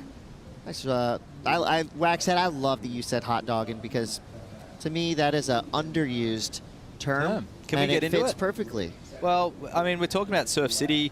We're talking about the mayor saying typically, and I love this about California, and I'm so stoked to be here because there is no spirit like the Californian surf spirit. They truly, they're locals. They truly do believe this is the best wave in the world, and they live and breathe it. And I love that because there's passion here, and there's so much bland, you know, commercialized surfing around the whole world, and here too. The surf shops everywhere, but these guys live and breathe it. HB on the hats, HB on the shirts. They are so passionate, and they're here. They're watching the longboard. The same guys that are here in the morning drinking their coffee are here now, having a Pacifico in the beach bar down here, and they're cruising. They're stoked. They love it. Women, men, juniors, longboard, they are just the biggest fans. They really do embody that kind of enthusiasm, and like they welcome you with open arms. Like every time that I've been here, it's pretty much the same experience. Like people are stoked to have the surfers in town and stoked to be hosting this event. We have Chase there really taking note of those judges wanting him in the pocket. That was a lovely 10. Nice drop knee slash there, that foot really far back on the board, getting that release. And that'll be a replay of his 6.5. He put himself in a much better position there, nearly doubling the scores he started with, a 6.5. Now that means his requirement would be a 7.27. That was beautiful surfing, super stylish. Again, making it look easy, although it's very difficult. This was Cole Robbins' last wave. This is going to come through about a mid-ranger. He's trying to get rid of a 3.7. Most likely will do that. I mean, pretty much got everything he could have out of that wave. 2.5 to go, and he's back at it. Big roundhouse cutback for Cole Robbins. Well, keeping in mind his first wave of the heat was a 7.17, so a 7.27.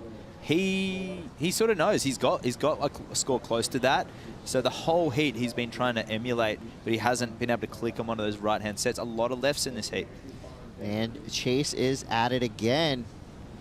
Little swivel there from up on the nose, trying to get around this section. It's going to break around him. You guys probably heard about it. I was on the news this morning, the LA station, and I didn't even have to make things up because behind me, the beach was packed at 6:30 a.m. Like you guys had said. I mean, photographers lined up, surf fans up early, and that would be akin to, you know, going to SoFi Stadium and walking out onto the field and throwing the ball around with your buddy. I mean, the surfers were right there on the 50-yard line, knee deep in the water, watching the world's best warm up. And this is really one of the few times in California that you can come and get up close and personal with your favorite surfers. You know, we do see it at the Rip Curl WSL finals, but you know, there's only 10 surfers there for you to fan out on generally. So here we've got literally hundreds. So I agree with the mayor in his statement that we've got a beautiful day to start off our 9 days of competition here at the Wallex US Open of Surfing. What a way to start. Look, we've got 50 waves being ridden in this heat already. And I mean, we talk about like a surf city. It is like a surf city down here with the tents. You've got sponsor tents everywhere. You have beverages, alcohol, non-alcohol. You've got merchandise. It's Crusty Demons were here earlier. You could hear them. There was people on the beach having their own parties. It's fun. It's family friendly. You've got the poor man's helicopter, the pier, where you can get an aerial view of what's happening. Yeah, Huntington's got it all.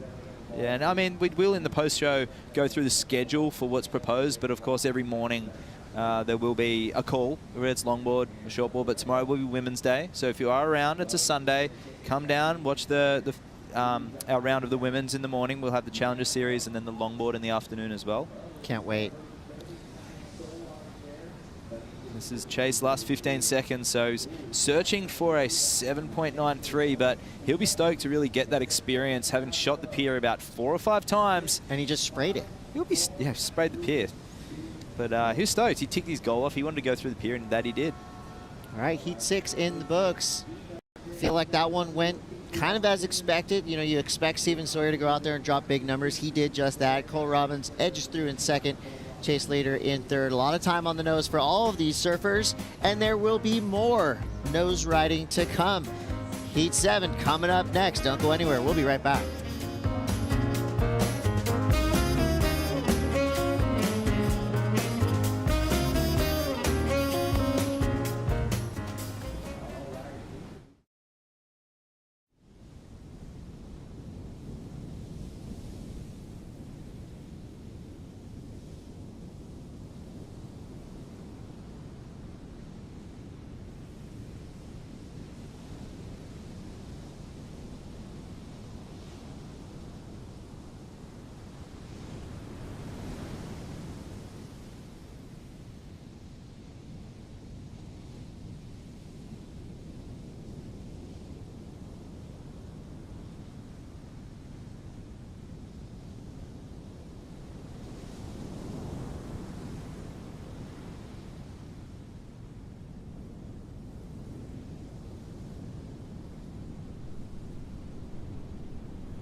We're back at the Wallex U.S. Open of Surfing presented by Pacifico. This is the Huntington Beach Longboard Classic, opening round for the men, and we've had a great day.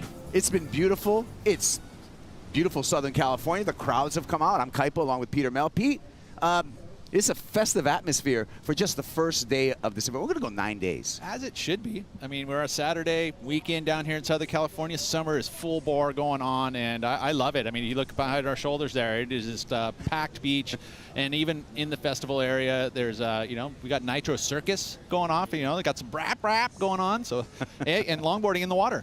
Let's get set with the next heat, and it is a great one. We have out in the red jersey, Kaimana Takayama. Taka Inoi representing Japan. He's in the blue jersey, and in the white jersey, Kai Ellis Flint from Byron Bay, Australia. Again, first in the heat, moves straight to the round of 16. Second and third, they're going to do battle in the head-to-head elimination round where we start sending people home. Well, very similar to what we see in the championship tour. We're able to use that same format here for the longboard. Of course, this is the qualifying, you know, event number 1 of 3 to get to the championship, where we'll see our world title. And that will be in Malibu at the end of Surfrider Beach, Malibu Classic. You'll first be there. point. I'll be there. Yeah, you will. You should join me. It's going to be a good time. All right. Well, glassy conditions. We had a little bit of a breeze coming through earlier today, but things have really shaped up. The swell's hanging in there. Tide's on the rise right now, and on the paddle here, and missing that one was Taka Inoi, the youngster out of Japan. 3rd year on this World Longboard Tour. We're going to turn our attention to Kai. Surfer shaper out of Australia. And a little bit late there. Didn't quite get any nose time either, so just kind of a warm-up wave for Kai Ellis Flint. Little footwork on the inside, yeah. As you had mentioned, I think that's you know, that's something that was basically across the board, you know, in professional surfing back in the 70s, say. Well, I'll talk about history and surfing and time on the nose. Kaimana Takayama, beautiful nose ride, talented surfer. Kaimana, his dad Michael Takayama, a surfboard shaper. And to get one of those Michael Takayama boards, they are something that are treasured. Doesn't make a lot of them. Any relation to Donald? That is. So Donald is Kaimana's great uncle.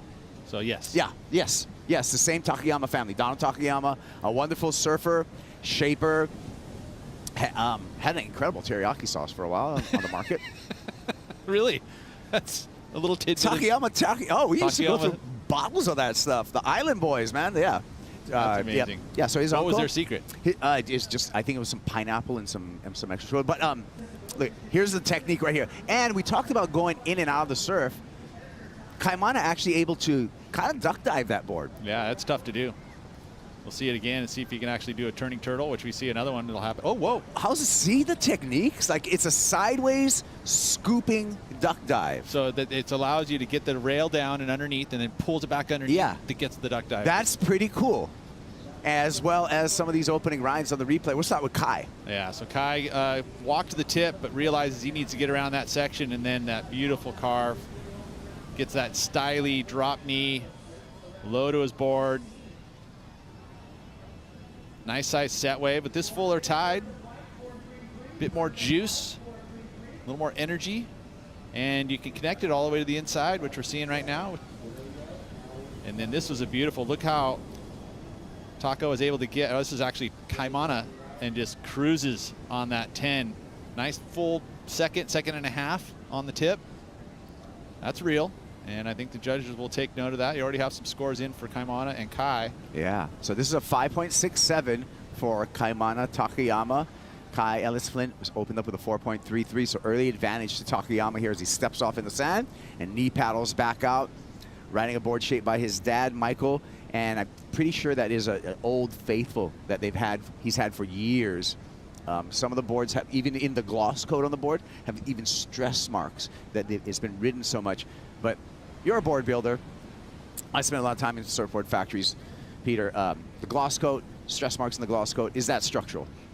No, it isn't. It's cosmetic. No it's fine. No big deal. Cosmetic. Well, last heat was won by a man from South Africa, Steven Sawyer, and I would love to hear from Steven Sawyer. He happens to be with AJ. Yes, he is, and he can't keep his eyes off the water. The waves are so fun. You were able to take advantage of them. What did you see? What was your favorite part, I guess, about the waves that you were able to take advantage of? Well, I was watching the waves before, like the 2 heats before mine, and they were mostly right. And I just couldn't quite tell where to sit. And then I paddled out, and I saw a left come through. I'm like, okay, I'm going to kind of sit where I think it is.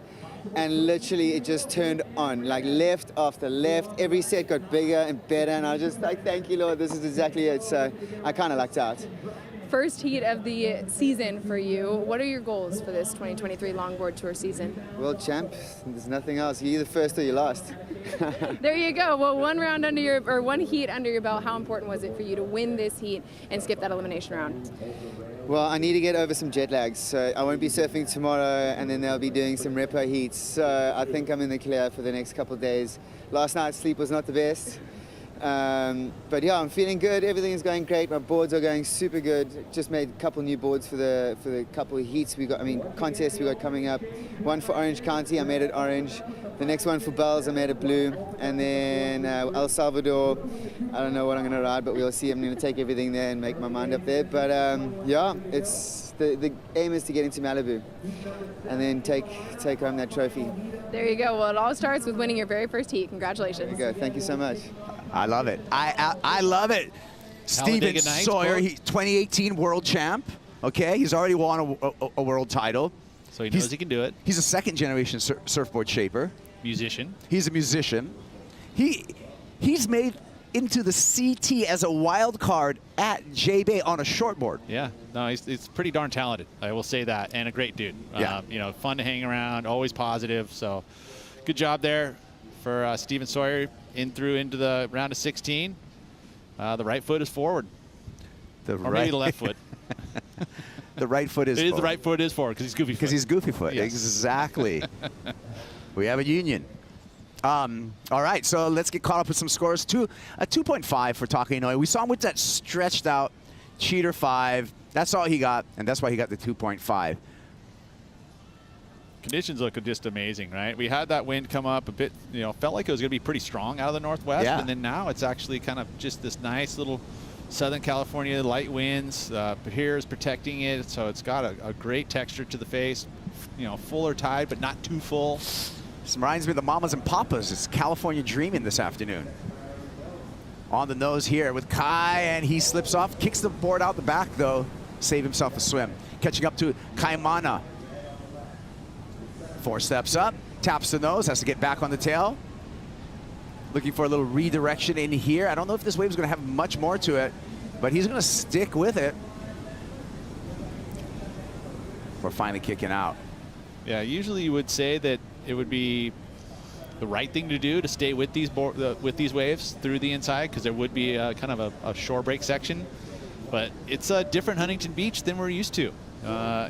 With the lack of swell that we've had for the last month and a half, there hasn't been that steady current that's just ripped the sand out along the shoreline, so we don't have that big trough. But it's cool that we don't have that gutter. No, it's good. Right? It's a good thing. It definitely is a good thing. It just makes limited practice coming up to this Vans US Open. But I just did it to this US Open. It is one of those things where it is flat sand and no trench, which means that the wave stays nice and open and it stays steep all the way through. We don't have that ability to have to glide through the big flat spot. You don't have to do the current S-turns through the flats. You notice I didn't talk about the hop. I was just talking about the S-turns through the flats.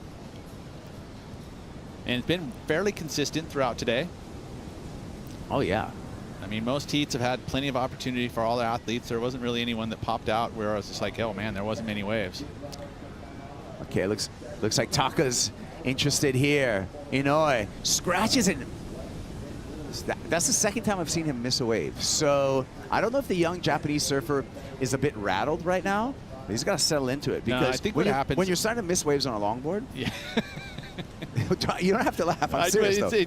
You shouldn't miss waves on a longboard, right? Generally speaking. But what I say about Huntington Beach is that, you know, Huntington has that outside that's a little shallower. Yeah, right? mirage. And it feels like, oh man, this thing's gonna pop up and it's all so good. But it's a fuller tide, and waves will disappear. It goes into, it's still not completely flat water, flat sand all the way out. There's still a little bit of a trench. And it does play into it. Definitely lifts out there, and then it just backed off. So last score for Kaimana Takayama, a 4.67. He's in the lead and on the paddle back out in the red jersey. Talked about tides. It's 3:28 local time right now. There's Kaimana. And we're going all the way up to a 6.1 high, 6:59 tonight. So there's still more tide filling in all the way till sunset. Yeah, well, we've got 2 more heats to finish out the day. There's the tides for you on your screen. It does get pretty full at night, you know, but overall during competitive time of the day, I mean, 7 o'clock, we're not going to be running heats that late. The 6.1 tide is probably pretty full. You'd be surfing pretty close to shoreline at that point. Not great for longboarding. You want to have a little more, you know, time to be able to cruise your up and down your board. Yeah, and taking a look at the whole scope of this longboard tour, this is stop number 1, day number 1. To get to that final, to the World Championships, you're going to have to be an adaptable surfer to be able to ride these 9-foot-plus boards in all kinds of different ways. For this event, it's going to be beach break and mastering a beach break. Then we're going to go to points, reefs. Oh yeah, Bells, right, is the next event. Bells is the next event. And that's big point break, right? Ooh, look at this. Taka Inouye getting some tip time. He's got a leash on. So he's one of the few competitors that we've seen today wearing a leash. But that's why he was able to just missile that board right on the back. Here we go with Kai. A couple of roller coasters there. Grabs the rail for a little bit of control, but still lacking, you know, using the entire length of the board, which is in the criteria. Yeah, moving your feet, footwork. There it is. Quick run to the tip there.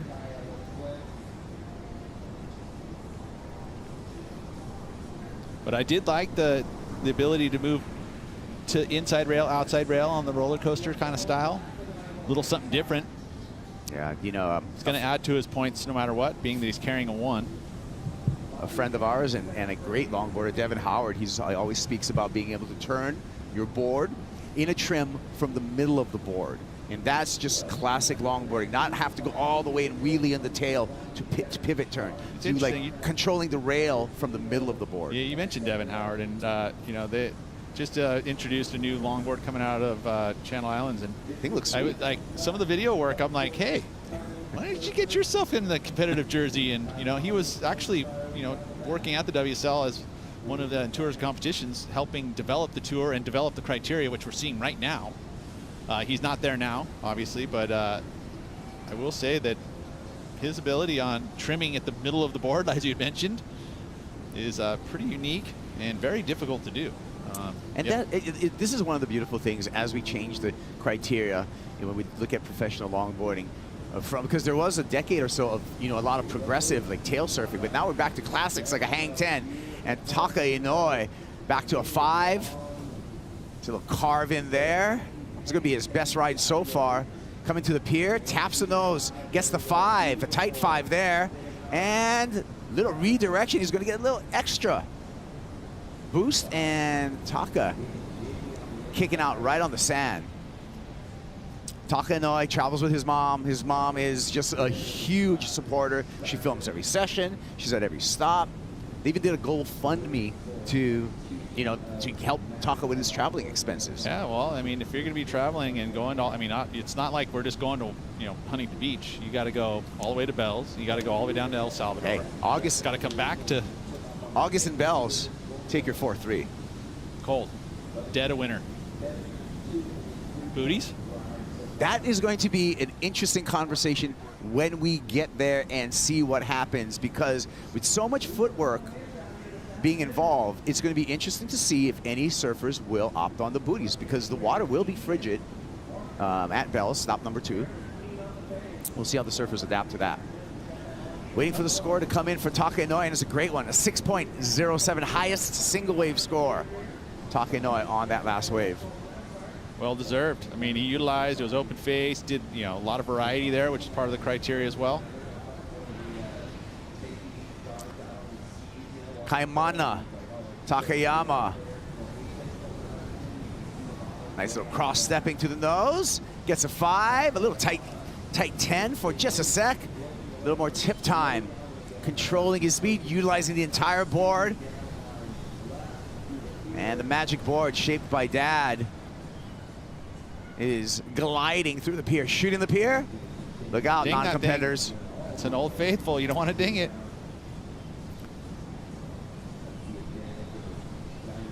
So you're saying tight 5. Yeah. Like if you're, where does it become 10? If do you have to tighten your foot all the way up to the tip of the nose, or can you cheat it a little bit off to the side? We see surfers will actually kind of hang it off the side of the nose. Yeah. Would you give that quite 10? No. Is it 8.5? I would be prepared to answer that question if I was a longboard judge. However, I'm a longboard competitor, so anytime you get onto the tip, I'm good with it. I'm good with it. I'm going to give you the 10. I don't know if the judge will, but I'm going to give you the 10. Here's Kai. Gliding up and down that board. Whoa. So, some pretty cool. Pencil dive to get himself priority. Yeah, and he's got no problem. He's got the leash. I mean, the leash is paying off for Taka right now because he doesn't even have to think about it. He doesn't have to catch his board, pencil dives, and to your point, Pete, he's going to get back out there really quickly. And he's the one with the unique duck dive, right? He just did a turning turtle there, so he's got different options on how to get his board through the wave. Yeah, we saw Kaimana as well. Let's check out this replay. Talk about footwork. Check this. To the tip. Oh, forward and held it. And does he do it again? Yes, he does. 2 in a row. I'm thinking this is going to be the best wave of the heat, being that he got the redirect off the top as well. And the driving carve, redirect, that was 180 degrees whip of a 9.6 at Huntington Beach. That was pretty talented move there. So Kai will probably slightly improve his situation as well. I've seen you do turns like that on a 9.6, Peter. Yeah, except for mine's a gun. It's different.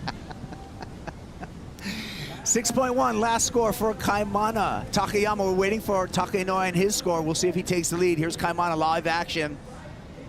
Hovers to the nose there. That's all he's going to get. And now, without the leash, you're going to lose a lot more ground. So you see the contrast with Taka Inoue being able to just jump off the board and Kaimana having to kind of glide in there. Hey, AJ's out there somewhere. There's so many things going on. AJ, what are you doing?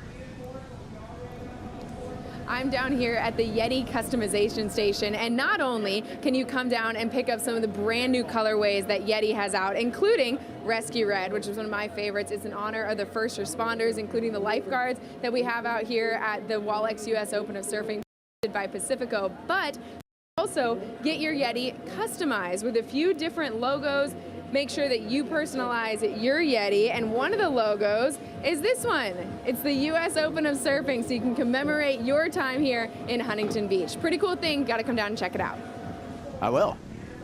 Thank you, AJ. Can you grab me one of those Rescue Reds, please? All right. We're still waiting for that number for Taka Inoue with some fancy footwork. Still waiting for the number for Kai Ellis Flint and see what he's going to get. Kaimana Takayama caught another wave. We're still waiting for that number 2. So judges deliberating, and can't tell you who's in the lead because these are going to be some meaningful scores, I feel, coming through. Pete? Yeah, I would say that they're all going to be a bit of a factoring in here, being that Kai got his best wave, which is in. A 6.67 for Kai Ellis Flint. That is the highest single wave so far. Still waiting for 2 more scores. While we're waiting for the scores, we're going to take a break. We're going to come back with those scores and more from Huntington Beach. Join us back, or stay in there.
That's right, coming this October, WSL Pure grantee Native Like Water is releasing Hawa.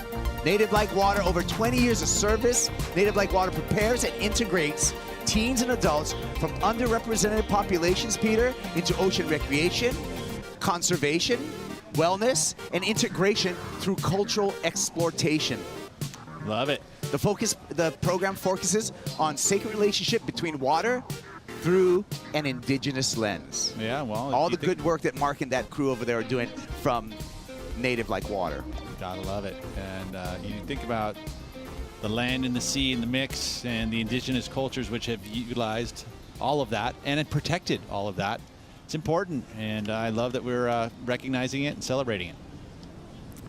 Yeah, so that's 10/10, October 10th. We can check out Hawaii, and I think I feel it's going to be a great film. And I love a larger purpose too of your, and we've talked about this before, Pete. It's just participation in the ocean is fulfilling on so many ways. It's really a gateway to mental health. Yeah, believe me, that's why we surf. That's why you'd have to say that that's where my mental health comes from. That's right. Yeah. We all get a little grumpy when it's flat for a month. Yeah, just did it. Now I'm all excited. Here we go with Kai. He's currently needing a 5.13. You can see the disappointment right there. He's not going to get the score that he needs to go into first. First place being held by Taka Inouye. The scores came in, a 5.73 for Taka Inouye. We went to the break. That was enough to put Taka into first place. Kaimana Takayama, although has been surfing brilliantly, needs a 5.7 to take that first place off of Taka Inouye. Yeah, and you think about Kai, who sits in that fourth position. He's got the best number of the heat. So he's in contention, doesn't need a whole lot to get himself into that first position. Now, first is the benefit here. No one's losing. Hanging heels. Oh. So an impressive maneuver, but couldn't finish it off. That was Kaimana Takayama. Hanging heels, which is basically hanging 10, but the opposite direction. So you got your heels hanging off, so you're going backwards. Yeah. And then able to try and control it, doing that in kind of a critical section at that moment. So that was a difficult one, but didn't pull it off. But like I was mentioning, yeah, Kai sitting in that third position with a 6.67 to his name. You know, very tight heat. If you think about it, all of them have 11 points. 11.8, separated by less than a point, all three competitors. So highly competitive heat, and this is a big moment in this. And you can see a little battling going on here. That's Taka, who sits in that first position. He's not going to let Kai get away. Yeah. Taka Inouye in pursuit right now. He knows that his lead's in jeopardy. Taka with priority, now trailing Kai Ellis Flint. Who's, and this is some gamesmanship we're seeing from the longboarders. Yeah, and understanding that he has the high number and he has the best opportunity to take that position away from him. You can't cover both surfers, but you cover the one that's going to have the best advantage over you. He's got priority too, so he can kind of take away opportunities. Well, he's not going to take this one away. He's going to give it to him. Okay, well, let's see what happens with this decision. And hung up there, battling just to keep his board at this point. Yep. Loses the board. He's going to have to do some swimming right now. And there's a little distance between Kai and his board. We'll see if he gets it. Head down. Yeah, this is when you kicking the feet. Body surf into it, right? Kaimana Takayama, perched on the nose, gets a little off balance, falls into layback to try to recover, but loses the wave. Yeah, and that probably won't factor into his top two.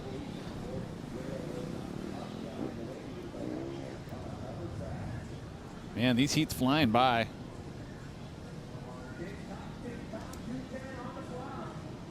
All right, we're down to 2 minutes. There's a 2-minute warning right now. And Inoue continues to hold on to the lead. The young Japanese surfer who's put so much effort to getting here to Huntington Beach to start the tour. He's doing the meerkat on there, getting on the board. Hops on the meerkat. That's so nice peeks to do over when the you're hill. on the longboard, because you can jump to your feet and actually get like 3 feet up. To You don't do that on your gun to see if there's some sensor no, coming? I don't. No. It probably would work, but no, I don't. Well, yeah, but something new for you right now. That's something new. Yeah, hey, maybe I'll try that. Thanks, Kaipo. Sure. Anytime. I'm your coach as well. 90 seconds. Taka looking good. Kaimana, Takayama, he's just a 5.7. Kai, Ellis Flint, needing just at 5.13. And you can see Kai in the white jersey at the corner of your screen breaking away. But Taka's not going to have any of it. He's closing in on him. Well, and he left Kaimana by himself, and now Kaimana's going to get an opportunity. Like you said, Pete, you only can cover one person. Here we go. Last effort for Kaimana. Takayama streaks through this section with a 5. Oh, doesn't get a finish, goes down, and he will be in the elimination round. Look at this. Wow. Yeah, I mean, Kai probably a little annoyed by it. Yeah. We're all, come on, man. We're Just all give me some- groovy and feeling good Look at until him, he's it's just the end of chuckling. the heat. Yeah, who said longboarders aren't competitive? I didn't. They're probably more competitive than most. Yeah. See, insider for Kaimana, and again, just like losing his footing there. I like the battle in Taka Inoue, actually. He wants to win. Checks his watch, sees that there's 10 seconds, and here's the block coming right now. And Taka's going to surf his way into the round of 16.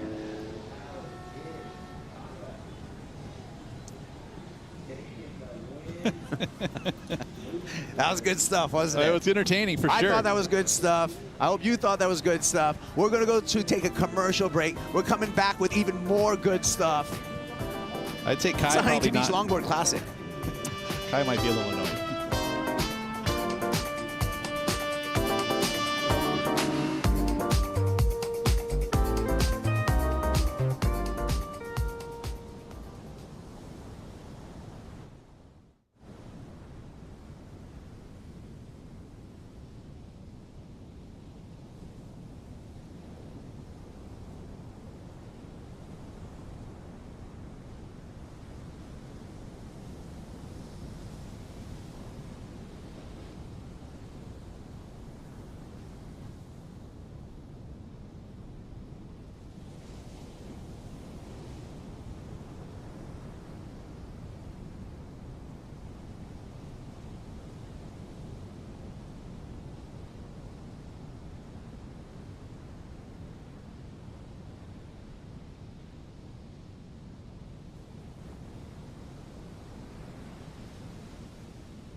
Huntington Beach Longboard Classic.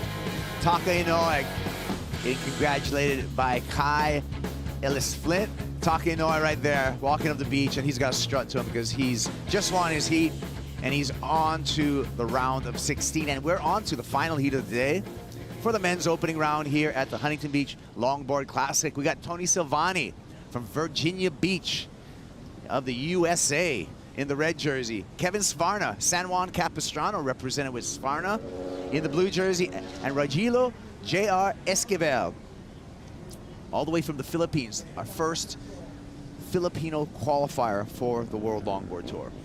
Yeah, good story there. You know, with our regional qualifications, it is, you know, it kind of probably caught a few veterans off guard, really, about how, you know, to get themselves into these events. There's some great surfers who didn't qualify. Yeah, and you know, when we look at the kind of the history of professional longboarding, there were many years where the world title, so this year you have to earn your way into that world title conversation. We take the top 8 men, top 8 women at the end of the year to battle for a world championship. But there were many years on this in professional longboarding that the world champion was decided upon one event. Yeah, and that's how a lot of times that's how it was done in the 50s and 60s. You know, it was one world championship event, and if you won it, you won it. But definitely, we got a tour this year. Yeah, and it's cool. I think that it's important to have, you know, opportunities for, you know, because someone could click in. Someone can have a bad day, someone can have a really good day, and you decide the world title that way. Here it gives a little bit more of a spectrum where you can actually different conditions, and having to be able to perform in those conditions. You can have a bad event but still get yourself into that world title conversation. So it is a full tour now. Look at the start of this heat, open priority between all the surfers. Actually, red with priority, he's going to take it. Tony Silvani, veteran competitor, cool hand, cool head. Nice surfing from Tony Silvani. Runs a surf school and a beach rental service in Virginia Beach. He's been on the world longboard realm of professional surfing for a couple of decades, it seems like right now for Tony. JR, our Filipino surfer, on his second ride, he opened up with a 2.5. Looks like he's riding a board that's been well ridden. And Kevin Skvarna with that Infinity surfboard under his feet. He's got his own model at Infinity Surfboards. It's a diamond tail. Bone? What? Bainey? Yeah, Bainey. Then we got the Bainey brothers, Dan and Dave Bainey, and of course, Stephen Barry, mom and dad, started that surf shop way back in the 70s. Mom and dad, Stephen Barry Bainey, a multiple-time world tandem champions. There's some deep roots over there in that shop in Dana Point, much like Freeline up in Santa Cruz. So if you're in Santa Cruz, check out Freeline. Yep. If you go down to Dana Point, check out Infinity Surfboards. Keep the surf shops alive. Frequent the surf shops. Purchase your gear at your local surf shop. Yeah, it's important, right? Those are places that have been around for so many years. You're going to get a lot of knowledge out of everybody who works there. This is wave 1. There's a 2.5 for JR. Yeah, so JR, nice work there with the beautiful read on this wave to the tip. I'm surprised this is only going to come in at 2.5. That's why. The fall. Svarna here. I think this was the 5-point ride. To the tip. Nice drop knee where you get that knee tucked to the board. Very stylish and functional. Heads toward the pier and redirects.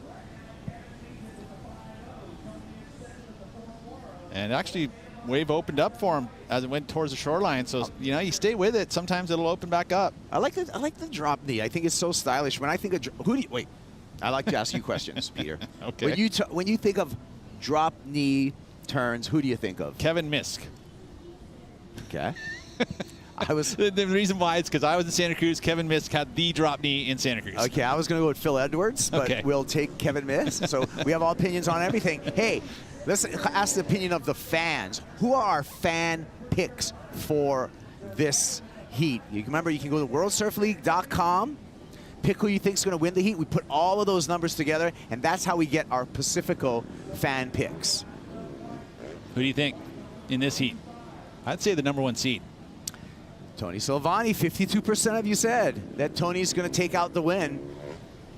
So thank you for everyone. And remember, when we continue on with competition, we've got 8 more days of comp here. WorldSurfLeague.com. Pick the winner. Get involved. Pacifico fan picks. Thanks to our presenting sponsor for being here and supporting this U.S. Open once again. Just living life, anchors up. Gotta love that, right? Yeah.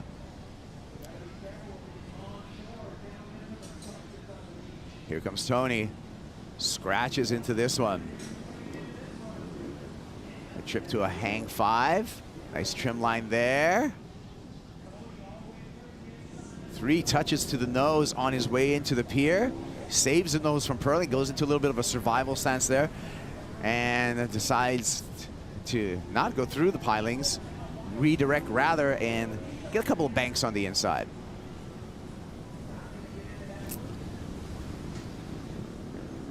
It is difficult to move your feet back and forth like that, but I think one thing I will take note of that one, variety. Need a little more variety on that style of wave like that. Kevin. His third wave, and a nice mix of power surfing and nose riding here. That was unfortunate, however. He would have loved to bring that one all the way through, maybe get a little chance on the inside shore break. I want to hear from Taka Inoue. He won the last heat, and he was very, very competitive. AJ, you got Taka? I do have Taka, Kaipo, but I also have Taka's mom here, who we know is somebody who takes a lot of notes, does all the filming for his heat, so she is going to help us translate here some of the answers here, because Taka winning this first heat for you of 2024, or 2023, excuse me. How did you prepare for this season? 2024年の最初の試合としてこの試合のために用意したことは何ですか？今回アジア予選で2位でワールドツアーの出場権は取れなくて、しかも遠征費が尽きてしまってたので引退ということを考えてたんですけども、ワイルドカードをもらえて、この場になんとか来れて、できる限りの最善尽くして、勝てたので良かったです。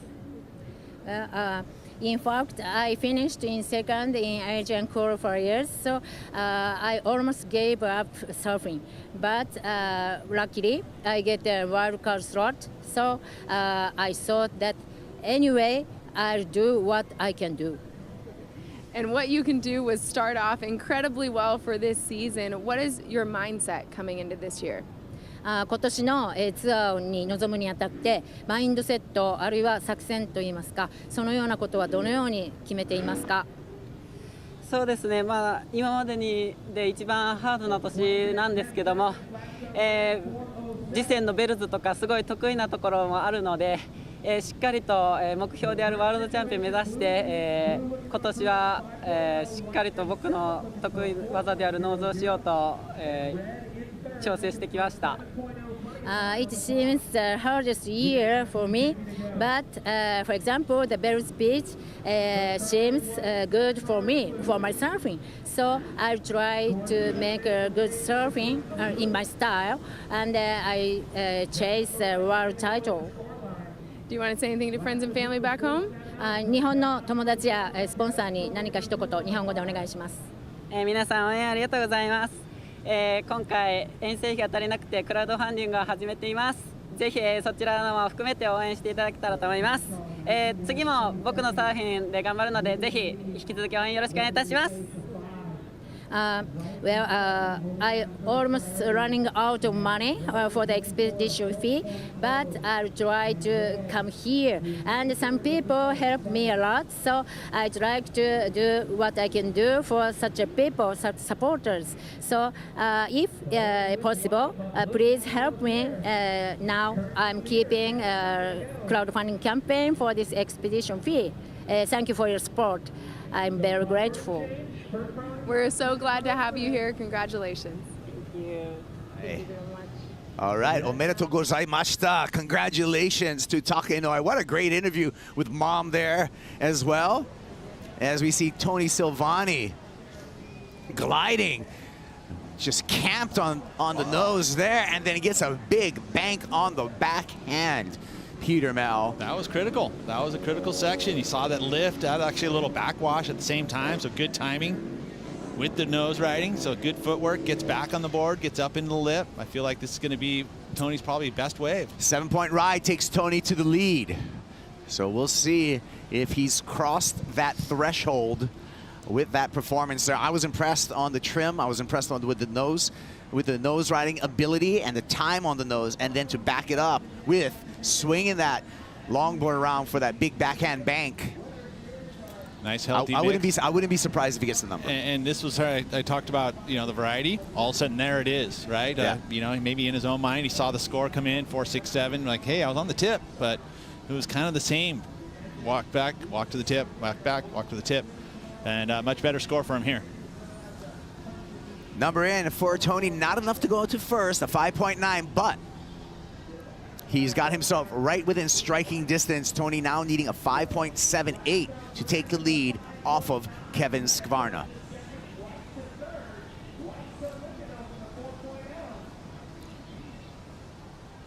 JR, here we go.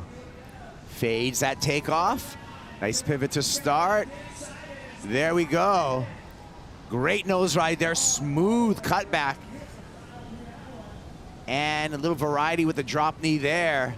JR coming through to the inside, looking to redirect. Takes it on the backhand, touches the tip again. Drags the fin on the sand. A 4-point ride. JR will take the lead.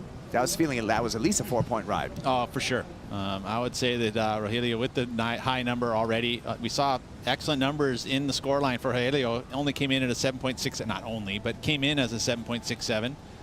And this one feels like it's going to be much better than the 2.5 that's in his scoreline at the moment. And most likely, I feel like going to lead. We're at 16 minutes, 15 seconds.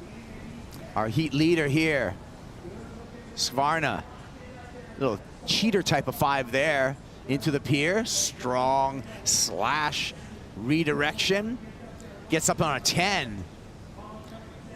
Nice carve. Watch out for the tee. And no problem controlling it straight through the tee. Kicks out within the pilings. Yeah, we call it the tee because that's a wider point of the pier. It goes all the way to the top. You get a little bit, you got some bathrooms that are up there. Yeah. But ultimately, that tee comes up very quickly. Look at this shot. We can tell it's high tide or higher tide. Why? Because the barnacles are under the mussels. The mussels are underwater. Yeah, I mean, they do look like barnacles, but they're all mussels that are all clumped together. Very sharp. Very sharp. Yeah, don't want to be wrapped up on them. Don't want to get near them. Hey, I mean, big south swells. It's a rite of passage almost here in Huntington, especially in competitions. Those big south swells come marching through. You get washed through the pier. That's also a very good benefit. It actually creates the wave we have here, being that it has a current that moves out through this pier. Obviously, you can use it as a conveyor belt to get yourself back into the lineup. But the current's always there. Even on small days, that the pier pilings create this deep spot which allows water to run through it and underneath it. But it really has created this wave. Last score for JR, 5.67. JR goes to first. Here we go, Tony. Needs a 7.45 right now. Needs a big number. Nice carve, a lot of control here. Love the high up angle there. Just touches a 5. A little lost towards the end. Uh-oh. Hold control. And talk about the tee. Man, like I mentioned, it comes up quick.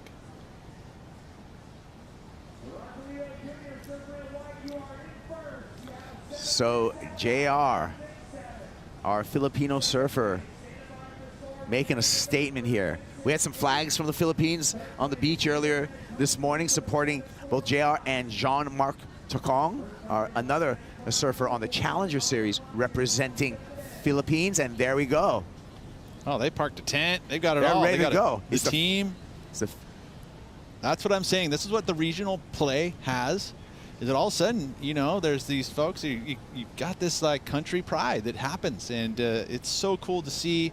It's in every other sport, right? I mean, it's in football, it's in soccer. There we go. The same thing, but there's our Filipino support squad there. Oh yeah. And they're very vocal. I love it. Yeah, it's so cool. It really is. I mean, Cloud9 and all that stuff. Surfing's not an old sport in the Philippines. No. It's relatively new. It's Yeah. one generation, right? So it's really cool to see in a generation of surfers. We already have a Challenger Series surfer representing the Philippines. We already have a professional longboarder representing the Philippines. And the reason why it's happened so quickly, I think there's a few reasons, right? There's support and coaching. There's a pathway, equipment. Another big advent is, the equipment's so good now that surfers can pick it up and get it very quickly. But it's neat to see that these young countries, these young surfing countries that were never even on the map, 5 years ago, 10 years ago, that are now, a global presence. I haven't been, but I hear that there's also some great waves there. Yeah, and I'm sure there is. I mean, it's right there at the edge of the Pacific. Here we go. JR, our heat leader, just camps out, gets the 10 again, little soul arch coming out of that one. Again, that smooth rail work, utilizing the entire board. A little caught up there, but he's able to plane through that flat section, banks a redirection, works his way into the shore break. I expect a loud crowd on the beach as he finishes. He's likely to extend his lead there. Svarna, power moves here. Surfer from San Juan Capistrano, kicking out in the middle of the pier. Let's go to the wax head. What do you got? All right, I'm down here with Team Philippines. Guys, how does it feel?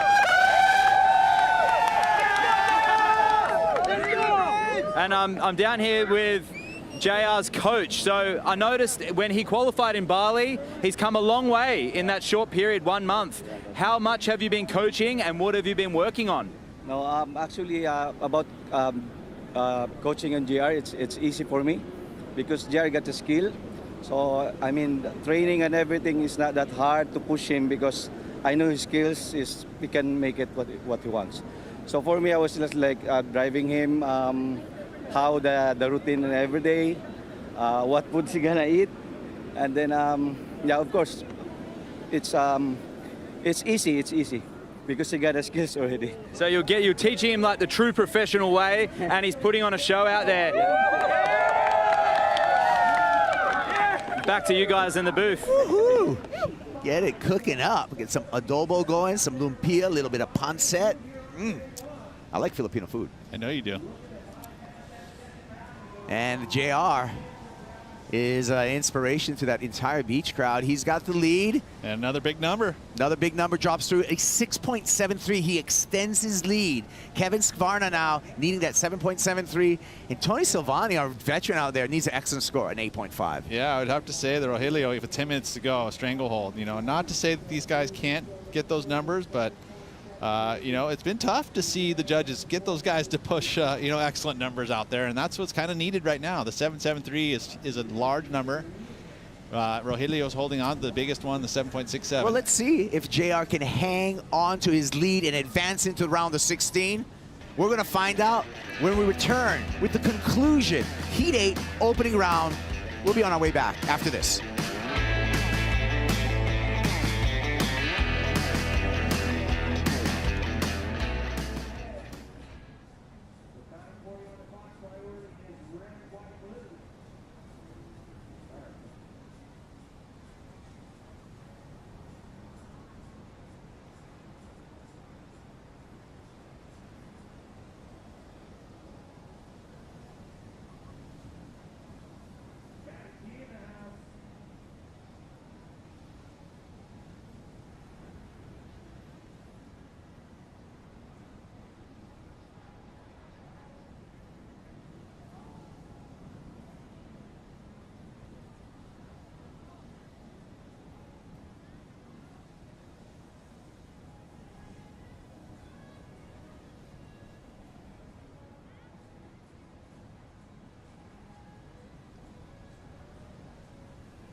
South side of the pier, it's the Huntington Beach Longboard Classic, all part of the Wallex US Open of Surfing, presented by Pacifico. And I know you're bummed.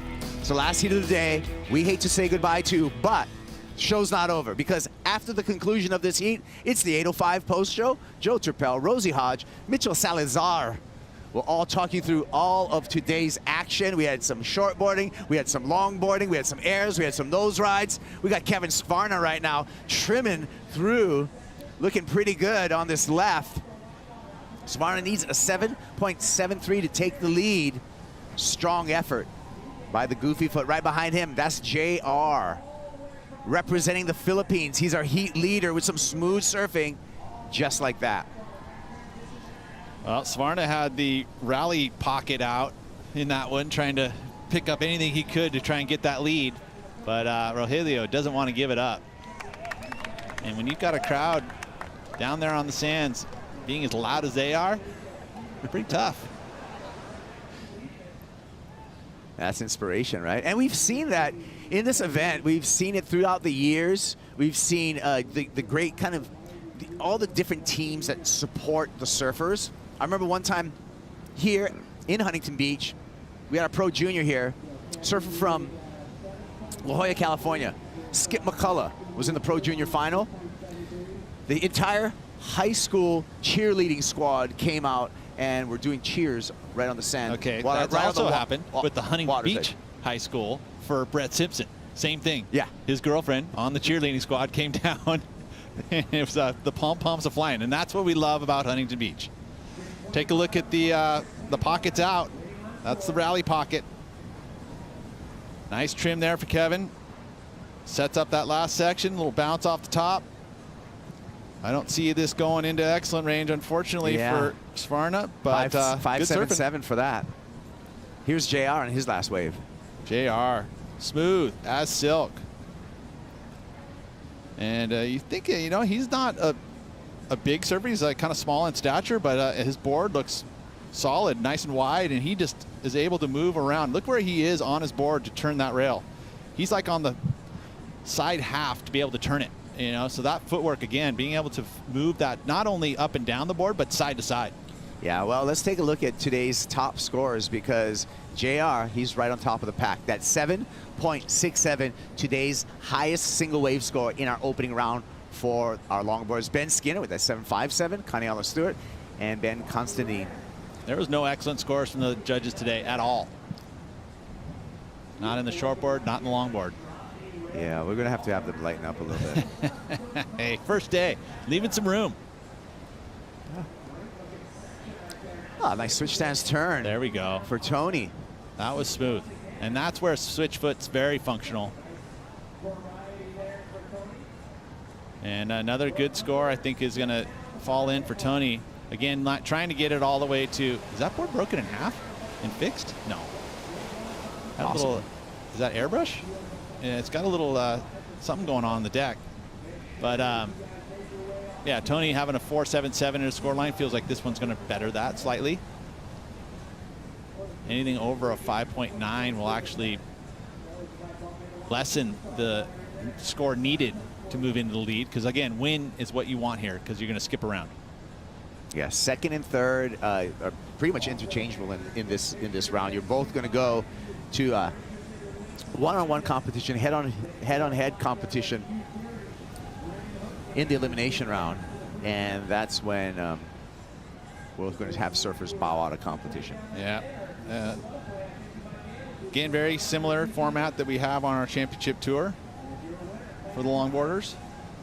And again, the new format in regards to how we're going to determine our world champion. Very similar to the Rip Curl WSL Final 5. So you got a couple of world championship events to look forward to. We got the Rip Curl WSL Finals. That's going to kick off waiting period September 8th. And then October 3rd is when the waiting period starts for our Malibu World Championships for the longboard. So calendar right now looking really good as far, if you're a surf fan, because remember, we got all week here, Huntington Beach at the Wallex US Open of Surfing. Then over to Tahiti, final championship tour events going to get kicked off over there. Pete, a wave that you love.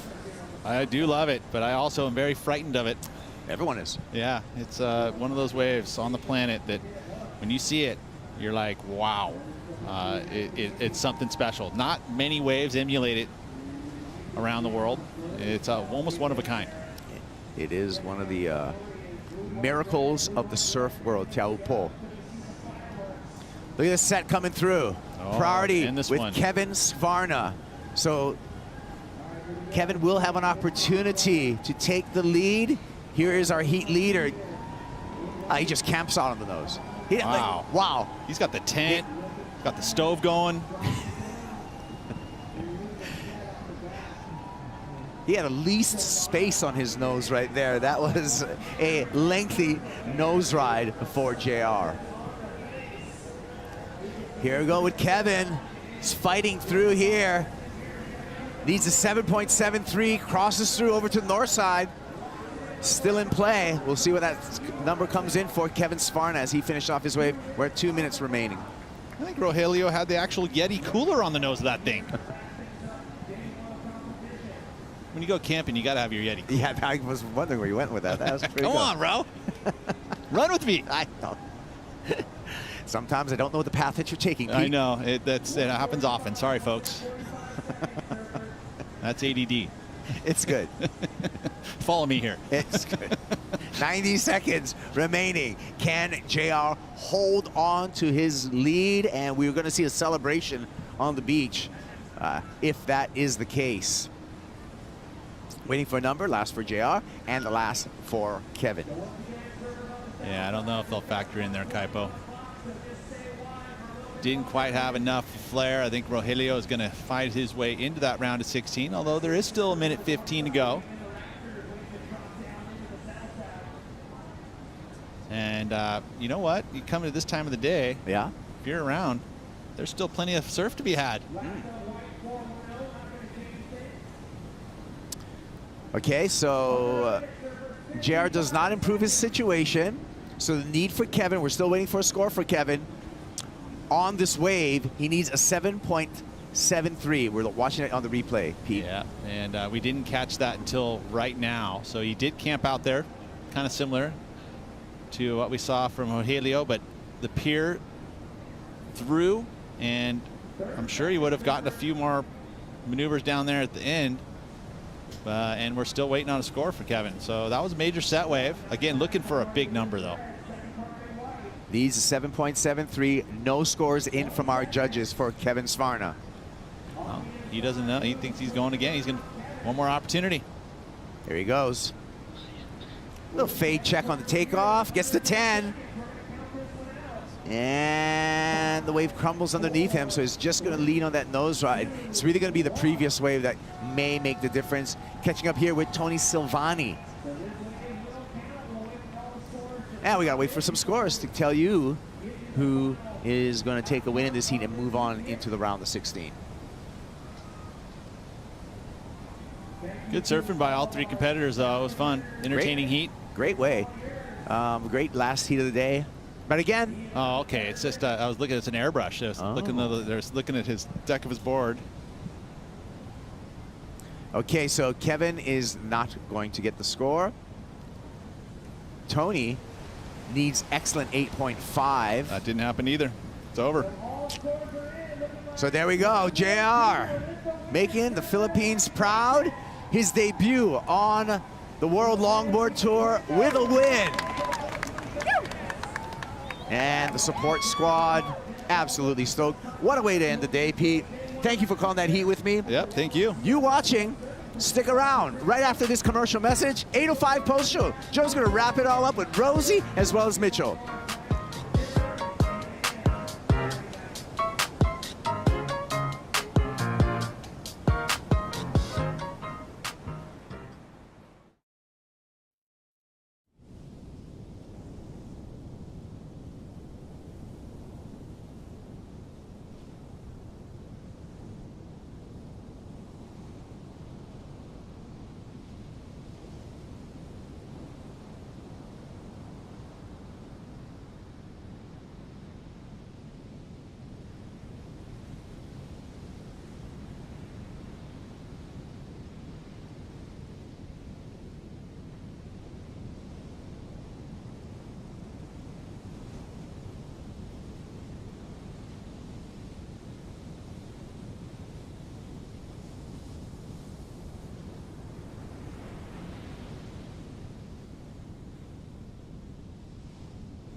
What a great opening day. Welcome everybody to the 8:05 post show to go over all the big highlights from a great day of action as we kicked off the Challenger Series and kicked off stop number 1 on the World Longboard Tour. And look at all these happy fans hanging out on the beach.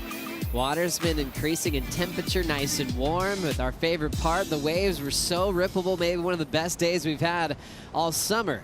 I'm not exaggerating, right? That's a real statement, all lined up on opening day. Thanks for being with us, Joe Turpel, Rosie Hodds, and Mitchell Salazar.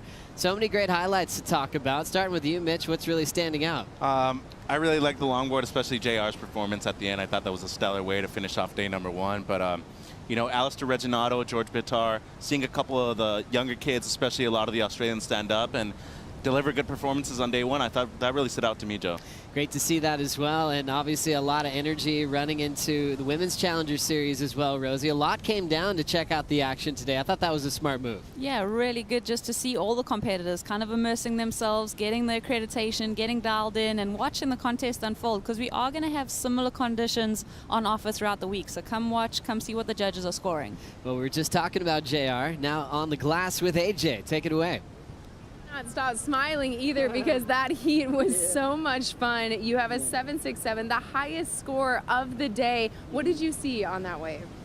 Yeah, it was a nice wave and it's really long. So I put everything on it and try to like put a big score, and I'm so happy I got it. And deservedly so. One of the things that was so impressive was just how much time you spent on the nose during your heat. How did you develop your comfort with that? Yeah, I was just like having fun there and just do what I can, try to like get big scores, and yeah, just try to put everything what I can do. So yeah. Big scores and big support, because you come into a raucous crowd who's all rooting for you. What does it mean to have them behind you? It was super nice, because like it's like pushing me to do more and to do better. Yeah, it was so nice to like hear all the crowd here like cheering for me, and yeah, I'm so happy for it. As you should be. We will see you in the next round. Congratulations. Yeah, thank you so much. Thank you to all the Filipino people, especially the guys who are here to support. Maraming salamat sa inyo, and to all the people in the Philippines watching.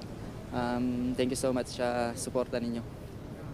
Back to you guys. Thanks so much, AJ. How cool is that? Finishing off on such a stellar performance from JR. Maybe the best support crew on the beach. I actually met a guy from the Philippines. He said he lives in Chicago now, but flew out because he wanted to watch JR perform. Oh. Wow. That's called dedication, Mitch. Yeah, that's really cool, and I think the impact that this is going to have, not only within the Philippines, but that part of Asia, is going to be substantial for them to grow as a sport in surfing overall, Joe. Yeah, great waves there. We always hear about Cloud9. You know, that's had some moments as a QS, but it's just a rising surfing nation. They've had world-class waves for a while, and, you know, JR's in a good spot at the right time, getting a win, so he's straight into the round of 16. Yeah, and it just shows, you know, the feeder system of having these regional events, and we're really uncovering some talent, and they're getting a profile. They're here on the main stage, and he got the best wave of the day. It's so cool following these stories. I love it. And the story started off with the first heat for the season for the World Longboard Tour. This guy doesn't know what jet lag means. He knows how to get his boards, even if they're stuck somewhere in the airport. Ben Skinner, fresh off a win in Portugal representing England, got here in time for his opening round matchup. Took over. Still in rhythm from his win across the planet, Rosie. This was fun to watch. Yeah, really cool. Just to see, you know, he's such a seasoned competitor, straight off the plane into the waves here at Huntington, and just doesn't skip a beat. One of the highest heat totals, I think, and then just what a way to kick off the longboard opening round. Oh, really cool to see Ben Considine in rhythm too. He had some great waves, 737, 617, so everyone really turned up to kick off the longboard season. Yeah, Considine and Max in this heat against Skinner had a couple of real good performances, especially this goofy footer right here. I thought Considine really had some strong nose rides, and unfortunately for him, I don't think his wave selection was the best that it could have been. First heat of the round, though, first heat of the event, it's really hard to adjust to a scale that you haven't seen so far out there in the lineup. But when it comes to Southside, excellent conditions, I felt, even for the longboarders out there too, Joe. Oh, it was so fun. And talk about the wave count. They could pick apart this lineup so well. Great to see the traditional act on the nose. And riding these boards that weigh at least 15 pounds so well. That glide was incredible, but it was Ben Skinner fresh off the plane into a heat win. He said he's staying with a guy that just lives a couple of streets back from the pier, who's also from the UK, so he feels like he's home. He's able to run down, take a nap after that heat win, and try to get on the right time zone for more heats later on in the week. So looking forward to see how Ben's going to really dive into this season. He said he's never been to Bells before, so it's going to be a couple of new locations for him on road to try to hunt down a world title this season, Rosie. Yeah, this is really going to be fun, just tracking all of these athletes. I mean, Ben Skinner, he has finished runner-up in the world before, but it is all about having that consistency throughout the season and qualifying for that top 8 picture. Also saw some great highlights from the Challenger Series. Rafael Teixeira was looking very inspired today, the south side of the pier, Mitch. Yeah, this to me was one of the best performances of the day, and unfortunately here, John-Marc Takong and Eli Hanneman with, you know, a situation there at the beginning of the heat where an interference was called on the Filipino surfer in the white jersey. Hanneman makes it through in second place, but this performance to me, one of the strongest of the day, Joe. High five, known him for years. 2-time QS winner, both at the O'Neill Coldwater Classic and in Acapulco in Mexico. He's a great beach break surfer, but when it comes to technique, superb. Really love the timing on these backhand waves for him. 6.67, 6.10 for Teixeira, looking really in the zone. Eli Hanneman working with Chris Gallagher in this one. Had some nice moments to stay in second and advance. I talked to Gally after that heat, and Gally said, yep, we got through, but we definitely have some work to do going into the next round. Yeah, I feel like Eli, you know, he's had these moments of brilliance, but it's really about keeping that through the rounds and keeping that momentum. I mean, we all expect such huge things from Eli Hanneman. And it's great seeing the form as well. John-Marc trying to get through with that interference. His low score cut in half. Made his run really come up short. Tough to advance on when you don't have 2 full scores to count on, so that opening exchange was really rough. Sometimes you want to keep your confidence and not back down. It's a fine line there because he got on the wrong side of the interference call, ends up being eliminated in the round of 80. You got to remember that you have 30 minutes out there, and if you have to let a moment go in a heat, I mean, it's just that. It's just a situation where, unfortunately for him, it's going to cost him in the grand scheme of things. He only has 2 events left, and if you're trying to requalify through the Challenger Series, you need to be in the top 20. He needs to make both finals day now moving forward, Joe. Tough way to get an interference at the start of your heat, a balance of being overconfident, over-aggressive, going the wrong way. So he's going to be left out of that. Couple events left in the Challenger Series after this, with Portugal and also Saquarema as the season finale this year, with 10,000 points on the line for each win. Rosie, you got to say you still got a shot. Yeah, you still got a shot, but it is a hard lesson learned and probably one that he won't be making in the future. Very true. As we think about the best wave of the day, brought to you by Cup Noodles. We just saw this go down in the last heat for the longboarders. JR just stole the show with a 7.67, Mitchell. Yeah, and I really thought positioning for him was crucial in this matchup, and look at that nose right there. I mean, held on to the 10, then went to the 5, back to the tight 5 right there, and the way he was able to hold that nose right for so long and then capitalize with a golden opportunity and a carve at the end, just beautiful stuff from the young goofy footer from the Philippines. Really cool to see that energy. He came into the beach, won the last heat of the day, into the next round of competition. And it looks like there's some fun surf throughout this week. Surfline right across the street is their main office right here in Huntington, the official forecaster of this event. We'll break it down to see what we might have for tomorrow morning. What are you seeing there, Rosie? Yeah, more playful run of swirl. I mean, this is so fun, and it's got that little bit of west in it, which keeps it kind of peaky and really makes the peak so defined, Mitch. Yeah, and you look at that AM wind very light in the morning, even from the south, and that's something that I really look forward to when it comes to that swell picking up from the south-southwest as well. You look at Sunday, even Monday, 3 to 4 feet faces, and even in the afternoon, it will be a little onshore, but Tuesday to me is going to be the trouble day. It's going to be a bit difficult to really scope the lineup there, but picks up again Wednesday afternoon, Joe. Should be fun. That's right. So a lot to work with there, which is just great because it's been a tough summer for waves in Southern California. So we're scoring at the right time. As long as there's plenty of opportunity, we're really excited. I mean, peaks from every direction, lefts and rights were keepers today. Couple of moments above the lip. I mean, that's how you want to start the U.S. Open. Yeah, it's been great. I mean, even the wind played ball. There were a couple heats where it got a little bit southerly and chopped up the face, but this afternoon kind of glassy conditions. So yeah, we got to be stoked with day one of competition and what we see in the forecast. Fun time of the 805 post show because we break down the top 5 waves of the day. Some great moments here on Saturday. First, you get great waves, good surf, peaky conditions, and the Challenger Series guys come to perform. This guy from Manly Beach, George Pitar, was unstoppable today, Mitch. Yeah, and I'm telling you, it's the new generation of Australian surfers that I feel are really going to capitalize once they make it to the CT, have a lot of experience competing over there in that region, especially when it comes to the junior surfers. Stellar stuff, and George Pitar, look at that carve right there. Strong performance from a tall kid too. Really like to see him shine here in HB. Yeah, real clean there with some big scores. Number 4 in the top 5, Conniela Stewart. 7.43 was his high number for his heat win today. Yeah, looking to go one better this year. Obviously finished second in this event, so he wants his eyes on the prize, seeing that he's made the little subtle adjustments. He says he's been training hard, so it's cool to see this guy really invested in this event and this year's longboard tour. Gosh, he just seems like the new hero on the longboard tour, and we've been saying that for a couple of years now, coming close to a world title last season.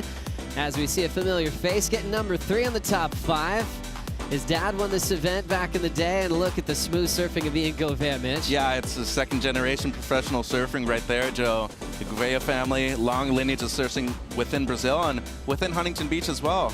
You know, he spoke about his father making the final against Neco Palhares back in the day, but it just seemed like Gouveia was in form with the waves and dropping a big score on the right over there, Joe. Gosh, he's so smooth. His dad's got a great style as well. Number 2 on the top 5, Ben Skinner once again. 7 and a 7.57.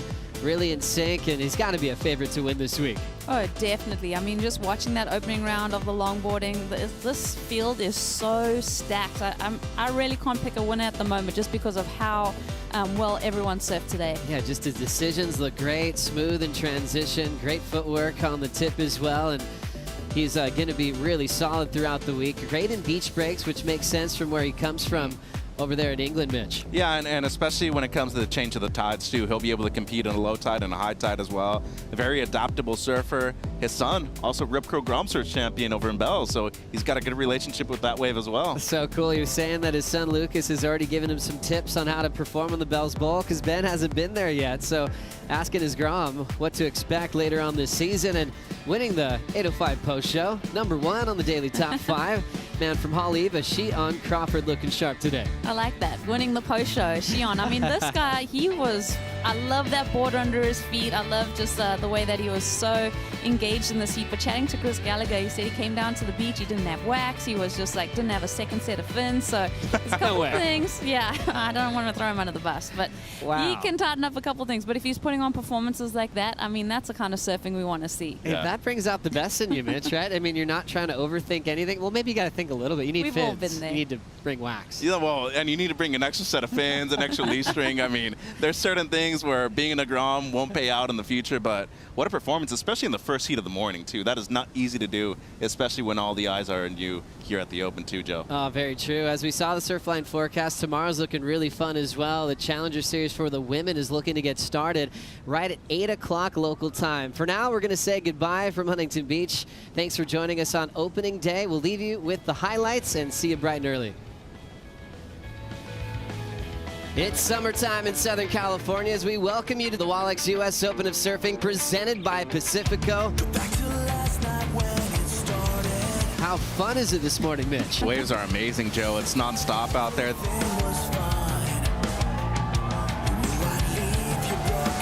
Huge air reverse right there.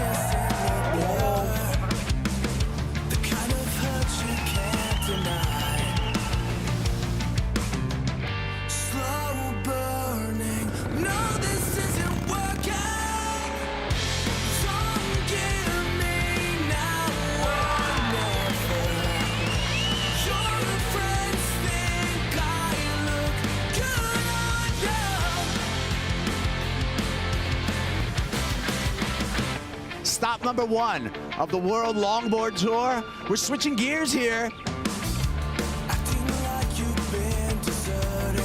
Levitating there through that section. That was difficult to do.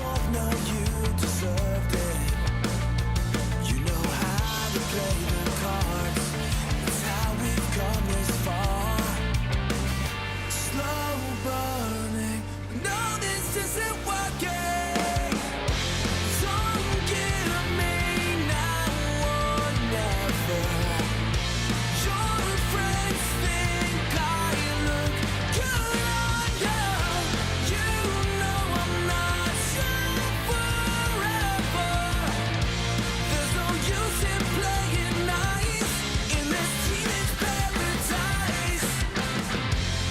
This copyrighted event broadcast is produced by the World Surf League for broadcast around the world and may not be retransmitted, reproduced, rebroadcast, or otherwise distributed or used in any form without the written consent of the World Surf League.